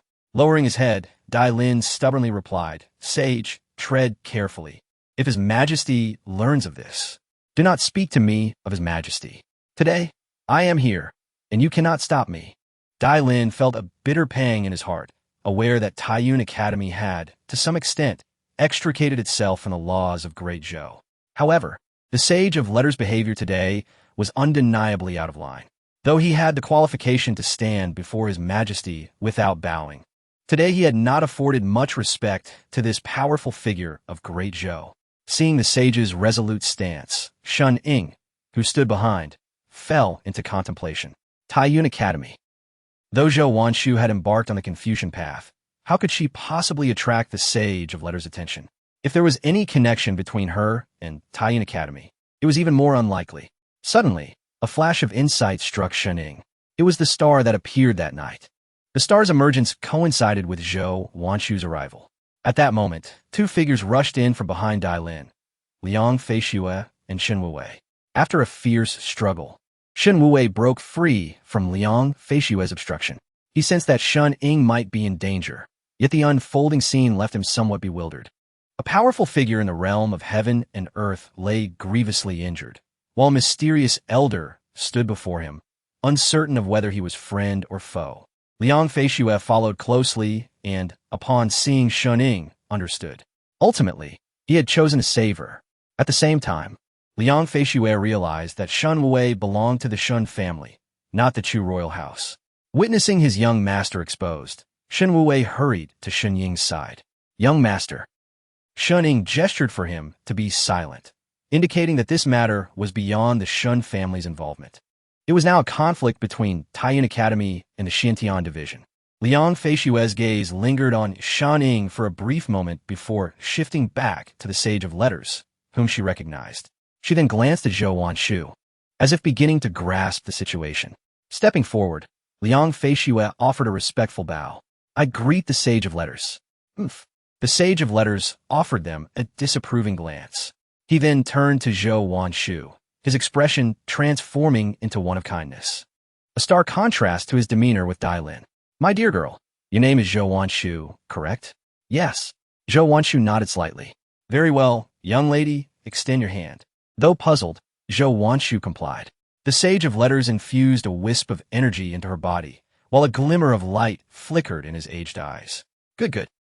A radiant white light enveloped Zhou Wanshu, the essence of Confucianism encasing her. Her previous injuries mysteriously vanished, and the bloodstains transformed into white light, dissipating into the air. At that moment, Zhou Wanshu felt the Confucian essence within her begin to transcend, revitalizing her body. My dear girl, will you accompany me to Tianhe Academy? Why? Zhou Wanshu voiced her inner question. The Sage of Letters looked at her and explained, My dear girl, you are a born literary star, destined for extraordinary achievements in the Confucian path. Joining Tianhe Academy is your best choice. Literary star? Zhou Wanshu murmured softly, not fully grasping the meaning of the term. The literary star represents the most gifted individuals among Confucian scholars in this world, heralded as the inheritor of an era and Appo's Confucian legacy. As long as the literary star lives, they are bound to become a great sage, and your future accomplishments will rival my own. The Sage of Letters continued. Such a talent will not be overlooked by Tianhe Academy. It is utterly unacceptable for you to perish at the hands of an executioner. Upon hearing this, Shun Ying sighed inwardly. Perhaps this was fate. Heaven did not wish for her demise, and thus she could not die. Simultaneously, he felt a surge of relief for having chosen to save her. Now, Zhou Wanshu's future could be limitless. Therefore, my dear girl, accompany me to Tianhe Academy. The Sage of Letters reiterated. Zhou Wanshu did not respond immediately, but instead turned her beautiful gaze towards Shun Ying. After pondering for a moment, Shun Ying addressed her, Wanshu. The Zhou family is no more. Tianhe Academy is your best option. Shun Ying's words undeniably solidified Zhou Wanshu's resolve. Indeed, the Zhou family was gone, and though she survived, she was left alone. Tianhe Academy stood as the sacred ground for all Confucian scholars, and her passion for poetry and literature had been nurtured since childhood. Whether or not she was truly a literary star, Tianhe Academy was undoubtedly her optimal destination. Liang Feishue observed this scene in silence. She was no fool. If the Sage of Letters had personal motives, she might still contest. However, with Zhou Wanshu being a literary star, a bearer of the Confucian legacy, her identity ensured her survival. Moreover, Zhou Wanshu had committed no wrong. She was merely entangled by her family's actions. After a moment of contemplation, Liang Feishue clasped her hands and stated, If that is the case, then esteemed sage, please take her with you. The literary star is not only Tianhe Academy's, but also belongs to our great Zhou. Liang Feishue conceded, having no personal enmity with Zhou Wanshu. Everything she had done was in the interest of the public, without personal motives. Whether Zhou Wanshu lived or died would not affect her. Furthermore, even if she resisted, she could not obstruct the Sage of Letters. Yet Dai Lin slowly interjected, "No, the Xintian division represents His Majesty's will. How can we concede to Taiyuan Academy?" Upon hearing this, Zhou Wanshu paused, while Shun Ying regarded this commander with incredulity. At this juncture, the commander still refused to release her. Liang Feishue had already acquiesced. With the Sage of Letters present, Zhou Wanshu's fate was nearly sealed. Yet Dai Lin remained resolute, his gaze sharp, fixated on them. His stubbornness stemmed from the belief that if the Xintian division yielded, it would signify the court's retreat. Originally, Taiyuan Academy had subtly transcended the control of the court. Should they release her now, it would only further undermine the court's authority. Thus, Dai Lin clutched the metaphorical knife in his hand tightly. The Sage of Letters let out a cold snort, releasing a wave of literary energy. This matter is not for discussion. The force of his words struck Dai Lin's chest once more, causing him to half kneel on the ground. He spat out a mouthful of blood, using his knife to prop himself up. A formidable figure of the heaven and earth realm was no match for a single strike from the Sage of Literature. Such is the power of a great scholar. Liang Feishue's expression shifted dramatically. She had keenly sensed the murderous intent behind the sage's recent blow. Wen Xing was not only the hope of Taiyuan Academy, but also a beacon for Confucianism. Although the Sage of Literature epitomized Confucian ideals, it did not imply he was incapable of taking a life. In fact, should anyone dare to harm Wen Xing, he would be the first to act decisively. Had it not been for the clothing Dai Lin wore, he would have already met his demise. Liang Feishue quickly positioned herself in front of Dai Lin, clasping her hands in apology. "Predecessor Sage, please temper your anger. As I mentioned, you may take the individual, but I implore you to show mercy." With great effort, Dai Lin rose, gritting his teeth as he declared, "Liang Feishue, I have no intention of placating you. If this person is taken by Taiyuan Academy, it would be a disgrace to the Xintian division. The world would know that the great Zhou has an academy, but lacks a court." "Enough, Dai Lin." Liang Feishue's anger flared. It was astonishing how obstinate he could be. Dai Lin's heart was solely devoted to the emperor and the court, and, as a martial artist, he had long harbored disdain for Taiyuan Academy. How could such a mere academy overshadow the authority of the court? Indeed, many figures within the court shared Dai Lin's sentiments, predominantly among the military leaders. For the great Zhou, such individuals were beneficial. However, certain words and actions required discretion. To challenge the Sage of Literature was tantamount to courting death. Had a mere instructor or disciple from Taiyuan Academy confronted him, Dai Lin's actions would have been inconsequential. Yet, he stood before the Sage of Literature, who would not hesitate to end his life if he so desired. In the sage's eyes, the so-called commander of the Xintian division was no different from a lowly clerk. Killing him would be as simple as a flick of the wrist. The court and the emperor would not seek to apprehend the sage over Dai Lin's life.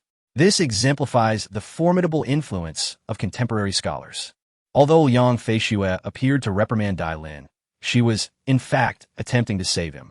A strong figure within the Xintian division was a rare asset, and despite his stubbornness, Dai Lin remained a crucial force that must not perish.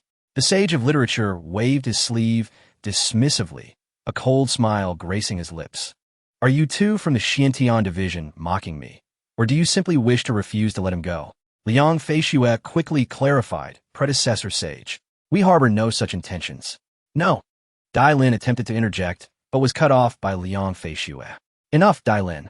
The chief commander sent you here to assist me, and as the vice commander of the Xintian division in the capital, you have no authority to question my decisions." Although Dai Lin's heart brimmed with countless protests, he ultimately fell silent. His body slowly collapsed to the ground, and he closed his eyes, saying, "Very well. Upon my return to the capital, I shall report every detail of today's events to His Majesty. You may proceed as you wish, Lord Dai." Liang Feishue spoke coldly. Observing this, the Sage of Literature withdrew the Confucian aura from within him and turned to Zhou Wanshu, speaking softly, "Young lady, we may depart now." However, Zhou Wanshu's gaze lingered on Shan Ying, and she gently parted her lips, saying, "Predecessor, I would like to bid farewell to my friend. I kindly request a moment of your time." The sage contemplated for a moment before nodding. "In that case, I can grant you one day. I shall remain by your side to ensure no one harbors ill intentions. Thank you, predecessor. Zhou Wanshu slightly bowed and proceeded to Shun Ying's side. Shun Ying regarded Zhou Wanshu with a gentle smile. Wanshu, see, this is destiny.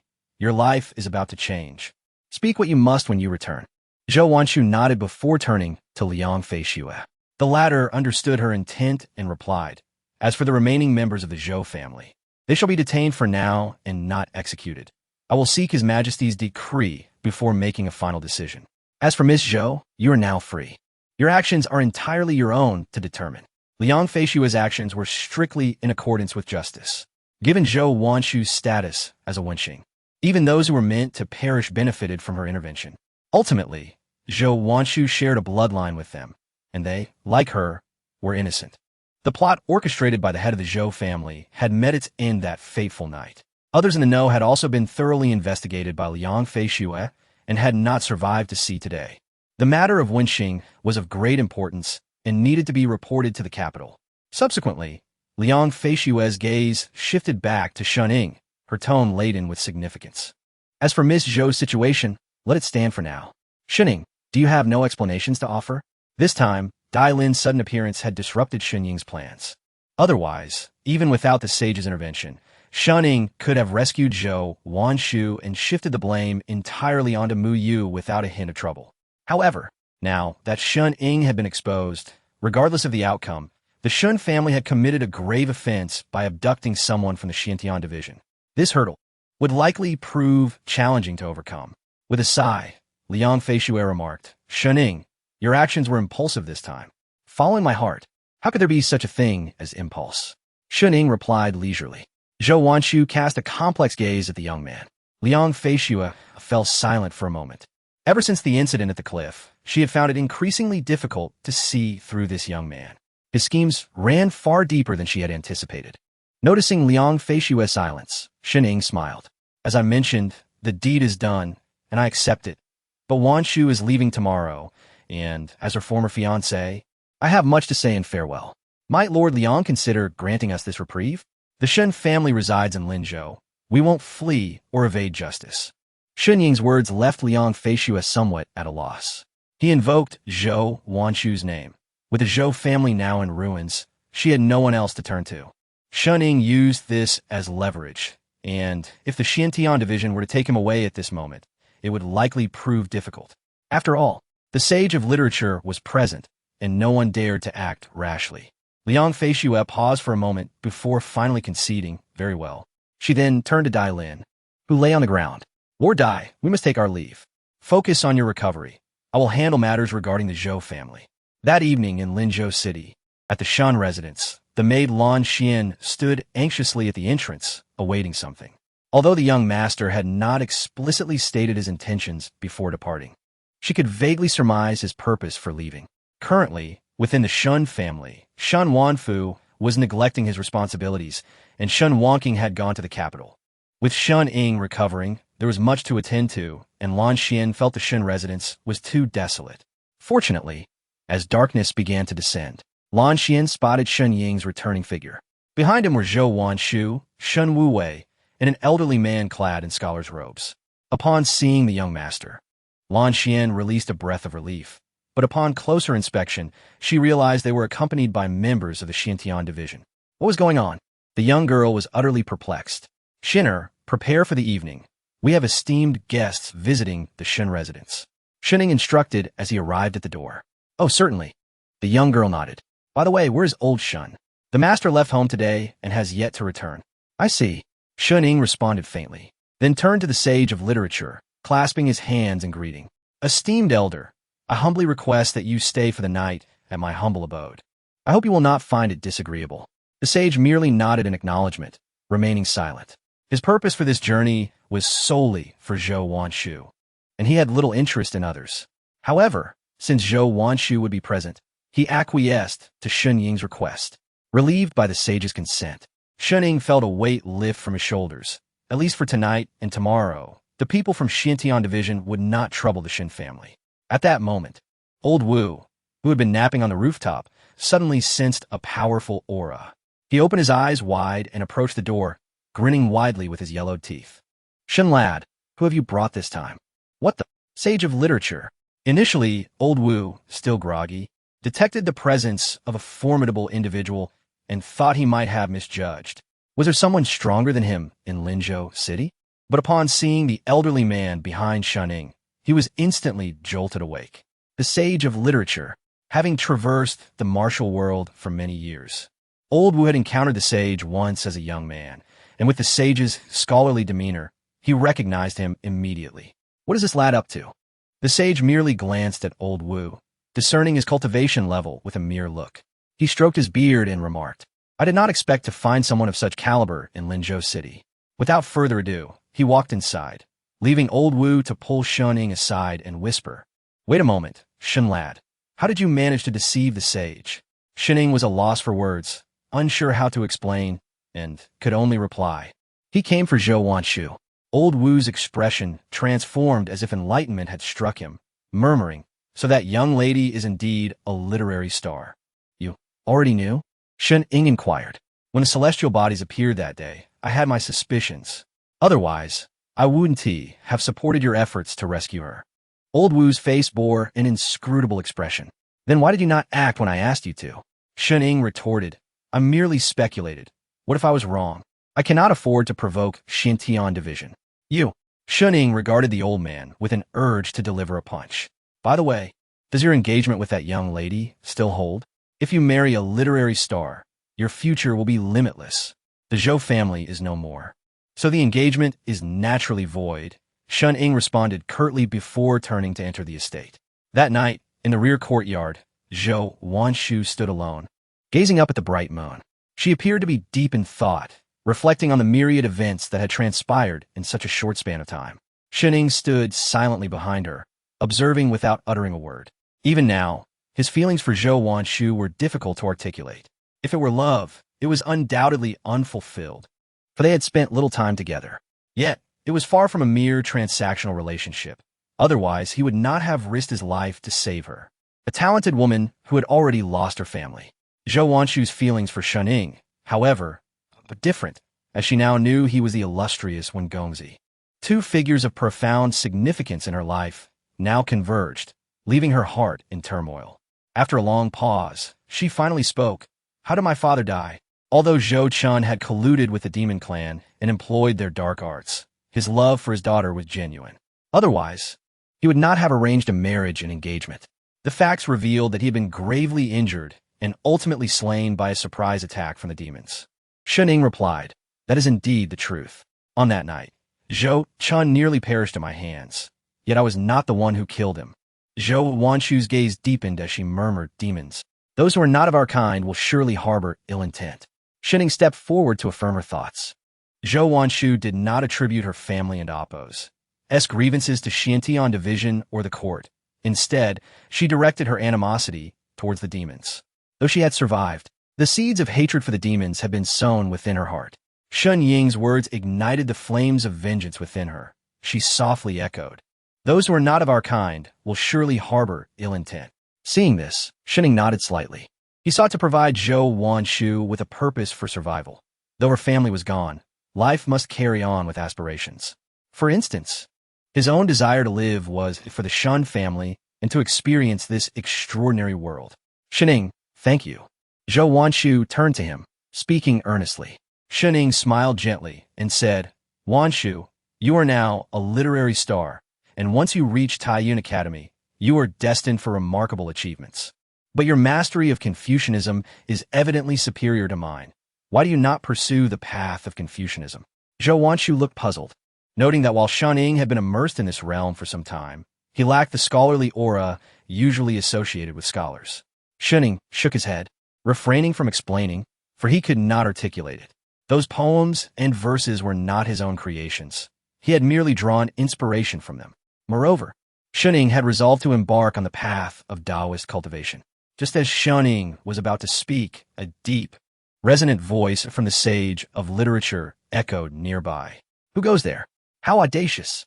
Chapter 64. Zhou Wanshu and Qing Ji. This commotion directly ignited the Shun residents. A surge of scholarly energy soared into the sky, shattering a room's door. A graceful woman was thrown out of the room, injured by the force of the energy. Shunning quickly arrived on the scene. Glancing at the woman on the ground, he had already surmised the situation. The woman was none other than Qingji, the renowned courtesan. She had been hiding in the Shun residence for quite some time, although she remained obediently in her room each day. Everything appeared to be fine on the surface. However, Qingji was no less cunning than Shunning. Throughout this period, she had been observing the Shun family's movements. Tonight, with the presence of the Sage of Books in the residence, his extraordinary aura was unmistakable. Qingji attempted to secretly probe him, but she could not fathom the depth of this man's power. In an instant, she found herself locked onto by the Sage's aura, leading to this disturbance. Behind her, Zhou Wanshu's beautiful eyes were fixed on Qingji, recognizing her as well. She had been present during the assassination attempt at Tianhe Tower. Yet, she never anticipated that Shunning would be the one to save Qingji. She gazed at the young man's silhouette, lost in thought. Seeing this, Shunning stepped forward respectfully, addressing the sage. Esteemed sage, this is a misunderstanding.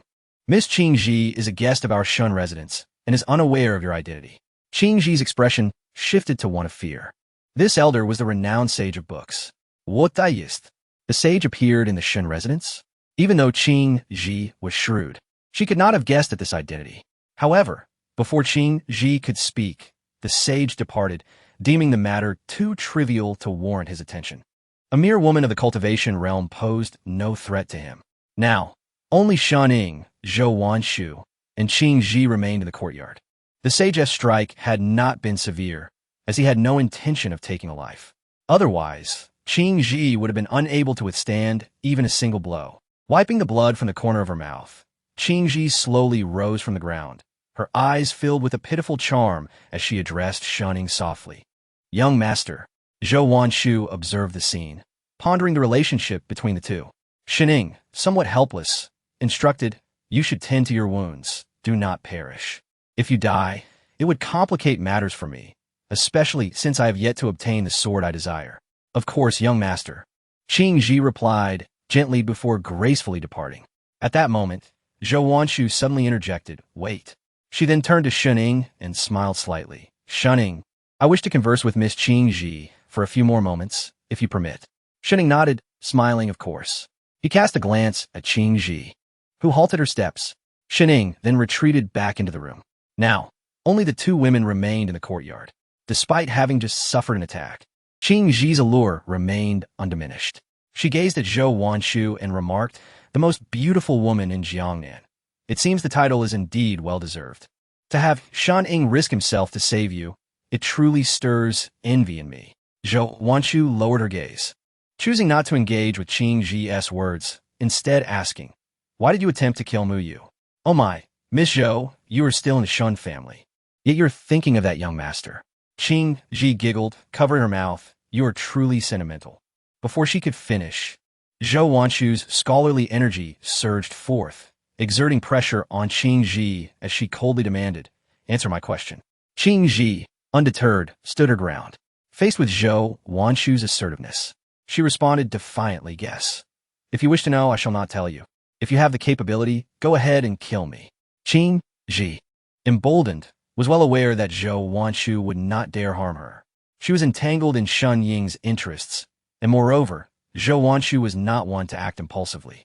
Zhou Wanshu withdrew her aura, but suddenly remarked, "If I'm not mistaken, you are connected to King Chun?" King Chun, when the crown prince of Chu ventured south. It was King Chun who covertly instigated the events. After Qingji's assassination attempt, the Zhou family had begun gathering intelligence from the capital. Although the Zhou family had since fallen, Zhou Wanshu retained some understanding of the political landscape in the capital. On the surface, King Chun appeared to be a laid-back prince with no enmity towards the Chu royal family. Yet, Zhou Wanshu, through subtle clues and her intuition, had pinpointed this prince as a potential connection. Uncertain of her findings, she aimed to test Qingji. Qingji paused, softly replying, "Miss Zhou, I'm not certain what you are implying." Zhou Wanshu met her gaze, deciding not to press further, stating, "Regardless of whether your backing is King Chun or someone else, do not harm Shunning, nor scheme against him. Otherwise, do not think I will spare you." This was the true intent behind Zhou Wanshu's conversation. Although she did not know why Qingji was near Shunning, she would not allow any machinations against him. First, there was the assassination of the young master, and behind it, a mysterious figure. This woman was certainly not simple. Yet Qing Ji feigned weakness, saying, "Oh dear, young Master Shun is my savior. I am grateful to him. How could I possibly scheme against him? Had it not been for young Master Shun and Appo's reluctance, I would have already offered myself." Qing Ji's words left her perplexed. The enchantress was indeed an enchantress. She not only pretended to be feeble, but also shifted her address from Miss Zhou to Sister Zhou. Zhou Wanshu frowned, turning to leave. In the room, once Shan confirmed that no one was present, he retrieved the Qinyuan map once more. So much had transpired recently that he had lost contact with his knowledgeable online friend. Now he sought to re-establish communication, for the Shun family had already come under the scrutiny of the Xuantianzi. Due to the sage's presence, Liang Feishue had not taken immediate action, but the Shun family was undoubtedly embroiled in a storm. Thus, Shun wished to consult his well-informed acquaintance. However, before that, he was more curious about the sage of books, the esteemed scholar of the age. He wrote, "Esteemed senior, are you familiar with the sage of books?" In the palace, the empress had returned to her chamber. Before settling down, she received a message from Shun. Her eyes deepened as she extended her delicate hand to write, "I am aware. What is it? If he seeks to kill you, you should choose a suitable burial site, for I cannot save you." On this side, Shun read the message, his expression darkening. Was he truly so despised in the eyes of others? Did everyone wish to see him dead? "No, senior, you misunderstand. I am merely curious. What realm does such a great scholar as the sage of books occupy?" Shun replied. Before long, a message returned from the other side. "The sage of books. I have not encountered him, but he has at least reached the realm of knowing fate, perhaps even higher." Chapter 65. Shun Ying's speculation on the Empress's identity is it the realm of knowing destiny? Shun Ying murmured, contemplating that the highest level he was aware of was the Unity realm, which also served as his aspiration. Achieving the Unity realm would enable him to refine the cold energy within his body, permanently eliminating his cold affliction.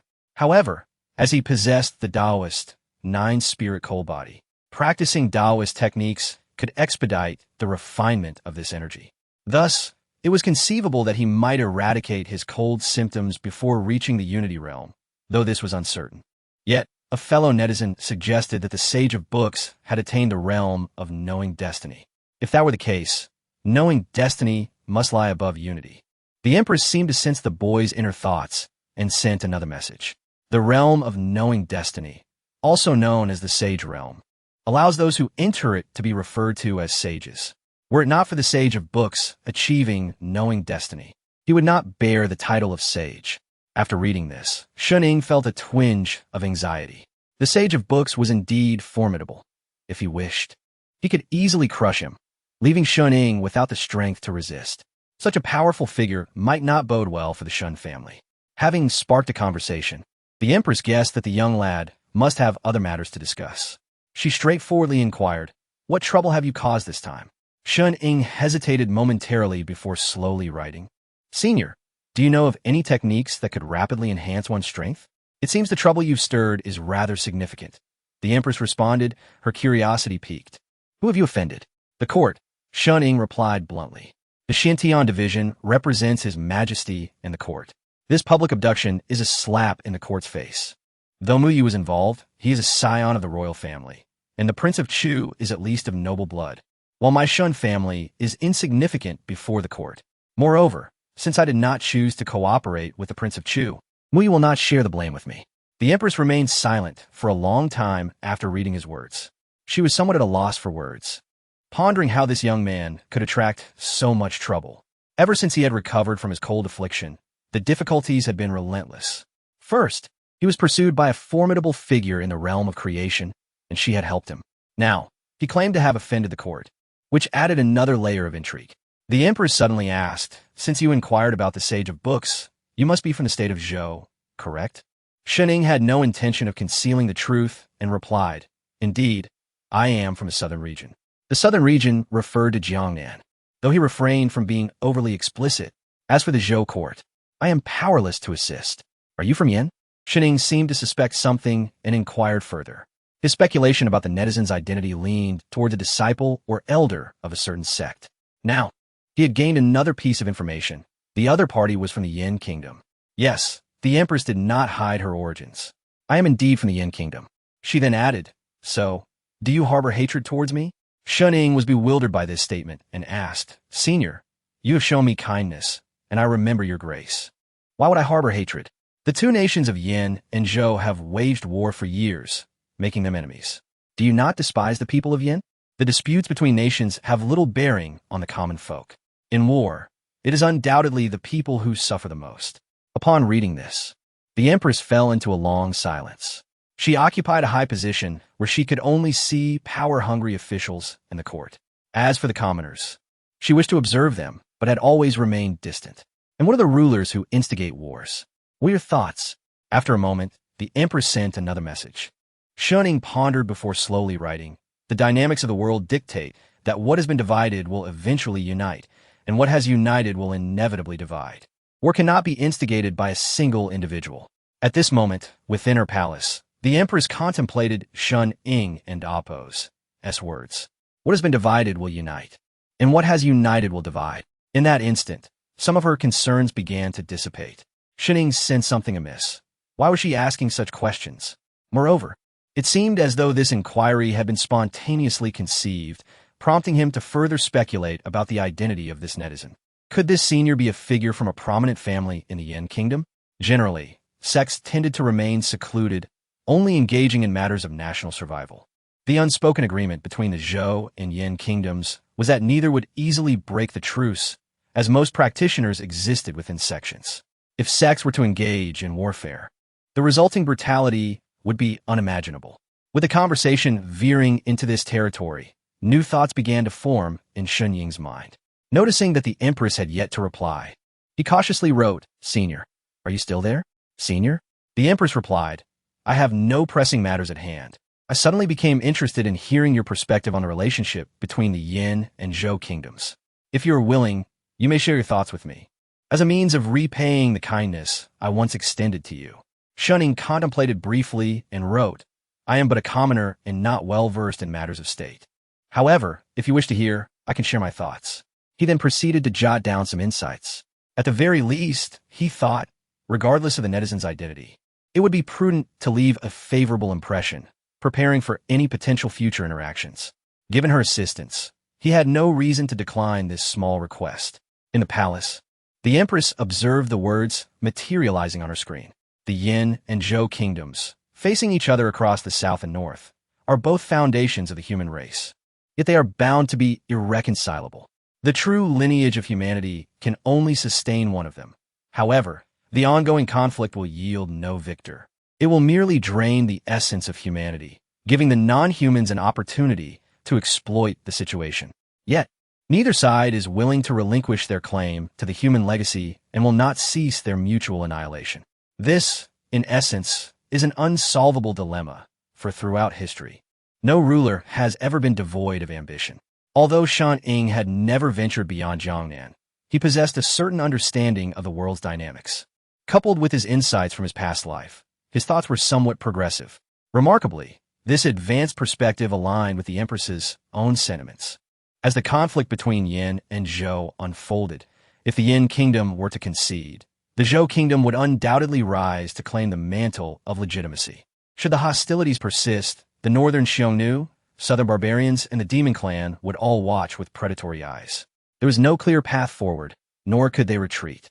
The Empress's heart grew heavy. The ministers in the court were either corrupt or advocated for a bitter fight to the death against the Zhou kingdom, failing to grasp her concerns. Little did she expect that a youth thousands of miles away would resonate with her innermost thoughts. Chapter 66, as Zhou Wanshu departed. The Tiangong Hall seemed to settle into a tranquil stillness for the evening. After a moment's reflection, the Empress sent her final message to Shun. Shun also tucked away the Qinyuan map. Although he had not received assistance from the online acquaintance, the identity of this individual had sparked new conjectures in his mind. Never mind. It is not as though I shall be visiting the Yin kingdom anytime soon, Shun mused. They may never meet again, and there is no need to confine oneself to such limitations. The following day, in the Shun residence, Lan Xian burst through the door, her voice tinged with urgency. Young master, something terrible has happened. What is it? Shen Ying inquired with a calm demeanor. Miss Zhou and the Sage of Books have left. Ah. Shen Ying responded with an unfazed tone, as if this outcome had been anticipated. Lan Xian stood momentarily dumbfounded, murmuring, Young master, aren't you going to bid farewell to Miss Zhou? Fiddling with the teacup in his hands, Shen Ying replied softly, We shall meet again someday. Wan Shu knows this as well, which is why she did not seek me out before her departure. Both of them were aware of each other's unspoken thoughts. Some things need not be articulated to be understood. At that moment, Shen Ying rose and slowly exited the room, remarking, Since they have departed, it is time to have a word with old Shen. He navigated through the courtyard and entered the main hall, where he found his father, Shen Wanfeng, engaged in a lively duel with a parrot. Upon entering, Shen Ying boldly seated himself and asked, Old Shen, what shall we do now? What do you mean? Shen Wanfeng replied, not bothering to turn around. The Shen family has clashed with the Tianhe division. Although the outcome was unexpected, we cannot evade the consequences of our actions. Why should I care? You were the one who instigated it. You can deal with it yourself, Shen Wanfeng retorted, turning around with a carefree expression. Now the family's power rests with you and Wonking. I am but a wandering soul. Do not involve me. Shen Ying rubbed his temples, feeling exasperated. Shen Wanfeng remained unchanged, viewing significant matters as trivial. To him, minor issues were tantamount to none at all. The conclusion was clear. I shall not take responsibility. Shen Ying closed his eyes and pondered. This situation, while not trivial, was not insurmountable. Although they had opposed the Tianhe division, it should not threaten the foundation of the Shen family. The Shen family possessed wealth, and if the court intended to act against them, they would inevitably undertake a series of procedures. At such a time, money could prove invaluable. While it is not omnipotent, it can resolve the vast majority of troubles, even in this feudal era. Furthermore, Shen Ying still had some influence with Liang Feishue, given their shared experiences of life and death. Most importantly, although Shen Ying had participated in this affair, he had not allied himself with Mu Yu. This distinction was crucial for the survival of the Shen family. While both he and Mu Yu had aimed to save lives, they had not conspired together, a fact the Tianhe division would uncover. Had Shen Ying agreed to Mu Yu's proposal to unite the forces of the Chu Prince's mansion and the Shen family for the sake of rescue, the matter would have been far more complicated. Involving the Chu Prince's mansion would entangle them in the murky waters of the capital, where there would certainly be those who sought the downfall of the Shen family, an authentic crisis. With Zhou Wanshu and the Sage of Books gone, silence loomed over the Tianhe division, which seemed to be awaiting news from the capital. Shen Ying's gaze deepened as he contemplated the situation. It was now up to Sister Wonking in the capital, with only himself remaining in Jiangnan. Shen Ying resolved that his reputation must soon emerge into the public eye, for the sake of his future and the future of the Shen family. He stood up and declared, Old Shen, it is time for the title of Master One to be reclaimed. Finally, Shen Wanfeng turned to face him, abandoning the parrot duel. What? No more secrets? There is nothing left to conceal, Shen Ying replied calmly. The reputation of the Shen family must extend beyond Jiangnan. The title of Master One had only been known to Shen Ying and Shen Wanfeng. The four great young masters were evaluated by the Tiangong Hall, the premier intelligence agency of the Jiuzhou continent, recognized for its unparalleled credibility. The Tiangong Hall did not exist in a single location, but was pervasive, with establishments in both the Yin Kingdom and the Zhou Kingdom. It was said that the Tiangong Hall had a branch in Jiangnan, though its exact location eluded Shen Ying. However, his father, Shen Wanfeng, likely possessed that knowledge. Without his connections to the Tiangong Hall, the title of Master One would not have spread so swiftly. Now that the dynamics of Jiangnan had shifted, Shen Ying was aware that it was time for him to step beyond these confines. What needed to be revealed should no longer remain hidden. Shen Wanfeng remained silent, yet it was evident he had contemplated the course of action. Shen Ying rose, preparing to leave the hall. Yet, upon reaching the door, he suddenly turned back, fixing his gaze upon Shen Wanfeng. Old Shen, I have one more question. What is it? Do you harbor enmity towards the Sage of Books? Have you lost your mind? Shen Wanfeng answered evasively. Shen Ying pressed on, Old Shen, why were you not home when the Sage of Books visited last night? I had matters to attend to, Shen Wanfeng replied curtly. Shen Ying fell silent, choosing not to pursue the inquiry further. Yet he sensed that Shan Wanfeng harbored many undisclosed matters. In the capital, on the western side, near the stream, stood a sizable residence adorned with a prominent character for Shun, representing the Shun family. This was the abode of Shun Wanqing in the capital, serving as the stronghold for the Shun family. On this occasion, Shun Wanqing was accompanied by a maid named Shen Shui, who had also been gifted the surname Shun, indicating her deep trust within the family. Previously in Suzhou, Shen Shui had remained by Shun Wanqing's side. Later, upon their return to the Shun family, Shen Shui had arrived in the capital ahead of them to manage various arrangements. This residence was procured by Shen Shui. Although the western district was not the most prosperous area of the capital, it was home to many of the Zhou family's enterprises. Most of these holdings had now fallen into the hands of the Shun family. At this moment, Shun Wanqing gazed at the letter from Shun Ying, her expression clouded with concern. Shen Shui softly inquired, "Miss, what shall we do next? My younger brother is facing some difficulties. I must help him address them." Shun Wanqing replied. Shen Shui was aware of the current crisis facing the Shun family, yet she was uncertain how to navigate it. In her heart, Shun Wanqing had already devised a plan. She turned and murmured, "Now, regarding the Xiantian division, it is imperative that His Majesty makes a decision. For this is the crux of the matter." "Miss, do you mean?" "I must see His Majesty." Shun Wanqing's thoughts were clear. Only by striving within the court could the Shun family secure their safety. "But miss, how can we meet His Majesty?" Shun Wanqing raised her gaze and softly uttered, "Naturally, we will need someone to make the introduction." Chapter 67. Shun Wanqing's scheme in the imperial study of the state of Zhou. By the banks of the tranquil lake in the capital, Shun Wanqing, clad in a modest gown, sat gracefully in the central pavilion.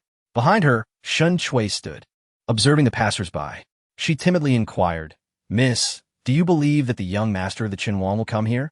Shun Wanqing responded calmly, "I have inquired already.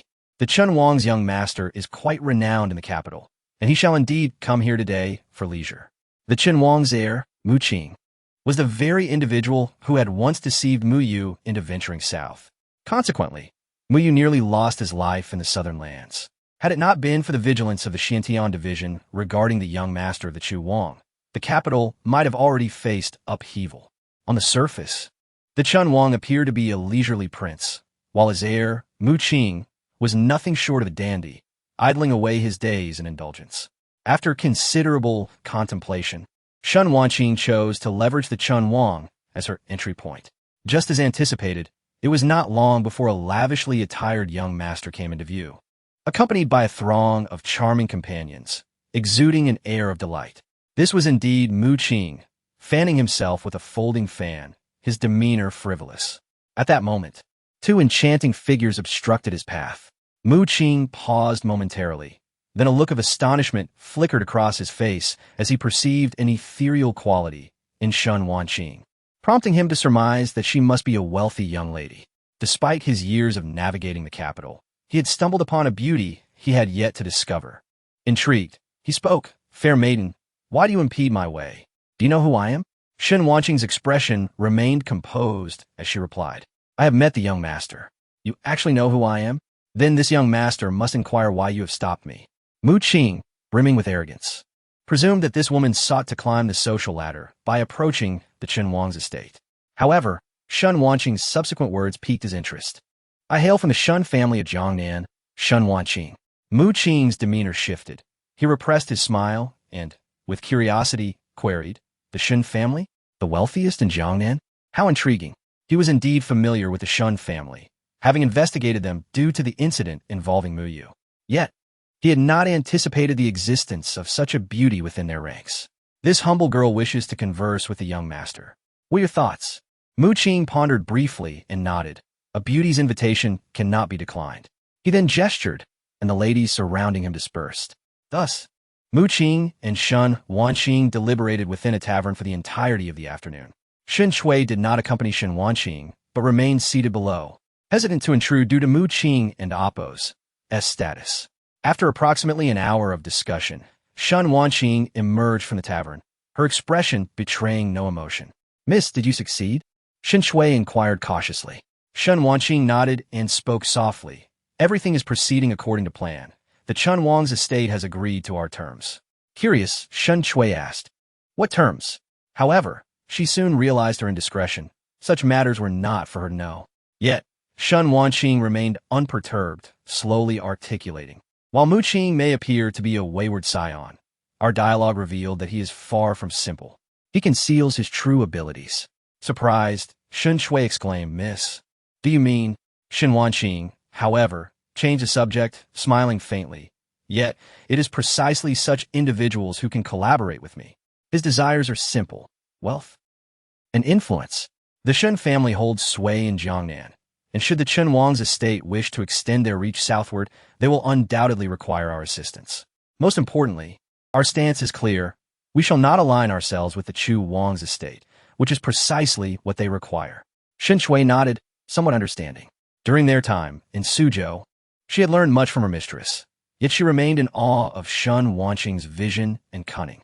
At that moment, within the imperial palace of the Great Zhou, in the imperial study, the Emperor of Zhou held a secret edict from Jiangnan, which he tossed aside carelessly, addressing the two men before him, esteemed ministers. "What are your thoughts?" The two individuals were formidable figures in the state of Zhou. On the left stood a middle-aged man, Liang Jun, the head of the Xintian division, and father of Liang Feishue, known as the King of Kings. On the right was Fan Song, the chief minister of Zhou. Both wielded immense power. Yet Liang Jun held a slight upper hand, for the current emperor maintained absolute control over the throne, having consolidated imperial power since his ascension while consistently undermining the authority of the ministers. Although Fan Song held the title of chief minister, he required the emperor's decree for significant matters pertaining to the 6 ministries. Moreover, the existence of the Xintian division complicated matters further, as he was often sidelined. Fan Song was known for his rigid demeanor, garnering both allies and enemies within the court. In contrast, Liang Jun had established his reputation on the battlefield, returning to the capital with a fearsome presence that few dared to challenge. Now, in response to the emperor's inquiry, it was Fan Song who first spoke. "Your Majesty, I believe that the Shun family and the Chu Wang's estate's abduction of personnel is of minor concern. The emergence of Inwenxing is what your Majesty should focus on. Such talent, while best nurtured at Tianhe Academy, should ideally serve our court in the future."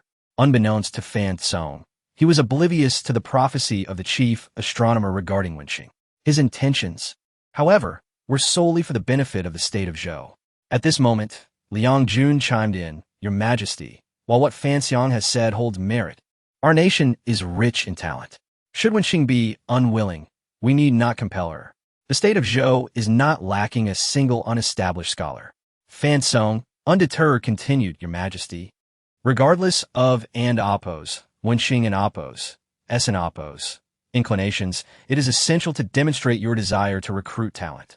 This will both announce your ambition to the world and maintain relations with Tianhe Academy, especially since rumors abound regarding the relationship between our state and the academy.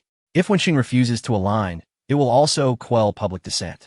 The emperor nodded, contemplating their words. "What you both say is indeed worthy of consideration. Allow me to ponder further."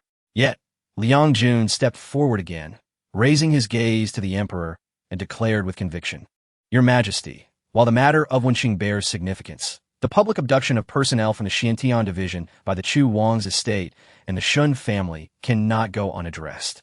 Liang Jun's resolute voice echoed, for as the head of the Xintian division, he would not let such affronts go unpunished.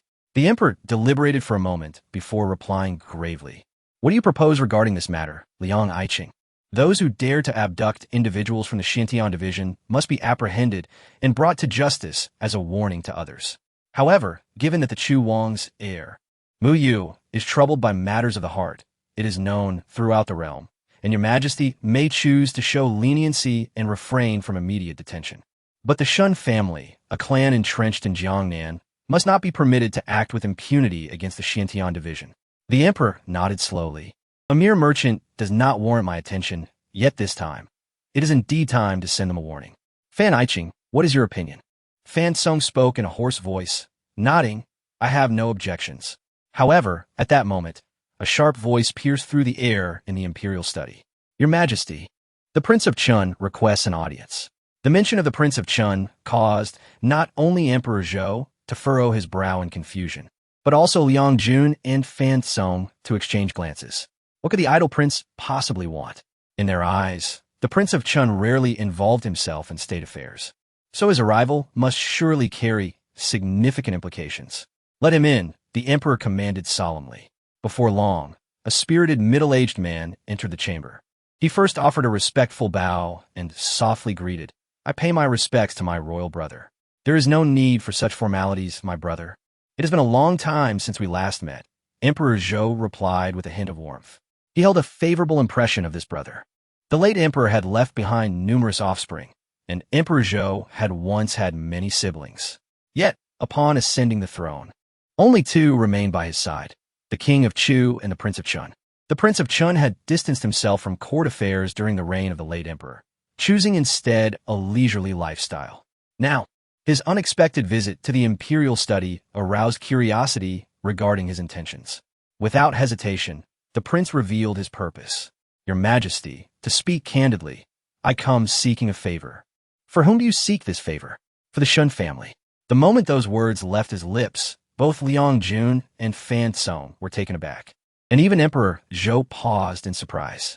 The Prince of Chun continued, "Your Majesty, I must confess that I have some ties with the Shun family. Regarding the recent incident involving Wenxing, their actions were indeed misguided. However, I implore you to consider a lighter punishment." After a moment of contemplation, the emperor responded with authority, "A lighter punishment? How do you envision such leniency?" "Your Majesty, the Shun family holds significant power in Jiangnan, being one of the prominent families in the region. If they are recklessly provoked, the repercussions would undoubtedly be substantial." The emperor nodded, clearly acknowledging the validity of this statement. His thoughts had primarily been consumed by the Wenxing affair, without delving deeply into other considerations. Now, the Prince of Chen's words served as a wake-up call. With the Zhou family having been eradicated by the court, the consequences of their fall had already been suppressed by the court and the Xintian division. If the Shun family were to be targeted, the ensuing fallout would likely be even greater than that of the Zhou family. This matter certainly required careful deliberation. The emperor then added, "Yet, the Shun family dares to oppose my Xintian division. If I do not take action, what face would I have left?" The Prince of Chun further elucidated, "Your Majesty, Wenxing was originally betrothed to the Shun family's young master. Given the circumstances, their actions are somewhat understandable. Moreover, if I'm not mistaken, there may be feelings involved between Wenxing and the young master of the Shun family. If we were to act against him lightly, it could lead to complications." The emperor's gaze flickered as thoughts raced through his mind. He recalled the words from the Xintian supervisory office. "Beside Wenxing, there exists a hidden star. That hidden star is the key to altering the dynamics of the capital." Now, with the Prince of Chun suggesting that Wenxing harbored affections, might that hidden star indeed belong to the Shun family? "What do you propose I do?" The emperor inquired, his thoughts inscrutable. "Your Majesty, the young lady of the Shun family awaits outside the palace. Perhaps it would be prudent to meet with her?" The emperor responded affirmatively. "Very well. Summon Shun Wanqing into the palace." Outside the imperial city, Shun Wanqing, under the guidance of the eunuch, slowly approached the imperial study. Moments later, her figure appeared before the gathering. It would be impossible for her not to feel anxious. Each of the four individuals present in the study was a person of immense influence within the Great Zhou. However, for the sake of the Shun family, she could not afford to display any signs of unease. "I, Shun Wanqing, pay my respects to your Majesty." "No need for such formalities. Rise," the emperor said coolly. To his surprise, Shun Wanqing remained kneeling, stating, "I am guilty, and I beseech your Majesty for forgiveness." "Oh, what crime have you committed?" "The Shun family should not have attempted to rescue a prisoner from the Xintian division. This is a grave offense." The emperor shook his head, replying bluntly, "I have no time for your justifications. Tell me, what does the Shun family wish to do to satisfy me? To appease the Xintian division?" At this moment, Shun Wanqing raised her head. Facing the emperor's imposing presence, she did not falter, responding, "Your Majesty, the Shun family is willing to provide 50,000 measures of grain as military provisions, and we hope for your approval." 50,000 measures of grain, if converted to silver, represented a substantial sum. Even with the Shun family's wealth, it could strain their resources. However, given Jiangnan's advantageous position, they could manage to procure it. Although the northern front had temporarily quieted, the issue of military supplies remained a pressing concern for Emperor Zhou. The Shun family's voluntary offer of 50,000 measures of grain would significantly alleviate the court's immediate needs. Rules are rigid, yet they are established by man. As Shun Wanqing spoke, the emperor's expression remained unchanged, betraying no emotion. However, Liang Jun and Fan Song were internally astonished, particularly Liang Jun, who understood the implications of such a grain supply from his experience on the battlefield. Even the Prince of Chun had not anticipated the Shun family's willingness to make such a sacrifice. After a brief silence in the imperial study, the emperor finally spoke. In that case, I shall grant the Shun family this opportunity. You have 1 month to gather the 50,000 measures of grain. Shun Wanqing was momentarily taken aback. Her original plan had been to gather the grain within 2 months. A month, while it was indeed tight, it was not impossible. She would need to assign this task to her younger brother. Therefore, she respectfully replied, I thank your majesty. Do not rush. I have not yet finished. The emperor interjected in a grave tone. For this grain transport, I require that the Shun family's legitimate son personally undertake the responsibility of delivering the supplies. Chapter 69. The Chancellor and the Prince. Shun Ying's thoughts as Emperor Zhou's words echoed in the chamber. Shun Wanqing stood frozen in disbelief. To have Shun Ying escort the provisions northward? What ist? 50,000 stones of grain required 1,000 men for transportation at the very least. According to Shun Wanqing's original plan, the Shun family would merely supply the grain, leaving the rest to the court. However, the emperor had specifically requested Shun Ying's involvement. What could possibly justify this? Shun Wanqing certainly did not believe that her younger brother had offended his majesty. They had never even laid eyes upon him. Liang Jun and Fan Song exchanged glances, both perplexed by the unspoken questions lingering in their minds. They too could not fathom the emperor's intentions. Sending Shun Ying was merely redundant. Transporting grain from Jiangnan to the border was not perilous, as the entire route lay within the great Zhou territory. Moreover, departing from Linzhou, there was no need to pass through the capital. Why insist on a wealthy young gentleman to undertake this task?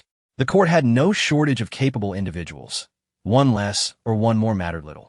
Shun Wanqing opened her mouth, poised to voice her concerns, but the emperor raised his hand, declaring, Enough. I have made my decision. Let it be so for the Shun family. As for the Prince of Chu, I shall handle that matter personally. Do any of you have reservations? If not, you may take your leave. Fan Song bowed, saying, Your Majesty is wise. All shall be as you decree. Liang Jun cast a sharp glance at Shun Wanqing and echoed, I too have no objections. Let the Shun family proceed as such.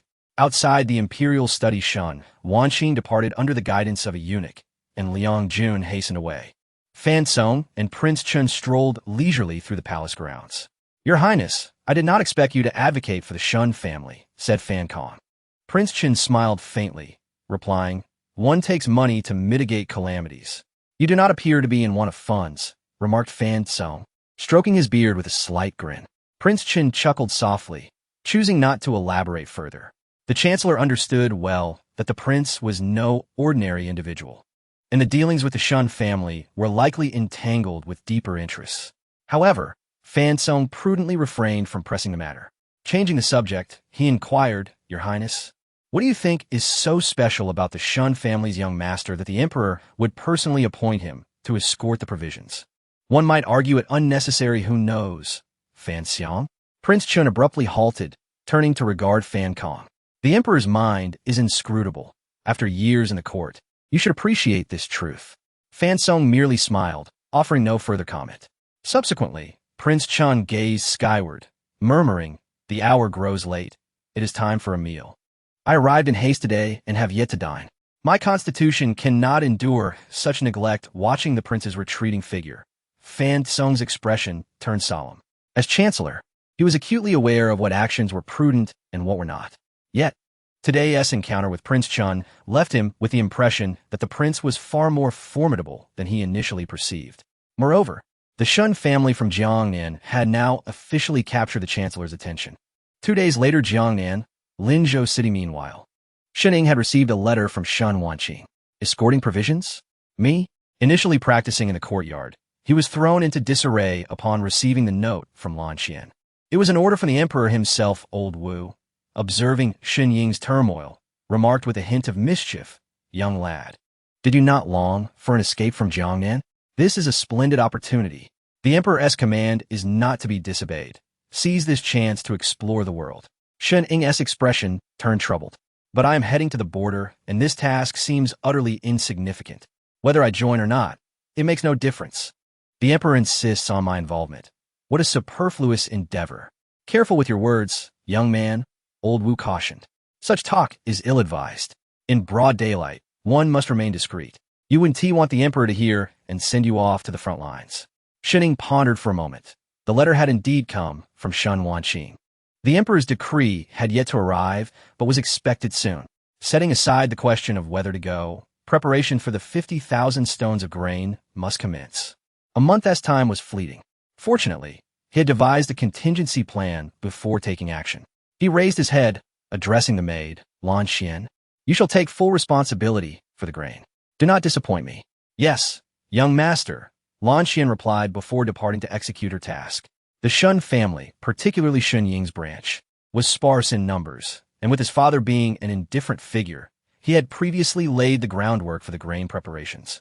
With Lan Xian at the helm, he anticipated no issues. With Shun Wanqing gone, Lan Xian was now his most trusted aide. The diligent girl, though somewhat simple-minded, was considered a member of the Shun family. Initially, Shun Ying intended to handle the matter personally, but now he found himself entangled in the logistics of grain transportation, altering his plans. Old Wu, ever the onlooker, chimed in, young lad, as you step into the world, devoid of the Shun family's protection, your own strength becomes paramount. By the way, what of your sword? Have you yet acquired it? Shun Ying reflected. Indeed, he needed to learn the art of swordsmanship. However, there had been no word from the elderly blacksmith Shun. As time passed, he began to wonder if the man had forgotten him altogether. Shaking his head, he dismissed the thought. After all, that blacksmith was a seasoned figure shrouded in mystery. He had witnessed the 1,000-year-old cold iron, and now Qingji remained under his roof. Nevertheless, Shun Ying resolved to visit the blacksmith's shop soon. Merely cultivating his energy without the means of combat was insufficient. Should he confront someone of equal standing, he would be at a disadvantage. In Shun Ying's view, offense was the best form of defense. Having solidified his plans, he suddenly inquired, by the way, is that woman Qingji still in her chamber? Why do you ask? Nothing. Shun Ying shook his head, feeling a twinge of unease regarding her. That night, when the Sage of Letters arrived, she had audaciously attempted to pry into his affairs, revealing her cunning nature. Yet, within the Shun residence, there were no substantial secrets, allowing Shun Ying to overlook her small transgressions. To him, true secrets were meant to be kept close to the heart. Shun Ying had resolved that once he acquired his sword, the first order of business would be to expel Qingji. This woman, remaining by his side, was an ever-present uncertainty. Chapter 70. The Imperial Edict arrives. Liang Feishue's thoughts. One day later, before the gates of the Shun residence, numerous officials from the Xiantian division gathered. With Liang Feishue at the forefront, her expression was as cold as ice, rendering her thoughts inscrutable. Shun Ying approached, smiling as he inquired, Lord Liang, what brings you here today? Though both were acutely aware of the underlying motives, they feigned ignorance. Liang Feishue regarded Shun Ying with a complex expression and pronounced sternly, deliver the Imperial Edict. She then produced the decree and read aloud. The Jiangnan Shun family is to provide 50,000 stones of grain to support military provisions. This pleases me greatly. Therefore, I appoint Shun Ying, the legitimate son of the Jiangnan Shun family, as a military officer in the Jiangnan granary, to collaborate with the Jiangnan governor in transporting the supplies to base Seiqing. Thus it is ordered. Shun Ying's gaze flickered momentarily, and with utmost respect, he replied, Commoner, Shun Ying receives the edict. Following the proclamation, Liang Feishue remarked, this time, the cost of your family is quite substantial. It was not meant to be so burdensome. However, Shun Ying smiled and replied, for matters that could be resolved with money, they pose no issue for my family. He contemplated the edict, surprised that the emperor had bestowed upon him the position of a military officer in the granary. While it was a nominal post, it nonetheless conferred upon him a semblance of official status. The implications were indeed significant. After securing the edict, Shun Ying inquired, by the way, is the army responsible for transporting the grain comprised of the governor's men? Indeed, the grain will originate from Jiangnan and thus be transported by the locals, Liang Feishue confirmed. Then added, However, the Jiangnan governor is no ordinary figure. He is a master of the transformation realm and has seen battle in his youth. His temperament is peculiar, so unless absolutely necessary, it is wise not to offend him. The mention of a master of the transformation realm caused Shen Ying to ponder. Achieving the position of Jiangnan governor would indeed require such prowess. Liang Feishue considered for a moment before continuing. That said, although you are responsible for the grain transport, you are unlikely to encounter him. I merely wish to caution you. Shen Ying bowed slightly and solemnly expressed his gratitude. Thank you. Their relationship had evolved into something akin to friendship. Despite their differing statuses, they had shared life and death experiences. For Liang Feishue, having grown under her father's protection, the Jiangnan expedition represented the most perilous moment of her life, which prompted her to offer such warnings to Shen Ying. After a brief hesitation, Liang Feishue observed the young man and said, "In truth, if you wish to avoid this duty, I could return to the capital and advocate on your behalf. I cannot fathom why the emperor specifically requested you for this grain transport. It seemed that apart from the enigmatic Emperor Zhou, no one could decipher his intentions." Shen Ying gazed at Liang Feishue and softly replied, "Thank you, but the emperor's command is absolute. This matter cannot be altered. I have lived in Linzhou all my life, and due to health reasons, have never ventured beyond.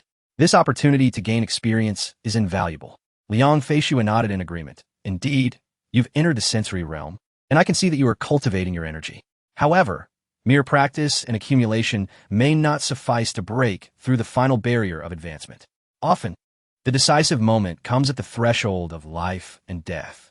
Life and death." Shen Ying murmured, his gaze lowered. Liang Feishue refrained from elaborating further. This was a personal conviction born from her own experiences. Since the battle on the cliff, her strength had significantly increased, firmly establishing her in the realm of heaven and earth, a rarity for someone in their 20s. In the entire world, few could rival her prowess. Among the talented individuals Shen Ying knew, there were hardly any who could compare.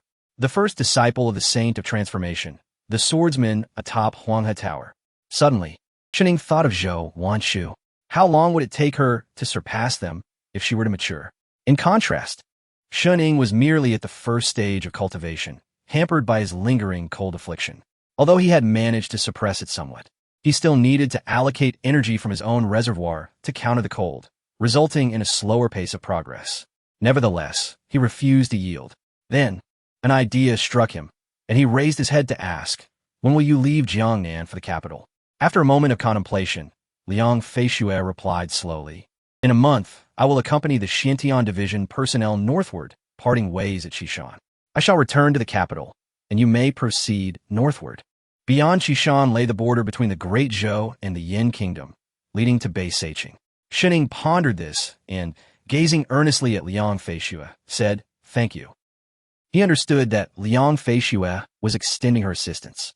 With the Jiangnan affairs concluded, she could have returned to the capital at any time, but chose to delay her return for a month.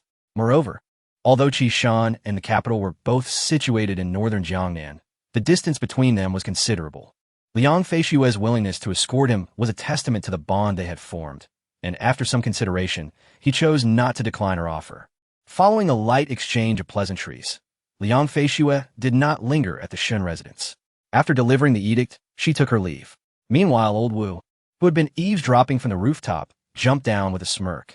"Hey, you lad, your fortune is quite splendid. You've captivated another woman." "Get lost," Shen Ying replied irritably. Old Wu grinned lecherously. "I'm not wrong. Otherwise, she would have returned to the capital already without a care for you." Shen Ying shot him a disgruntled glance, dismayed by the old man's frivolous demeanor. "What do you mean by that?" Old Wu continued, unfazed. "If I were you, I'd take the opportunity. She is of high status, powerful, and quite beautiful. Though she may appear aloof, it's still a good deal for you. My advice is to go straight to the capital after returning from the border, enjoy her hospitality, and save yourself decades of unnecessary struggle." Shen Ying was at a loss for words. Old Wu was just getting warmed up. "Oh, and don't forget about that big wife of yours. She is likely to become an extraordinary figure, far surpassing Liang Feishue. Would I get a big wife?" Shen Ying was genuinely exasperated. "Zhou Wanshu," Old Wu replied mysteriously, "the rising literary star destined to overshadow all talents in the world." Shunning chose to ignore old Wu's nonsensical chatter, leaving him behind as he departed. He had an important matter to attend to. Retrieve the sword. According to his agreement with the senior at the blacksmith shop, his sword should be ready. With a month remaining, he would soon embark on a journey to explore this world. He needed the means to protect himself. The sword was now his singular focus. Chapter 71. The sword of cold sky as the sun dipped below the horizon, casting its last golden rays over Jiangnan in Linzhou City. The streets to the west were still alive with sounds of clanging metal. Most of the townsfolk had already returned home, yet the blacksmith's forge remained open, where an elderly artisan was diligently hammering away, his stall set just outside the forge. Before long, a young man paused before the blacksmith shop. The elder did not cease his work, but he spoke slowly. "You've come?" Shunning clasped his hands in respect and bowed. "Senior Zhou, I have come. Spare me the pleasantries. I know well what you seek," the elder replied gruffly, setting down his tools. "The sword you requested has been forged. You are fortunate. Had you arrived yesterday, your journey would have been in vain. Come inside." Shun followed the elder into the forge. The chill that once permeated the shop had dissipated, no longer stirring the cold energy within him. It was clear that the millennium-old cold iron had been expertly handled by the elder. Without waiting for Shun to speak, the elder strode toward a blazing fire. There, nestled within the flames, lay a sword, its silvery hue untouched by the heat, devoid of any charred marks. As Shun approached, an intense warmth enveloped him.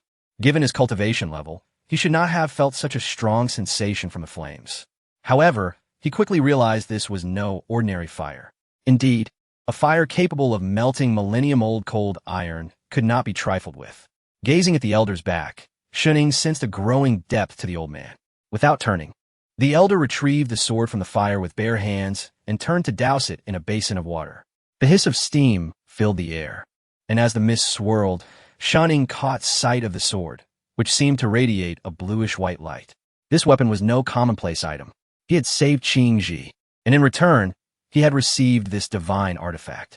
A wave of gratitude washed over Shun for his earlier choice. He recalled his hesitation when he had first visited the forge, his resolve regarding Qingji not as steadfast.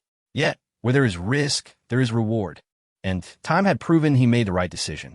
Lost in thought, the elder's voice pulled him back to reality. "Here it is. This is your sword."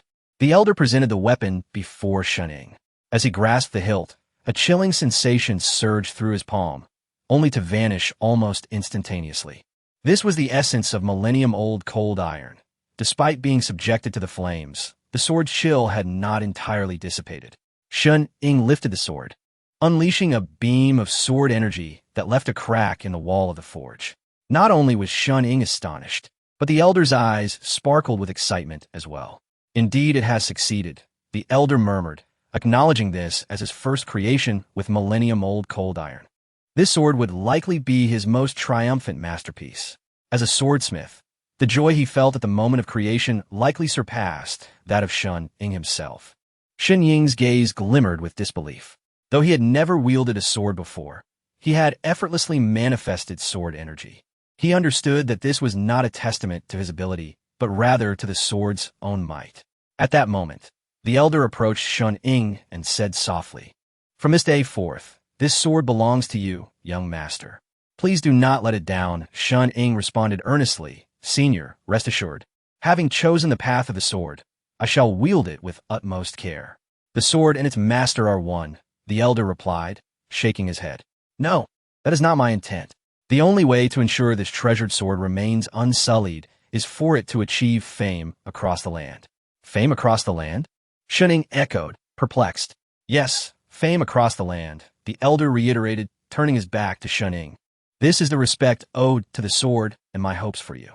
Shun fell silent for a moment before speaking. "But senior," he intended to express his doubts about achieving such renown, understanding that the world was rife with prodigies, and he was but a minuscule star in the vast cosmos.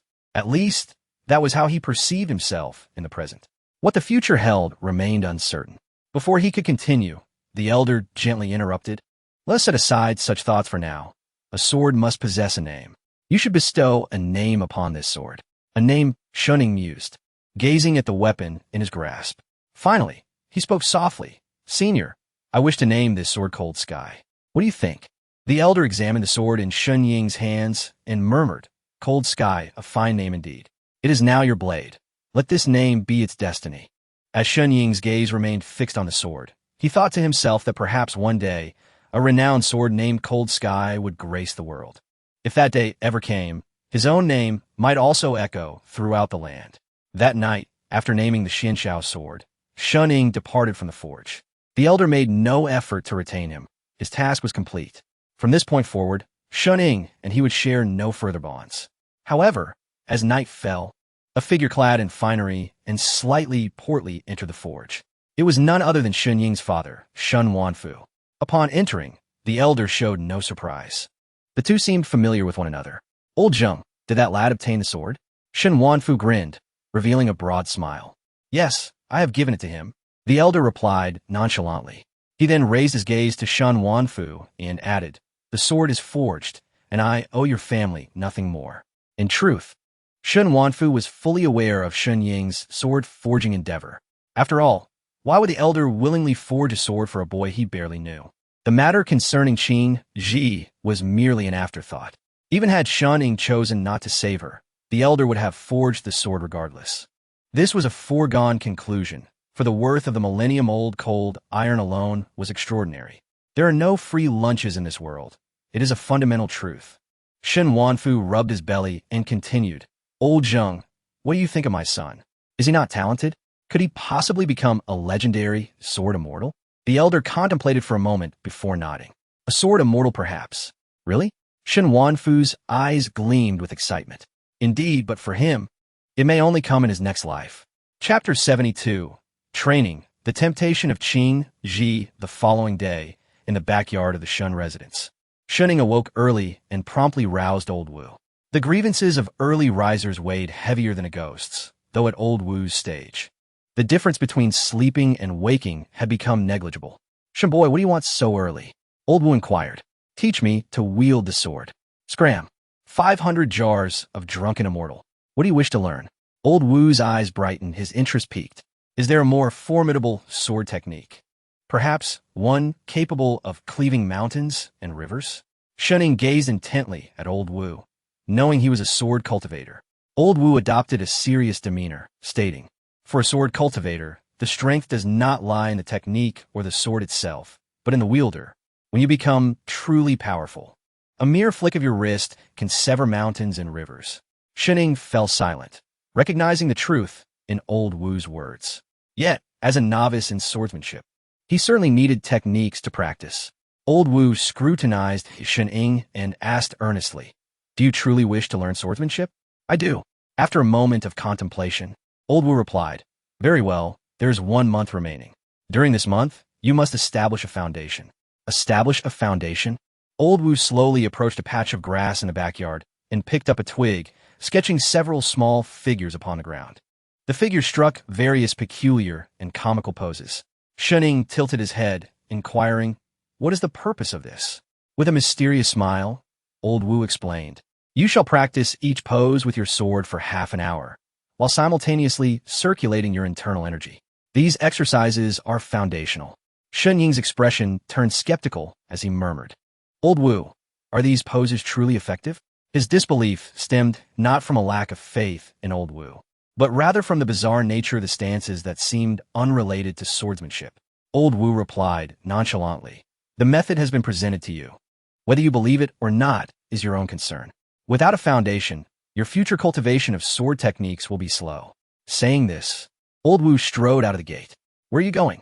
"Of course, I am off to chat about life with the young ladies." "You, Shun boy, focus on your practice here."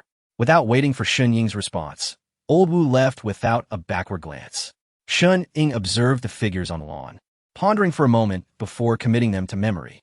Subsequently, he began to mimic the poses alone in the courtyard, wielding his Han Shao sword. For cultivators, these poses posed no significant challenge, but as Shun Ying practiced, he began to circulate his energy. To his astonishment, he found that the flow of energy within him seemed to quicken slightly compared to usual. Furthermore, the energy in his dantian ultimately converged in the joints of his right hand, the hand that grasped the sword. Though the circulation was slow, it proved immensely beneficial. Despite Old Wu's seemingly carefree demeanor, He was not misleading Shining. At his level, there was no need to deceive. Regardless, since Old Wu had entered the Shun family, he would not bring harm to them. It was a fundamental principle of his character. Thus, Shining spent the entire day practicing those poses, circulating his energy and familiarizing himself with the sword's essence. From dawn until dusk, he seemed to be enveloped in his own world, oblivious to the passage of time. It was not until nightfall that Shun Ying felt the energy within his dantian rejuvenate. Yet, he could distinctly sense that when he wielded his sword, the flow of energy surged with remarkable swiftness. This enhancement was crucial. To speak plainly, it provided him with an advantage when standing upon the battlefield, ready to strike first. As Shun Ying sheathed his Han Shao sword, prepared to retire for the night, he caught sight of a figure lurking in the shadows. "Come out," he said, exasperated. A graceful silhouette stepped into view. It was Qing Ji. Draped in a sheer silk garment that subtly revealed her form, she bore an expression of delicate vulnerability. Shun Ying regarded her with a cold smile. "Speak. What do you want now?" With the Han Shao sword now in his possession, Qing Ji had lost her leverage to remain in the Shun residence. He had anticipated that she would take her leave, yet her audacity surpassed his expectations as she remained resolute. Qing Ji gazed at him with longing eyes, murmuring, "Young master, I do not wish to depart." Shun Ying raised his sword, positioning it at her throat, and coldly declared, "You no longer possess the means to stay here." To his surprise, Qing Ji showed no sign of fear. Instead, she rolled her eyes playfully and retorted, "Oh man." She had not expected Shun Ying to be so unromantic. Shun Ying lowered his sword, understanding Qing Ji's intentions. Given that Mu Yu was still detained by the Xiantian division due to previous incidents, he had yet to return to the capital. Following the cliffside battle, the Xiantian division had covertly bolstered their ranks. Although Qing Ji had concealed herself within the Shun residence for quite some time, she remained a target of the Xiantian division. Until Liang Feishu had departed, her safety was uncertain. At least within Linzhou city, she had no refuge. Thus, she was reluctant to leave the Shun family. However, Shun Ying was resolute and offered her no glimmer of hope. The fact that he had not killed her was already a significant concession. He owed her nothing. Feeling helpless, Qing Ji acknowledged that her only asset was her own body. Yet, Shun Ying's steadfastness exceeded her expectations. Unwilling to concede, she bit her lip and boldly moved closer to him, exhaling warm breath. "As long as the young master does not cast me away, I shall be yours tonight." Shun Ying stepped back, sneering, "Such offers hold no value for me. Is it that the young master finds me unappealing?" Qing Ji feigned a look of sorrow, her delicate frame quivering slightly. "I find you repulsive. Is that reason enough?" Shun Ying replied coldly. "Qing Ji is merely a courtesan. Though her reputation may precede her, what significance does it hold? Here in the Shun residence, her only asset is her body. Had she not submitted to the powerful in the capital, how could she have escaped the brothel and become a pawn? Of course, these were merely Shun Ying's conjectures. He had conducted some inquiries into Qing Ji's identity, but the Shun family's influence was limited, and they lacked the reach in the capital to uncover substantial information. Previously, Zhou Wanshu had deduced her connection to the Chen Wang, yet lacked definitive evidence. Setting aside her physicality, Shun Ying was hesitant to make a move based solely on her identity. He only hoped that the Shun family would not become entangled in such matters. Upon hearing Shun Ying's words, Qing Ji's eyes darkened, though her expression remained inscrutable. No longer displaying her former seductive demeanor, she shifted her tone, looking directly at Shun Ying and stating, "Young Master Shun, I have information that may be of assistance to you. Is this condition sufficient?" "What information?" Shun Ying's expression turned grave as he responded in a low voice. Observing Qing Ji, he noted that she did not appear to be lying. "I have heard that you are to head north in a month to assume the responsibility of transporting grain?" "Yes. I believe someone intends to harm you." Shun Ying tightened his grip on the sword, his gaze fixated on Qing Ji. "Be clear." Yet, Qing Ji fell silent, her signature alluring gaze returning. Shun Ying understood her intentions and slowly replied, "If you can't persuade me, I may allow you to remain here until my departure." "That is insufficient." Qing Ji chuckled softly, covering her mouth. "I would also like you to send someone to protect me and escort me to the capital in a month." Shun Ying's eyes narrowed, a cold smile forming within. This was the woman's true objective. Everything prior had merely been a prelude. Although the assassination attempt had failed, she still sought safe passage to the capital to locate the powerful figure behind her. The Shen family was merely a pawn in her grand scheme. Shening was not angered by this. Instead, he calmly stated, "That depends on the value of your information." Qing Ji nodded, looking up at the sky as she posed a weighty question. "Do you know why I attempted to assassinate Muyu? There are those in the capital who wish for his death." Shening replied coolly, aware of the deep currents in the capital. But the Shen family currently lacked the capital to engage. What benefit would his death bring? This question struck Shening. If Muyu were to die, someone would inevitably gain from it, namely, the person behind Qing Ji. Yet, when she first arrived at the Shen residence, she had remained silent during her interrogation. Why was she willing to speak now? Furthermore, her initial statement concerned herself. Someone wished her harm. What connection did these two matters share? Shening was perplexed. Qing Ji slowly articulated, because if Muyu dies, war will be ignited. Someone in the capital desires to rekindle hostilities between Yan and Zhou. Shen Ying's heart jolted. This was indeed explosive news. The prolonged conflict between Yan and Zhou had severely drained both nations' resources. They had reached a stalemate, temporarily halting hostilities. However, the tension along the borders remained palpable, ready to erupt at any moment. Everyone believed this cessation would last for several years, allowing both nations to gradually cease fighting. The consequences of continued warfare would likely be more devastating than anyone anticipated. Yet, Qing Ji claimed that someone in the capital aimed to reignite the conflict, with Muyu serving as the spark. Suddenly, Shening recalled that although this woman had grown up in Zhou, she and her parents hailed from Yan.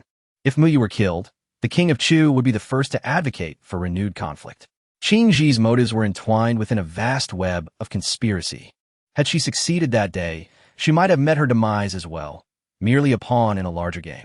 With this thought, Shening ceased his contemplation, realizing he had strayed too far. What did the Yinzhou conflict have to do with him? According to Qing Ji, how was this relevant to his circumstances? Shening had remained in Jiangnan the entire time, and the Shen family had only recently begun to establish a presence in the capital. If he had offended anyone, it should not have been significant. While he might have inadvertently affected someone's interests, he remained oblivious to the specifics.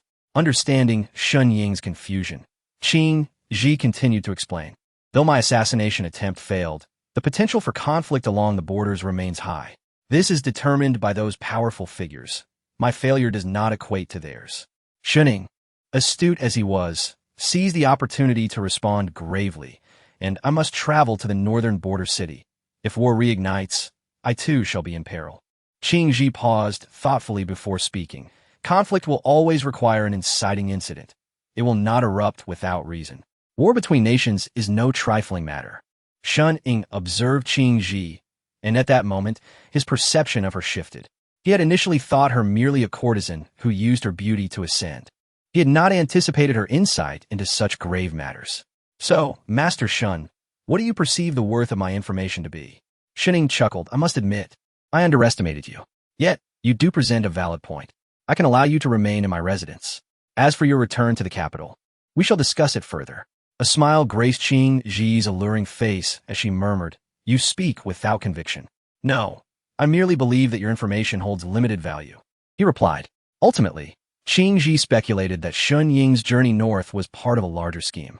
Yet, she could not discern the identity of those behind him. It simply defied logic. After all, the emperor himself had summoned him.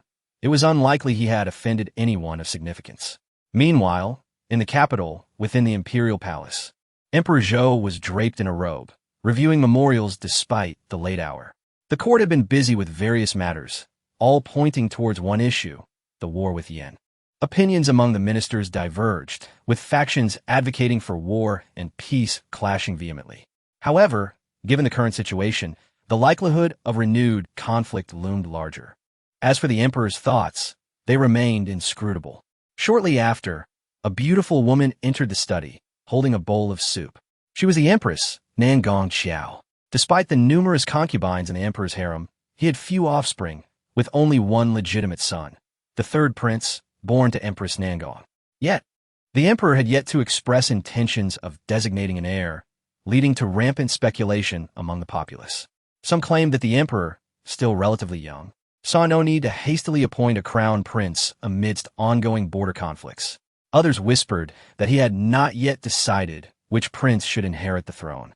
The third prince, as the son of the empress, had a rightful claim. Moreover, he was no incompetent. He had achieved remarkable success in both governance and cultivation.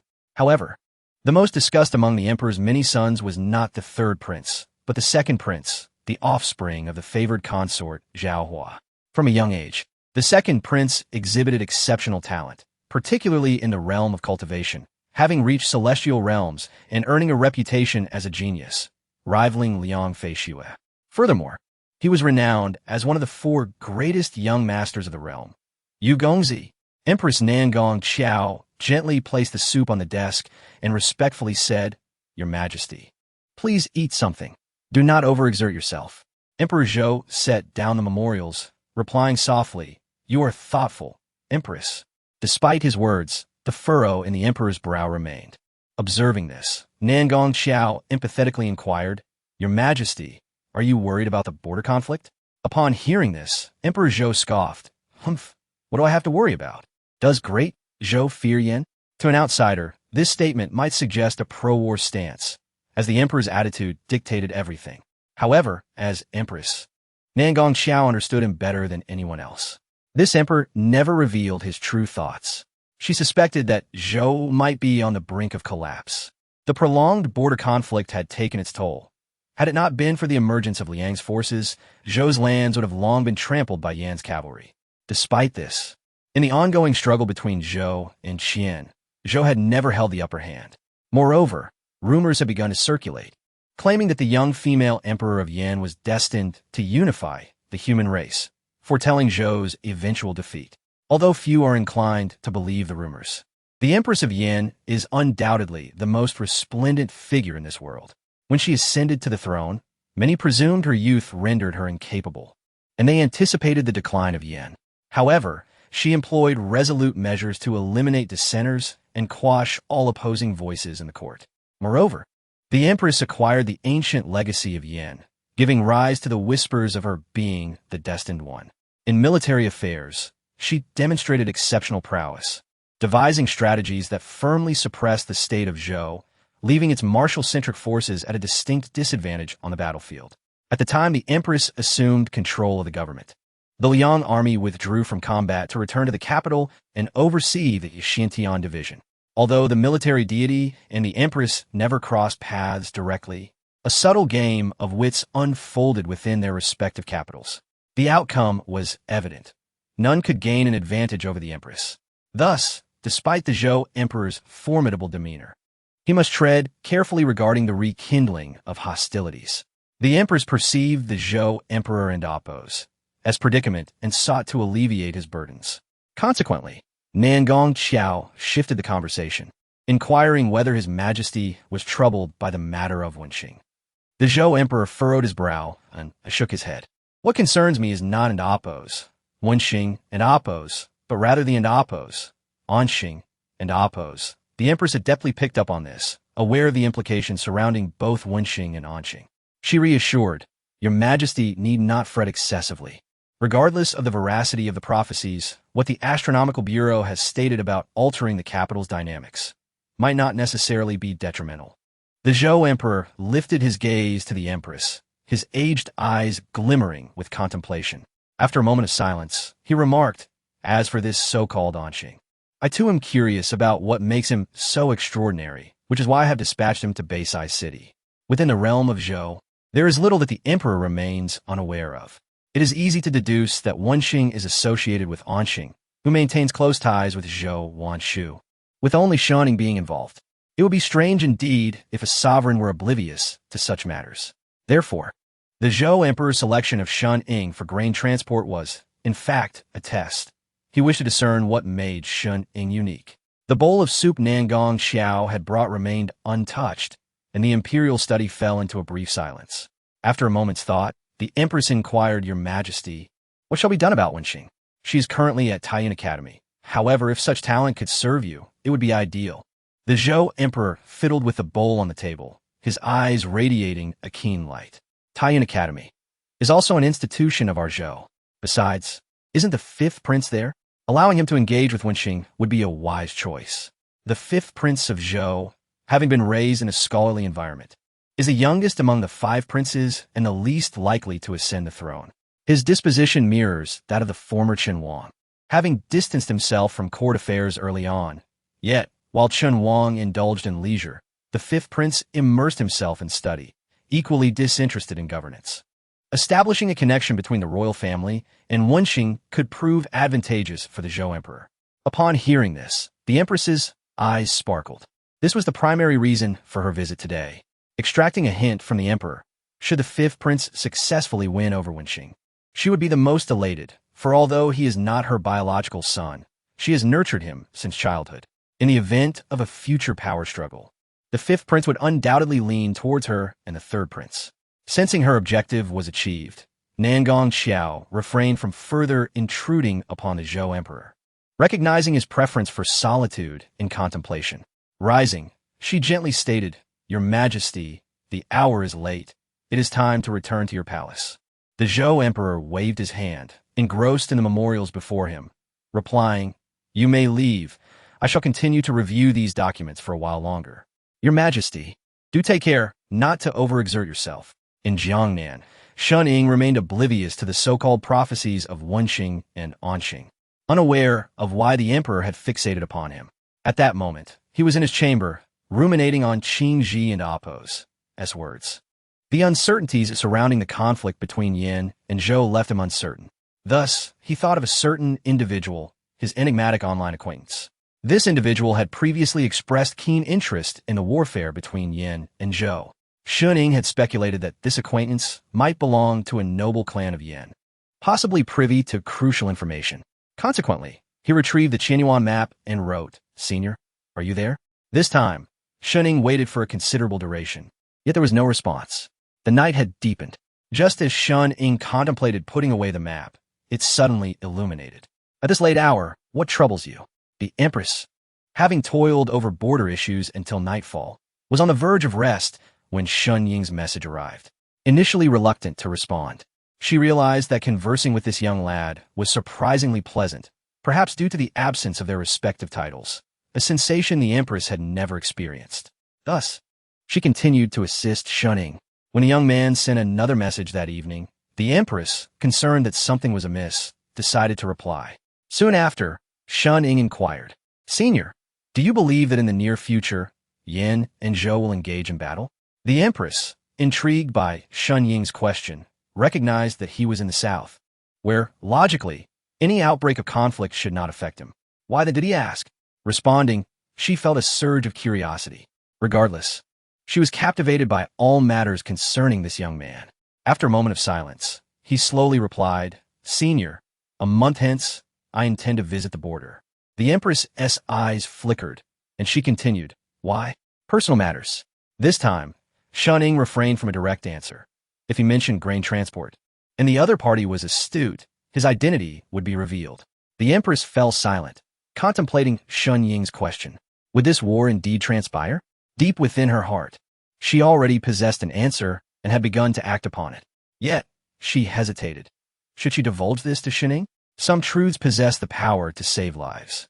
After a lengthy pause, the empress conveyed, "If you wish to avoid falling into peril, then do not go." Though she did not articulate it plainly, the implication of her words was unmistakable. Moreover, as she penned this sentence, her heart remained untroubled. In her view, established facts are immutable. Shun Ying gazed at the words inscribed on the Qianyuan map, remaining silent for an extended period. Did this senior believe that conflict was now inevitable? He mused aloud. Then this grain transport may indeed involve a multitude of complexities. Shun Ying pondered, baffled by how he had become entangled in the murky waters of the capital. Eventually, he slowly wrote, "Senior, I had no choice." Upon reading Shun Ying's message, the empress reflected inwardly. The young man must be facing some trouble. He had previously mentioned defending the court. Now, he spoke of traveling to the border, and it seemed to be an act of necessity. The empress gently rubbed her brow, pondering whether this young fellow might have been conscripted. However, she quickly dismissed the thought. If he had truly been taken away, he would not be seeking her assistance at such an hour. With this consideration, an unusual notion flickered in her mind. She extended her delicate hand, a subtle smile gracing her lips, and began to write, "If you are willing to reveal your identity and come to the kingdom of Yan, I can guarantee your safety." On the other side, Shining found himself utterly perplexed.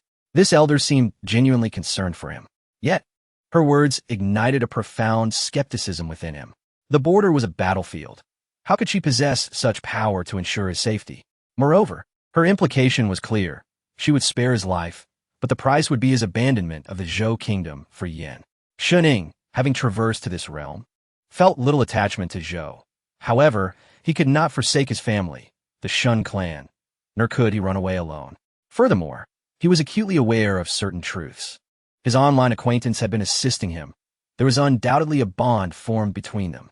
Yet, he suspected that their connection primarily revolved around the Qianyuan map and the legendary Seven Secret Scroll. He possessed 2 fragments of the Seven Secrets, while his mysterious friend held another, which had forged their relationship. Thus, Shining understood that his companion harbored intentions regarding his possession. Should he truly venture to Yan, he would be trespassing onto another's territory. One must always guard against the unknown. Consequently, Shining slowly penned his response. "Elder, I have no intention of leaving the Zhou kingdom, as I have certain attachments here." The Empress, upon reading Shun Ying and Appo's reply, felt no surprise. Her earlier proposition had merely been a casual suggestion, never intending for him to acquiesce. In truth, Shining had only partially deciphered her thoughts. From the moment she established contact with him, she was aware that he also possessed a fragment of the Seven Secrets. The allure of the Seven Secrets was universal, including her own. However, her fixation on it had waned, replaced instead by a fascination with Shun Ying as an individual. Whether discussing emotions or the grand tapestry of the world, she found him extraordinary. Regrettably, he was far away in Zhou. Had he been in Yan, she could have alleviated many of his troubles with but a word. As for the Seven Secrets, she currently wielded immense power, commanding the world. She had no need for external assistance. A fleeting legend paled in comparison to the tangible conflicts at hand. She harbored ambition, strength, and confidence. She believed she would prevail in the war between Yan and Zhou, as well as in her contest with the Emperor of Yan. With this thought, the aura surrounding the Empress intensified. Fortunately, she was alone in her chamber. Had others been present, they would have prostrated themselves, too intimidated to meet her gaze. Shining gleaned from her words the impending events between the 2 kingdoms. The likelihood of war was increasing, meaning the risks he would face were mounting. Reflecting on his current inadequacies, he realized he was still too weak.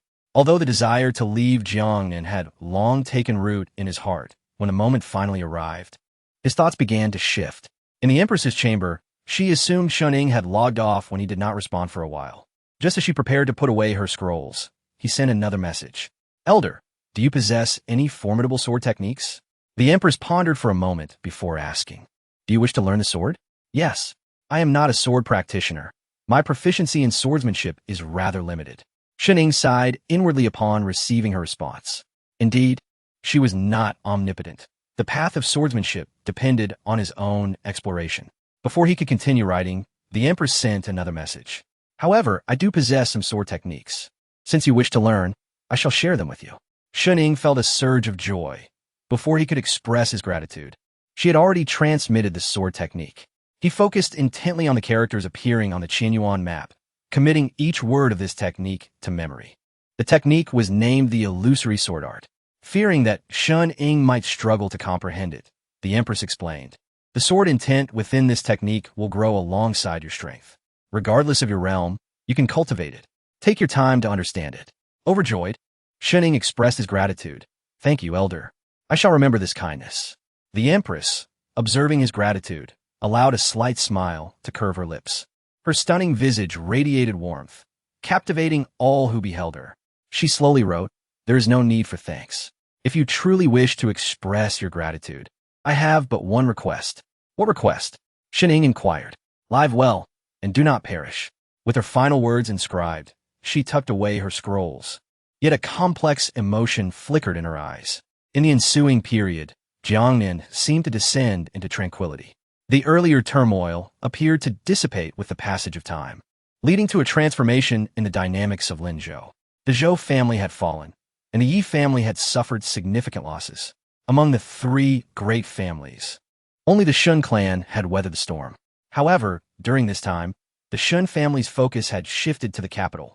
Consequently, several formerly mid-tier families in Linzhou began to rise. The Shun clan had undoubtedly become the leading family in Linzhou, and their status as the wealthiest in Jiangnan remained unchallenged. Since acquiring the illusory sword art from the Empress, Shining practiced with the peculiar stances taught by Old Wu while delving into the mysteries of this technique. Notably, he discovered that he could already cultivate a semblance of sword intent from the illusory sword art. For sword practitioners, sword intent was the true hallmark. One who could not manifest sword intent could not rightly be called a sword practitioner. Yet, he had only been learning for a few days and could already comprehend sword intent. Shining began to regard himself as a genius. He shared this revelation with Old Wu, who responded with skepticism, revealing his yellowed teeth in a mocking grin. "Kid, have you gone daft practicing the sword? If sword intent were so easily grasped, everyone would be a sword practitioner. Even someone as gifted as I only comprehended sword intent after months of practice. You think I believe you've done it in just a few days?" Faced with Old Wu's doubts, Shuning remained silent, quietly taking up his Hanyan sword. He subtly circulated his energy and, utilizing the illusory sword art, unleashed a wave of sword energy from a distance. A glimmer of cold light flashed, severing a thick branch from the tree outside the courtyard. In the air, the residual aura of the Hanyun sword lingered. Wow, that is truly sword intent. Even Old Wu, accustomed to the extraordinary, was taken aback. He had never anticipated that Shuning could comprehend sword intent in such a short span. Old Wu glanced at the young man, then seemed to recall something, gazing at Shuning with newfound surprise. "You've learned sword techniques, haven't you?" Shuning nodded slightly after a moment of silence. "Yes, that makes sense," Old Wu murmured. He looked up at Shuning, a glimmer of envy shining in his aged eyes. "I see now. Your ability to grasp sword energy so quickly is entirely due to your Hanyun sword and the techniques you've learned. These external factors compensate for your innate shortcomings. When you wielded your sword just now, I could distinctly feel the application of sword techniques." Shuning wielded his Hanyun sword once more, feeling a twinge of disappointment within. Originally, it was unrelated to him. It was purely due to the phantom sword technique. However, this also confirmed that the martial arts his online friend provided him were indeed of superior quality. Coupled with the previous return to origin breathing technique, he had acquired 2 top-tier martial arts from that friend. Even the venerable Old Wu could not casually produce such techniques. Moreover, these 2 techniques were specifically tailored for him. Noticing Shuning and Appo's silence, Old Wu and Appo's curiosity was piqued. "Pray tell, where did you acquire this sword technique? It is undoubtedly extraordinary." Old Wu possessed a discerning eye. With just that one sword stroke, he could discern the exceptional nature of the technique. Shuning hesitated for a moment before slowly replying. "It was given to me by someone else. I want it too," Old Wu unabashedly declared, without a hint of shame. "Get lost," Shuning retorted with annoyance. Old Wu, adopting a serious tone, remarked, "Young Shun, this sword technique is anything but ordinary. Even I have never encountered its like. Initially, I refrained from teaching you sword techniques to prevent you from being overly hasty. However, the sword intent in this technique can grow alongside your strength, which is a rarity in this world." Shuning, with the Hanshao sword slung across his back, inquired, "Is this sword technique really that formidable?" Old Wu softly affirmed, "It is of the utmost caliber. Tell me honestly, do you have a sage behind you?" Old Wu had long suspected that there was an eminent figure guiding Shuning. Yet, upon witnessing the phantom sword technique, he realized he could not fathom this young man. He could not comprehend how such a technique could be so casually bestowed upon another. Could it be that this fellow was acquainted with a sage of the Destiny realm? Shuning shook his head and slowly replied, "You are overthinking it." Old Wu's claims were exaggerated, at least in Shunying's view. His enigmatic online friend could not possibly be a sage of the Destiny realm. Thus far, Shuning had encountered only one sage, the sage of books from Taiyun Academy.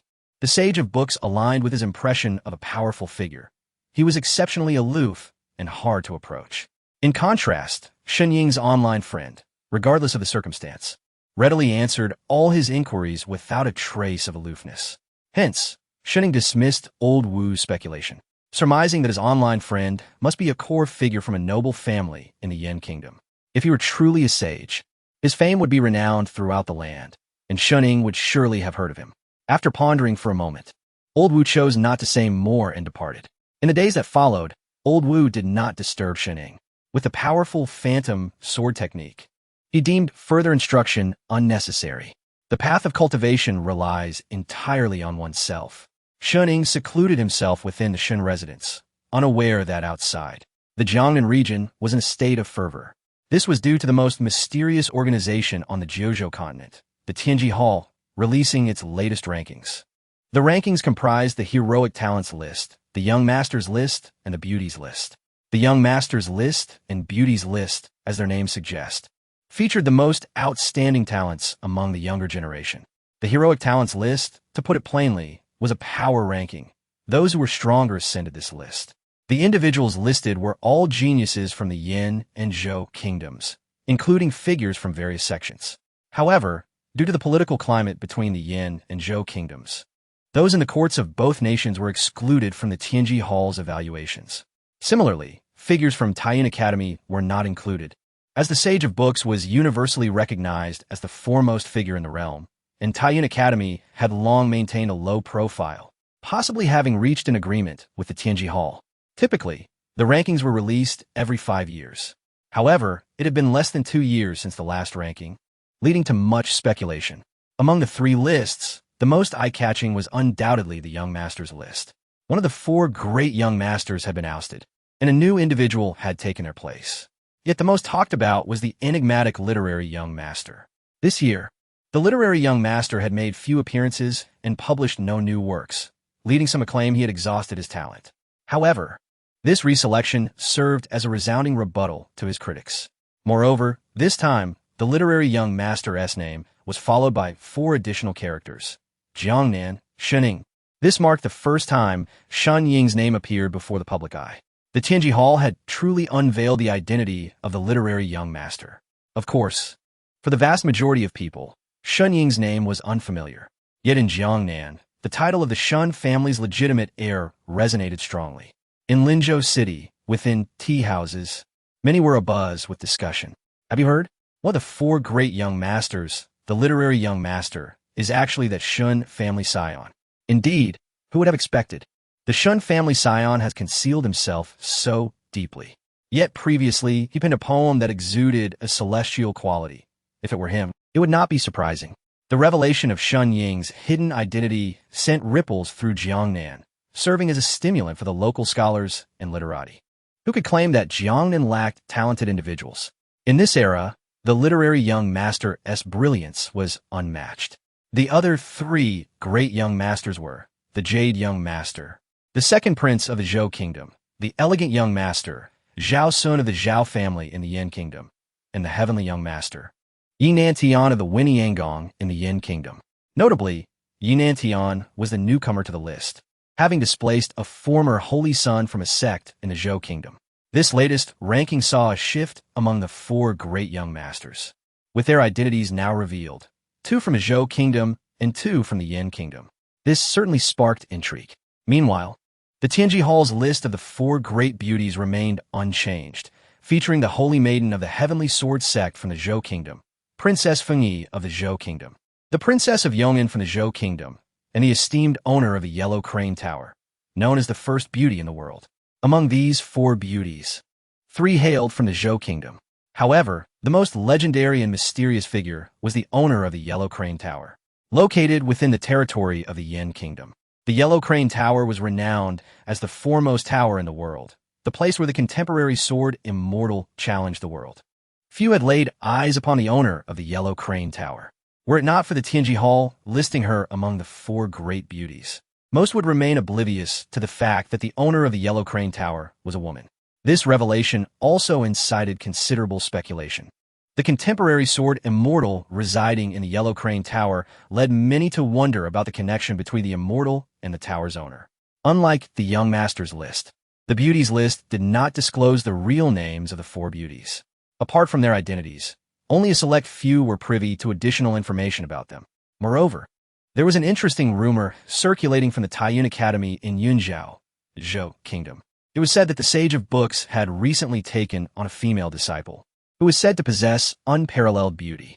Had it not been for the policy prohibiting disciples of Taiyun Academy from participating in the Tianhe Hall and Oppos as evaluations, many speculated that this new disciple would undoubtedly secure a spot on the list.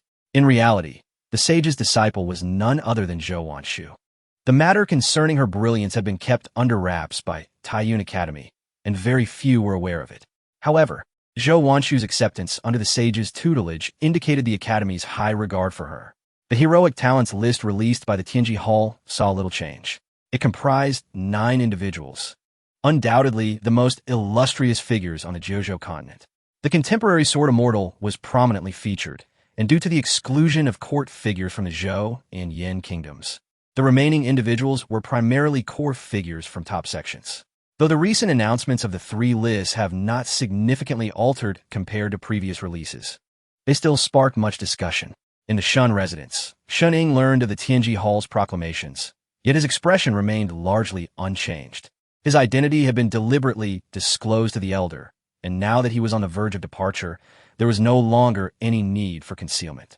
As for others, Shuning was indeed unaware. Whether it was the young masters or the beauties list, those who caught the attention of Tianhe Hall were undoubtedly of noble lineage. In contrast, although he was the wealthiest in Jiangnan, he felt rather insignificant. Before long, the maid Lan Xian approached Shuning, her excitement palpable. "Young master, I can't believe you are the renowned scholar of the world. You have hidden it so well." Shuning looked at her, smiling gently. "It is merely a hollow title. By the way, Lanner, how is the matter of the provisions?" Lan Xian's demeanor grew solemn as she replied, "Young master, the supplies have been gathered and have safely arrived at the Jiangnan governor's office under the escort of the Zhou and Yan." Shuning nodded, then slowly added, "I should prepare myself as well." Upon hearing this, Lan Xian and Oppos' expression shifted to one of concern. "Young master, you're going alone for this grain transport. Is it not dangerous? Perhaps I should accompany you to serve by your side." Shuning waved his hand, saying, "There is no need. I can manage this journey alone. Lanner, there are still many matters to address in Linzhou, with sister wonking in the capital and the elder not attending to affairs. Some issues require your attention." Shuning had already arranged everything meticulously. Now that his identity as the scholar was revealed, the gaze of outsiders largely focused on the Shun family. He was acutely aware that as long as Shun Wanfu was present, there would be no issues here. He asked Lan Xian to remain, primarily to handle some trivial matters concerning the Shin family. Bringing her along would serve little purpose. Lan Xian understood this and nodded, saying, "Young master, understand." In the capital of Dian, within the imperial palace of the Yan kingdom, the empress stood in the courtyard, gazing up at the sky. A sense of unease gnawed at her heart. She could not fathom why she felt such discomfort, a sentiment she had never experienced before. Was it because of that little fellow? The empress quickly realized something. That little one mentioned going to the border, where danger awaited. Was this the cause of her disquiet? At that moment, one of her maidservants approached respectfully, whispering, "Your Majesty, Tianhe Hall has announced the rankings." "Oh, how intriguing," the empress replied, a slight smile gracing her lips. "What changes have occurred?"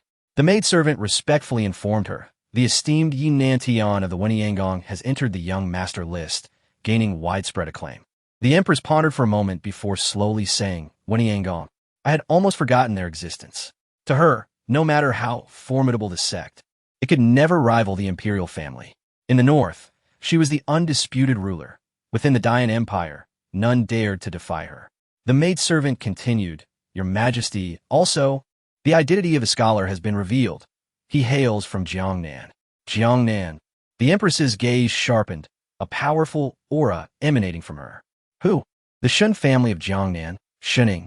Chapter 78, Departure from Jiangnan. The empress murmured softly, having never heard of this name before. Yet, her little one was also from Jiangnan, and their initial acquaintance stemmed from an inadvertent poetic line left by Shuning on the Qinyuan map.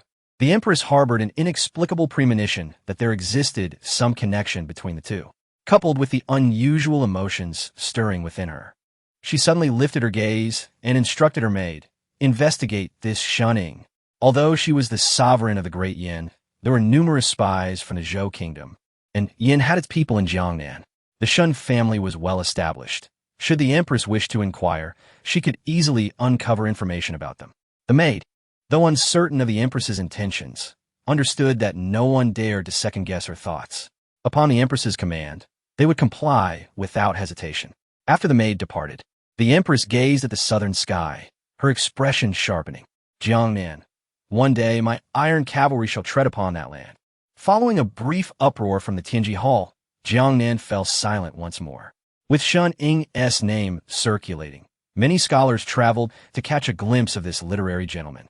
However, without exception, Shun Ying refused to receive any visitors. The gates of the Shun residence remained steadfastly closed throughout this period. Consequently, rumors began to spread that the current literary gentleman was arrogant and unapproachable, much to the public's disdain. Yet, most believed that at Shun Ying's level, he need not concern himself with mundane affairs. It would indeed be peculiar if he were to entertain them. Shun Ying paid no heed to the external gossip. His reputation had already been established. Furthermore, he was on the verge of departure. The supplies were secured with the governor of Jiangnan, and the court officials were likely in place. Although he had been bestowed the title of King Kao Kanjun by the empress, it bore little significance. Nevertheless, it was time to set forth, and he, as a military officer, should be on his way. The carriage outside was not prepared for Shun Ying, but for Qingji. The courtesan, she had lingered at the Shun residence for an extended period, and with Shun Ying's imminent departure, she could not remain behind. Qingji swayed her graceful figure toward Shun Ying. "Young master, are you truly sending me away?" Qingji seemed to revert to her true nature, adopting a pitiful demeanor. Shun Ying disregarded her theatrics and coldly replied, "Our fates conclude today. I hope we shall never meet again."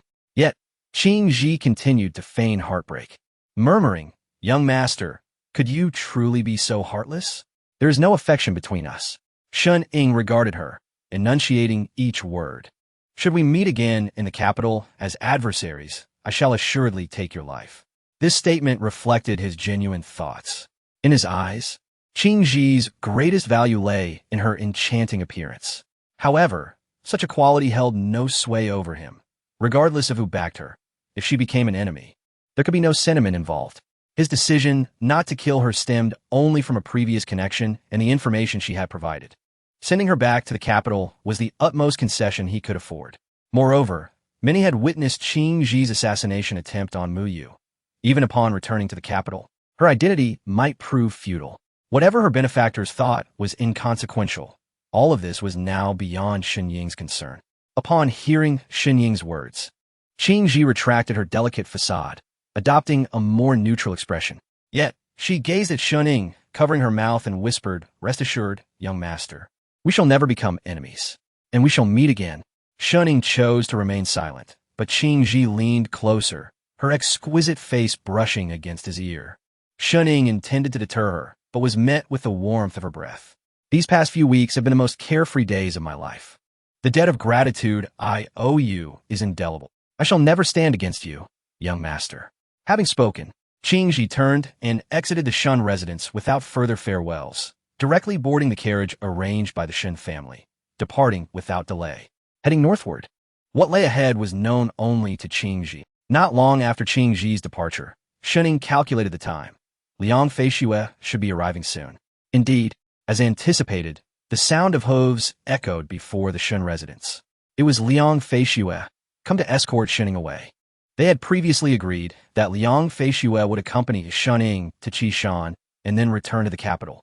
Upon entering the Shun residence, before Liang Feishue could speak, Shun Ying declared, "Lord Liang, I am ready.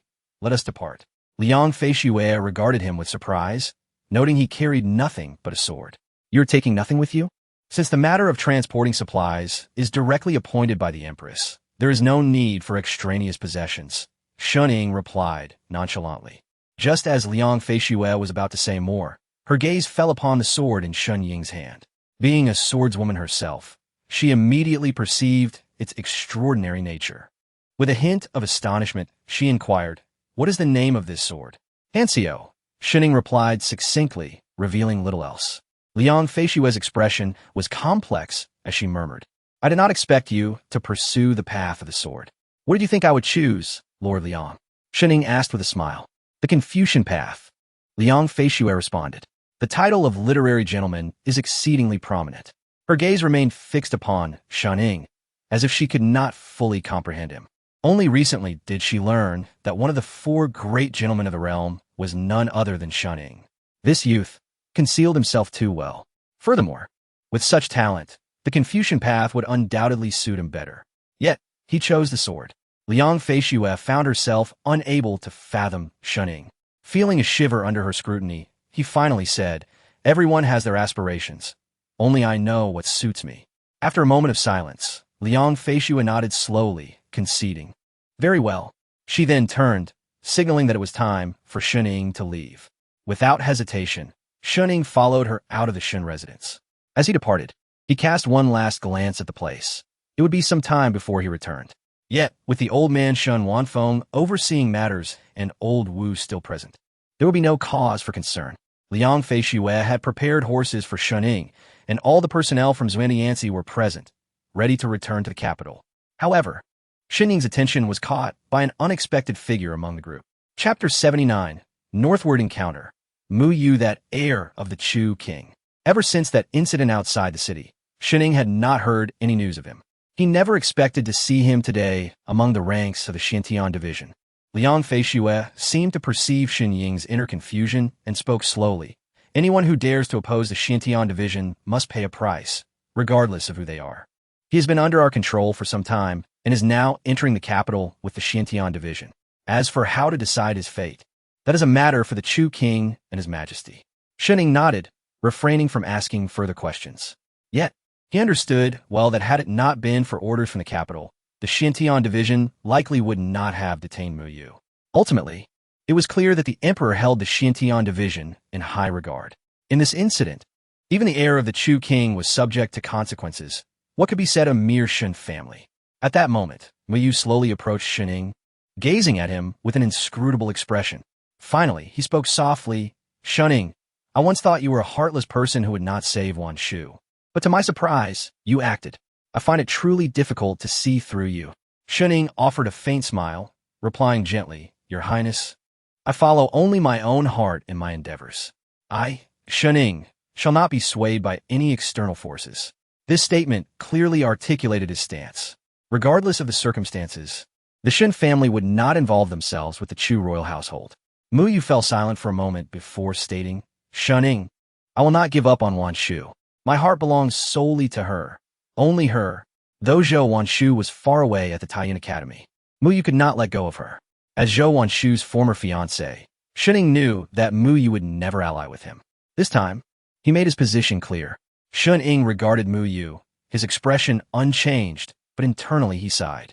What a lovesick fool he was.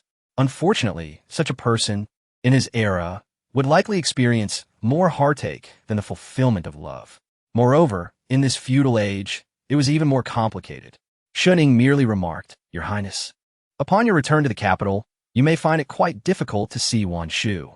Instead of speaking to me, perhaps you should contemplate your future path. As Shen Ying's words lingered, Mu Yu's gaze grew distant and perplexed.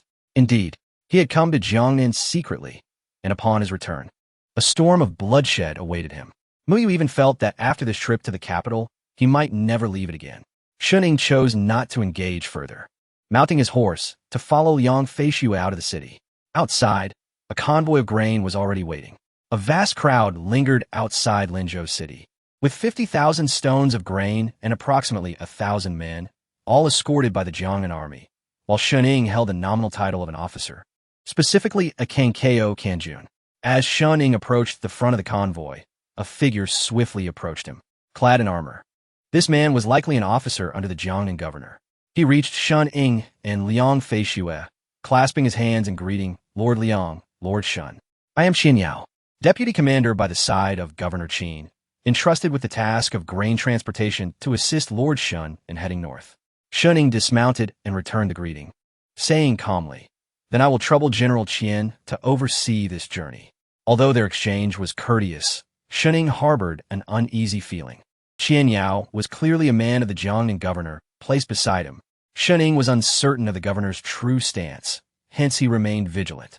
Moreover, Aside from the 50,000 stones of grain belonging to the Shun family, the 1,000 men were all under the governor's command. If the governor had ulterior motives, Shining might soon find himself ensnared. However, observing Qian Yao's demeanor, he displayed no hostility upon their first meeting. His every action adhered to propriety, offering no hint of disdain towards Shunning. Furthermore, the grain transport remained under Shun Ying's authority, and after greeting him, Qian Yao stepped back, maintaining a respectful distance. Liang Feishue, on the other hand, disregarded Qian Yao entirely. A mere deputy commander was not worthy of her attention. In Jiangnan, there were only a handful of individuals she deemed worthy of conversation. Besides, the Xintian division and the grain transport were not traveling companions. She saw no need to cater to this deputy commander.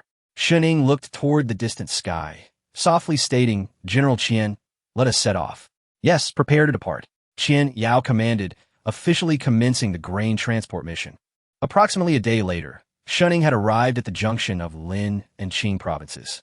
The Jiuzhou continent comprised 3.5 provinces held by Yan and Zhou. The Zhou kingdom occupied Qingzhou, Linzhou, and Yunzhou, while the Yan kingdom claimed Jiuzhou, Yongzhou, and Liangzhou.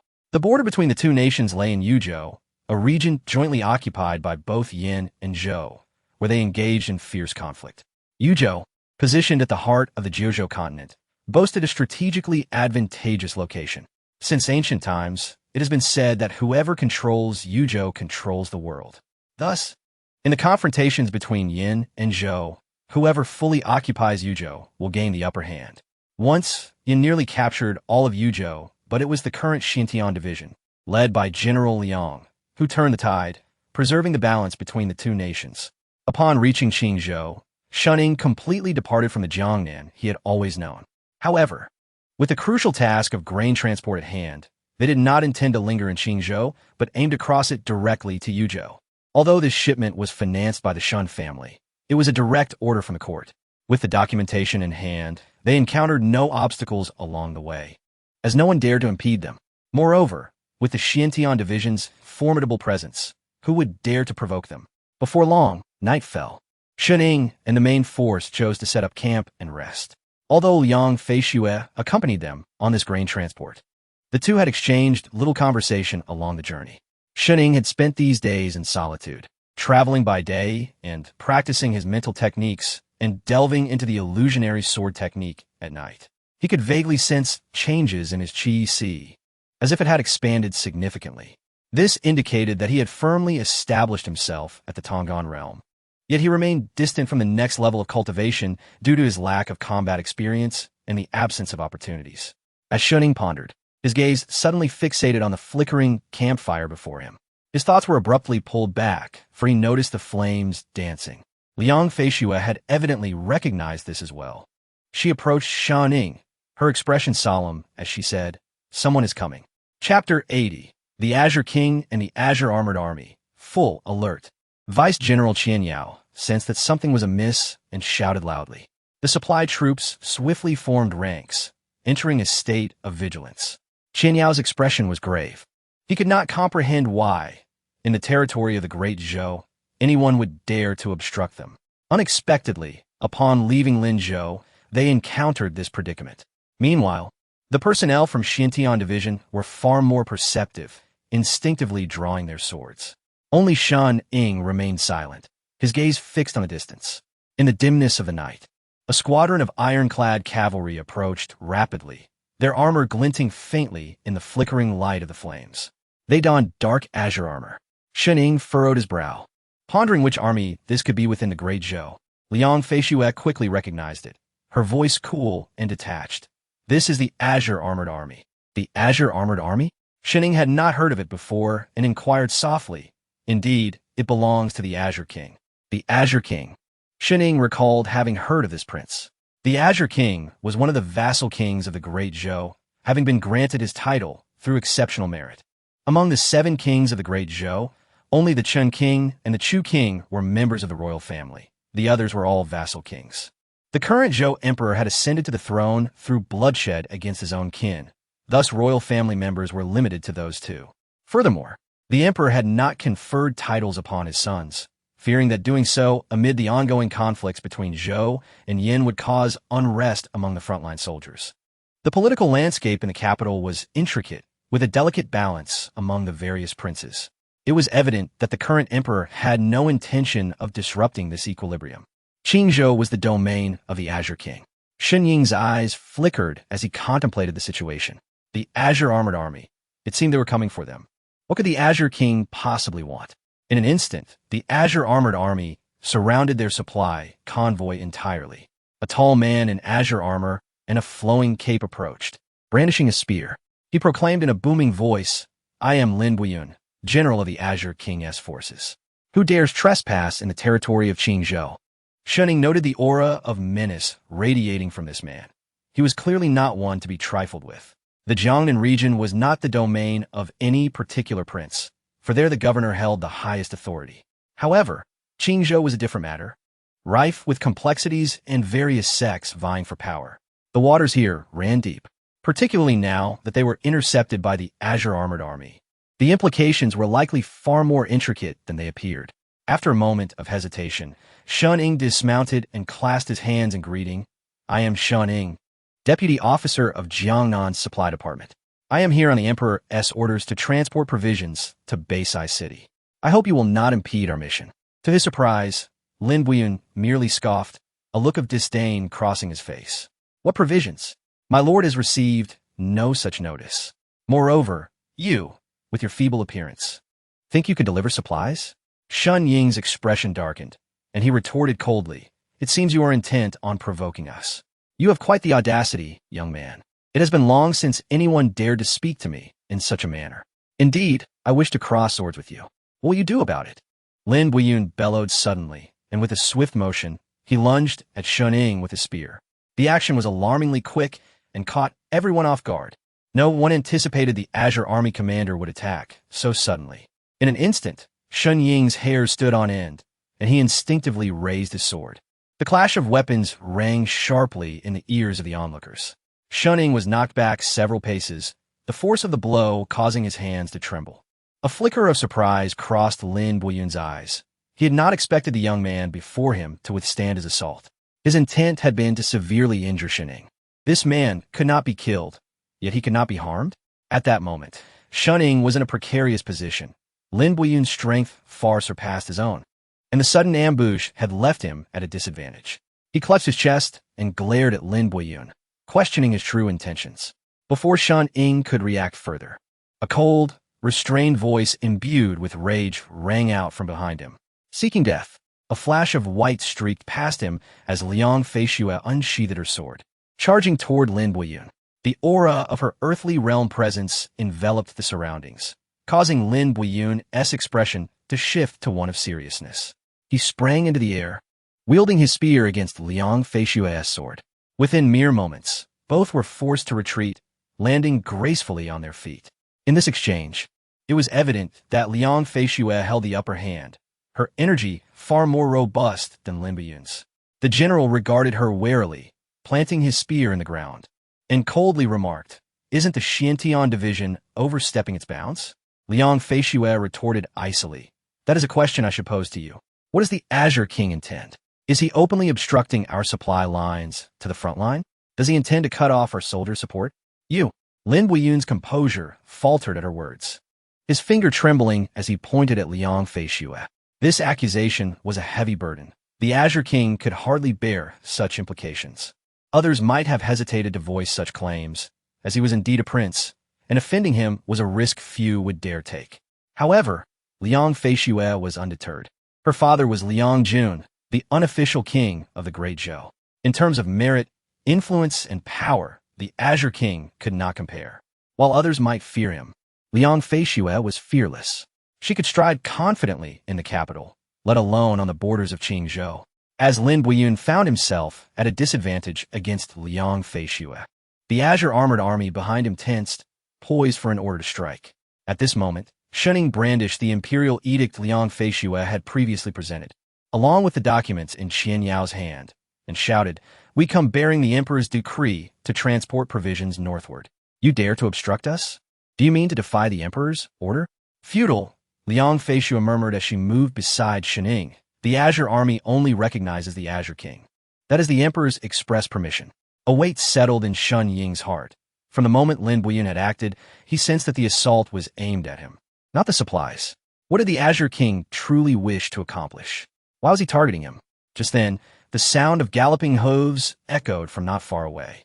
Approaching was another figure clad in the same dark azure armor, but this time it was a middle-aged man exuding a palpable aura of menace, one that instilled a sense of dread. What a heavy atmosphere of hostility. Shun Ying felt an unsettling discomfort emanating from him. Liang Feishu narrowed her eyes, fixing her gaze upon the middle-aged man as she spoke slowly. The Azure King. The Azure King, one of the 7 kings of the Great Zhou, a figure at the pinnacle of power in the nation. To think he would personally appear at this border in Jiuzhou. The Azure King's warhorse halted between the two factions, his penetrating gaze sharp as a blade, instilling an overwhelming sense of pressure that left others breathless.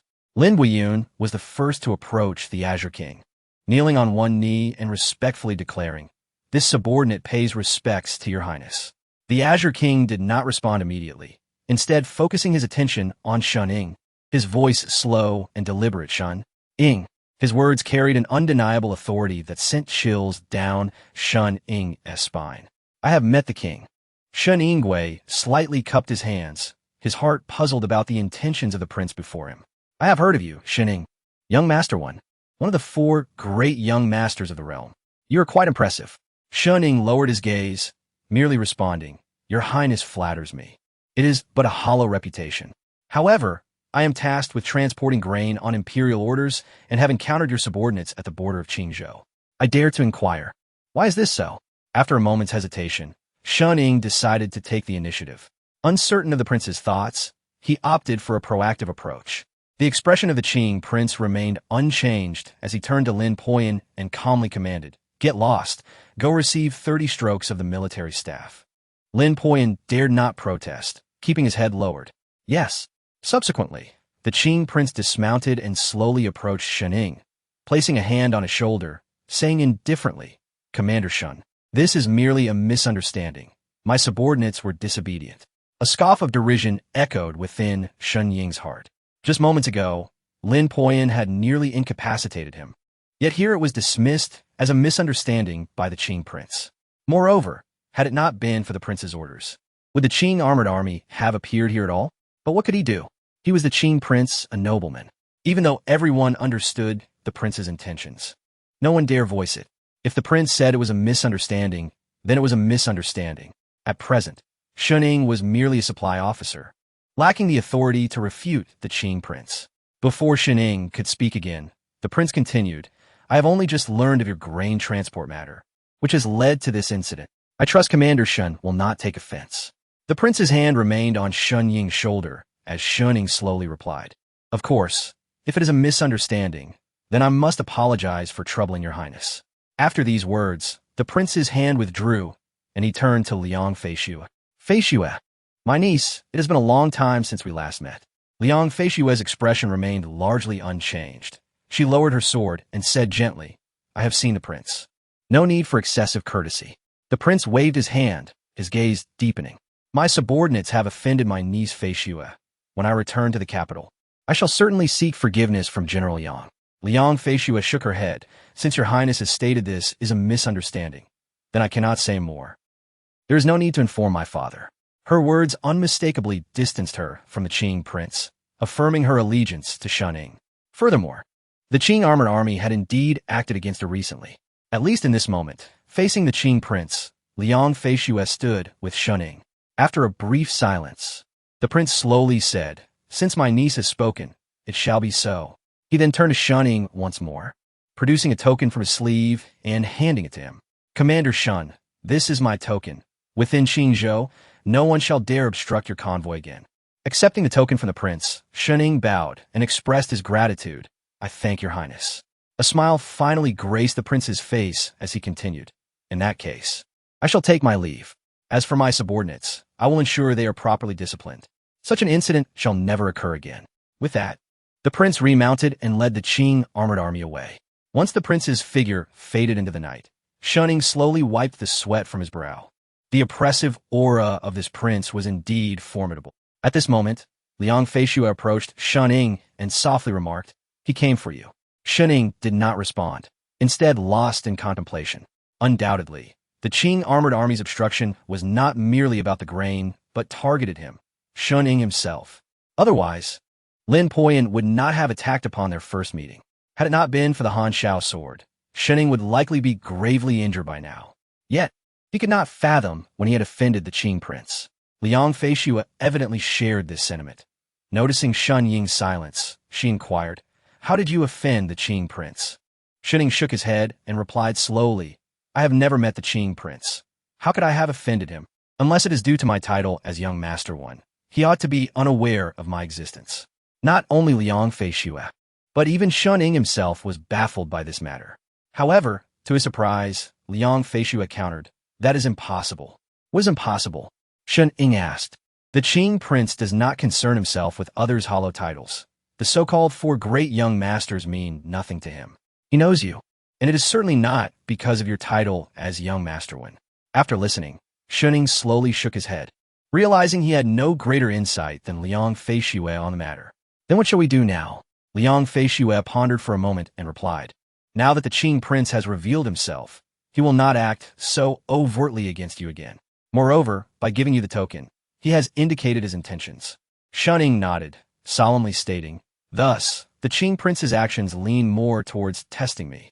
Not far away, within the Qing armored army, the Qing prince rode his horse, his expression darker than before. Lin Poyan followed closely behind, asking, "Your Highness, why did you not allow your subordinates to continue attacking and incapacitate Shen?" The Qing prince snorted coldly, replying, "Liang Feishue's intervention has already expressed her stance. Hence, I had to intervene, or else tonight's situation would have spiraled out of control." In truth, Shen Ying's and Liang Feishue's speculations were not wrong. The entire situation was orchestrated by the Qing prince. Lin Poyan's attack on Shen Ying was merely a test. Had Liang Feishue and Xintian division not intervened, Lin Poyan would have acted without hesitation to incapacitate Shen Ying. The Qing prince would not have appeared. If the emperor sought accountability, it was clear who would weigh more heavily in that balance. However, Liang Feishue intervened, and the stakes involved became significantly greater. The Qing prince emerged to halt the scenario he had arranged. He had not anticipated the depth of the relationship between Liang Feishue and Shen Ying. As Lin Poyan trailed alongside the Qing prince, he gradually began to understand. Yet, a question lingered in his mind. "But your Highness, Shen Ying is merely the scion of a merchant family from Jiangnan. Why do you?" Chapter 82. The confusion of Zhou Wanshu Shen Ying is not the key. The key is one Xing. Prince Qing spoke solemnly. Although he resided far away in Qingzhou, he continuously monitored the political landscape of the capital. He had already chosen his allegiance. Prince Qing was aligned with the second prince, and this was no secret. The second prince, though not a legitimate son, had a considerable number of supporters, with Prince Qing undoubtedly being one of the most significant figures among them.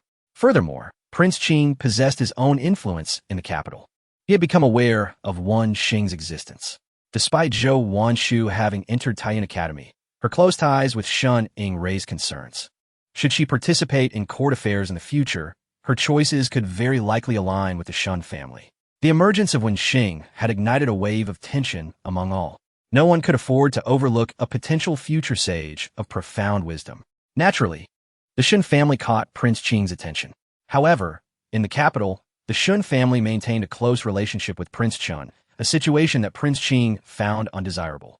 Coincidentally, the legitimate son of the Shen family, Shen Ying, was dispatched to his territory to transport grain under imperial orders. Accompanying him were Liang Feishue and Xintian Si. Prince Qing sought to test Shen Ying. If Xintian Si chose not to intervene, he would not relent. The Shen family had now become a potential adversary in Prince Qing's eyes. Yet, Liang Feishue boldly stepped forward to declare her stance. Shen Ying must not be harmed. Behind Liang Feishue stood Liang Jun, a figure even Prince Qing regarded with caution. Thus, on this night, Prince Qing refrained from escalating the situation before Shen Ying. He opted to observe quietly, realizing that the dynamics in the capital were growing increasingly complex. Meanwhile, Lin Poyan remained oblivious to the significance of Wenxing. He only sensed that the prince was hesitating about something. Confused, he hesitantly asked, "But, Your Highness, are we just going to let them go?" Prince Qing, with a weighty undertone, replied, "No matter, it appears I have been somewhat impulsive this time. Since His Majesty wishes to test Shaning, let us quietly observe the developments." The borders are not a favorable place either. Prince Qing's gaze deepened, revealing thoughts that were not difficult to decipher. Yet, due to his formidable power and status, no one dared to speak up. In Yunzhou, at Taiyun Academy, a young woman clad in a simple dress sat on the ground with her eyes closed. Her aura was remarkably composed and pure. This was Zhou Wanshu. Having spent considerable time at the academy, she rarely appeared before her fellow disciples. Initially, the Sage of Books had brought her to meet the Sage of Confucianism.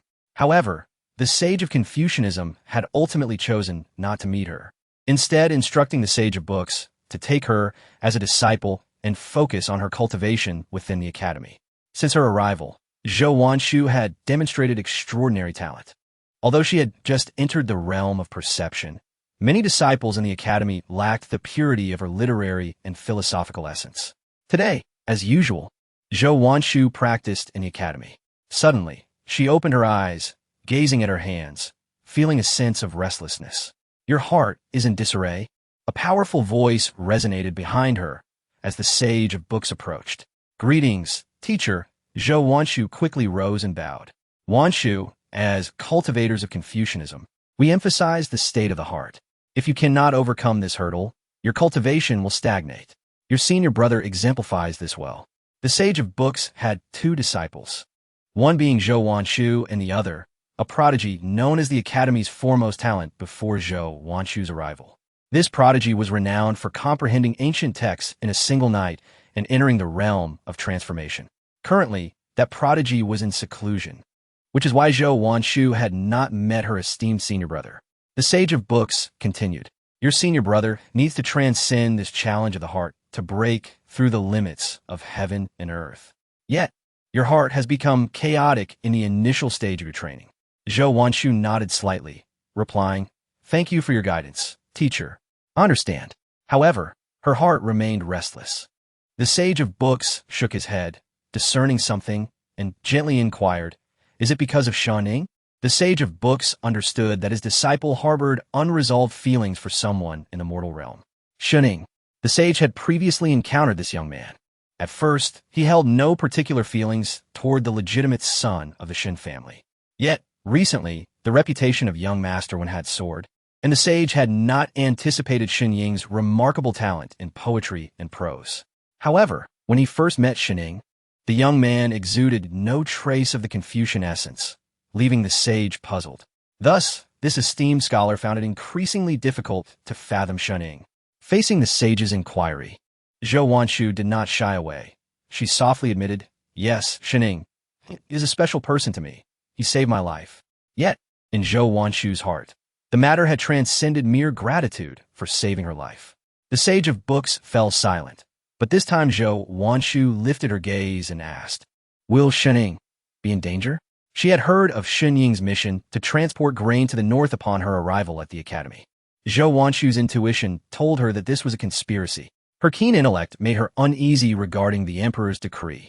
The Sage of Books sighed and replied slowly, "You are Wenxing.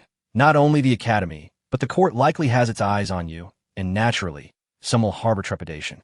He did not articulate it explicitly, but Zhou Wanshu understood that Shun Ying had become embroiled in this turmoil because of her.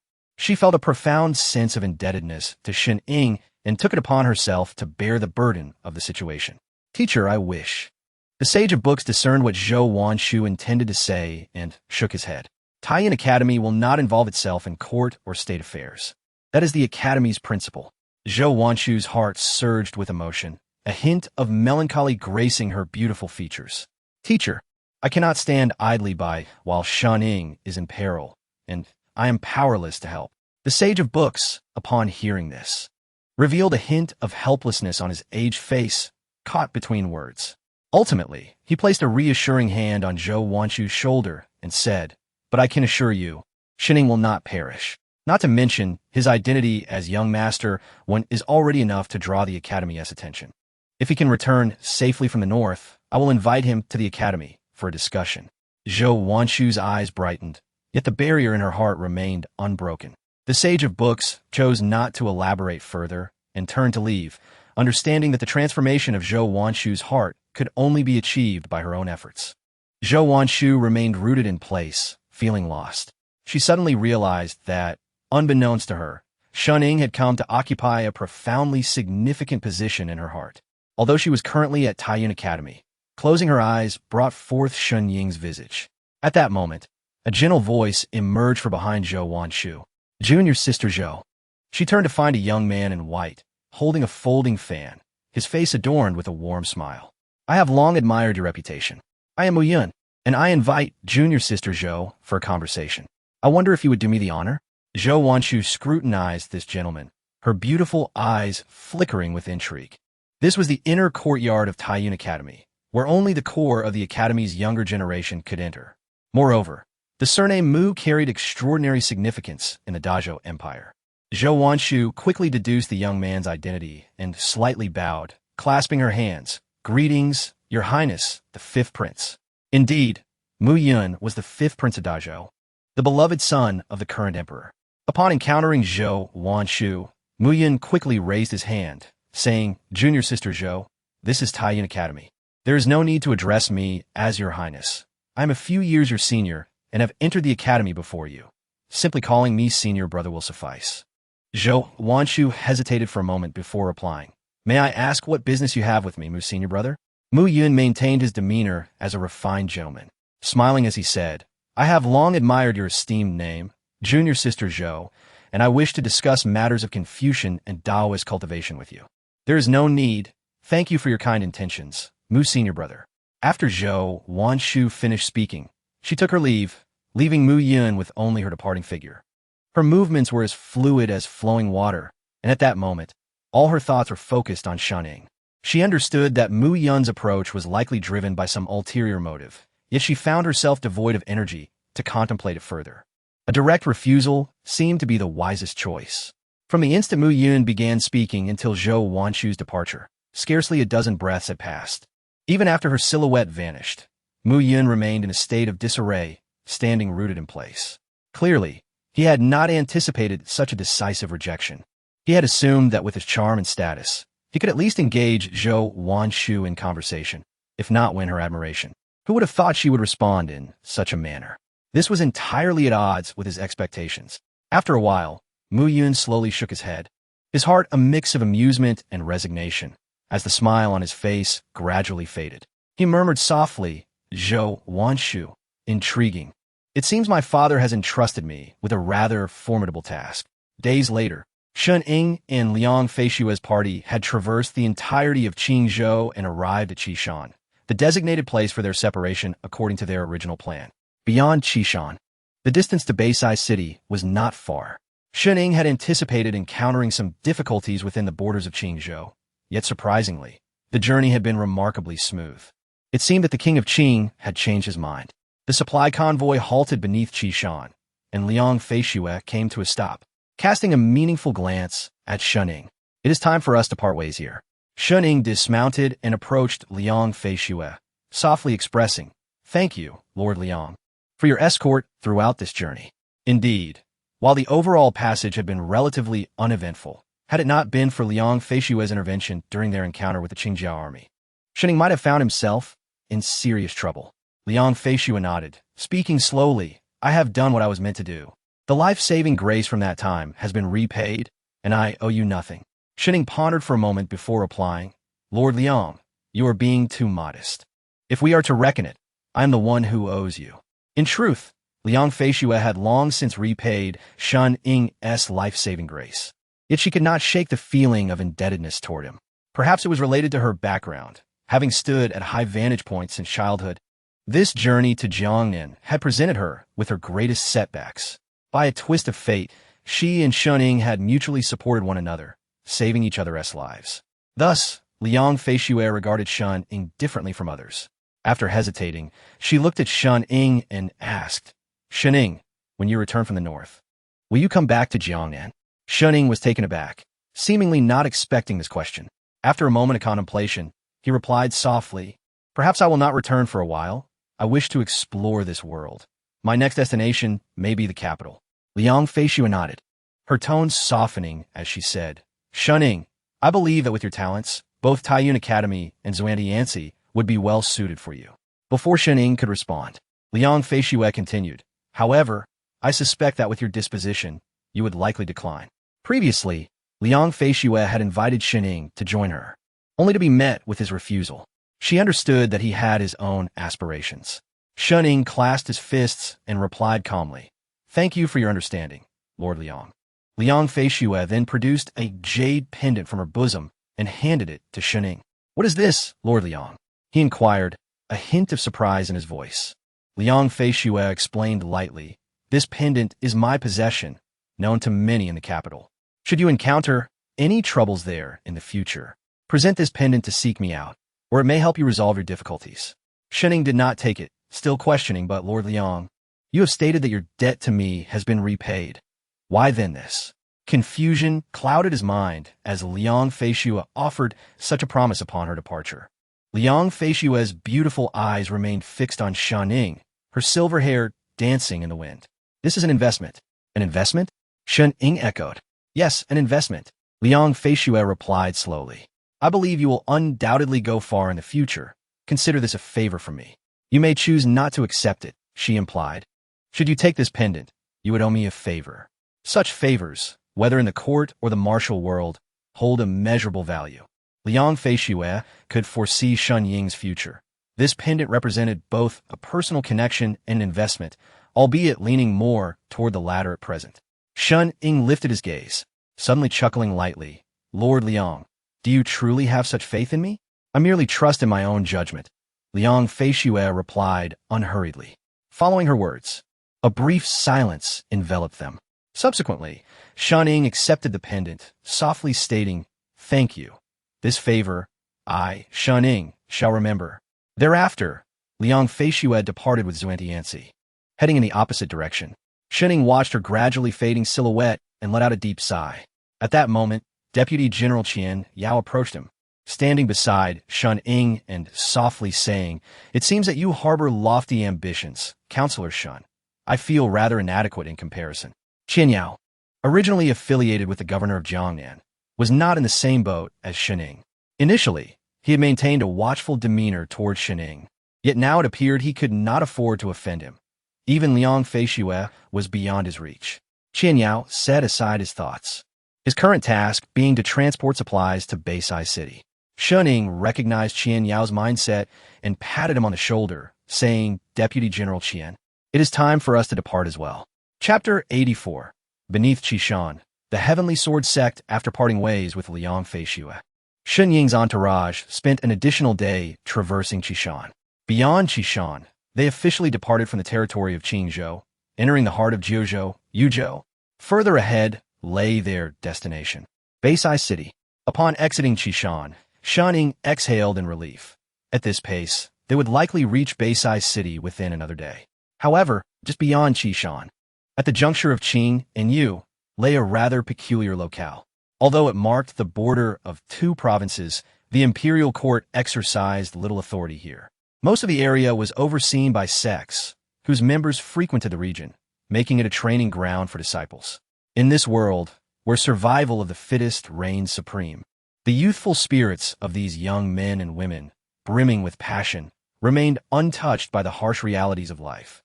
Many disciples, still naive to the world's brutality, were in the throes of righteous indignation. Thus, despite the court's lax control, the populace here enjoyed a tranquility greater than that found elsewhere, thanks to the sect's presence. Upon arrival, Shuning had already encountered numerous disciples clad in sect attire. These disciples, upon seeing the caravan, simply expressed curiosity before respectfully yielding the way, aware that this convoy represented the imperial authority. Observing this scene, Shuning was taken aback. In his perception, disciples were predominantly cultivators, already acquainted with another facet of this world. To his astonishment, those he encountered bore no semblance of arrogance. Instead, Many displayed a flicker of trepidation upon seeing the caravan. Initially, he thought it normal for common folk to fear the court, but to see disciples exhibit the same fear was unexpected. At that moment, Qian, standing beside him, elucidated, "Young Master Shun, during your time in Jiangnan, you had little interaction with sex, hence your unawareness." "Oh, how so?" Shening inquired. "Disciples are also subjects of our great Zhou. Before the court and His Majesty, they receive no special treatment," Qian explained. Shening pondered briefly, formulating a scenario. What if a talented disciple were to err? Would the sect not protect him? Qian shook his head. Unless he is a holy son or daughter, or a potential successor of the sect would not risk intervention before the court. When the previous emperor established the nation, he made agreements with the major sections. If any sect dares to infringe upon the court's interests or engage in courtly strife, it would be a violation of those agreements. At that time, not only the court, but also other sects would rally to the court side against them. Nodding in comprehension, Shun grasped the underlying implications. In essence, the court was a colossal hand orchestrating all affairs. Moreover, inter-sect rivalries existed. Should a sect dare to offend the court, it might not even require the court's direct intervention. Whenever interests clashed with other sects, the court would invariably support those sections. This explained why, despite the multitude of sect masters, they adhered strictly to their principles during wartime. Any hint of rebellion against the court would see them facing not just the court's wrath, but also challengers aligned with the court. After some time, Shunning curiously asked, "Deputy General Qian, do you know which sect holds the greatest power within our great Zhou Empire?" Qian responded, "The most formidable sect in Great Zhou is the Tianhe Academy. However, strictly speaking, the academy is not a sect. It has, to some extent, risen above the court. In terms of strength, I believe no combination of our Zhou's sects could shake the Tianhe Academy's standing." Shunning was somewhat taken aback. The Tianhe Academy was even more powerful than he had anticipated. He had thought that in a nation that valued martial prowess, at least one martial sect would stand toe-to-toe with the Tianhe Academy. The reality was quite the contrary. Qian continued, "In terms of sects, our great Zhou does have one that is exceptional enough to command the court's respect." "What is it?" Shun inquired. However, before Qian could finish his sentence, a group of individuals appeared before them, dressed in silver-white garments. It was evident they belonged to a sect. Leading them were several elderly men, emanating an aura of composure. They were clearly formidable figures. Shun Ying's eyes narrowed in intrigue, recalling Qian earlier assertion that sect members dared not confront the court directly. Ironically, just as those words were spoken, they found themselves obstructed. The expression on Qian face darkened considerably as he scrutinized the garments of these individuals, seemingly realizing something. Without waiting for him to speak, Shun dismounted and approached the group. "Who are you? Why do you block our path?" One of the elderly men, sporting a white beard, stepped forward and coldly declared, "I am Mo Shang, the 13th elder of the Heavenly Sword Sect. I have been dispatched to apprehend a traitorous disciple." The Heavenly Sword Sect, Shun murmured inwardly, recognizing the elder's formidable presence and esteemed position. It appeared that the Heavenly Sword Sect was not to be trifled with. At that moment, Qian dismounted and whispered to Shun, "Young Master Shun, the Heavenly Sword Sect is the very one you just mentioned as the mightiest within Great Zhou. The Heavenly Sword Sect primarily focuses on sword cultivation, and within the confines of Great Zhou, their swordsmanship is nearly unparalleled."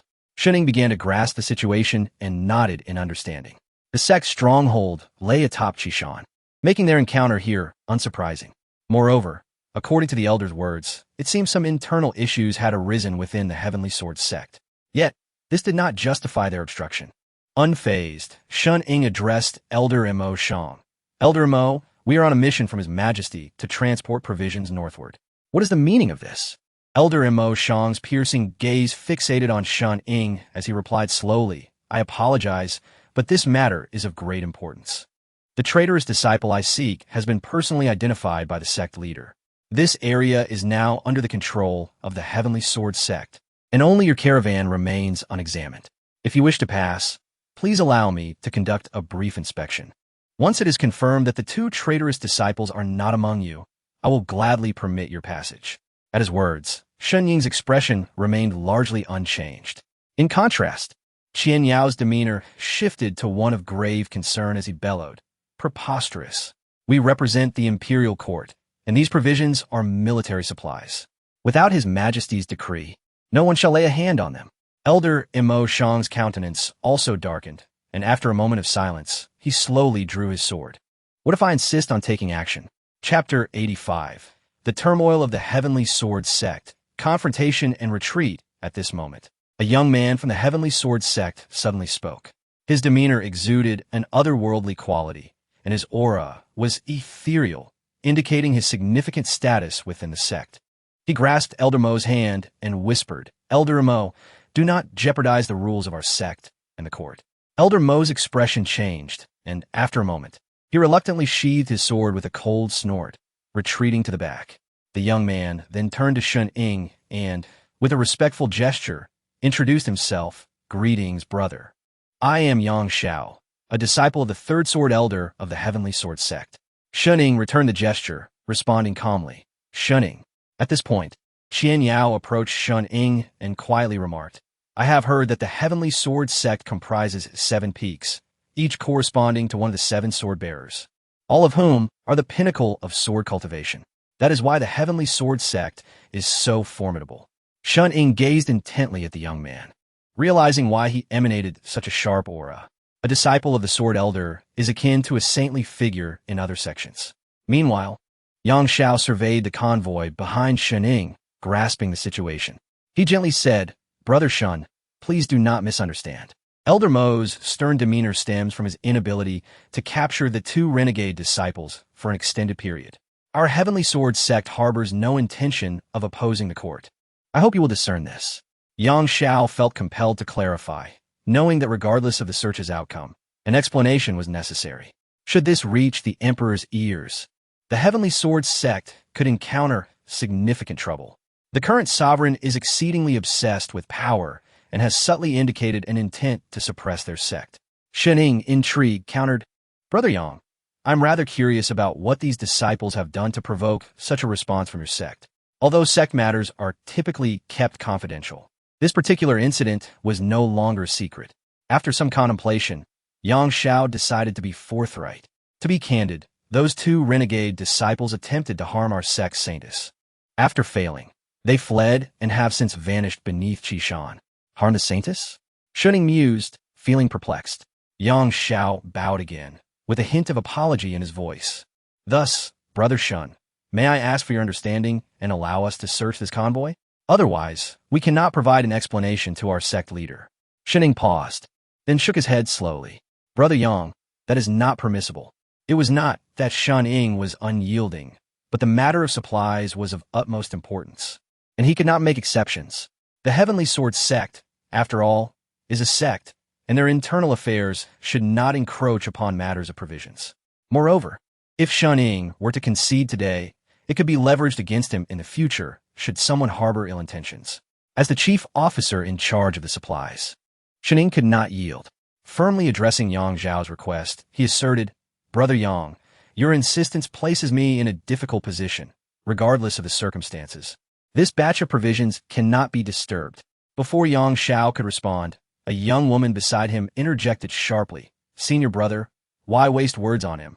He is merely a lackey of the court. Let's search directly." The fiery young woman unsheathed her sword and charged at Shun Ying. Yang Xiao's expression changed dramatically as he exclaimed, "Junior sister, do not." But the woman's sword was already upon Shun Ying. Shun Ying sensed her aura. She was merely at the perception realm. However, she had been in that realm longer than he had, and thus she was exceedingly confident that he could not withstand her assault. With a glimmer of cold light in his eyes, Shun Ying swiftly drew his Hanxiao sword to counter the incoming attack. A flash of brilliance erupted as the sword intent of the illusory sword technique met hers. The 2 swords clashed momentarily, and the resulting shockwave sent them both flying. Shun Ying staggered back 3 steps, while the young woman was forced back 7 or 8. Both she and Yang Xiao were astonished.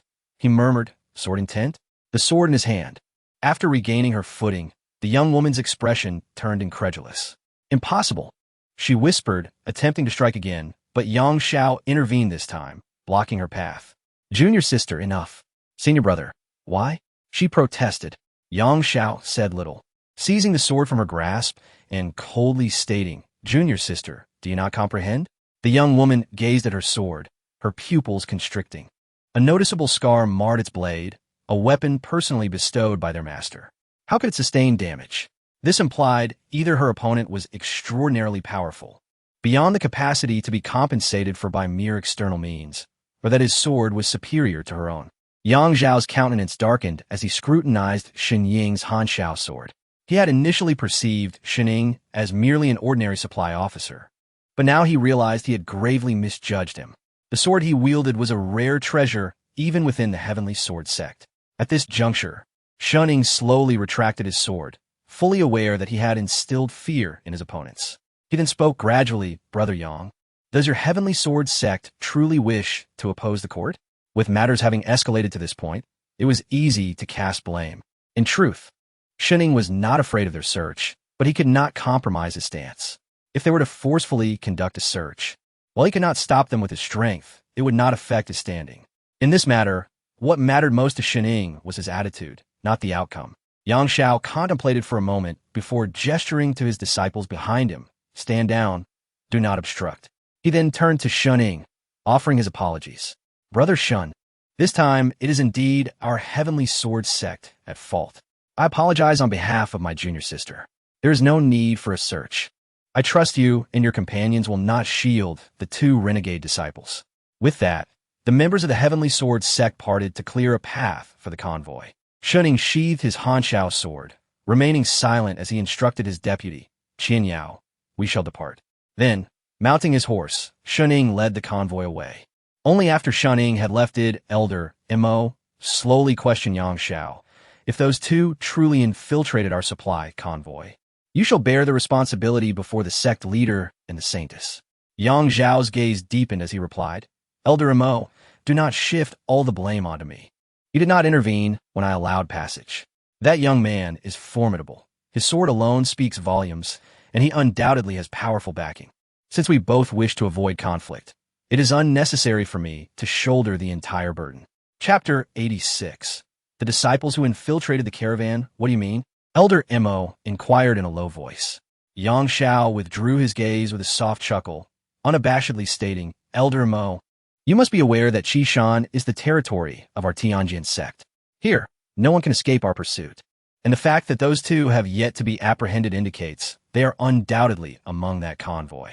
However, neither of us dares to confront this issue directly. To put it plainly, if we cannot locate them, we can merely plead for forgiveness from the sect master, and what consequence could befall us?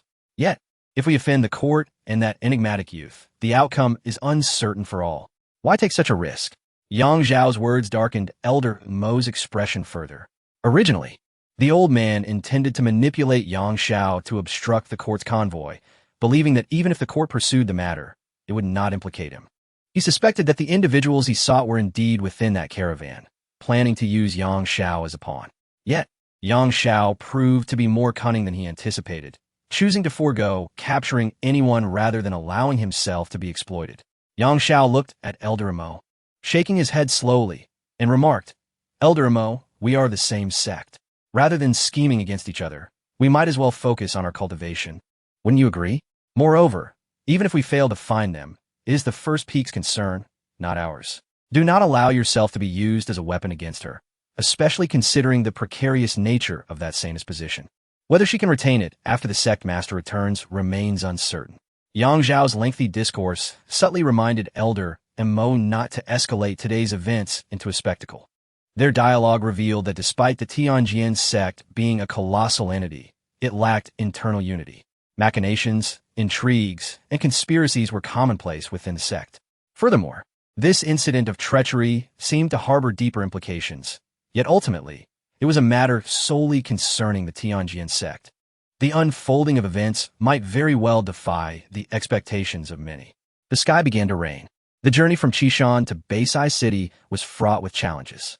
The terrain consisted mainly of rugged mountain paths, and with the rain falling, landslides and mud flows impeded their progress. Shen Ying and Qian Yao led the way on horseback, finding it less strenuous than the rest of the caravan, which was clearly struggling to keep pace. especially after the Tianhe Yan sect's obstruction during the day, leaving both men and horses exhausted. Qianyao halted and turned to Shuning, saying, "Young Master Shun, it will soon be dark. Shall we take a moment to rest?" Shuning nodded in agreement, recognizing the necessity for a break, and thus ordered the camp to be set up, intending to continue once the rain subsided. After everything was in order, Shuning unexpectedly walked towards the rear of the caravan. Qianyao, puzzled, asked, "Young Master Shun, where are you going?" "To find someone," Shuning replied nonchalantly. At this moment, at the rear of the supply convoy, a man and a woman crouched behind a grain cart. Although they wore the official garb of the supply team, their appearances were peculiar, especially the woman, who was disguised as a man. Any discerning eye could sense something amiss. Yet their formidable auras allowed them to conceal themselves effectively. "Brother, we have indeed followed the court's convoy. We have evaded their pursuit," the woman said, her voice clear, but betraying a tremor that revealed her anxiety. The man replied softly, "This is our only retreat." Fortunately, Yang Xiao and Mo Shang did not strike with lethal intent. However, this is not a sustainable solution. The court will eventually notice something amiss. These two were the so-called traitorous disciples of the Tianjin sect, named Li Hong and Li Qingqing, siblings who were originally disciples of the First Peak. Due to certain circumstances, they had become labeled as traitors and found themselves in dire straits. Had it not been for Shun Ying's supply convoy fortuitously passing by, they might have already been captured by the Tianjin sect. Though this was a supply team, it was still a faction of the Jiangnan military. Even with thousands of personnel, the sudden appearance of two additional individuals would not go unnoticed. However, due to the urgency of their journey and the standoff with the Tianjin sect, they managed to blend in temporarily. This was their sole escape route. Yet both siblings understood the challenges that lay ahead. Thus, Li Hong and Li Qingqing seized an opportunity while others were distracted and began to move toward the shadows. However, before they could take more than a few steps, an older soldier noticed them. "Halt! What are you two doing?" he called out. The siblings froze and slowly turned around in the night rain. The soldier, sensing their unfamiliarity, became instantly cautious. Simultaneously, Li Hong attempted to deceive him, lowering his head and hoarsely stating, "Brother, we have received orders to proceed ahead." Such a flawed explanation was hardly convincing, and the soldier, drawing his knife, demanded, "Which battalion are you from, and what is tonight's password?" Li Hong raised his head, his eyes deepening with intensity as he softly replied, "We are." Suddenly, Li Hong struck without warning, drawing his sword and slashing toward the soldier's neck. In an instant, blood mingled with the raindrops, and the soldier's eyes widened in shock as he gave his last effort to alert those nearby. "Enemy attack!" He managed to cry before blood gushed forth, and he fell lifelessly to the ground. Exchanging glances, Li Hong and Li Qingqing recognized the gravity of the situation. "Qingqing, we must flee," Li Hong declared decisively. The soldier's shout had alerted others, but fortunately, the darkness and rain obscured visibility, rendering it difficult for the average person to discern movement amidst the chaos. Taking advantage of the turmoil, Li Hong and Li Qingqing slipped away from the convoy. As cultivators, they possessed agility that surpassed that of ordinary individuals. They dared not linger, fully aware that discovery meant certain death. Even if they managed to break free, they would still face a perilous path ahead. Fortuitously, the weather and timing seemed to conspire in their favor, as if all circumstances aligned to aid their escape. Encountering the supply convoy while fleeing and facing adverse weather conditions allowed them to seize this opportunity for survival. Gradually, as the clamor of pursuit faded into the distance, Li Hong and Li Qingqing felt a sense of relief wash over them. Yet, before they could fully relax, a chilling voice called out from behind, "Where are you two headed?" Chapter 87, Control and Interrogation. Upon hearing these words, Li Hong and Li Qingqing were taken aback. They turned to see a young man silently staring at them in the rain-soaked night. It was Shuning. Earlier, Shuning had decided to pause his journey, both due to the inclement weather and to wait for the two of them. When they were intercepted during the day, Yang Xiao and Mo Shang were aware that the individuals they sought had undoubtedly infiltrated this caravan. However, such a straightforward deduction was not lost on Shuning. Thus, after he halted, he immediately made his way towards the rear of the convoy, only to unexpectedly encounter the sibling duo in the midst of confrontation. Li Hong and Li Qingqing's expressions darkened. They recognized Shun Ying as the leader of this team, whose formidable presence had already repelled the disciples of the Tianjin sect. Now that they had been discovered, the situation was bound to be dire. In an instant, silence enveloped the trio, broken only by the sound of raindrops, heightening the tension in the atmosphere. Suddenly, Li Hong's gaze hardened, and he unsheathed his sword, charging at Shun Ying. Shun Ying was undeterred, a flicker of excitement gleaming in his eyes. Since he began his sword training, he had thoroughly memorized the stances and the first layer of the illusory sword technique taught by Old Wu. Yet, he had never truly wielded a sword, save for the encounter with that female disciple from the Tianjin sect. Now, faced with these two sword cultivators, Shun Ying's desire was primarily to test his own strength. Thus, he followed them, anticipating Li Hong's strike. As Li Hong closed in, Shun Ying's Hanshao sword was drawn. The two figures brushed past each other in the rain-drenched night, neither yielding an inch. "Brother," Li Qingqing cried out in urgency upon witnessing the clash. As a cultivator herself, she hesitated only a moment before deciding to intervene. Consequently, Li Hong and Li Qingqing flanked Shun Ying, encircling him. Shun Ying licked his lips and slowly spoke. "Gentlemen, a 2-on-1 scenario lacks excitement." Li Hong retorted, "Your weapon is a divine artifact. How can you chastise us?" Shun Ying smiled, sheathing his Hanshao sword. "Forget it. I shan't indulge you. It's rather tedious when two of you conspire against one. Should numbers be your advantage, a mere command from me, and you would find yourself surrounded." The siblings fell silent, knowing that this time there would be no turning back. Seeing their lack of response, Shun Ying continued, "If you wish to survive, follow me." Subsequently, Shun Ying led them into a temporary tent. Vice Captain Qian Yao was surprised to see the two and inquired, "Young Master Shun, who are these individuals?" Shun Ying chuckled softly. "They're the ones the Tianjin sect is searching for." Qian Yao pulled Shun Ying aside, puzzled. "Young Master, why did you choose to save them?" "I did not save them.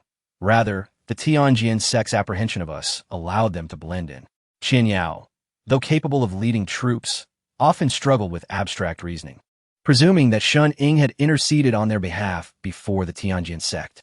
After a brief explanation from Shun Ying, Qian Yao understood. He then asked, "Young Master, how do you intend to deal with them?" Qian Yao expressed concern, noting that they were disciples of a sect and seemingly not virtuous. Keeping them might not be wise. Shun Ying and Qian Yao conversed quietly in a corner, with Qian Yao casting furtive glances at the siblings. Li Hong and Li Qingqing watched them, feeling like lambs awaiting slaughter. The most troubling part was that their fate was being decided right in front of them, with no attempt at discretion. In response to Qian Yao's question, Shun Ying pondered before replying. "What concern is the Tianjin sect to me? If we were to kill them outright, it would likely lead to complications." Uncertainty loomed over Shun Ying regarding the siblings' connection to the Tianjin sect. Although they had defected from their sect, the Tianjin sect's demeanor was peculiar, and Shun Ying found it unsettling. After a moment of reflection, Qian Yao asked softly, "So what is your intention, young master?" "There's no rush. Let us interrogate them first," Shun Ying replied nonchalantly. "Even a Ministry of Justice interrogates criminals to ascertain the facts. Moreover, this matter involves the Tianjin sect. I must understand the truth." Qian Yao nodded, agreeing with Shun Ying's reasoning. "Then I shall guard the entrance," he declared. Once Qian Yao left, Shun Ying approached the siblings. Li Hong, upon seeing this, placed his hand once more on the hilt of his sword, prepared to strike. Shun Ying maintained his calm demeanor, stating, "Do not even think about it. If you draw that sword, those outside will rush in and reduce you to pulp." Li Hong hesitated, and at that moment, Li Qingqing clutched her brother's arm, tears streaming down her face. She gazed at him sorrowfully, exclaiming, "Brother, no. This is all my fault. I have dragged you into this. You have already done enough. I cannot allow you to perish." Before Li Hong could respond, Li Qingqing turned to Shun Ying, suddenly kneeling before him. "Please, Master Shun, spare my brother's life. He is a good person, innocent." Having gleaned from the earlier conversation that Shun Ying's surname was Shun, and sensing no murderous intent when he had intercepted them, Li Qingqing was convinced that Shun Ying was not a villain. Hence, she hoped he would understand their plight and grant them mercy. After all, for someone like Li Qingqing, raised within the confines of sect, her encounters had primarily been with fellow disciples. Her comprehension of the world's perils was evidently limited. Unbeknownst to Shun Ying, who remained unaware of being unwittingly awarded the good person card by the young girl. He responded with interest. Whether I choose to spare you depends entirely upon your own actions. A faint smile graced the youth's lips as he took a seat before them. Tell me, why did you defect from the sect and infiltrate our caravan? The siblings exchanged glances, and Li Qingqing spoke first. I am Li Qingqing, and this is my brother. We were both disciples of the first peak of the Tianhe sect. Get to the point, Shunning urged, unimpressed by her preamble. I have heard that you attempted to assassinate your sect's saintess, but failed, which piques my curiosity. Shunning was aware that there was more to this tale than met the eye. Li Qingqing, being merely at the sensory realm, and Li Hong, at the peak of the same realm, seemed injured as well. In terms of strength, they were roughly his equals. However, what level did the Tianhe sect's saintess occupy? An assassination attempt?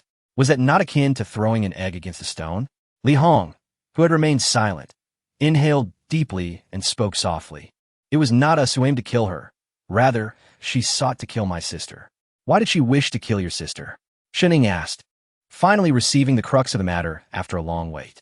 The depths of the sect's intrigues were indeed profound. The Li siblings, despite their youth, were clearly less worldly than Shunning, who possessed insights from his previous life, aware of the world's harsh realities. Yet, how had they incurred the saintess's wrath? Li Hong appeared hesitant, reluctant to divulge further details despite the gravity of their situation. Clearly, the secret was far greater than Shunning had anticipated. Shunning spoke softly. You see, I am quite amenable. If you prefer not to share, that is perfectly fine. As he spoke, he began to rise, intending to exit the tent. He pulled back the tent, and the rainwater was swept inside, accompanied by the hellish sounds of Shunning. However, since you choose not to speak, I see no reason to spare your lives. The sound of soldiers drawing their swords reached the ears of the brother and sister. They had no doubt that in the next moment, the soldiers outside would take their lives. Li Qingqing suddenly cried out, No, Lord Shun, please do not kill my brother. I will tell you everything. The saintess wants to kill me because I possess the sword bone. She intends to extract it from me. After uttering these words, Li Qingqing fell to her knees, covering her face with her hands as she began to sob.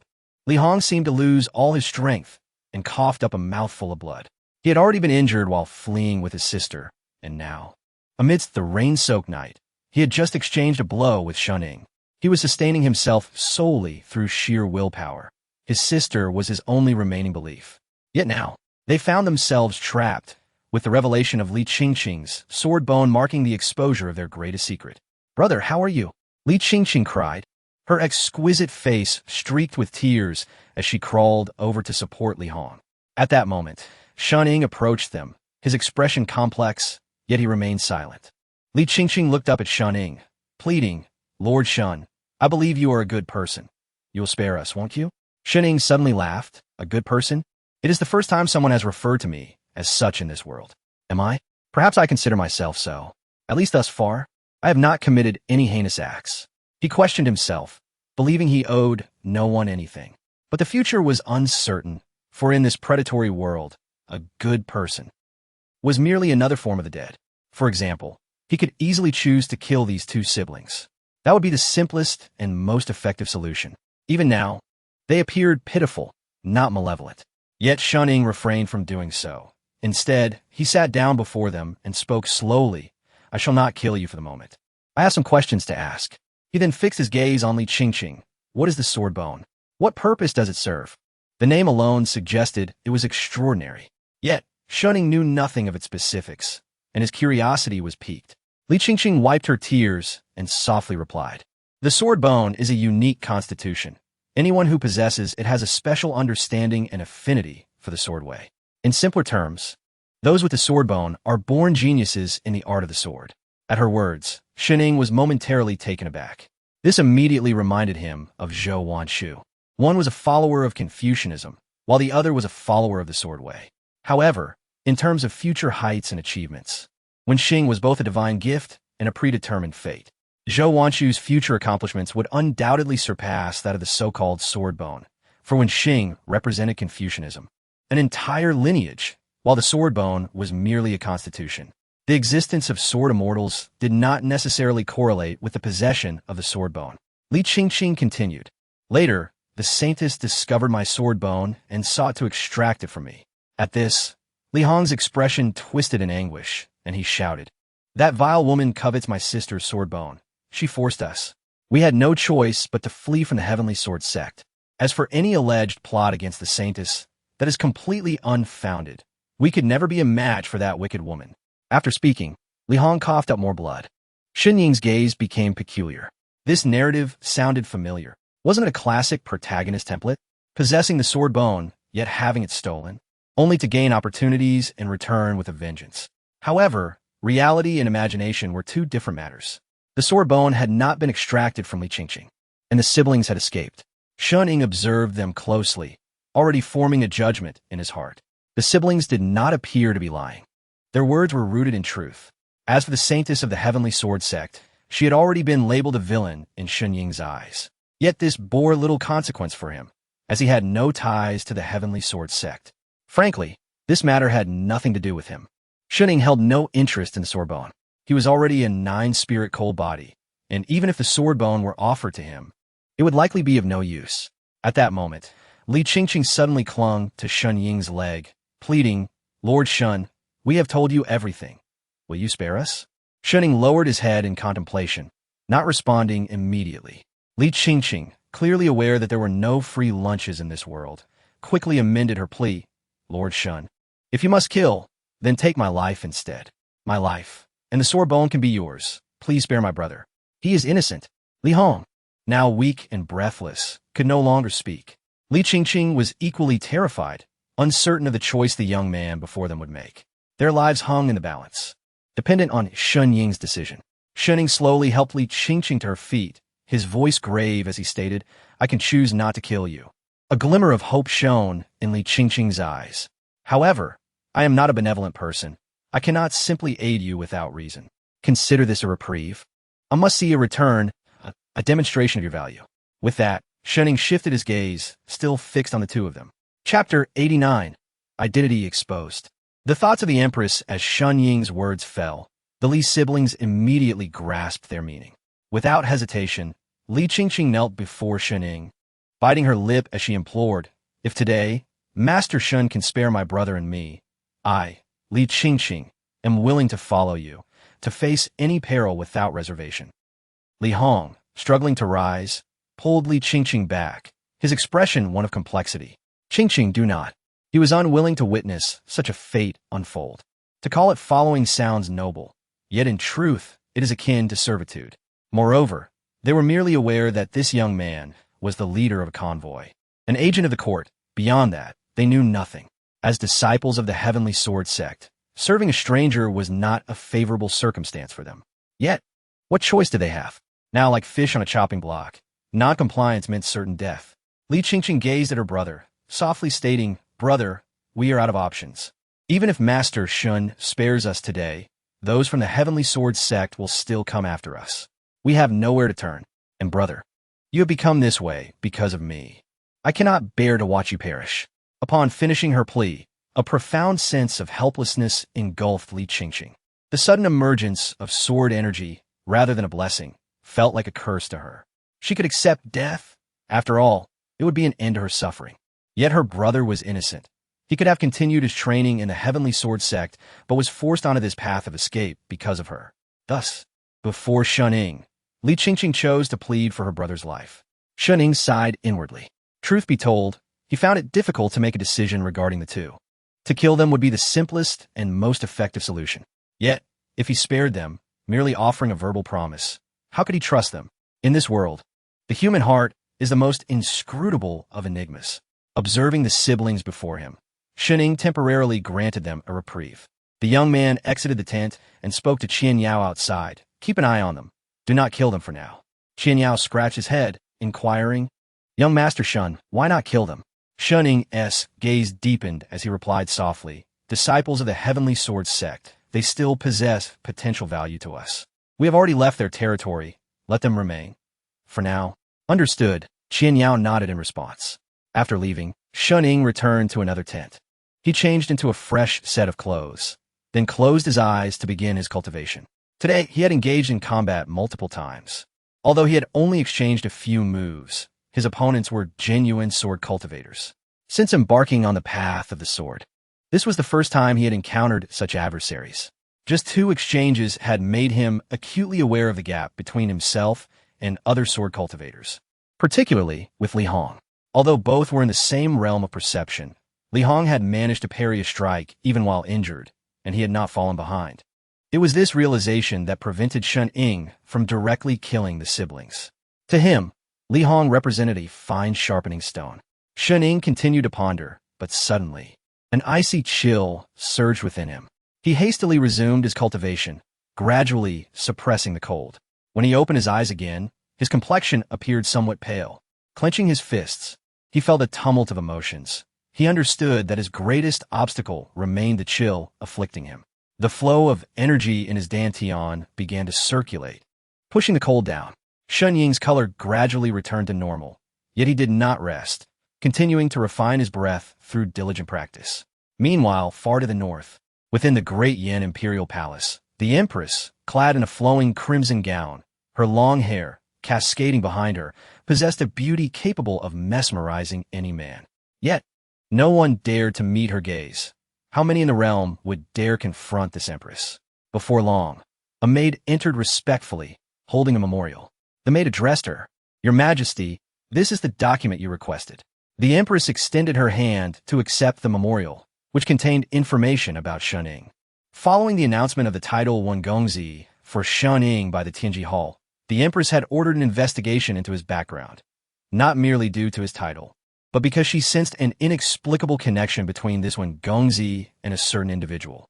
Soon, the details about Shun Ying came to light. The legitimate son of the Shun family in Jiangnan, possessing a cultivation level of perception.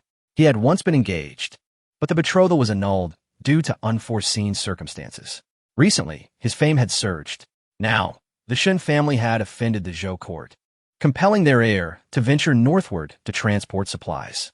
Most crucially, Shun Ying had been afflicted by a chill since childhood. Such revelations were not surprising. Given the empress's capabilities, uncovering this information was well within her reach. Upon perusing the document, a smile graced the empress's exquisite features. "Ah, everything aligns. My instincts were correct. Young one, your identity has been unveiled." The maid, catching a glimpse of that smile on the empress's face, felt a wave of astonishment. In her memory, the empress rarely smiled. Yet now, she bore such a countenance. The maid could not discern the reasons behind this change in the empress. The empress closed the memorial, her smile fading as she turned to the maid, speaking in a measured tone. "By the way, what is the status of the border conflict?"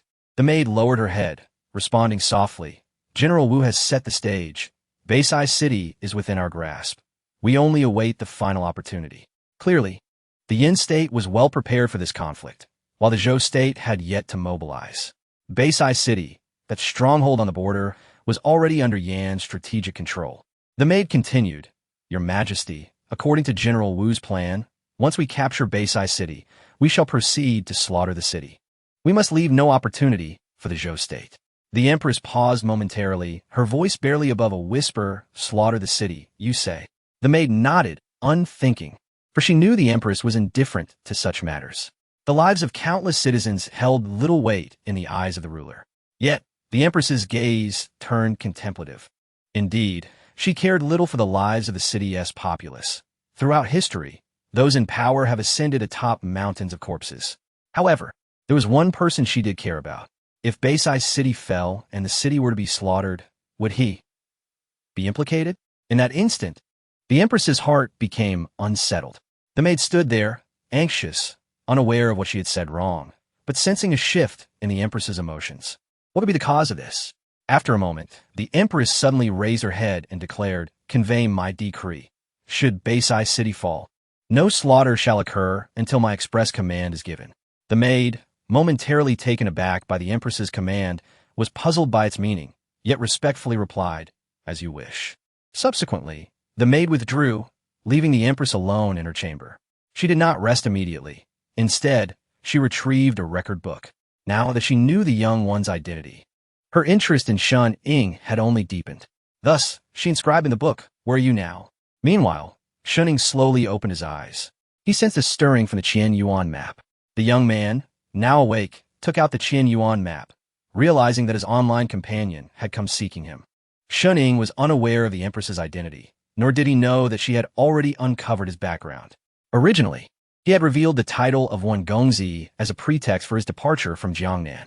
However, he could not have imagined that the Empress merely relied on the name of a cultured gentleman to connect him with her image on the Qian Yuan map. It was of little consequence whether he investigated or not, but upon scrutiny, Shun Ying's identity could easily be uncovered. "Where are you now?" Shun Ying pondered the question on the Qian Yuan map, then wrote, "Senior, I am still on my way north." The Empress gazed at the message Shun Ying had sent, pausing in silence. He had yet to arrive at the northern fortress city. Such a situation could prove troublesome. To be frank, the Empress had begun to regard Shun Ying as a distinct entity, leaning more towards friendship. After all, if anyone were to discover her identity, no one would dare meet her gaze. Only Shun Ying could evoke a different sensation within her. Given that Shun Ying had not yet reached the northern fortress city, calculating the time, it seemed he would arrive just as war was about to erupt once more.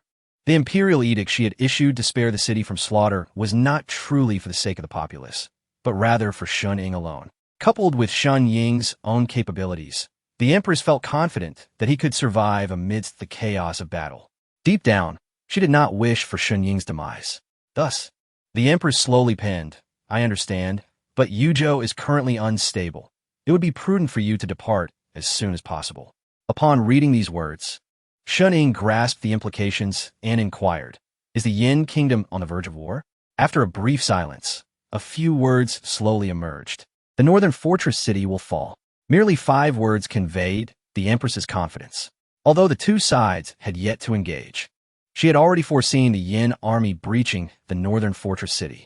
Hence, her previous decree had been predicated on the assumption of its impending fall. Upon reading those words, Shun Ying's heart surged with tumultuous waves. He could sense the confidence radiating from her. Although he remained unaware of the strategic deployments the Zhou kingdom had made at the northern fortress city, he had previously surmised that his online acquaintance belonged to the aristocracy of the Yin kingdom. The information she provided was likely credible. She would not deceive him. After contemplating, Shun Ying recognized that the message he received was significant. He understood there was no need to pursue further inquiries, so he replied, "Thank you, Senior. I am aware." After conveying this information to Shun Ying, the Empress inexplicably felt a sense of relief wash over her. She had informed this young man, and with her prior arrangements, there should be no further complications. Sitting on her bed, she rubbed her temples. After sharing the news, she felt an inexplicable lightness within.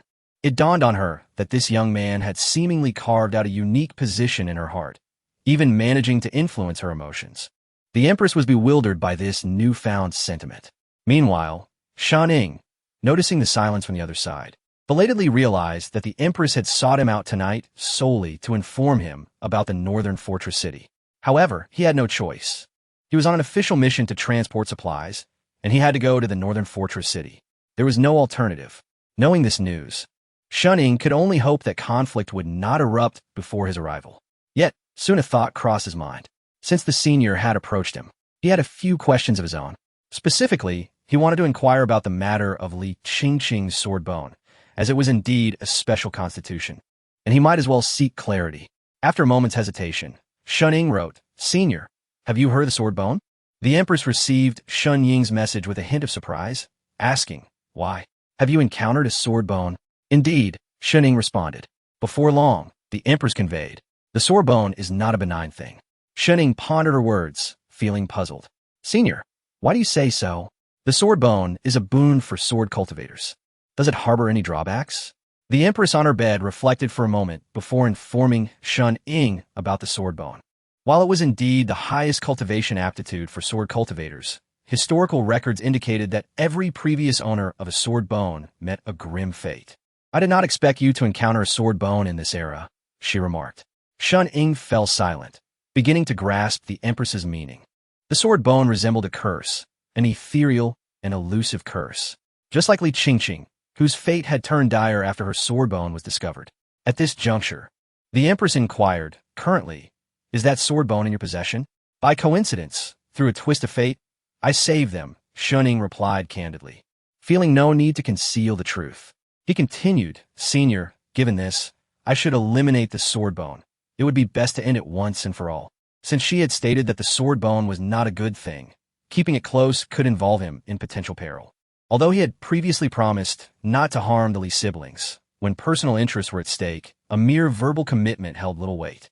The Empress responded once more, saying, "If I am not mistaken, the sword bone you encountered should not have fully matured yet." Shen replied, "It is about the same as my own strength." He could sense that Li Qingqing's capabilities were likely on par with his own. However, he had certainly practiced the sword for a shorter duration than she. Nonetheless, he possessed top-tier, foundational techniques. If they were to duel, they would likely be evenly matched. That means it has not yet fully developed. The sword bone is only beginning to manifest. The so-called drawbacks of the sword bone, even if they did emerge, would not adversely affect him, the Empress wrote. She then proceeded to share some secrets with Shen. "It seems you may not need to kill her. Keeping the sword bone by your side could be a beneficial choice. As a sword user, having a sword bone nearby can aid your growth. Keeping it close." Shen had certainly contemplated this possibility, yet knowing a person's face did not equate to knowing their heart. He could not trust the two siblings with whom he had only a fleeting encounter. However, the senior's words undoubtedly carried weight. Thus, Shen asked, "Senior, do you have a solution? Have you heard of the sword imprint?" The Empress's words arrived. Shen replied, "I have not." His response was anticipated by the Empress, who continued, "The sword imprint is a unique mark belonging to sword cultivators. Generally, powerful sword cultivators will merge the sword imprint with their sword. This way, the sword can establish a connection with its owner, preventing others from seizing it. The ultimate outcome will be that if the sword is intact, the owner remains. If the sword perishes, the owner perishes. If the sword is intact, the owner remains. If the sword perishes, the owner perishes." Shen contemplated, beginning to understand the concept of the sword imprint as described by his acquaintance. Yet he wondered, what did this have to do with Li Qingqing? However, the Empress's subsequent words shed light on Shen Ying's understanding. The reason the sword bone is referred to as such is that, at its core, it is still a sword. What do you mean? The sword imprint can control the sword bone. The Empress revealed this secret, which, to be honest, was not truly a secret in the strictest sense. This notion had already been validated during the emergence of the previous generation's sword bone. Shen felt a surge of shock, realizing the sword bone possessed such significant drawbacks. Yet, upon reflection, this could very well be the curse the Empress had mentioned. The so-called curse may stem from this very aspect. The Empress continued to explain, "Now that the sword bone has appeared in your vicinity, it is not necessarily a bad thing for you. If you can keep her by your side and utilize her, it would maximize your benefits." Indeed, the Empress was not a benevolent figure. Her considerations were solely focused on the ultimate gain, rendering everything else inconsequential to her. Presently, her thoughts for Shen were purely for his benefit alone. Shen found himself in a state of uncertainty. Yet the words of the Empress undeniably stirred something within him. The capability to control the sword bone effectively eliminated the drawbacks of retaining the Li siblings by his side. After a moment of contemplation, he inquired, "Senior, but I do not know how to wield the sword imprint." "Naturally, you do not. The sword imprint is far more challenging to comprehend than the sword intent. You have only practiced for a month. So it is to be expected that you lack proficiency in the sword imprint," the Empress replied. "Then how shall I control the sword bone?" "Leave it to me. I can embed the sword imprint within the sword bone," she responded, her own surprise evident as she realized how much she had considered this young one. Rubbing her temples, she gazed around the vast palace, finally shaking her head and reassuring herself, "Enough, enough. Grant this young one some assurance, at the very least. He must not perish." Subsequently, she picked up the tome once more, where a single character was boldly inscribed. "Thank you, Senior." Concerning the sword imprint, Shen contemplated for a moment before opting for the advice of a netizen. A free ally should not be disregarded. Moreover, the future accomplishments of the sword bone would be considerable. Having it by his side could serve as a great boon. His only concern was the heavenly sword sect. Yet Shen felt certain that he would not develop any ties with them. Unbeknownst to him, dawn was fast approaching. Rising from his seat, he stepped out of the tent, only to find that the rain had ceased. He promptly issued commands to continue their journey. Delay was no longer an option. The armies of the Yin state were poised to return, and he must reach Beisai City before they did to ensure his escape. After delegating all responsibilities, he returned to the Li siblings. Li Hong lay weakly on the ground, while Li Qingqing tended to her brother. Approaching them, Shuning's gaze bore a hint of complexity. Upon noticing, Li Qingqing hurriedly stood, murmuring, "I have seen Lord Shun."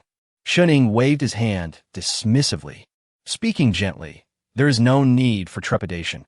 I have declared that I shall not harm you, and I remain steadfast in that promise." At his words, Li Qingqing gradually relaxed her tense expression. However, before she could feel relieved for long, Shun Ying added coolly, "Yet I do not dare to gamble on your loyalty. Who knows if you might betray me in the future?" "Lord Shun, we would never dare," Li Qingqing exclaimed hastily. The young girl was still too naive, believing that mere words could persuade Shuning.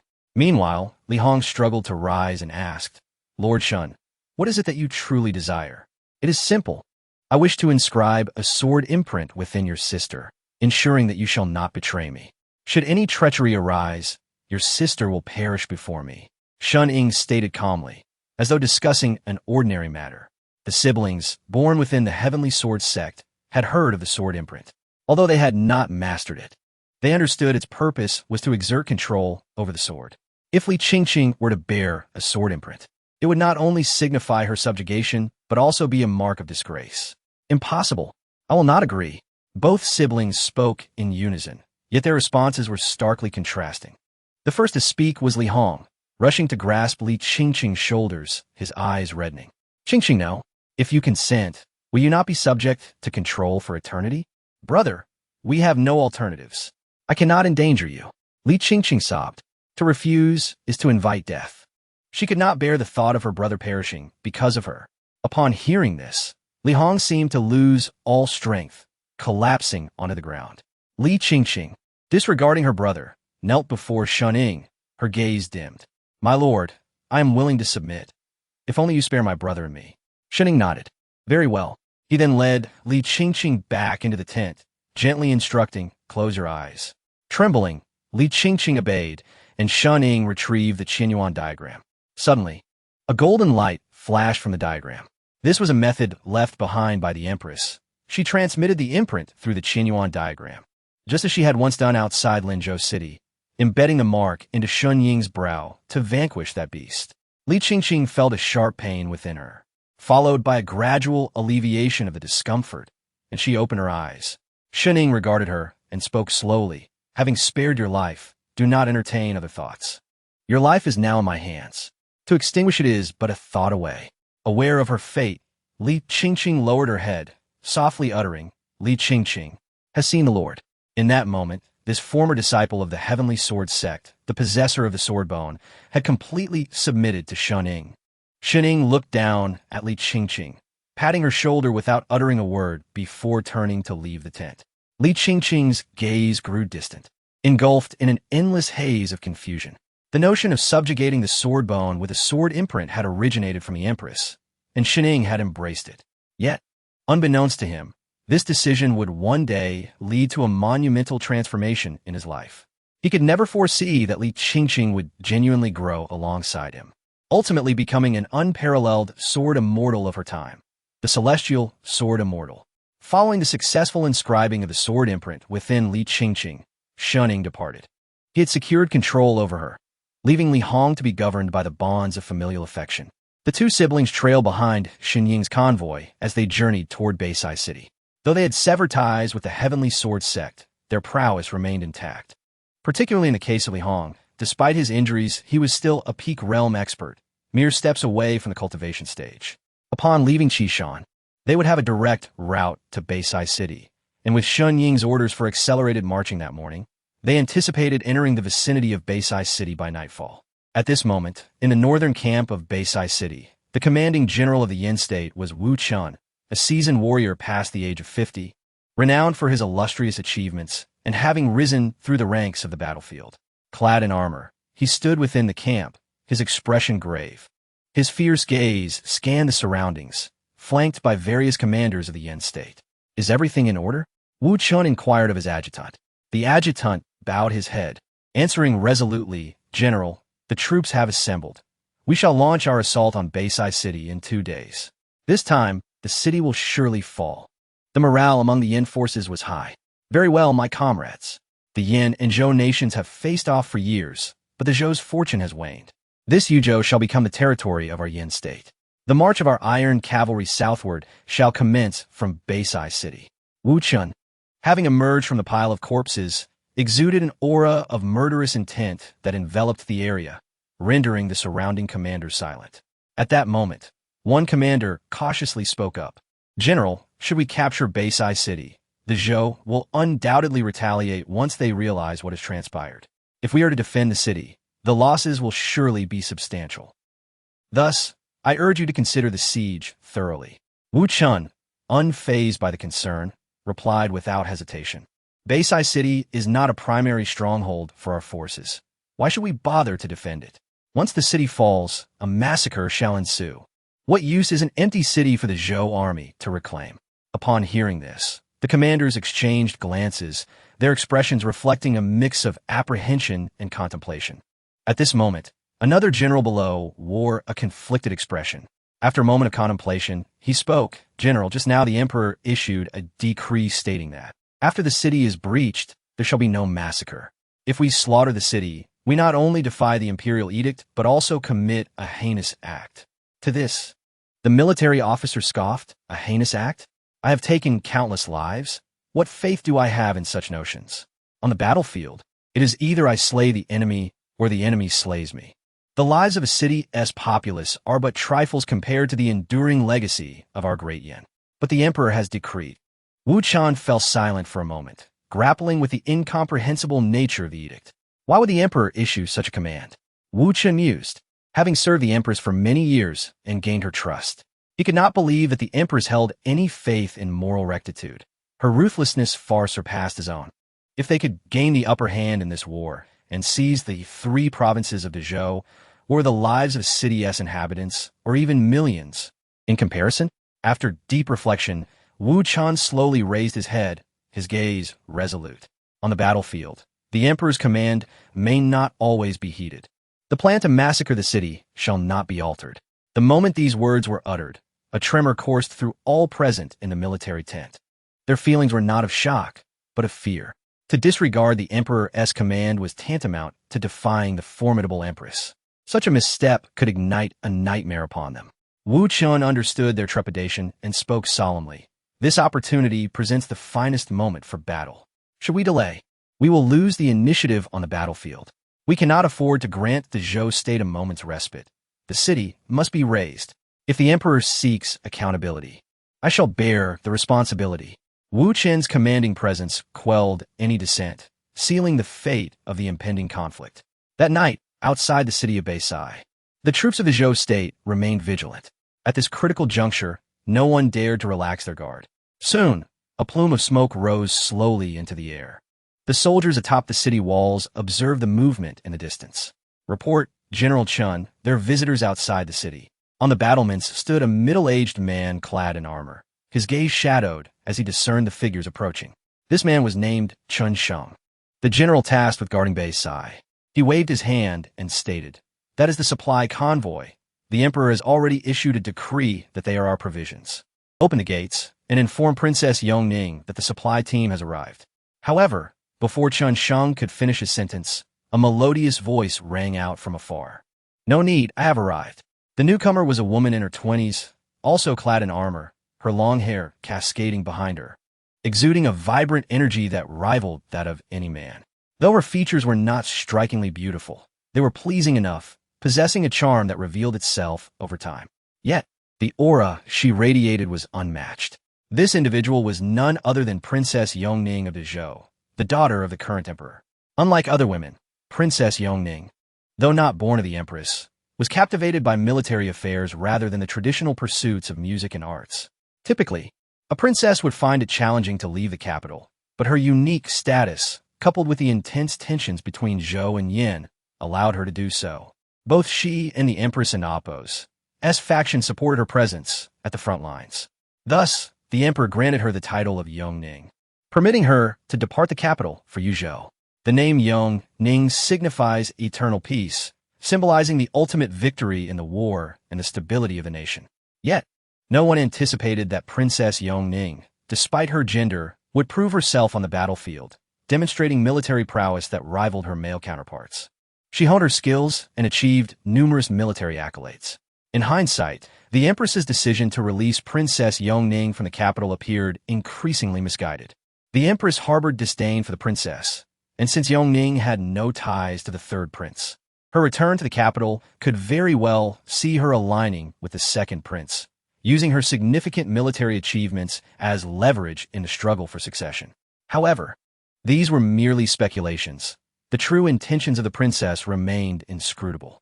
Now, standing atop the city walls, her gaze fell upon the youthful figure at the forefront of the supply convoy. Suddenly, she inquired of Chun Sheng, "Who is that young man?" Chapter 93. Arrival at Beisai City. Who is that youth? Chun Sheng replied, "This individual is named Shun Ying, hailing from the Shun family of Jiangnan. He has come as a military supply officer, appointed by His Majesty himself. This shipment of grain is also financed by the Shun family." A merchant's son? How could father allow such a person to transport grain? It is utterly absurd. The expression of Princess Yongning grew somewhat stern as she struggled to comprehend her father's intentions. She then spoke slowly. "You may proceed with the handover. I have matters of fortification in Beisai City that require my command. I shall not meet with this individual." Chun Sheng clasped his hands and replied, "As you command." Meanwhile, Shun Ying's convoy successfully entered the city. Deputy Commander Qian Yao informed Shun Ying of various matters concerning Beisai City, including the fact that it was currently under the command of Princess Yongning. Shun Ying found it peculiar. He had never heard of a princess taking command. Before Shun Ying could ponder further, a man approached him. Assessing the stranger, Shun Ying heard him say, "Commander Shun, I am Chun Sheng, the garrison commander of Beisai City." Shun Ying smiled slightly while studying Chun Sheng. For some reason, he felt that this man looked down upon him. Although Chun Sheng's tone was courteous, it was merely a facade. In his eyes, the battlefield was no place for just anyone. Thankfully, a conflict had not yet erupted. Otherwise, this youth would have never been able to deliver the supplies. Shun Ying surmised what Chun Sheng was thinking, but he had more pressing matters at hand. Dismounting, he addressed Chun Sheng, "General Chun, in addition to delivering grain, I have some intelligence to share. I would appreciate a moment of your time." The information Shun Ying wished to convey pertained to Beisai City. The Yan army was poised to take action, and while the city's defenses appeared solid from the outside, it was prudent to remain vigilant. However, Chun Sheng's expression remained grim. He waved his hand dismissively and said, "Commander Shun has traveled far to deliver grain and must be weary. We can discuss any matters at a later time. You should return to rest. I've already arranged accommodations for you. Please go." Chun Sheng's attitude was unmistakable. He looked down upon Shun Ying. A mere boy, unseasoned, was hardly fit to involve himself in military affairs. The so-called intelligence was nothing but trivial information. Chun Sheng even doubted whether this youth might spread false information. Seeing Chun Sheng's rejection, Shun Ying chose not to press further, simply replying, "Thank you for your kindness." He understood that Chun Sheng harbored his own thoughts. Moreover, the news of the Yan army's potential siege had been conveyed to him by an online acquaintance, and he lacked tangible evidence. Even if he were to voice it now, Chun Sheng would not believe him. Thus, Shun Ying disregarded Chun Sheng and returned to his temporary lodgings with the soldiers. Ultimately, Shun Ying was not of this world. His sense of belonging to the state of Zhou was not very strong. Warfare was a common occurrence in this feudal era, and sieges were hardly cause for alarm. Yet now that he found himself in Beisai City, should the Yan army attack, it would directly concern him. However, what could Shun Ying do? Given the current attitude of the city's garrison commander, he was powerless to alter the situation. Upon reflection, it became clear that the true authority in Beisai City rested with Princess Yongning. However, her absence revealed her stance. No one here would heed the words of a mere supply officer. Shun Ying's gaze flickered briefly. Although the supplies had arrived, there remained other matters to address, preventing his swift departure. At this juncture, he wished to meet Princess Yongning. Should she choose to trust him, there might still be a sliver of opportunity. If not, Shun Ying would have no choice but to flee. Should the Yan army breach the city, it would not be a trifling matter. Everything Shun Ying did was ultimately for his own sake. The current situation was too intricate for anyone to decipher. His only option was to extricate himself from this chaotic conflict as soon as possible. Accustomed to the peace of Jiangnan, this was Shun Ying's first encounter with warfare in his lifetime. When Shunning arrived at Beisai City, it was night. After a series of adjustments, dawn was approaching. Upon returning to his lodgings, he rested for about an hour. Although practitioners rarely relied on sleep to restore their strength, some rest was nonetheless essential, particularly since Shunning had not enjoyed a proper night's sleep in several days. Furthermore, the cold affliction within him required the breath from his dantian to be suppressed, making the recovery of his dantian crucial. Yet, Shunning did not rest for long, uncertain of when the Yan army might breach the gates. Clang clang as Shunning awoke. The sounds of clashing swords echoed from outside the courtyard. The youth opened the door to find two soldiers surrounding a man and a woman, the Li siblings. "Let us in to see Lord Shun," Li Hong whispered, gripping his sword tightly. Li Qingqing followed closely behind, silent. However, the soldiers stationed there obstructed their entry, leading to a stalemate. It was only when Shun-ing emerged from his chamber that the farce came to an end. "Let them in," Shun-ing commanded, and the soldiers stepped aside, allowing the siblings to enter. Upon seeing Shun-ing, Li Hong knelt before him, pleading, "I beg you, Master Shun, grant me the sword seal." Shun-ing was taken aback by this unexpected gesture and turned his gaze to Li Qingqing. In truth, Li Hong had no desire for Li Qingqing to become his puppet. It had been a desperate measure. He was injured, and with Li Qingqing fiercely protective of her brother, the sword seal had been forced into her body. Afterward, Li Hong had attempted numerous methods to remove the seal from Li Qingqing, all in vain. Regret washed over him. He should never have acquiesced to Shun Ying's demands. If one were to be controlled, Li Hong would have preferred it to be himself, not his sister. Thus, he had come to Shun Ying, kneeling in supplication for the sword seal. However, Li Hong was unaware that only one possessing a sword bone could receive the seal. Shun Ying seemed unperturbed by the situation, regarding the siblings with a faint smile as he slowly said, "It appears you wish to retract your decision." Startled, both siblings felt a jolt within. Li Qingqing lowered her head, murmuring, "I dare not." "Huh, my decisions are not so easily altered," Shun-ing retorted sternly, then turned to Li Hong, enunciating each word. "You now have but two choices. Either submit or watch your sister perish in agony." As his words fell, silence enveloped the courtyard. Li Feng's kuntanansa darkanat, as if he had lost all strength. Just then, the main gate of Shun Ying's residence swung open, and several armored men strode in. Chapter 94, Provocation. The princess's test. These soldiers belong to the city of Beisai. Specifically, they are subordinates of Princess Yongning. The city of Beisai is not large, and Shun Ying's residence is quite close to that of Princess Yongning. Shun fixed his gaze on the soldiers and slowly inquired, "What do you intend to do?"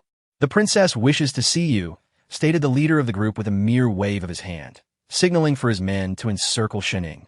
The expressions on their faces were filled with arrogance, showing little regard for the young man before them. As they moved to seize him, Shun swiftly drew his hanshao sword, repelling the burly men. "Ah, the princess wants to see me? Is this the attitude with which you come to summon me?" The leader's face darkened with anger, taken aback by Shun Ying's defiance. He unsheathed his saber from his waist and bellowed, "Impudent! We are the princess's royal guards. How dare you resist?" Without further ado, he prepared to attack, exuding an air of authority. Shun gestured for Li Hong and Li Qingqing to stand beside him.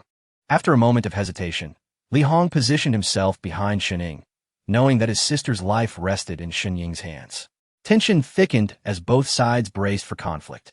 Ultimately, the leader could no longer contain himself. Having served alongside the princess for years, he considered himself a seasoned warrior and looked down upon Shun, the pampered scion of a wealthy family. While they fought on the battlefield, Shun enjoyed a life of luxury. Now that he was in Beisai, he felt compelled to make things difficult for Shun. However, he did not anticipate Shun Ying's formidable demeanor, which incited his indignation. Seeing Shun brandishing his sword, the leader's ire flared. "What if I am imposing? You will leave today, one way or another. Brothers, seize him. Bring him before the princess." At his command, the other soldiers prepared to forcibly apprehend Shun. The soldiers charged at Shun, intent on overpowering him.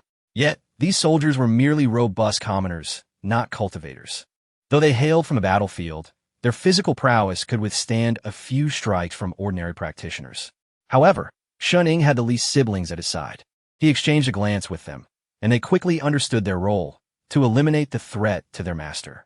Li Hong and Li Qingqing drew their swords simultaneously, their martial lineage endowing them with sharp sword energy that swiftly scattered the soldiers.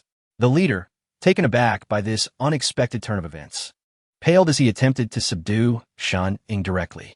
Yet Shun Ying was not to be trifled with. His Hanshao sword pierced the leader's armor. Had the man not evaded in time, he might have been skewered. Nevertheless, the blade drew blood, and the leader stared in disbelief at the crimson stain blooming on his chest. He lowered his gaze, grappling with the shock that this brash youth was indeed a practitioner. Though he considered striking back, Shun Ying's sword was already poised against his throat. With a chill running down his spine, the man gritted his teeth and protested. "You cannot kill me. I am a soldier of the Zhou kingdom, a guard of the princess. If you dare slay me, neither the princess nor the court will spare you." Shun Ying coldly retorted, "You hold your head high, directing your weapon at your own kind, and you dare call yourself a soldier? Frankly, you are nothing but a lapdog to the princess, a mere dog that dares to bark at me." Meanwhile, Li Hong and Li Qingqing had dispatched the remaining soldiers. They had little affection for the court and found themselves compelled to follow Shun Ying. Now, those who had intruded lay sprawled on the ground. Shun Ying recognized them as Princess Yongning's men, but he would not be bullied. They had encroached upon him. It was time to retaliate. If the princess were reasonable, she would not make things difficult for him. If she were the type to wield her military achievements and status to belittle others, retreating today would yield no favorable outcome. With this in mind, he tightened his grip on the sword, drawing a thin line of blood across the leader's neck. "Please, do not kill me. I am one of the princess's own." The man stammered, fear finally creeping into his voice. In truth, it was not fear but a sense of humiliation. They were seasoned warriors, having clawed their way out of the chaos of battle, who had not faced death. Yet, after years of serving the princess, their battlefield spirit had gradually faded. In his mind, he could die to protect the princess, but could not suffer death at the hands of this young upstart. A disgrace. Yet he had misjudged Shun Ying, who was resolute in his stance. The last vestige of hope rested with Princess Yongning, but Shun Ying was clearly unmoved by such threats. "So, you resort to threats when you cannot prevail? You have discarded the warrior's integrity." Shun Ying pressed the blade deeper, and the man felt the chilling touch of impending death. "Stop." At that critical moment, a delicate voice rang out. A woman clad in plain attire appeared at the entrance with several soldiers by her side, her expression darkening at the sight before her. This was Princess Yongning herself. Having been nearby, she had sent someone to summon Shun Ying, but when he failed to arrive, she decided to come herself, only to witness this scene unfold. Shun Ying lifted his gaze to meet her eyes, kicking the fallen man aside. "Your master has arrived." The man scrambled to his feet, rushing to Princess Yongning and exclaiming, "Your Highness, this person has shown you great disrespect. Please, Your Highness, apprehend this rogue." Princess Yongning ignored the man, her attention fixed on Shun Ying as she spoke. "Shun Ying, I have long heard of the illustrious young Master Wen." Shun Ying understood in that moment the reason for the princess's earlier reluctance to meet him and her sudden desire to find him today. It was due to his renowned title. The advantage of fame is that it can often avert numerous troubles. Indeed, Shun Ying had merely been a lowly military officer, hardly worthy of the princess's notice. Yet upon discovering his identity as young Master Wen, she felt compelled to meet him, though she was not well versed in poetry. The name of the four great young masters resonated widely, and she wished to make his acquaintance. Initially, she had sent her guards to bring him forth, but the scene before her was unexpected. Standing before the princess, Shun Ying offered a slight bow, replying, "I am honored to meet Your Highness." Princess Yongning regarded Shun Ying with a stern gaze, her voice firm as she asked, "Shun, what is the meaning of this?" Chapter 95. A dialogue with the princess, accountability. It is unavoidable. Shun Ying has stirred the ire of Princess Yongning, and this matter cannot simply be brushed aside. Shun Ying gazed at Princess Yongning calmly and remarked, "Your Highness, your people brazenly trespassed into my residence, demanding my apprehension without a word. Now, you come to question me about the matter? It seems you jest, Your Highness." Upon hearing this, Princess Yongning furrowed her brows. She looked at the man below and inquired, "Did I not instruct you to summon Officer Shun? What have you been doing?" The man trembled, unable to articulate a coherent response. clearly indicating that the provocation had not been sanctioned by Princess Yongning. Observing this, she deduced the situation and her gaze sharpened. "Get out. We shall settle this matter later." Upon her command, the soldier hastily exited the courtyard, and the others injured by the Li siblings also made their swift exit. The princess's demeanor spoke volumes. Although she was aware of her subordinates' actions, she could not extend an apology to Shunning, due to the disparity in their statuses as a member of the royal bloodline. Apologizing for such a trivial matter would undermine the dignity of the royal family. Shunning felt a slight sense of relief inwardly, recognizing that Princess Yongning's willingness to come this far was already a significant concession. He refrained from pressing further and instead cupped his hands, inquiring, "May I ask what brings your highness to seek me?" Princess Yongning did not respond immediately. Her beautiful eyes scrutinized the Li siblings behind Shunning. She slightly parted her lips and said, "Persons from the sect?" Shunning shook his head and replied indifferently, "No, they are now under my command." He then turned to the two individuals, instructing, "You both may enter. I have matters to discuss with Her Highness." Li Hong and Li Qingqing exchanged glances before slowly responding. Understood. They had accepted this reality. At least until the sword imprint was removed, they had not defied Shenying's authority.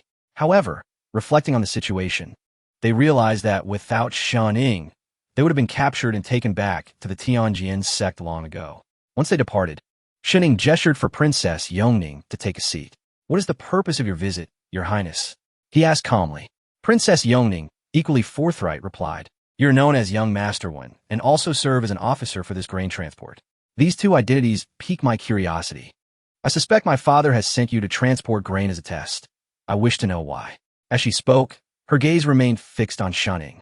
She was not only valiant in battle, but also astute. With Shunning's northern journey being sanctioned by Emperor Zhou, she surmised her father was observing him. She was intrigued to discover what could draw her father's attention to Shunning. However, upon meeting him, she found nothing particularly remarkable about him. His cultivation was merely at the perception stage, while she herself had reached the refinement stage, a level above his. Such talent could hardly be deemed genius. Hers was forged through battle. Thus, Shunning appeared rather unremarkable in her eyes. Conversely, the two sword cultivators behind Shunning sparked a flicker of interest in her. Two young sword practitioners caught her attention. Yet, unless facing life or death or national peril, sect disciples were not permitted on the battlefield. This was an unspoken treaty between the two nations. In response to Princess Yongning's inquiry, Shunning shook his head and chuckled wryly. "Your Majesty's intentions are beyond the comprehension of a mere commoner such as I. My only desire is to leave this North Fortress. This place is hardly suitable." Princess Yongning paused momentarily, then retorted with a cold smile, "What? Is Officer Shin afraid?" The two nations of Zhou and Yan remain at a stalemate. Such a cowardly mindset diminishes your stature. The four great young masters of the world are not so easily daunted. Disappointment lingered in her tone. She had anticipated that Shunning, bearing the title of Young Master One and being favored by her father, would exhibit something exceptional. To her surprise, he appeared to be just another coward. Unexpectedly, Shunning chuckled softly and replied, "Stalemate? When do you believe the situation will change, Your Highness?" Princess Yongning responded slowly. "The battlefield is ever-changing. It is not for us to dictate." Suddenly, Shunning rose, fixing his gaze upon her, and spoke deliberately. "But what if I were to say that the Yan army is already preparing to besiege the city, that North Fortress is theirs for the taking? What would you think, Your Highness?" Princess Yongning was momentarily taken aback. Then a hint of disdain crossed her features. The city in their grasp? Why must Officer Shin bolster the resolve of others while diminishing his own? I can believe that the Yan army may attempt to besiege, but our soldiers of Zhou are not to be trifled with. North Fortress cannot be lost. Her words dripped with confidence. In her view, the Yan army could never seize North Fortress. Even if they did, it would come at a steep price. They would not act so foolishly. Thus, to Princess Yongning, everything Shunning had asserted seemed mere fabrications. With that, Princess Yongning departed, unwilling to linger further. Shunning made no attempt to stop her, yet his gaze sharpened. He was no fool. Her disbelief in him was indeed justified. After all, the news of the Yan army's siege had been relayed to him by a friend, and he possessed no evidence to convince others. There was no need to prolong the conflict. In matters of national significance, he truly had no obligation to offer counsel. In this world, one's own interests must always come first, lest one perish. With this thought, Shining turned and entered the house. Inside, the Li siblings awaited him. Shining spoke first. "We must depart from here swiftly." Li Hong and Li Qingqing exchanged glances, the latter speaking up, "Since it is Lord Shun who has saved us, we shall accompany you." However, this agreement was made reluctantly. Li Hong then inquired, "Where are we headed, my lord?" He was somewhat puzzled as to why Shining was in such a hurry to leave. Although this Shun Ying appeared to be a court official, he seemed out of place in North Fortress. Whether in the capital or the south, it was clear that they could not remain in North Fortress any longer. "As for you, I need you to ensure my safe passage out of Jiuzhou. We shall discuss subsequent matters later." Accompanying Shun Ying were all court officials, and his departure alone posed considerable risk. Nevertheless, bringing along the Li siblings would be advantageous for him. His mission was complete, and he would likely receive orders from the court in due time. However, he had no time to wait for such directives. As for Li Hong and Li Qingqing, they wisely refrained from probing further into the underlying matters. For them, self-preservation was of utmost importance. At that moment, Li Qingqing glanced outside and gently asked, "My lord, when shall we leave this place?" "Tomorrow," he replied. Chapter 96. The Yin army assaults the city. Li Hong and Li Qingqing were evidently taken aback by Shun Ying's urgency. They had barely settled in the North Fortress before they were to depart. In truth, Shun Ying had intended to leave today. However, having just concluded a conversation with the princess, he was acutely aware that many pairs of eyes were upon him, making it difficult to extricate himself. Hence, tomorrow marks Shun Ying's final deadline. Regardless of the circumstances, he must leave. This time, with the Li siblings by his side, his safety was considerably assured. The sword seal. Indeed, it is a remarkable asset. On the other side, Princess Yongning returned without heeding Shun Ying's words. Yet, an unsettling intuition gnawed at her. She could not fathom how the Yan army, having previously expended so much force without breaching the city, could succeed now. Nevertheless, she inquired of her subordinate, "What is the current movement of the Yan army?" "Your Highness, reports from the front indicate that the Yan army appears to be amassing forces." "Are they truly preparing to assault the city?" Princess Yongning furrowed her brow, struggling to comprehend the situation. "Dispatch orders for the entire army to be on high alert for the next fortnight. We must not allow the Yan army any opportunity. And regarding Shun Ying, keep a watchful eye on him. If the Yan army attacks, then his assertions may indeed hold merit. I fear I shall have to regard Shun Ying with greater seriousness." "Yes, Your Highness," her subordinate replied respectfully before departing to relay the orders. At that moment, Princess Yongning turned to see the soldiers who had just been bested by Shun Ying and the Li siblings kneeling on the ground. In a cold voice, she demanded, "Do you comprehend your transgressions? We understand our faults. It is merely that the young man showed profound disrespect toward Your Highness." One soldier began to protest, but was swiftly interrupted by the princess. "Enough. It seems you lot have lingered in my presence for too long, losing the valor expected on the battlefield. Henceforth, you shall guard the city gates." The soldiers' faces paled, their hearts heavy with regret. Had they approached that young man with normalcy, perhaps matters would not have escalated to this point. They had not anticipated that he would be so formidable. Now reassigned to the city wall, they had effectively become frontline soldiers. While their lives were secondary, being distanced from the princess meant the loss of future advancement opportunities. Thus, they bowed their heads and murmured, "We obey." They had no other choice. As night fell, Shun Ying remained in his chamber, gazing out the window. He had no intention of sleeping tonight, instead contemplating his destination after departing North Fortress tomorrow. His mission was to transport supplies, which he had now completed. Unless the emperor issued another decree, no one could impede his exit, at least not with any legitimate justification. In truth, Shun Ying was reluctant to return to Jiangnan. The Shun family had already begun to establish themselves. They could no longer remain confined to Jiangnan. This journey was also a means of experience for him, and while the path had been somewhat arduous, it had not posed any significant threat, except for that encounter with the Qingwan. It was precisely due to that incident that Shun Ying gradually began to grasp the intricate power struggles within the court. Now, Shun Ying had two potential destinations. The first was the capital, where his sister, Shun Wanqing, was working to expand the Shun family's influence. Additionally, There was the promise made by Liang Feishue. However, the capital was fraught with danger. The Qing Wang's earlier test had already indicated that there were those who would not tolerate his presence. The second option was Yinzhou, which housed Taiyun Academy, where Zhou was located. Yinzhou remained a blank slate for the Shun family, providing ample opportunities for Shun Ying should he choose to go there. Of the three provinces in the Great Zhou, only Qingzhou was off-limits due to the uncertain stance of the Qing Wang, rendering it perilously risky. Thus, he needed to decide on his route tonight. As for North Fortress, Shuning trusted his informant. After all, they had provided him with so much assistance. There was no reason for them to deceive him. Moreover, deceiving him would yield them no benefit, nor would it cause him any loss. He would eventually leave North Fortress.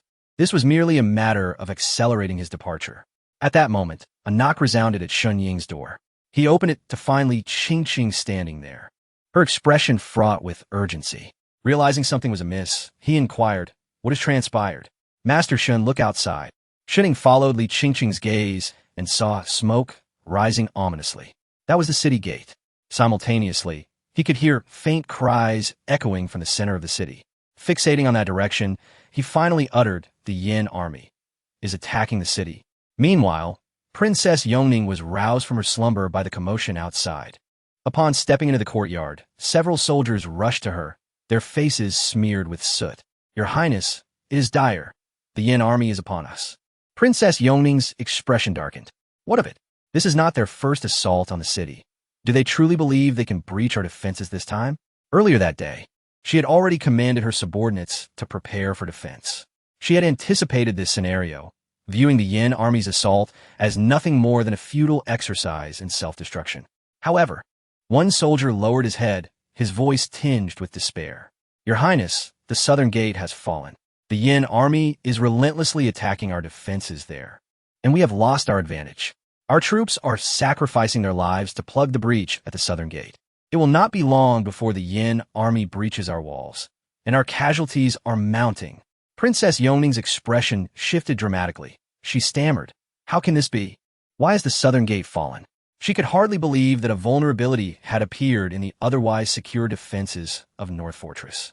"I do not know," the soldier replied, shaking his head, despair evident in his features. "All I know is that the southern gate was suddenly opened during the assault tonight. I suspect there may be a traitor within the city." Princess Yongning seized upon this thought, recognizing its validity. The southern gate could only have been opened by someone within the city, allowing the Yan army entry. This time, the Yan army had come fully prepared. "Your Highness, what should we do now?" one soldier asked. "What of General Chun?" "General Chun is unaccounted for," came the response. Drawing a deep breath, Princess Yongning resolved, "No matter what, we must hold the southern gate. We cannot allow the Yan army to enter the city. I already know who the traitor is. You all go ahead. I will first eliminate that traitor. North Fortress cannot fall. As long as the city stands, we stand. Even if it costs the lives of everyone within. We must defend this city." "I shall obey," the soldier declared. At this moment, in Shun Ying and Apo's quarters, his expression was grave. The outcome he most dreaded had come to pass. The Yan army was indeed attacking the city. This was an unavoidable circumstance. As he had planned to depart the following day, it seemed fate had dictated otherwise. With events now unfolding, the focus should not be on lamentation, but rather on self-preservation. Shining turned to the Li siblings and inquired in a solemn tone, "What are your intentions now?" Li Hong pondered briefly before resolutely stating, "Should the city fall, I will carve a path through the bloodshed to ensure your safety, my master. I only hope that when the time comes, you will spare my sister and lift the sword seal." "Brother." Li Qingqing tugged gently at her brother's sleeve. "Yet," Shining replied coolly, "you alone wield a single sword. How will you withstand the onslaught of countless soldiers?" Li Hong fell silent for a moment, then gazed at his sister with a hint of tenderness and declared resolutely, "As long as my sister is safe, what do I have to fear even against 1,000 armies?" Shuning exchanged a meaningful glance with Li Hong before letting out a sigh. How could siblings so closely bonded be severed? Otherwise, how could a single sword mark control them both? Looking into the distance, Shuning spoke, "For now, we must bide our time and act accordingly. Escaping amidst the chaos is also a viable option." Deep down, Shuning had already surmised that the Yan army had come prepared. The city's fall was merely a matter of time. However, before Shan Ying could formulate his next move, he sensed a surge of murderous intent approaching from afar. A figure charged toward Shan Ying, wielding a golden spear. It was a practitioner at the refinement realm, possessing strength surpassing Shan Ying by 1 tier. Both Li Hong and Li Qingqing felt the weight of this impending danger. Li Hong reacted swiftly, drawing his sword to deflect the incoming strike. The sound of clashing weapons echoed through the air as Li Hong was forced to retreat repeatedly, barely managing to steady himself. Though he was also at the sense connection realm, he was not far from the refinement realm. Nonetheless, blocking this blow for Shan Ying was quite taxing. With a deep gaze, Shan Ying looked at the assailant and spoke in a solemn tone. "Your Highness, what is your intention?" Indeed, the one who had attacked was none other than Princess Jiangnan. She stood before Shan Ying, her voice cold as she questioned, "Shan Ying, was it you? Did you warn the Yan army about tonight's siege?" Princess Jiangnan fixed her piercing stare upon Shan Ying, suspecting him to be the traitor within. Earlier that day, Shan Ying had mentioned the siege, and now, that very night, the Yan army was attacking. Furthermore, nothing had transpired prior to Shan Ying's arrival. It was all too coincidental. Yet, the truth remained that it was simply a coincidence. Upon hearing Princess Jiangnan's accusation, Shan Ying slowly uttered 2 words, "Fool." "What did you say?" Princess Jiangnan's aura flared as she attempted to strike again. Shan Ying countered, "If I were truly a traitor, why would I warn you? Moreover, I hail from the south. How could I conspire with the Yan army? You have been monitoring me. How could I send messages to let them into the city?" Shan Ying's 3-pointed questions left Princess Jiangnan speechless. He continued, "I had already warned you earlier today, but none of you believed me. Had it not been for your constant surveillance, I would have already fled from this northern fortress instead of waiting here with you to meet our demise." At this moment, Princess Jiangnan began to realize something. If Shan Ying were the traitor, many aspects would not add up. Yet she remained puzzled and stubbornly inquired, "Then how did you learn of the Yan army siege? Even I was unaware of such news." Shan Ying replied sternly, "Your Highness, rather than fixate on this, we should focus on defending the city. The Yan army is about to breach our walls. Instead of worrying about this, you should seek out the true traitor." "The true traitor," Princess Jiangnan murmured, lowering her spear. At that moment, Shan Ying could only think one word to describe her: foolish. He could not fathom how she commanded troops. If every general of the Zhou kingdom were like her, it would be disastrous. However, as he too was trapped within the city, he had no choice but to remind her, at this juncture, the one who vanishes is the true traitor who allowed the Yan army into the city. Do you not understand? It's a simple truth. Yet the Yan army's surprise attack has thrown you into disarray. As realization dawned upon her, Princess Jiangnan exclaimed, "It must be Chun Sheng, the commander of the northern fortress." Outside the city, General Wu Chan of the Yan army donned his armor and took to the battlefield, his gaze sharp and fierce like a prowling tiger. Although the Yan army was still struggling to breach the city, the gates had already been compromised. The city's fall was merely a matter of time. At that moment, a man appeared before Wu Chan. It was Chun Sheng, who knelt before the general, saying respectfully, "I pay my respects to the general." Wu Chan glanced at Chun Sheng, his expression unchanged, and simply remarked, "You have performed admirably. The Zhou army's defeat must be credited primarily to you, the commander of the northern fortress." Chun Sheng was not the commander who had always been stationed at Northern Fortress. He had only been transferred there when the war had temporarily paused. Yet, unbeknownst to anyone, Chun Sheng had already been bribed by the Yan state and had turned into a traitor. That night, he stealthily withdrew the guards from the southern gate and opened it just as the Yan army launched their assault. Thus, the Yan forces surged forth, and the northern fortress fell into their hands. This was precisely why Wu Chan was so confident about capturing the fortress. Just moments ago, after opening the gates, Chun Sheng took advantage of the chaos to escape. He knew that once the Yan army breached the city, none within would survive. With a glimmer of excitement in his eyes, Chun Sheng licked his lips and said, "General, I have secured the northern fortress for you. Now, about what you promised life is lived for one's own benefit." As a man of Zhou, Chun Sheng's act of treachery stemmed from promises of irresistible rewards made by Wu Chan. Wu Chan nodded, and his voice suddenly turned ominous. "Very well, I shall fulfill my promise to you," but the next moment, his spear pierced through Chun Sheng's chest. Chun Sheng looked down at the blood gushing from his wound, wide-eyed as he struggled to lift his gaze. General Wei? Wu Chun replied coldly. A traitor like you is not worthy of lament. You may betray Zhou for your own gain. If I were to keep you in Yan, you would also betray us. Death is the only destiny for someone of your ilk. Chun Sheng's eyes widened in shock, unable to comprehend the betrayal. But it was too late for him to ponder. He slowly collapsed, succumbing to despair and regret. At the moment he fell, the northern fortress was breached. The Yan cavalry shattered the city gates and charged inside. Wu Chun discarded his spear and drew his sword, shouting, "Soldiers, follow me and slay. Kill! Kill! Kill!" Meanwhile, within the city, the fall of the southern gate triggered a colossal chain reaction.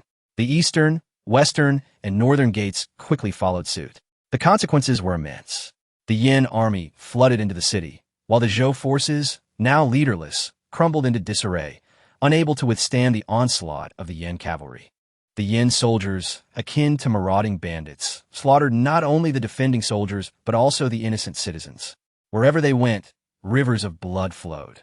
To the Zhou kingdom and its people, they were but butchers and executioners.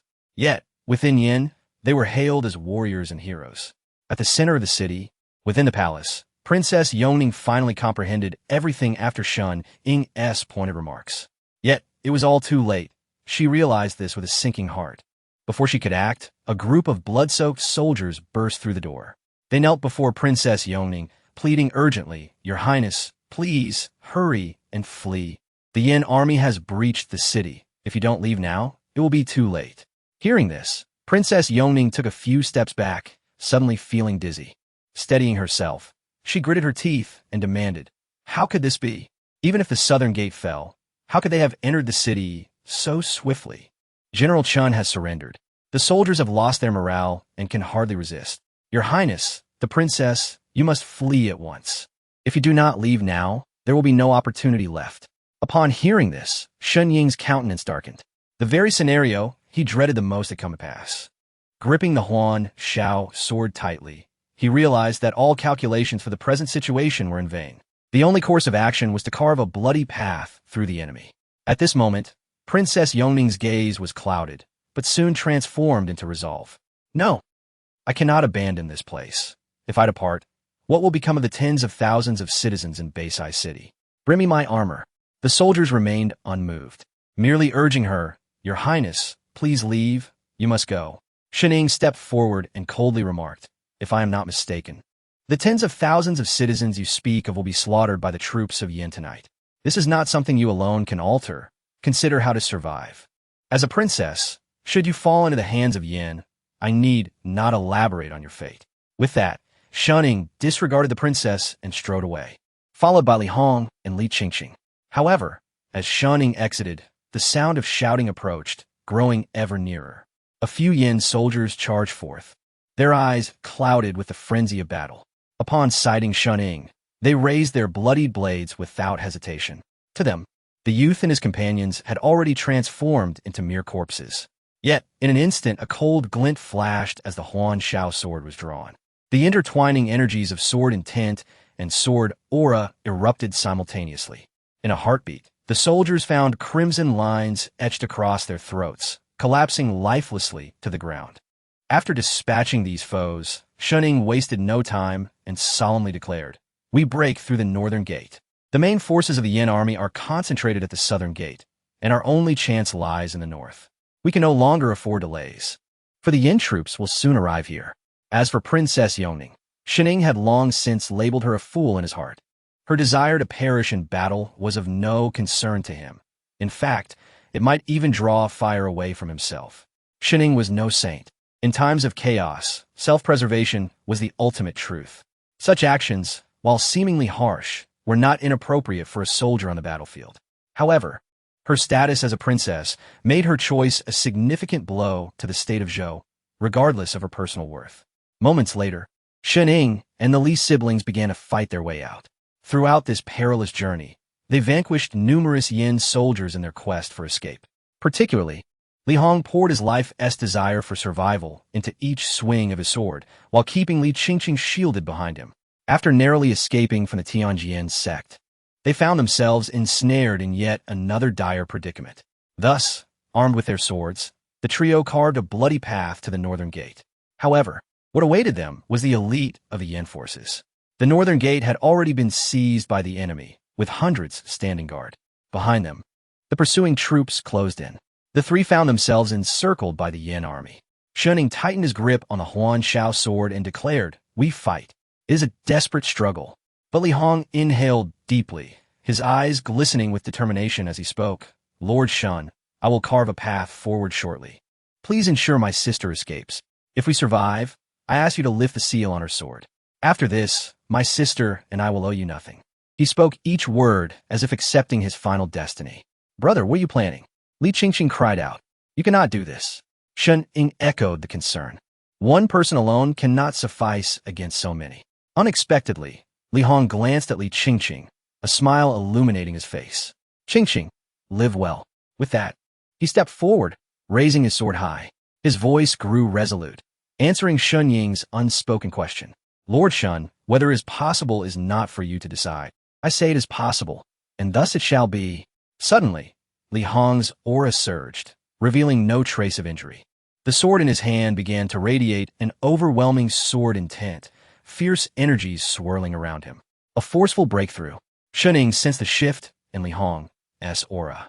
He had ascended from the peak of the Tonggan realm to the Xioshan realm. "Brother," Li Qingqing shouted, attempting to halt Li Hong, but Shun Ying held her back. "Gome, receive my sword." Li Hong soared into the air, his sword morphing into a colossal shadow of steel.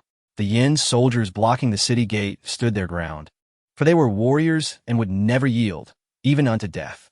"Kill!" The battle cries of the Yan soldiers clashed with Li Hong's resolve. The immense sword shadow descended, resulting in a thunderous explosion upon impact. The soldiers at the city gate were forcibly torn apart, creating an opening. "Hurry!" Li Hong bellowed. Shun Ying, too, refused to relent. His Huan Shao sword dancing through the air, sword energies encircling him. The illusory sword technique, the returning essence technique, as both swordplay and mental cultivation surged in harmony. Any Yan soldier who approached him met their demise. Yet, Shun Ying knew his own strength would not endure for long. Chapter 99. Life and Death. The might of the Qianyuan diagram, Shun Ying, and the Li siblings are all cultivators, wielding swords capable of vanquishing foes. Yet, the relentless tide of the Yan army overwhelms them, leaving them no choice but to carve a bloody path through the chaos. For the sake of his sister, Li Hong single-handedly cleaves through the defenses of the North Gate. However, his body is drenched in blood, both that of enemies and his own. Li Qingqing and Shun Ying form a united front, valiantly repelling the surrounding assailants. Shun Ying utilizes every ounce of his training without reservation, but his vital energy is rapidly depleting. Meanwhile, a chilling aura begins to seep forth, a consequence of his cold affliction, rendering him incapable of prolonged combat, his greatest vulnerability. Yet, they stand before the city gate, and the Yan soldiers seem to recognize the extraordinary nature of this trio, their crossbows poised and ready to unleash death. With a fierce determination, Li Hong shatters the city gate with a single stroke of his sword. Wiping the blood from his face, he commands, "Go, you must escape first. I will hold them off." "Brother, I won't." "Listen, Qingqing, you must survive. This is my final request." A pallid smile graces Li Hong's lips. Shun Ying clenches his teeth, his complexion growing increasingly ashen as the coldness begins to spread, chilling his hands and feet. Li Hong's resolve represents their last hope. Ultimately, Shun Ying gazes at Li Hong and softly utters his gratitude. "Thank you. My lord, take my sister and flee." Li Hong becomes Shun Ying's beacon of hope, just as Shun Ying embodies Li Qingqing's salvation. Li Hong entrusts Li Qingqing to Shun Ying, seemingly using his own body to shield them from the enemy. Although grief overwhelms Li Qingqing, the remnants of her rationality compel her to heed her brother's words. This slim chance of survival has been forged by her brother's sacrifices. She cannot linger here. Remaining would lead to ruin. She comprehends the gravity of the situation. Li Hong is the most pivotal figure in Li Qingqing's life. They are inseparable siblings. Now, trapped in dire straits, her emotions scream that she cannot abandon her brother. They must perish together. Yet, reason tells her that her brother does not wish for her demise. She cannot die. At this moment, she must trust her reason. Her death would be the very thing her brother could not bear to witness. rendering all his efforts meaningless. Thus she must live, suppressing her sorrow and tears. Li Qingqing turns to Shun Ying and declares, "My lord, we must fight our way out." Shun Ying once again draws upon the last vestiges of his energy and replies, "Very well, we shall break through." Hearing their exchange, the last remnant of weight lifts from Li Hong's heart. He unsheathes his sword once more, unleashing a final roar, "Come, let us die together." The aura of his cultivation surges forth again. Li Hong's eyes redden, and sword energy swirls around him. Yet, this is not a world of chivalry, but a battlefield where fairness is absent, and only the stark dichotomy of life and death prevails. Witnessing Li Hong's ferocity, the Yan army refrains from a direct assault, opting instead to unleash a barrage of arrows. Some projectiles are deflected by the sword energy surrounding him, yet he is still pierced by numerous arrows. Nevertheless, Li Hong does not retreat. The sword intent emanating from him intensifies, a final flicker of brilliance. The sword energy lashes out. In the waning moments of his vitality, Li Hong executes his final strike. The explosive sword energy halts over 100 Yan soldiers, momentarily stunning them. When they turn back, Shun Ying and Li Qingqing have fought their way through the encirclement. A smile graces Li Hong's lips as he gradually collapses, aware that his mission has been fulfilled. In that moment of falling, a torrent of arrows descends upon him, extinguishing his life. Outside the city, Shun Ying and Li Qingqing have managed to break free from the North Gate, yet the Yan army still encircles them. Shun Ying's Hanshao sword has transformed from its original azure hue to a deep crimson, stained with the blood of their enemies. Yet, he has reached his limit. After dispatching a charging soldier, Li Qingqing anxiously exclaims, "My lord, it's futile. We cannot escape. We are surrounded by the Yan army. This city is doomed to be slaughtered. They can only forge a path with their swords." However, both Shun Ying and Li Qingqing are merely at the Kongan stage. And though Li Hong has momentarily halted the Yan forces within the city with his own flesh, the soldiers outside continue to wear them down. Li Qingqing bears numerous wounds, and Shun Ying's vital energy has been entirely depleted. The coldness surges, extinguishing his last flicker of hope. Gradually, they find themselves encircled by dozens of armored Yan soldiers, their murderous intent palpable. Back to back, Shun Ying and Li Qingqing stand firm. Li Qingqing's beautiful face reflects not despair, but stubborn defiance. She feels she has failed her brother by not surviving. In this desperate situation, Shun Ying slowly sheathes his Hanshao sword, his gaze inscrutable. Li Qingqing, believing he is about to surrender, closes her eyes, accepting her tragic fate. Yet, facing the encroaching Yan soldiers, Shun Ying rasps, "There is no way out. We fight to the end." All his hidden cards must be revealed in this moment. He unveils the Qianyuan diagram and the old Taoist scroll, his final trump card and their sole hope. Shun Ying expends his last ounce of strength, channeling his energy into the Qianyuan diagram. The floating diagram and scroll begin to merge, sending forth waves of energy. The Qianyuan diagram radiates a golden light, piercing the darkness. At that moment, everyone in Beiseiqing perceives the brilliance stirred by its presence. Shun Ying stands at the heart of this luminous aura. He turns to Li Qingqing and commands, "If you wish to survive, pour your energy into it." Biting her lip in uncertainty, Li Qingqing complies with Shun Ying's instruction. Her sword energy flows into the Qianyuan diagram, causing the light to intensify. The scroll and diagram begin to fuse together. Accompanied by immense fluctuations, the surrounding Yan soldiers attempt to intervene. Yet the blinding light renders them unable to see. In an instant, a sensation of spatial distortion envelopes Shun Ying, who feels the world shifting dramatically around him. Uncertain of what is transpiring, he comprehends that the Qianyuan diagram is his ultimate safeguard, and it can no longer be concealed. However, the outcome of this action exceeds his expectations. The radiant light engulfs him, a wave of dizziness crashing over him as the coldness within him suddenly erupts. Shun Ying loses consciousness. After approximately 10 breaths, the light outside Beiseiqing dissipates. Yet before the Yan soldiers, there remains only a ground soaked in blood. The tremendous commotion outside also reverberates within the city. The Yan soldiers, previously engaged in slaughter, are stunned by the sight. Yan's General Wu Chun, having slain a Zhou soldier, directs his gaze toward the spectacle. Wu Chun, having never witnessed such a scene, sharpens his focus, slowly articulating, that is. Yet, before he can ponder further, a figure bursts forth from the encirclement, drenched in blood and hair disheveled. It is Princess Yongning. She does not retreat. She chooses to fight to the death. More likely, she has missed the opportune moment to escape and can no longer turn back. Her eyes meet Wu Chen's, filled with regret. Wu Chun remains silent, merely gesturing for his men to charge. Princess Yongning was surrounded only by a few injured guards, who were utterly incapable of contending with her adversaries. Moments later, she found herself alone. "I have lost," she whispered, relinquishing her weapon and closing her eyes. "The princess of the great Zhou is but this," Wu Chun remarked indifferently, his tone laced with arrogance.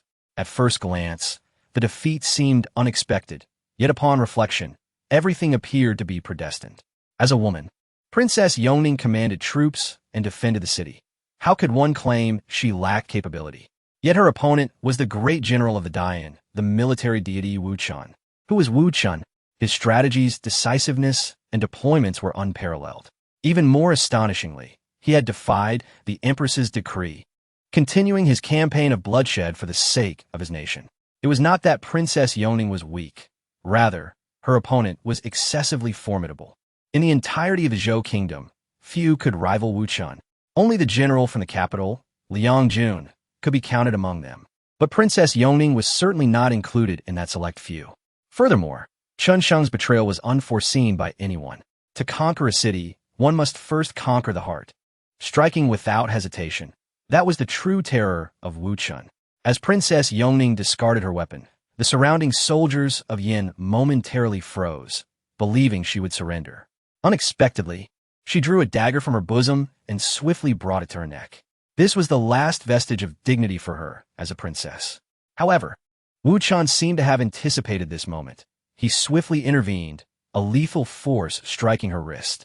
The dagger fell from her grasp as Wu Chun coldly commanded, "Do not let her die." The soldiers of Yin, regaining their composure, surged forward to restrain Princess Yongning. A shadow flickered in Wu Chen's gaze as he turned his attention to the distant south. He understood that the siege of Beisai City was merely the beginning. His sights set on the entirety of the south. Behind him, flames erupted, and cries of anguish reverberated through the air. This night, Beisai City would descend into slaughter.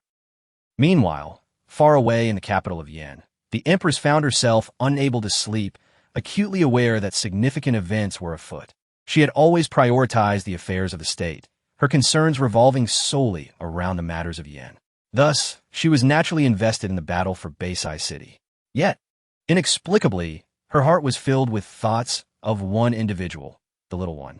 The Empress had never been so worried for anyone, nor did she know where that little one might be tonight. Previously, she had made an exception to inform Shan Ying of the situation and had issued a decree forbidding the slaughter of the city after its breach. Even if he was within Beisai, his chances of survival were considerable. At worst, he would be captured. As the sovereign of a nation, she would surely manage the aftermath. However, an unsettling premonition lingered in her heart. Suddenly, the tome on the Empress's person illuminated with a golden radiance. Her eyes widened in shock, the first hint of fear crossing her otherwise composed visage. She clutched the tome tightly, as if sensing something profound. After 3 breaths, she opened her eyes, her aura erupting and shaking those around her in the palace. Her personal maid sensed the disturbance and rushed to her side. Seeing the Empress unharmed, the maid exhaled in relief, then knelt before her, murmuring, "Your Majesty." The Empress's oppressive presence enveloped the palace as she fixed her gaze on the maid, asking each word with gravity. "Tell me, did my decree reach Wu Chun?" The order not to massacre the city was to protect him. Yet now he was trapped in dire straits, the Qinyuan map becoming his last hope. This was not what the Empress wished to witness. The maid, trembling with fear, stammered, "General Wu received your decree." But what? "I have just received word from General Wu, instructing me to tell you," that he said. "In the field, imperial orders may not be heeded." The moment the maid uttered those words, she felt suffocated, struggling to breathe. The source of this weighty atmosphere was none other than the Empress herself. Just as the maid thought her end had come, the oppressive force gradually dissipated. "Your Majesty, spare me." The Empress's expression darkened, her exquisite face clouded with shadow. Always one to conceal her emotions, she was now truly unbridled. Wu Chun. What a Wu Chun. She spoke slowly. She knew that Beisai City had already fallen.